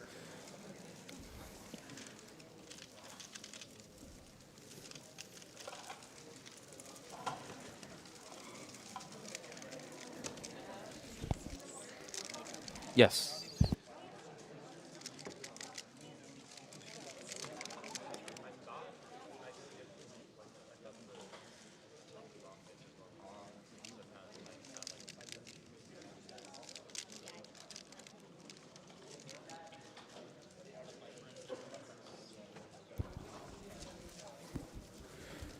All right, yeah, and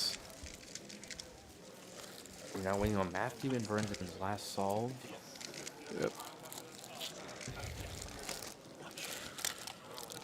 Did you see that 899 from Henry Schumann?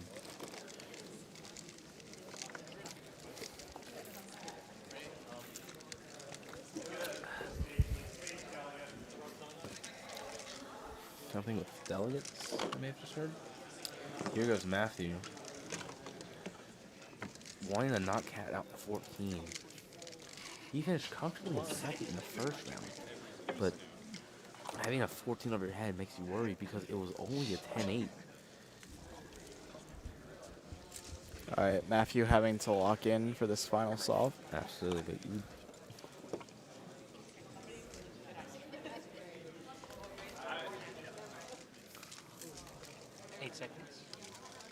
Getting a solve. Pause in a second. 826 BPA. Well done from Matthew. Way to fully lock in after a pretty rough average. I swear. Thank you. Yeah, nice shot.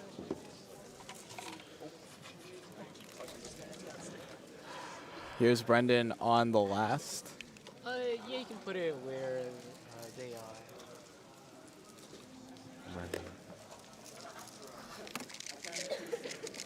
Oh, going really fast. He's on PBL at 2.5. 455. 455 from Brendan Dunnigan. That is the sub-5 that he was looking for and the best possible average for him. Breathing a sigh of relief. Because he knew how poorly he'd been performing. And happy to get a sub 6 average after Yeah. that DNF on Fall 2. 455 average. Yeah, that does keep a very good rolling for Brendan Dunnigan, and Absolutely. he definitely has a lot to look forward to for his next official average, where he'll have a 455 to start off if he wants to roll it. So that's going to be pretty much about it for Square One Final. We'll be heading on to a quick break, then we'll be going on to Fear Free OH right after this.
Somebody left the stopwatch on. It's not 3 minutes. I'm just gonna leave it. There you go. Now the stream can see it.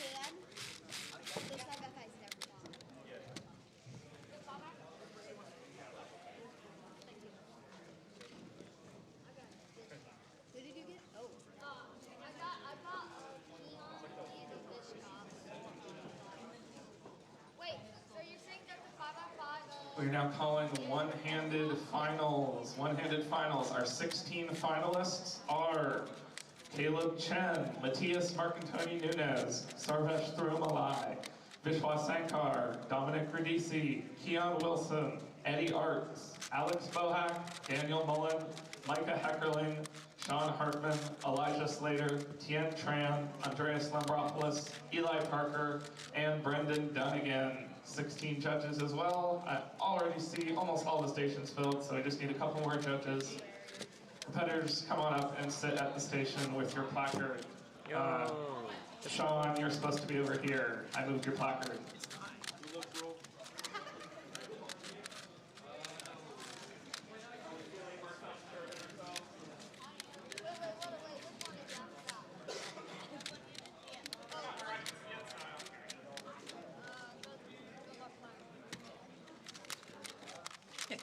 Wait, you have one too? Oh my god.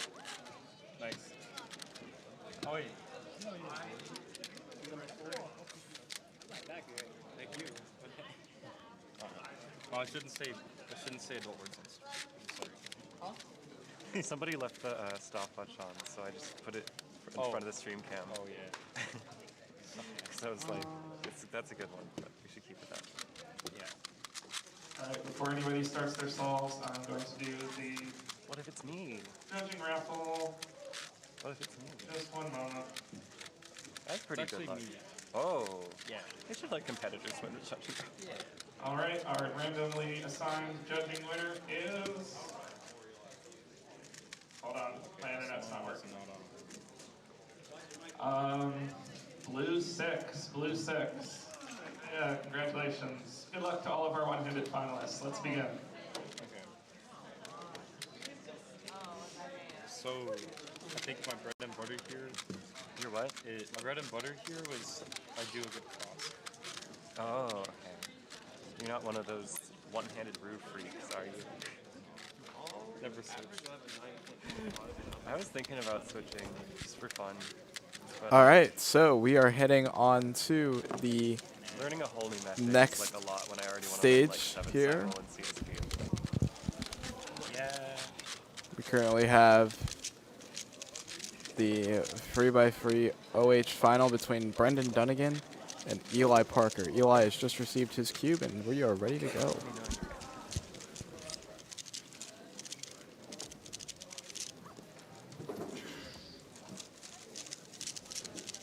Yep. I think Eli has just received his puzzle. Taking a look.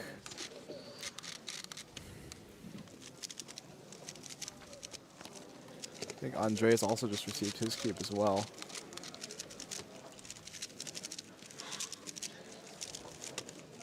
Ooh. 1072 plus 2 from Eli Parker. Yeah, not what he was looking for there, unfortunately. Coming off of that 1025 average from first round. Brendan also underway on the red stage. Just missing a sub 10 average earlier. Ooh, that's an 860 single from Brendan Dunnigan. Looked a little Sub 10 slow OH. on PLL. It could have been even faster. But an 860 is still insanely fast for one-handed. There's Andreas on his first solve. That's also Ka-chow. Oh, yeah.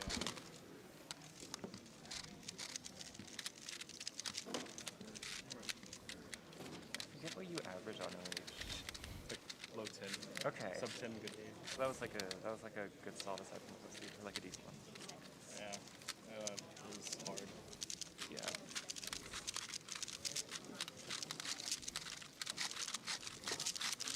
Andreas moving very quickly. Peel at the. I think he's trying to do the ZB, but he's pausing. Got it. Oh. An 11-15 for Andreas. Still not bad. He usually tries to shoot for sub 12 averages. So still very much on pace for that. Here's Eli Parker on the second solve of the OH final.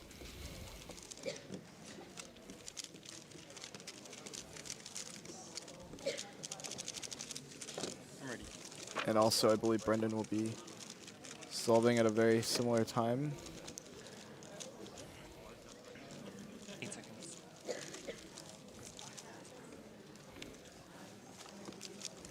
Eli trying to do everything he can to erase that sub 10 from his mind. Gets another 1152. Not bad, but also not what he wanted. He is pretty disappointed in that. Here goes Brendan off that 860. I do like that we have 95. I see the head shake. I don't think he sees much here. Yeah. Number 8. Oh, well, looks pristine and clean. 10-10. Seems decently happy with that. Getting that head shake at the start. I didn't think we were going to see anything too great, but a 10-10.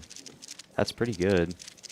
Andreas still has that 11 over his head, so let's see what he can make with a second chance at redemption. I mean, he can definitely pull back, right? Oh, yeah, for sure. I think he's doing so right here. He's on PLL PLL. 7. 944. Wow, okay. Very happy with that, of course. It's actually the fastest solve on this second scramble that we've seen so far. What's his PR average? I believe it's a 932, if I'm remembering correctly.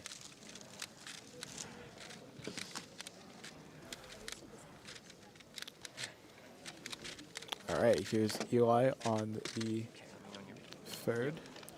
That's a 945 average for Andreas. Eli's going to start us off here. He needs to recover from a 10 and an 11. Trying to do the ZB. Awkward algorithm leaves him with a 1016. Brendan Brandon's going to take his time and solve here. Oh, I mean, you know who it was. Brendan off the heels of a 10-10. Eli's adjusting the camera, by the way. Thank you, Eli, because he knows that something's up with it. Yes, thank you so much, Eli. Oh, it's like kind of. Yeah, Eli definitely fixed it for us, though. Yeah, that is much shout better. Out Eli. Shout out Woj in the chat. Here's Brendan on the third.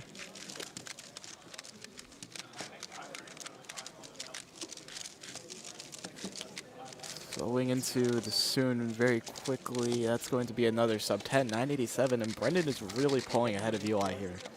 I got like a lot of. Doesn't even seem that happy about it either. Yeah. I mean, I didn't see much wrong with the solve. Brendan Dunnigan still wants a sub 10 OH average. That's his PR right now is a 10.01. I mean, he came very close earlier today with a 10.02 average, so came very close to beating it. Came down to the final solve, but couldn't lock it in, unfortunately. Yeah. It was Andreas for solve number 3, coming off of that 9.44. Nice. There we go. Eli off stream's got a 9.35. While we were waiting on Andreas here. So 12.13 from Andreas, 9.35 from Eli Parker. It's Brendan on the fourth. Yeah, Eli with that sub 10, making that 10.16 count. That's going to be very crucial. Solve 5 would be a good time to wrap it up with another sub 10 potentially.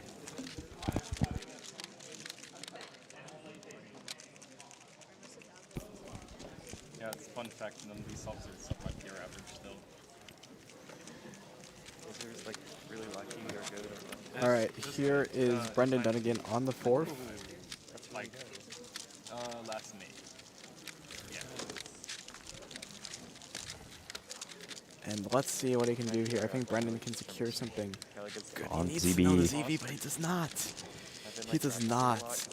When he paused, he knew it. 12.44 for him. Unfortunately, that 11.52 is now going to count. I don't know if sub 10 is in the picture anymore.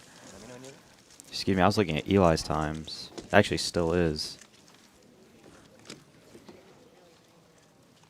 Eli Parker on the very last solve wants to make this one count. Can he pull ahead of Brendan here? Best possible average would suffice. Flowing through the solve, just turning and not stopping. 10.73 from him. He's not very happy about it at all. No, absolutely not. So we have Brendan Dunnigan on PR watch, a big barrier at that. We'll have to see what happens, but Andreas got 10.35 off stream. So Eli Parker with a 10.73. Let's just wait and see what Brendan gets.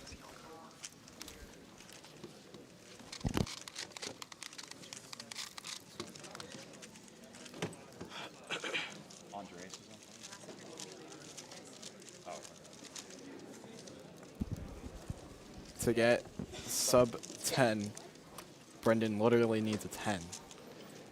So, Brendan It's- literally needs a sub 10 to get a 10. Let's see what he does here. it is very doable. We'll have to See see if the what scramble happens. allows it. Picks up the cube well. Flows through the state. He's not stopping the turns, which is good. Come on, you gotta finish it. No, he does not. Ooh, wow. Missed the sub 10 barrier again. It says that the LOL was chopped. Really unfortunate Final there. on-stream solve here from Andreas.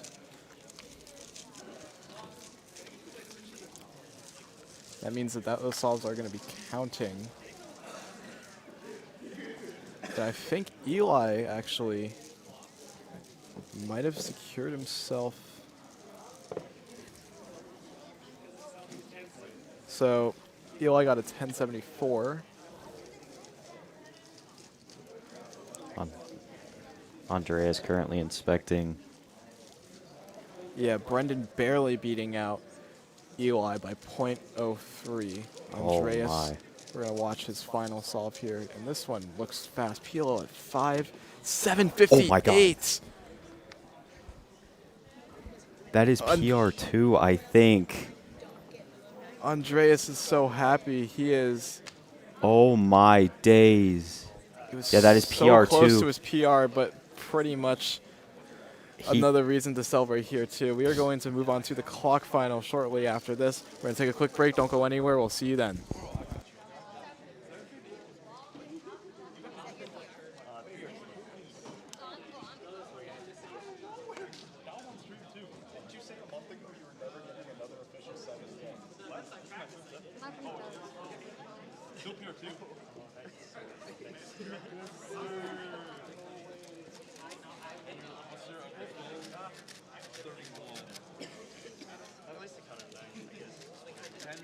It's a 10. Wait, now I'm famous.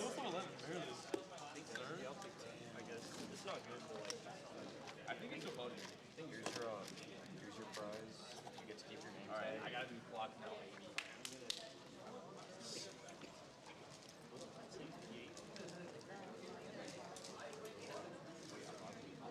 Yeah, I know, but I found it too. Dude, I could have been better. Andreas, we cut it on stream too. We cut it on stream. Yeah, appreciate it. Thanks. Oh yeah. I got it. Oh, thanks. Oh, yeah.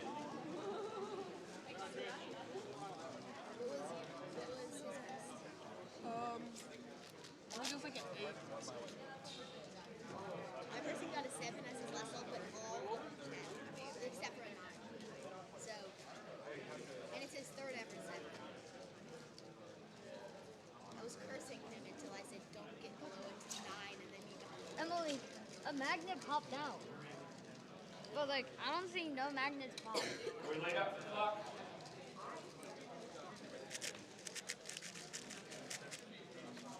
We're moving on to our penultimate round of the day, clock final.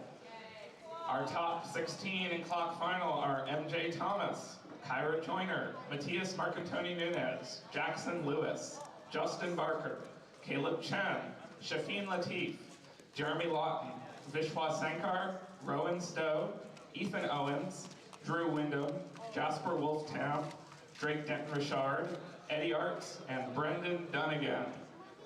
I will call the judging raffle in just a second. We still have a few judging stations open. We need all 16 that are being used.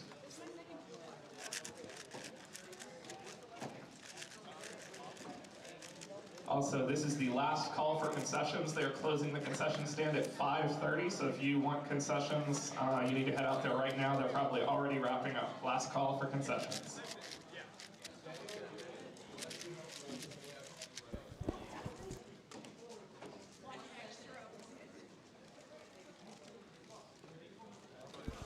Now this is going to be very exciting right here.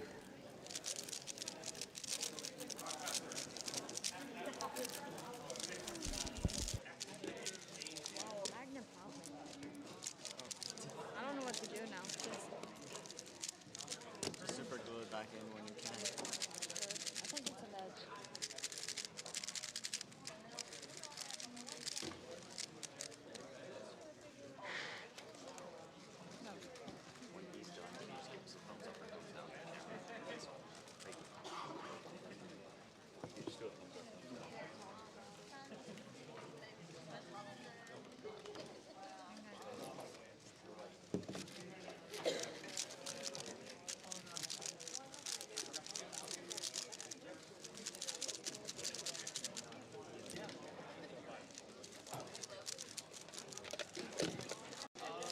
Hello, everybody. Welcome to Georgia Championship 2026. My name is Carter Williams, joined by Nathan Smith on the first solve of Clock Finals. In my opinion, this is probably going to be our most entertaining final.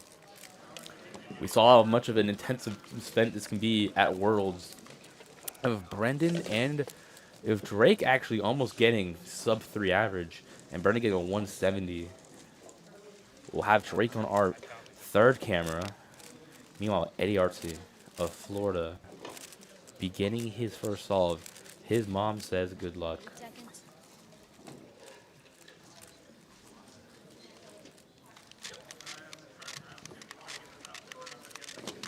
Needing to flip over the 362 puzzle. for Eddie, and it's It's good. good.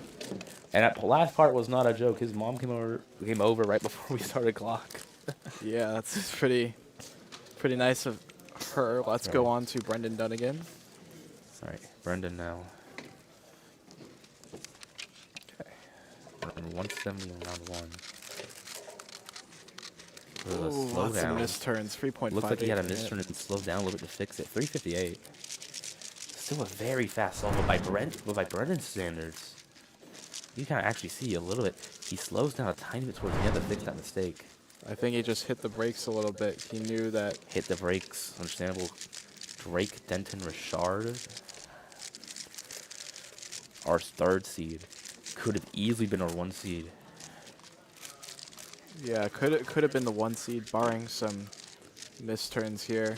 Yeah. Let's see what happens after this Clock final. We'll be moving on to the 3x3 head-to-head final, and that's going to be particularly exciting. Oh yeah, absolutely.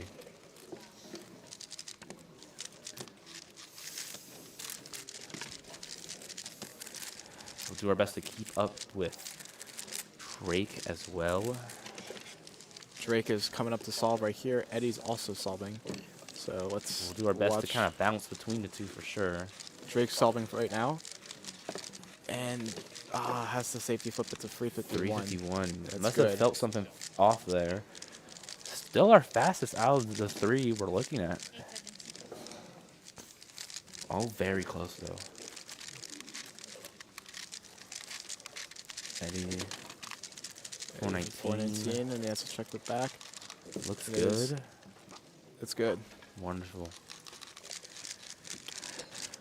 So, 2 not extremely crazy solves for Eddie. I don't think he really likes that 419 either under his belt. So, definitely waiting on Brendan here. Now, looking at the 2 competitors right now, Brendan has a lot of pressure on him.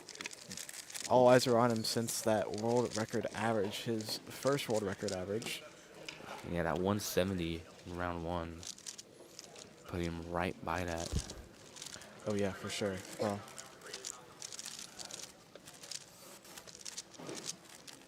waiting for some of our competitors to go.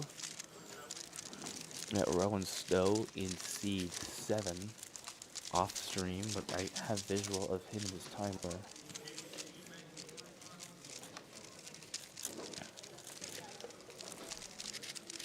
Beginning to solve now. Looking clean. 350 from Rowan Stowe, but it's a DNF. looking at Drake, who just received his puzzle. He had a 351 to start with. His current average, I believe, is a 3.0.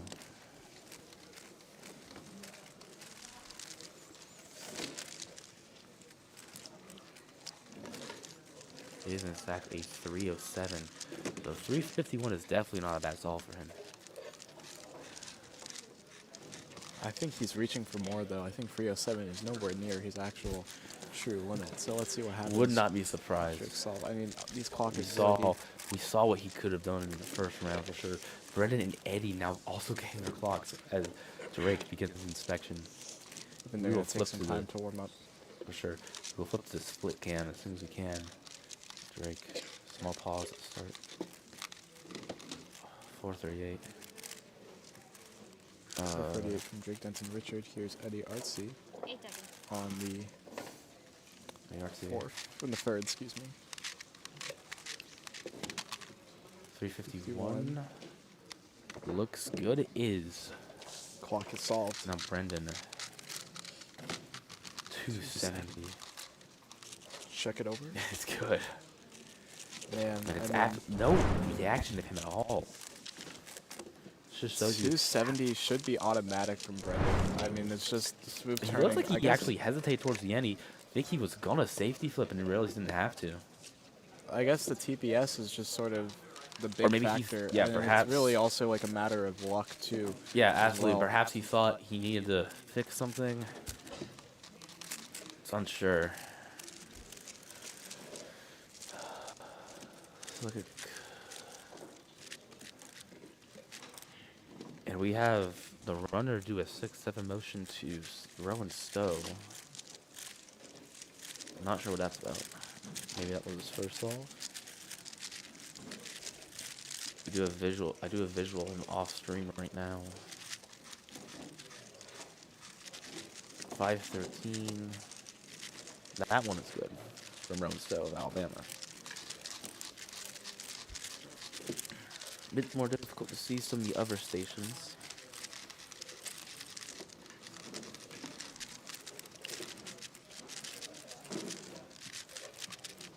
Brendan Dunnigan really wants to make sure that this. I guess he has that 2-7, so he can do something. If I'm not sure. Anyway, Eddie Artsy.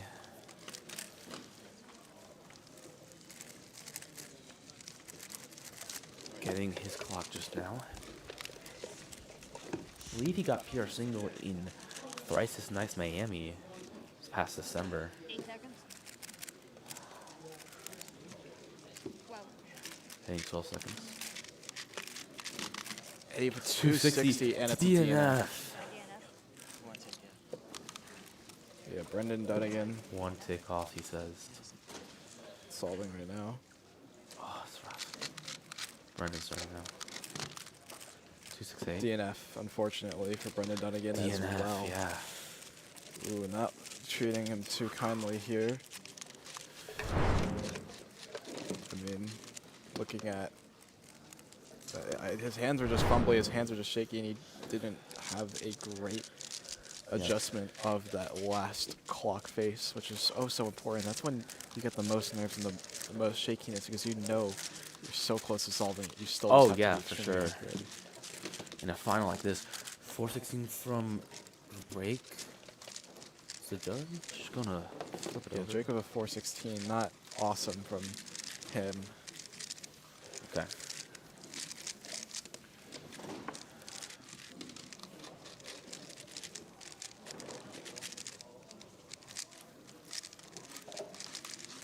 It doesn't look like any of these competitors in particular are doing amazing in terms of the times.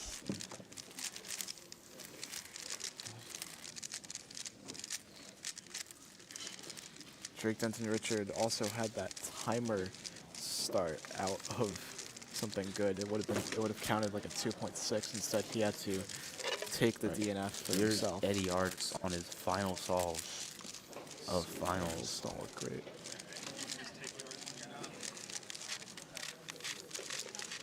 Looking. Safety flipping. Oh, I thought he dropped it, but it's good. 323.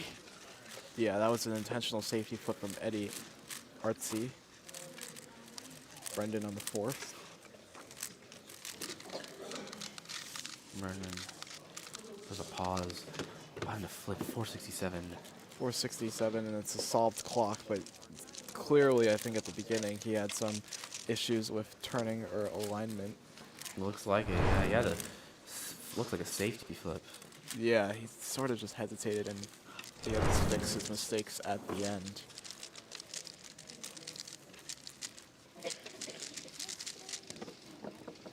So waiting a fourth solve from Drake. Eddie Artsy is done. Yep, Eddie Artsy is done. Drake.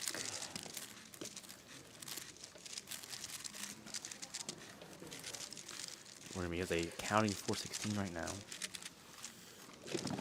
Here's Drake Denton Richard on the fourth solve.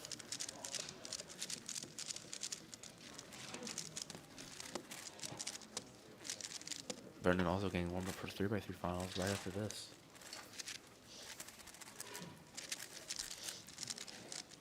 Drake Denson Richard is your favorite to be the Georgia champion, but I think we do have another. We'll check, but we think we do have some also have some Georgians in this final.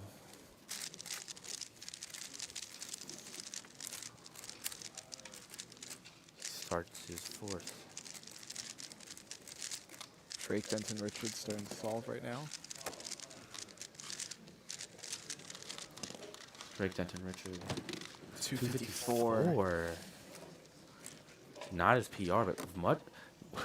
Wow. It's a. I think it's a DNF though.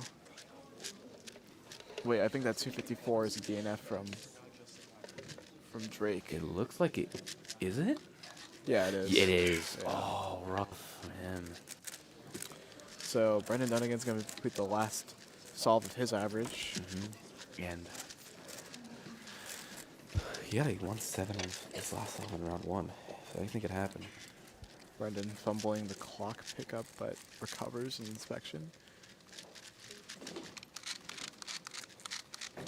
227. Is it good? It's not good. It is.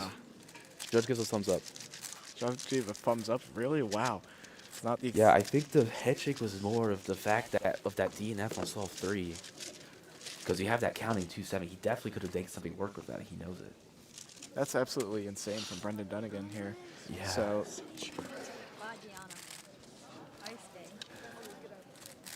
What a way to end it off, though, for sure. Yeah, Drake has one more solve to go. I think he's going to try to go.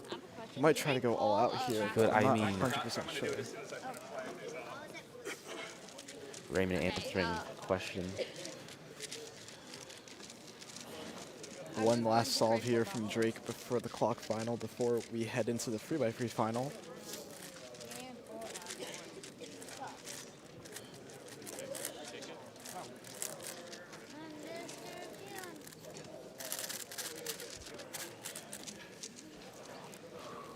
Yeah, I imagine what's going through Drake's head right now. State champion final. State championship final, I mean. And you also now have a DNF going to your final solve.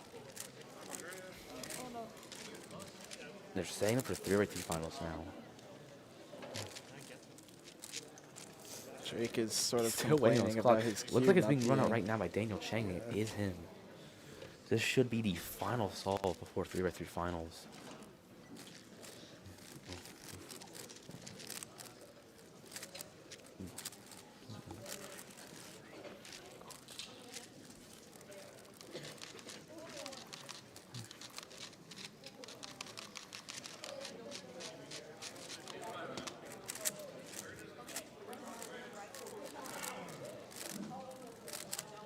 Drake begins inspection. I do believe Brendan has overall win locked. I think he's just going to go all out here. It's a DNF though. Oh no. So that's going to be a DNF average from Drake That Denton appears Richard, to be which means he will DNF. not be the Georgia champ. Wow. Unfortunately.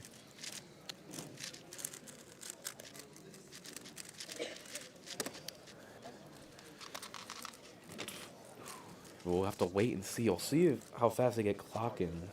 But yeah, I think that's going to be about it. So we're going to head on a quick break, and then 3x3 finals is going to be up next. So stick around Absolutely. for that. We'll see Before we you head then. on to the break, this is my last round commentating. I want to thank Carter for having me on stream for our week. It's been an absolute pleasure.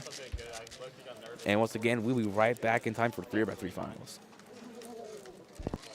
Right, we are now moving on to 3x3 final, but before we move to 3x3 final, I forgot to do a drawing for a raffle during clock, so remember where you were judging if you moved around. It's going to be blue 4. Who is judging at blue 4 during clock? Anybody? Roxana, congratulations.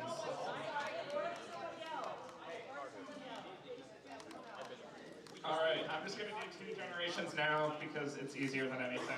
All right. Red 6 is empty. Congratulations.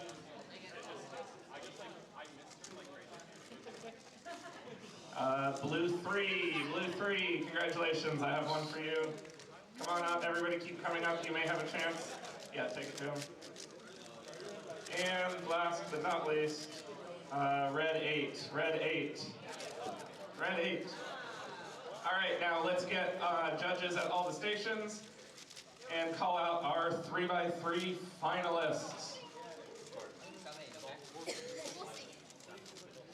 Vishwas Sankar, Jared Stinson, Kellen Butler, Evan Bewley, Justin Barker, Sarvesh Thirumalai, Eddie Arts, Nicholas Sanchez, Elijah Slater, Micah Heckerling, Andreas Lambropoulos, Eli Parker, Matthias Marcantoni Nunez, Dominic Radici, Brendan Dunnigan, and Caleb Chen. Good luck to all of our 3x3 finalists.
Hello, everybody. That's my water. Hello, everybody. Welcome to Georgia Championship 2026, the final round, the 3x3 final. It's about to commence. Obviously, some top competitors here.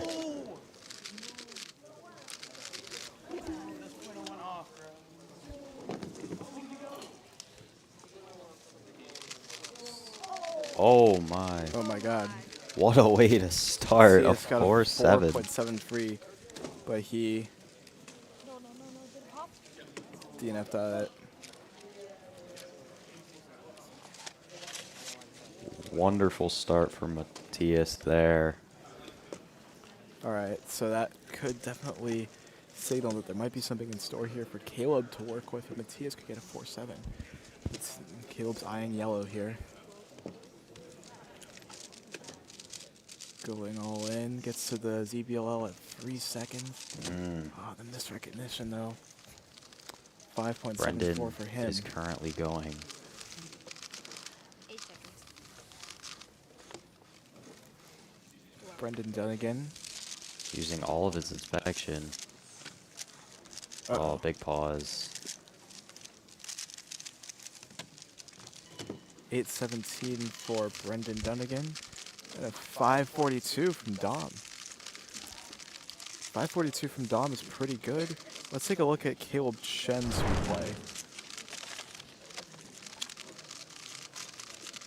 He hesitated on that Soun ZBLL, which is one of the hardest ZBLLs to learn. Yeah. So both these competitors with a 5:74 and an 8:17. What do you think so far? Pretty good, honestly. Caleb Chen with that 574. Obviously, Brendan with that 8. Not exactly what he was looking for there. Obviously, plenty of time. 4 solves to bring it back. But that first scramble we saw Matthias get that 470. So there's obviously something there. Unfortunately, neither competitor, I don't think, saw what he saw, though. Unfortunately not.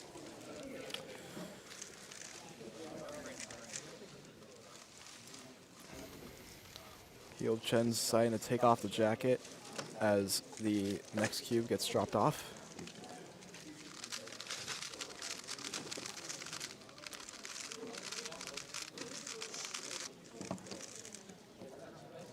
See what he can do here.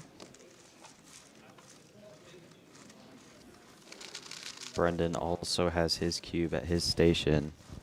Looks like they might solve at the same time.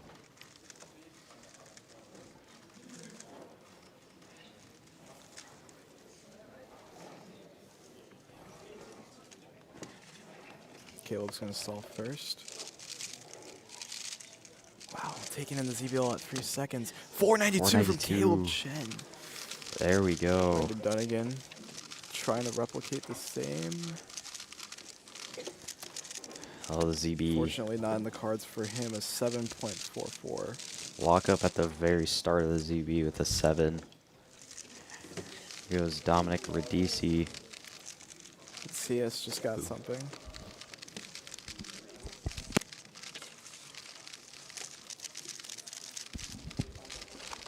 Dominic Radici, 483. That's going to be another counting solve. 43 and a 542 for Dom. Absolutely insane times right now from pretty much all of our competitors. Yeah, for sure. 100%. We got word that Matthias got a 6.25 in addition to that 4. Yeah, that's definitely a very, very lucky number.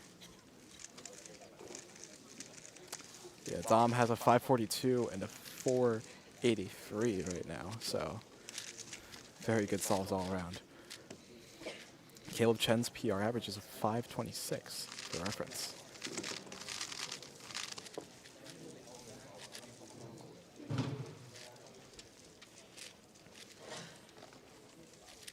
Taking a look, here is Caleb Chen, ready to solve on the red stage.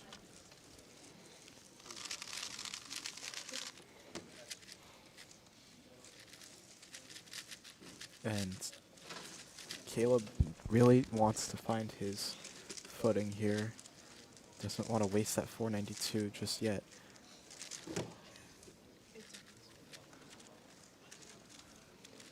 All eyes are on Caleb Chen. Oh, really locky. Getting the ZB. Oh, and he messed up the cross too. I can see it, yeah. Decides to flip it over into a Z-Perm, 1140 for Caleb Chen. Dom Radici up to solve.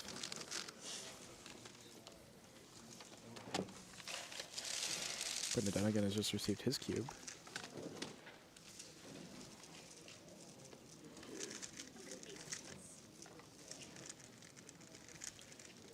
Dominic Radici already has 2 really good singles. Could this be in the cards for him? Oh no.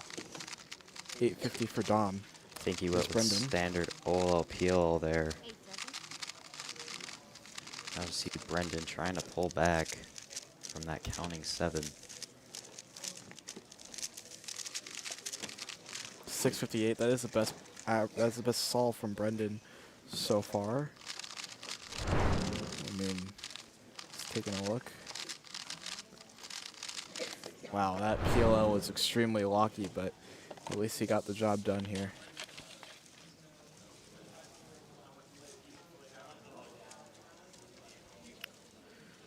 So Brendan Dunnigan's average not going very well. Caleb's average is extremely turbulent as well. Dom can still salvage something. Dominic Radici's PR free-by-free average is a 573.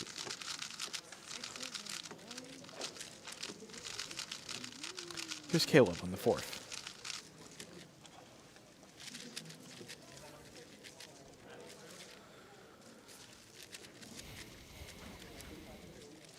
Here goes Caleb starting out.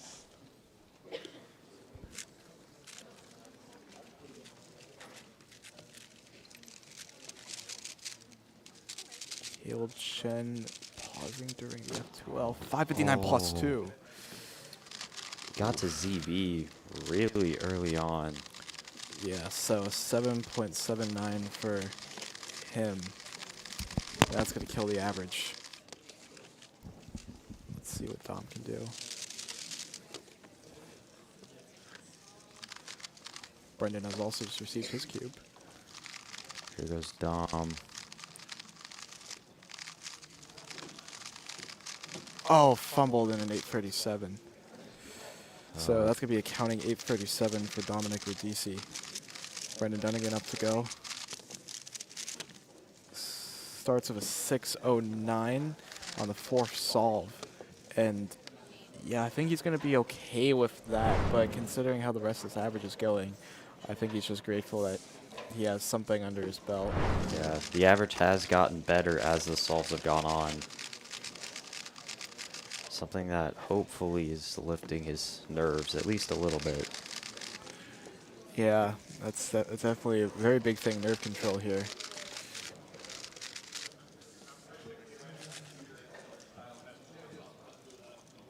Caleb Chen on the fifth.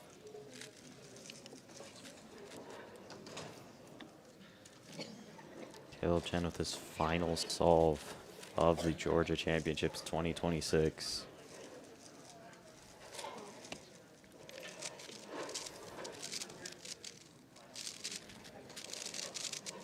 Caleb, that ZB in a 573 to end things off. That is going to be counting for him because of 492, but he also is counting a 779. Here's Dominic Radici on the last. He's already counting an 8.37.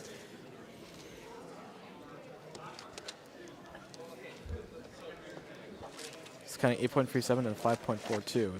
His best possible average is 621, but that means that he counts a 492. So excuse me, a 483. Here's Dom on the last. Brendan is also inspecting off stream. Oh, peel at the 4, 535 from Dominic Radici. Brendan with his last solve. 678. 678 from Brendan Dunnigan. 638 average for Dominic Radici. It might look like Dom. I think Dom has won the competition from what it looks like, barring any other results from other competitors. So we will see. Yeah, we'll definitely see. So thank you everybody for joining us over this live stream. That basically wraps up Georgia Championship 2026 while we await the results.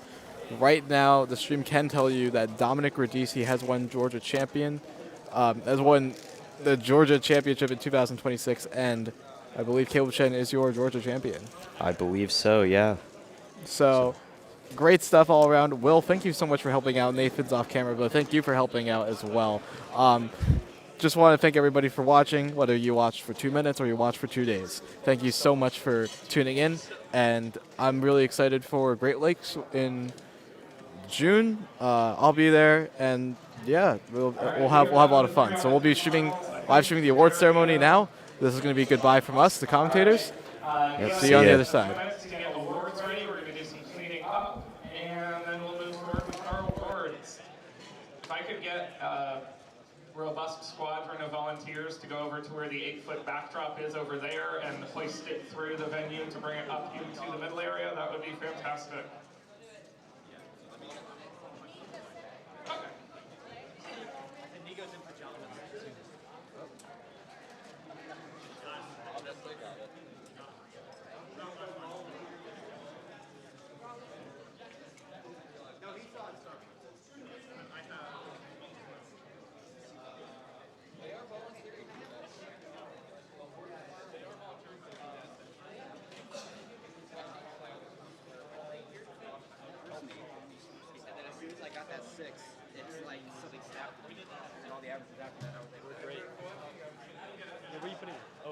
Just move the chairs, out of the way.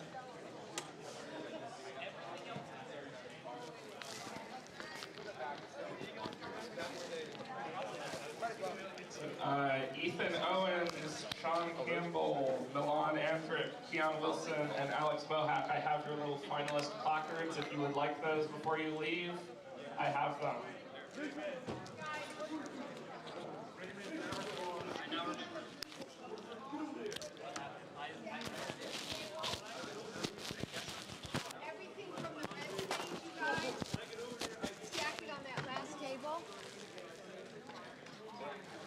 Scratch that, Ray.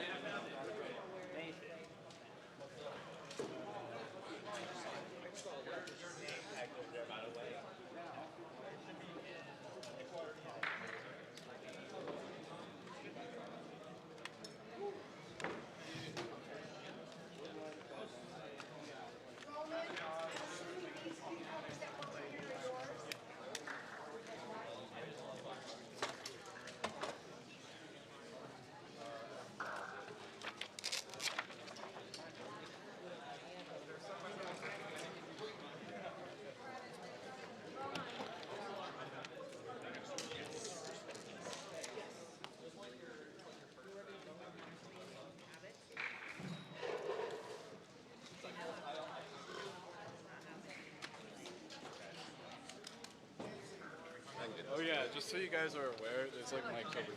Just be very careful of what you say. Oh wait, you're right there. Yeah.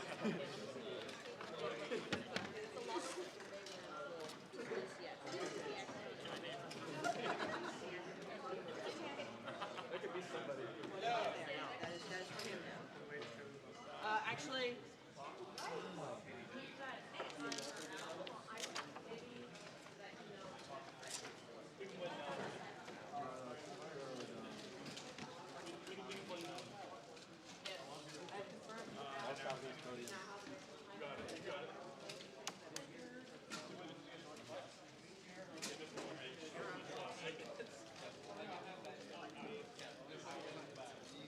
Right, they're like PR. Look up for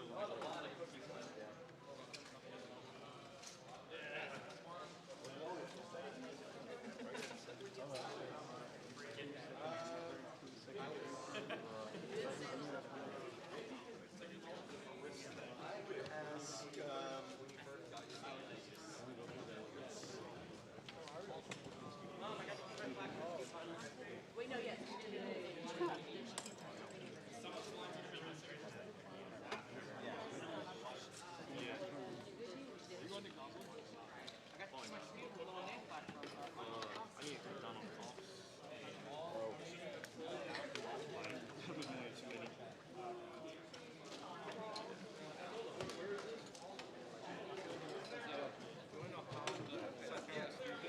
I didn't change placement at all in all 3 rounds. 6th place throughout.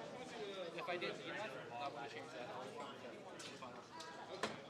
Everyone knows finals except for Brendan. He beat Colin. That's our 370 game. That's what I'm 330.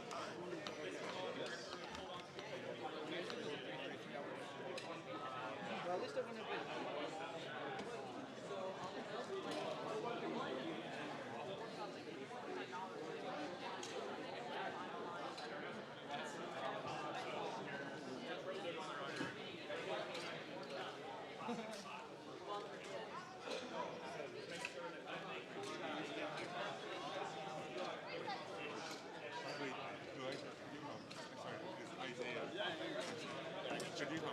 Yeah.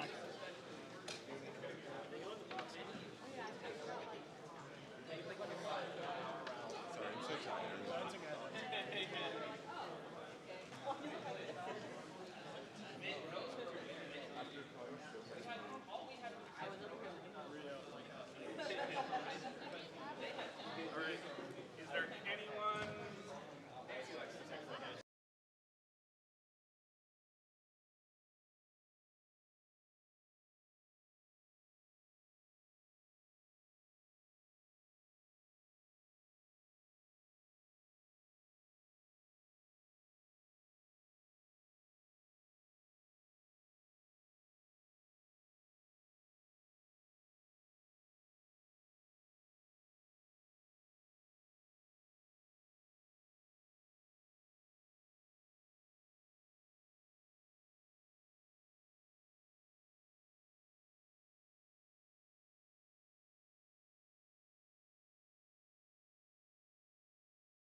Raymond, I'm going to use my phone audio for the award ceremony. It's going to be right here. Yep, I will be standing here-ish. All right, So.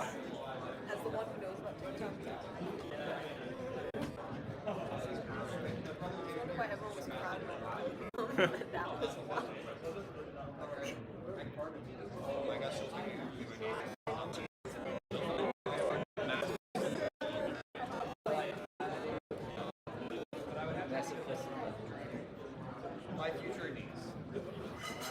What? My future niece is involved. Well, she's the subject of an massive. Are you going to be a niece or a nephew? I'm going to be an aunt.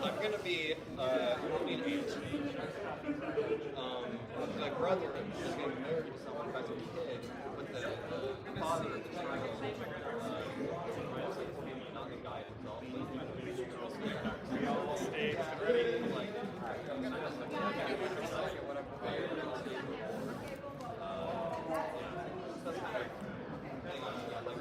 All right, we are about to start awards. Just some quick logistical notes. So if you are receiving an award, please pay attention. If you are receiving an award, you are going to come up, you're going to head over to that side. You're going to get a physical award of some kind. You're going to get handed a cubicle business card with a gift card code on it, and then you're going to come stand in the middle here until everyone's been called up. Shields will take a photo, and then we'll move on to the next event. So you're going to head over there and then move to the backdrop to have your photo taken with the group of everyone else who's podiuming in that event. With that being said, we did our Georgia Quiet Championship 2 weeks ago in Columbus, Georgia. We're going to start by awarding the podiums from that event. So third place in 3x3 multi-blind from Georgia Quiet Champs with a result of 11 out of 13 in 56 minutes and 40 seconds is Jun Cha.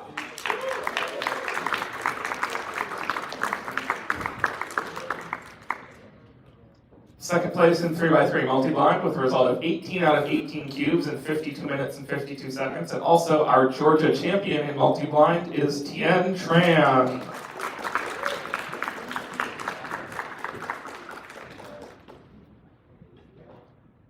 And the winner of 3x3 multi-blind, who is not here with us, already got his gift cards and awards and everything. Result of 35 of 37 in 58.56 is Matthew Hollinger.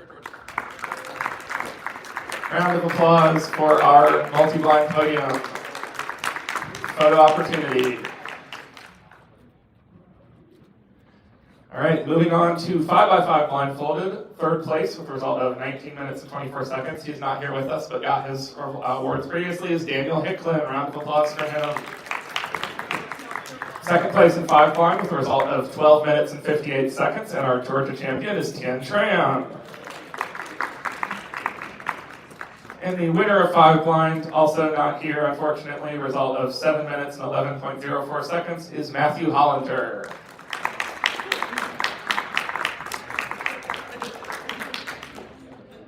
In 4 blind, third place with a result of 6 minutes and 54.80 seconds is Jun Cha. Second place with the best time of 5 minutes and 42.77 seconds. And our Georgia champion in 4 blind is Tien Tran.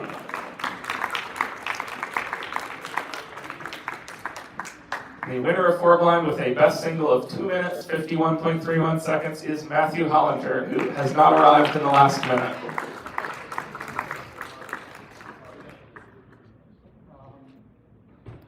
And now for some different faces in 3x3 fewest moves.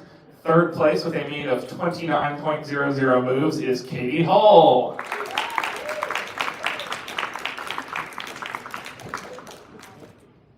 Second place with a mean of 27.00 moves. He is not here with us right now, but he was here yesterday, Jacob Ambrose. And the winner of 3x3 fewest moves with a mean of 26.00 moves and the Georgia champion in 3x3 fewest moves is Kyra Joyner.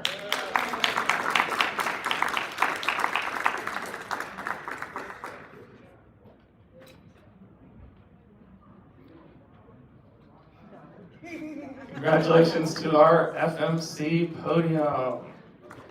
Now for the main event from Georgia Quiet Championships is 3x3 blindfolded. Third place in 3x3 blindfolded with a best single of 46.37 seconds is Kyra Joyner. Welcome back.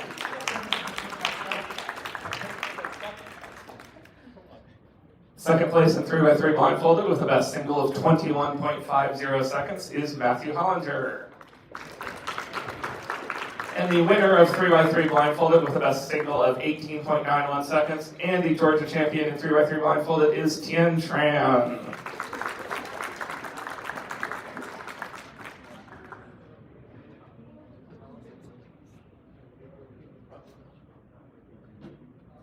Congratulations. Now let's move on to events that actually happened here this weekend at this competition. Third place in square one with an average of 9.66 seconds is Matthew Remington. Second place in square one with an average of 8.96 seconds is Matthias Mark.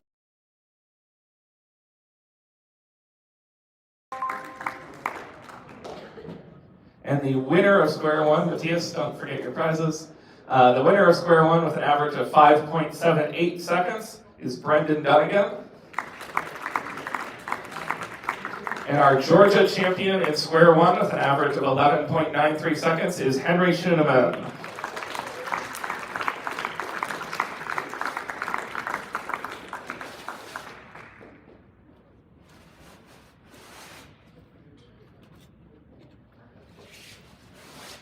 Congratulations to our winners in square one. In Skewb, third place with an average of 2.64 seconds is Declan Mangan-Lamb.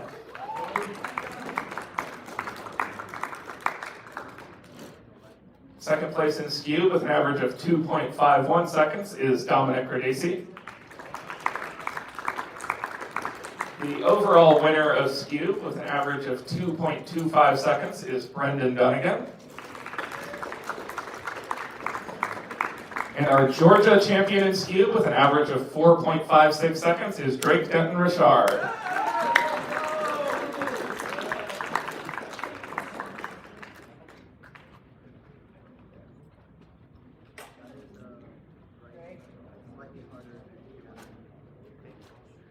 Congratulations to our Skewb podium, and we'll get a few more pictures before they move on. Third place in Pyraminx with an average of 2.41 seconds is Brendan Dunnigan. Second place in Pyraminx with an average of 2.39 seconds is Jeremy Lawton. And our winner of Pyraminx and Georgia champion with an average of 1.74 seconds is Alex Bohack.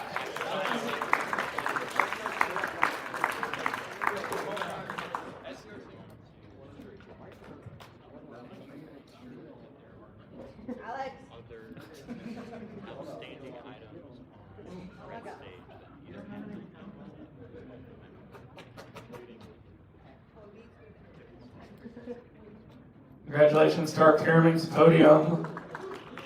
We're going to move on now to Megaminx. Third place in Megaminx with a 41.31 second average is Brendan Dunnigan. Second place in Megaminx with a 40.85 second average is Eli Parker. The overall winner of Megaminx with a 37.74 average is Jared Stinson.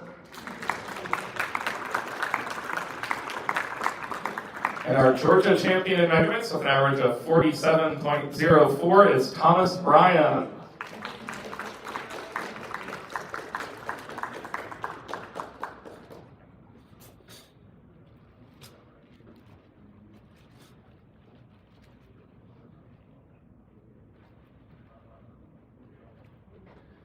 Congratulations to our Megaminx podium. In clock, third place with an average of 4.02, and our Georgia champion is Drake Denton Richard. Second place with an average of 3.77 is Eddie Arts. And the winner of clock with an average of 3.65 seconds is Brendan Dunnigan.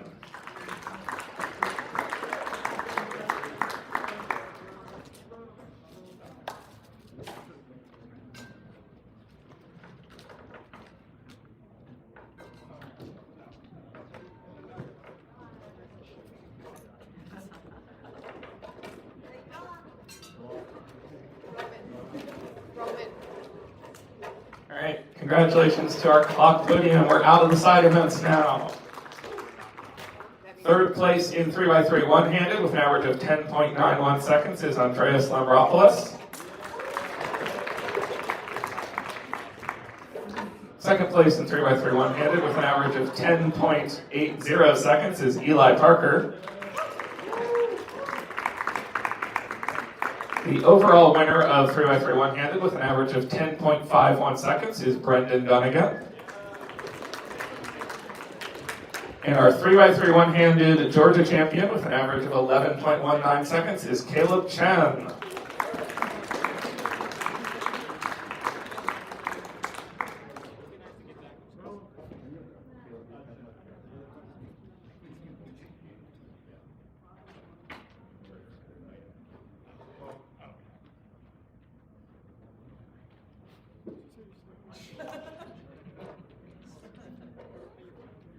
Congratulations to our one-handed podium.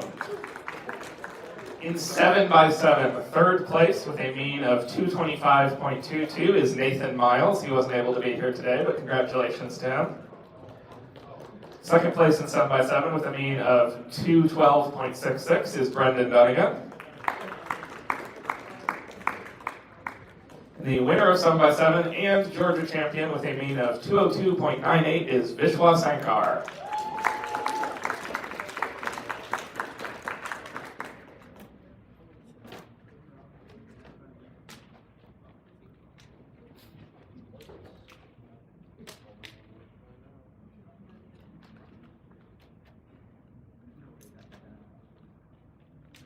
Congratulations. In 6x6, third place with a mean of 134.13 is Sean Hartman. He's on the way. Second place with a mean of 125.94 seconds is Vishwa Sankar. Also on the way. The winner of Vishwa is also the Georgia champion in 6x6. And the winner of 6x6 with a mean of 124.10 is Brendan Dunnigan.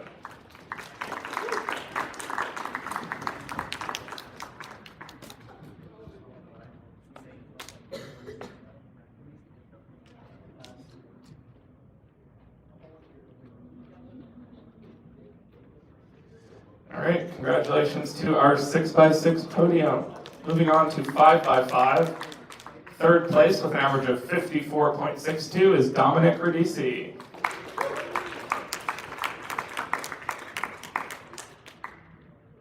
Second place with an average of 49.07 and our Georgia champion is Vishwa Sankar. And the winner of 5x5 with an average of 47.72 is Brendan Dunnigan.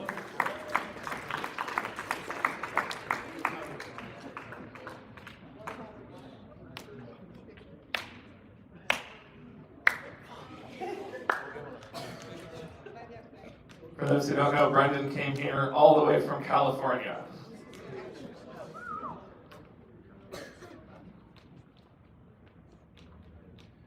All right, moving on to 4x4 as we count on down. Third place in 4x4 with an average of 28.69 seconds is Dominic Radici. Second place with an average of 26.90 is Vishwa Sankar. And the winner of 4x4 and our Georgia champion with an average of 26.66 is Nicholas Sanchez.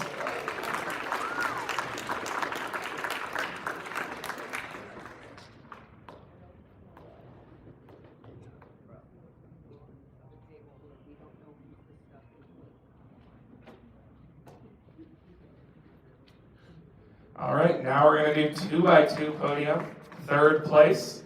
And our Georgia champion with an average of 1.36 and a best single of 1.02 seconds is Nicholas Sanchez.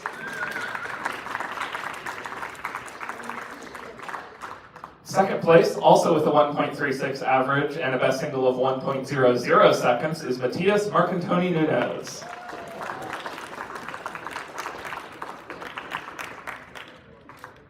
The winner of 2x2 with an average of 1.09 seconds is Sujan Feist.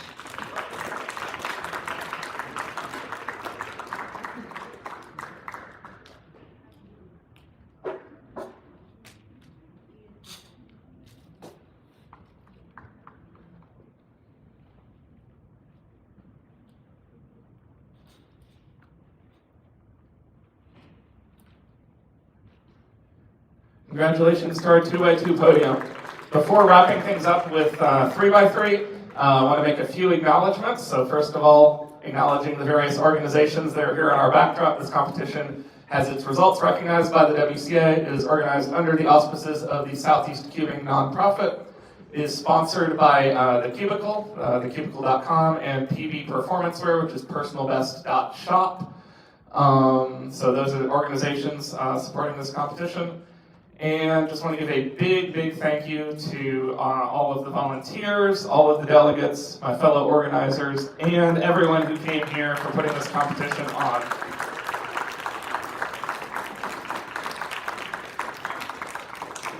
And last, but certainly not least, our 3x3 podium. Third place with an average of 6.72 seconds is Nicholas Sanchez.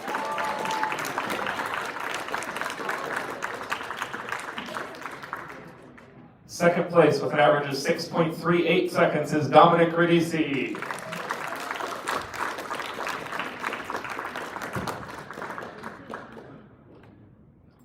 And the winner of 3x3, the Georgia champion in 3x3, and the winner overall of Georgia Championship 2026 with an average of 6.35 seconds is Caleb Chen.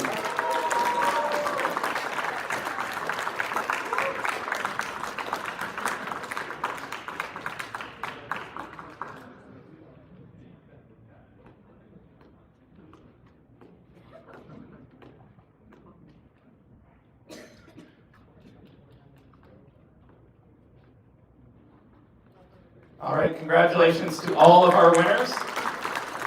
And before everyone hits the road, I just want to remind you that this Wednesday, registration opens for North American Championship, which is in Raleigh, North Carolina, in July. And then on Thursday, registration opens for Southeast Championship, which is in Huntsville, Alabama, in April. So we have a lot of other big championships coming up. If you enjoyed this experience, you will enjoy those as well. Thank you so much for coming and staying with us all the way through the end, and have safe travels home, and hope to see you at another Southeast Cubing competition soon.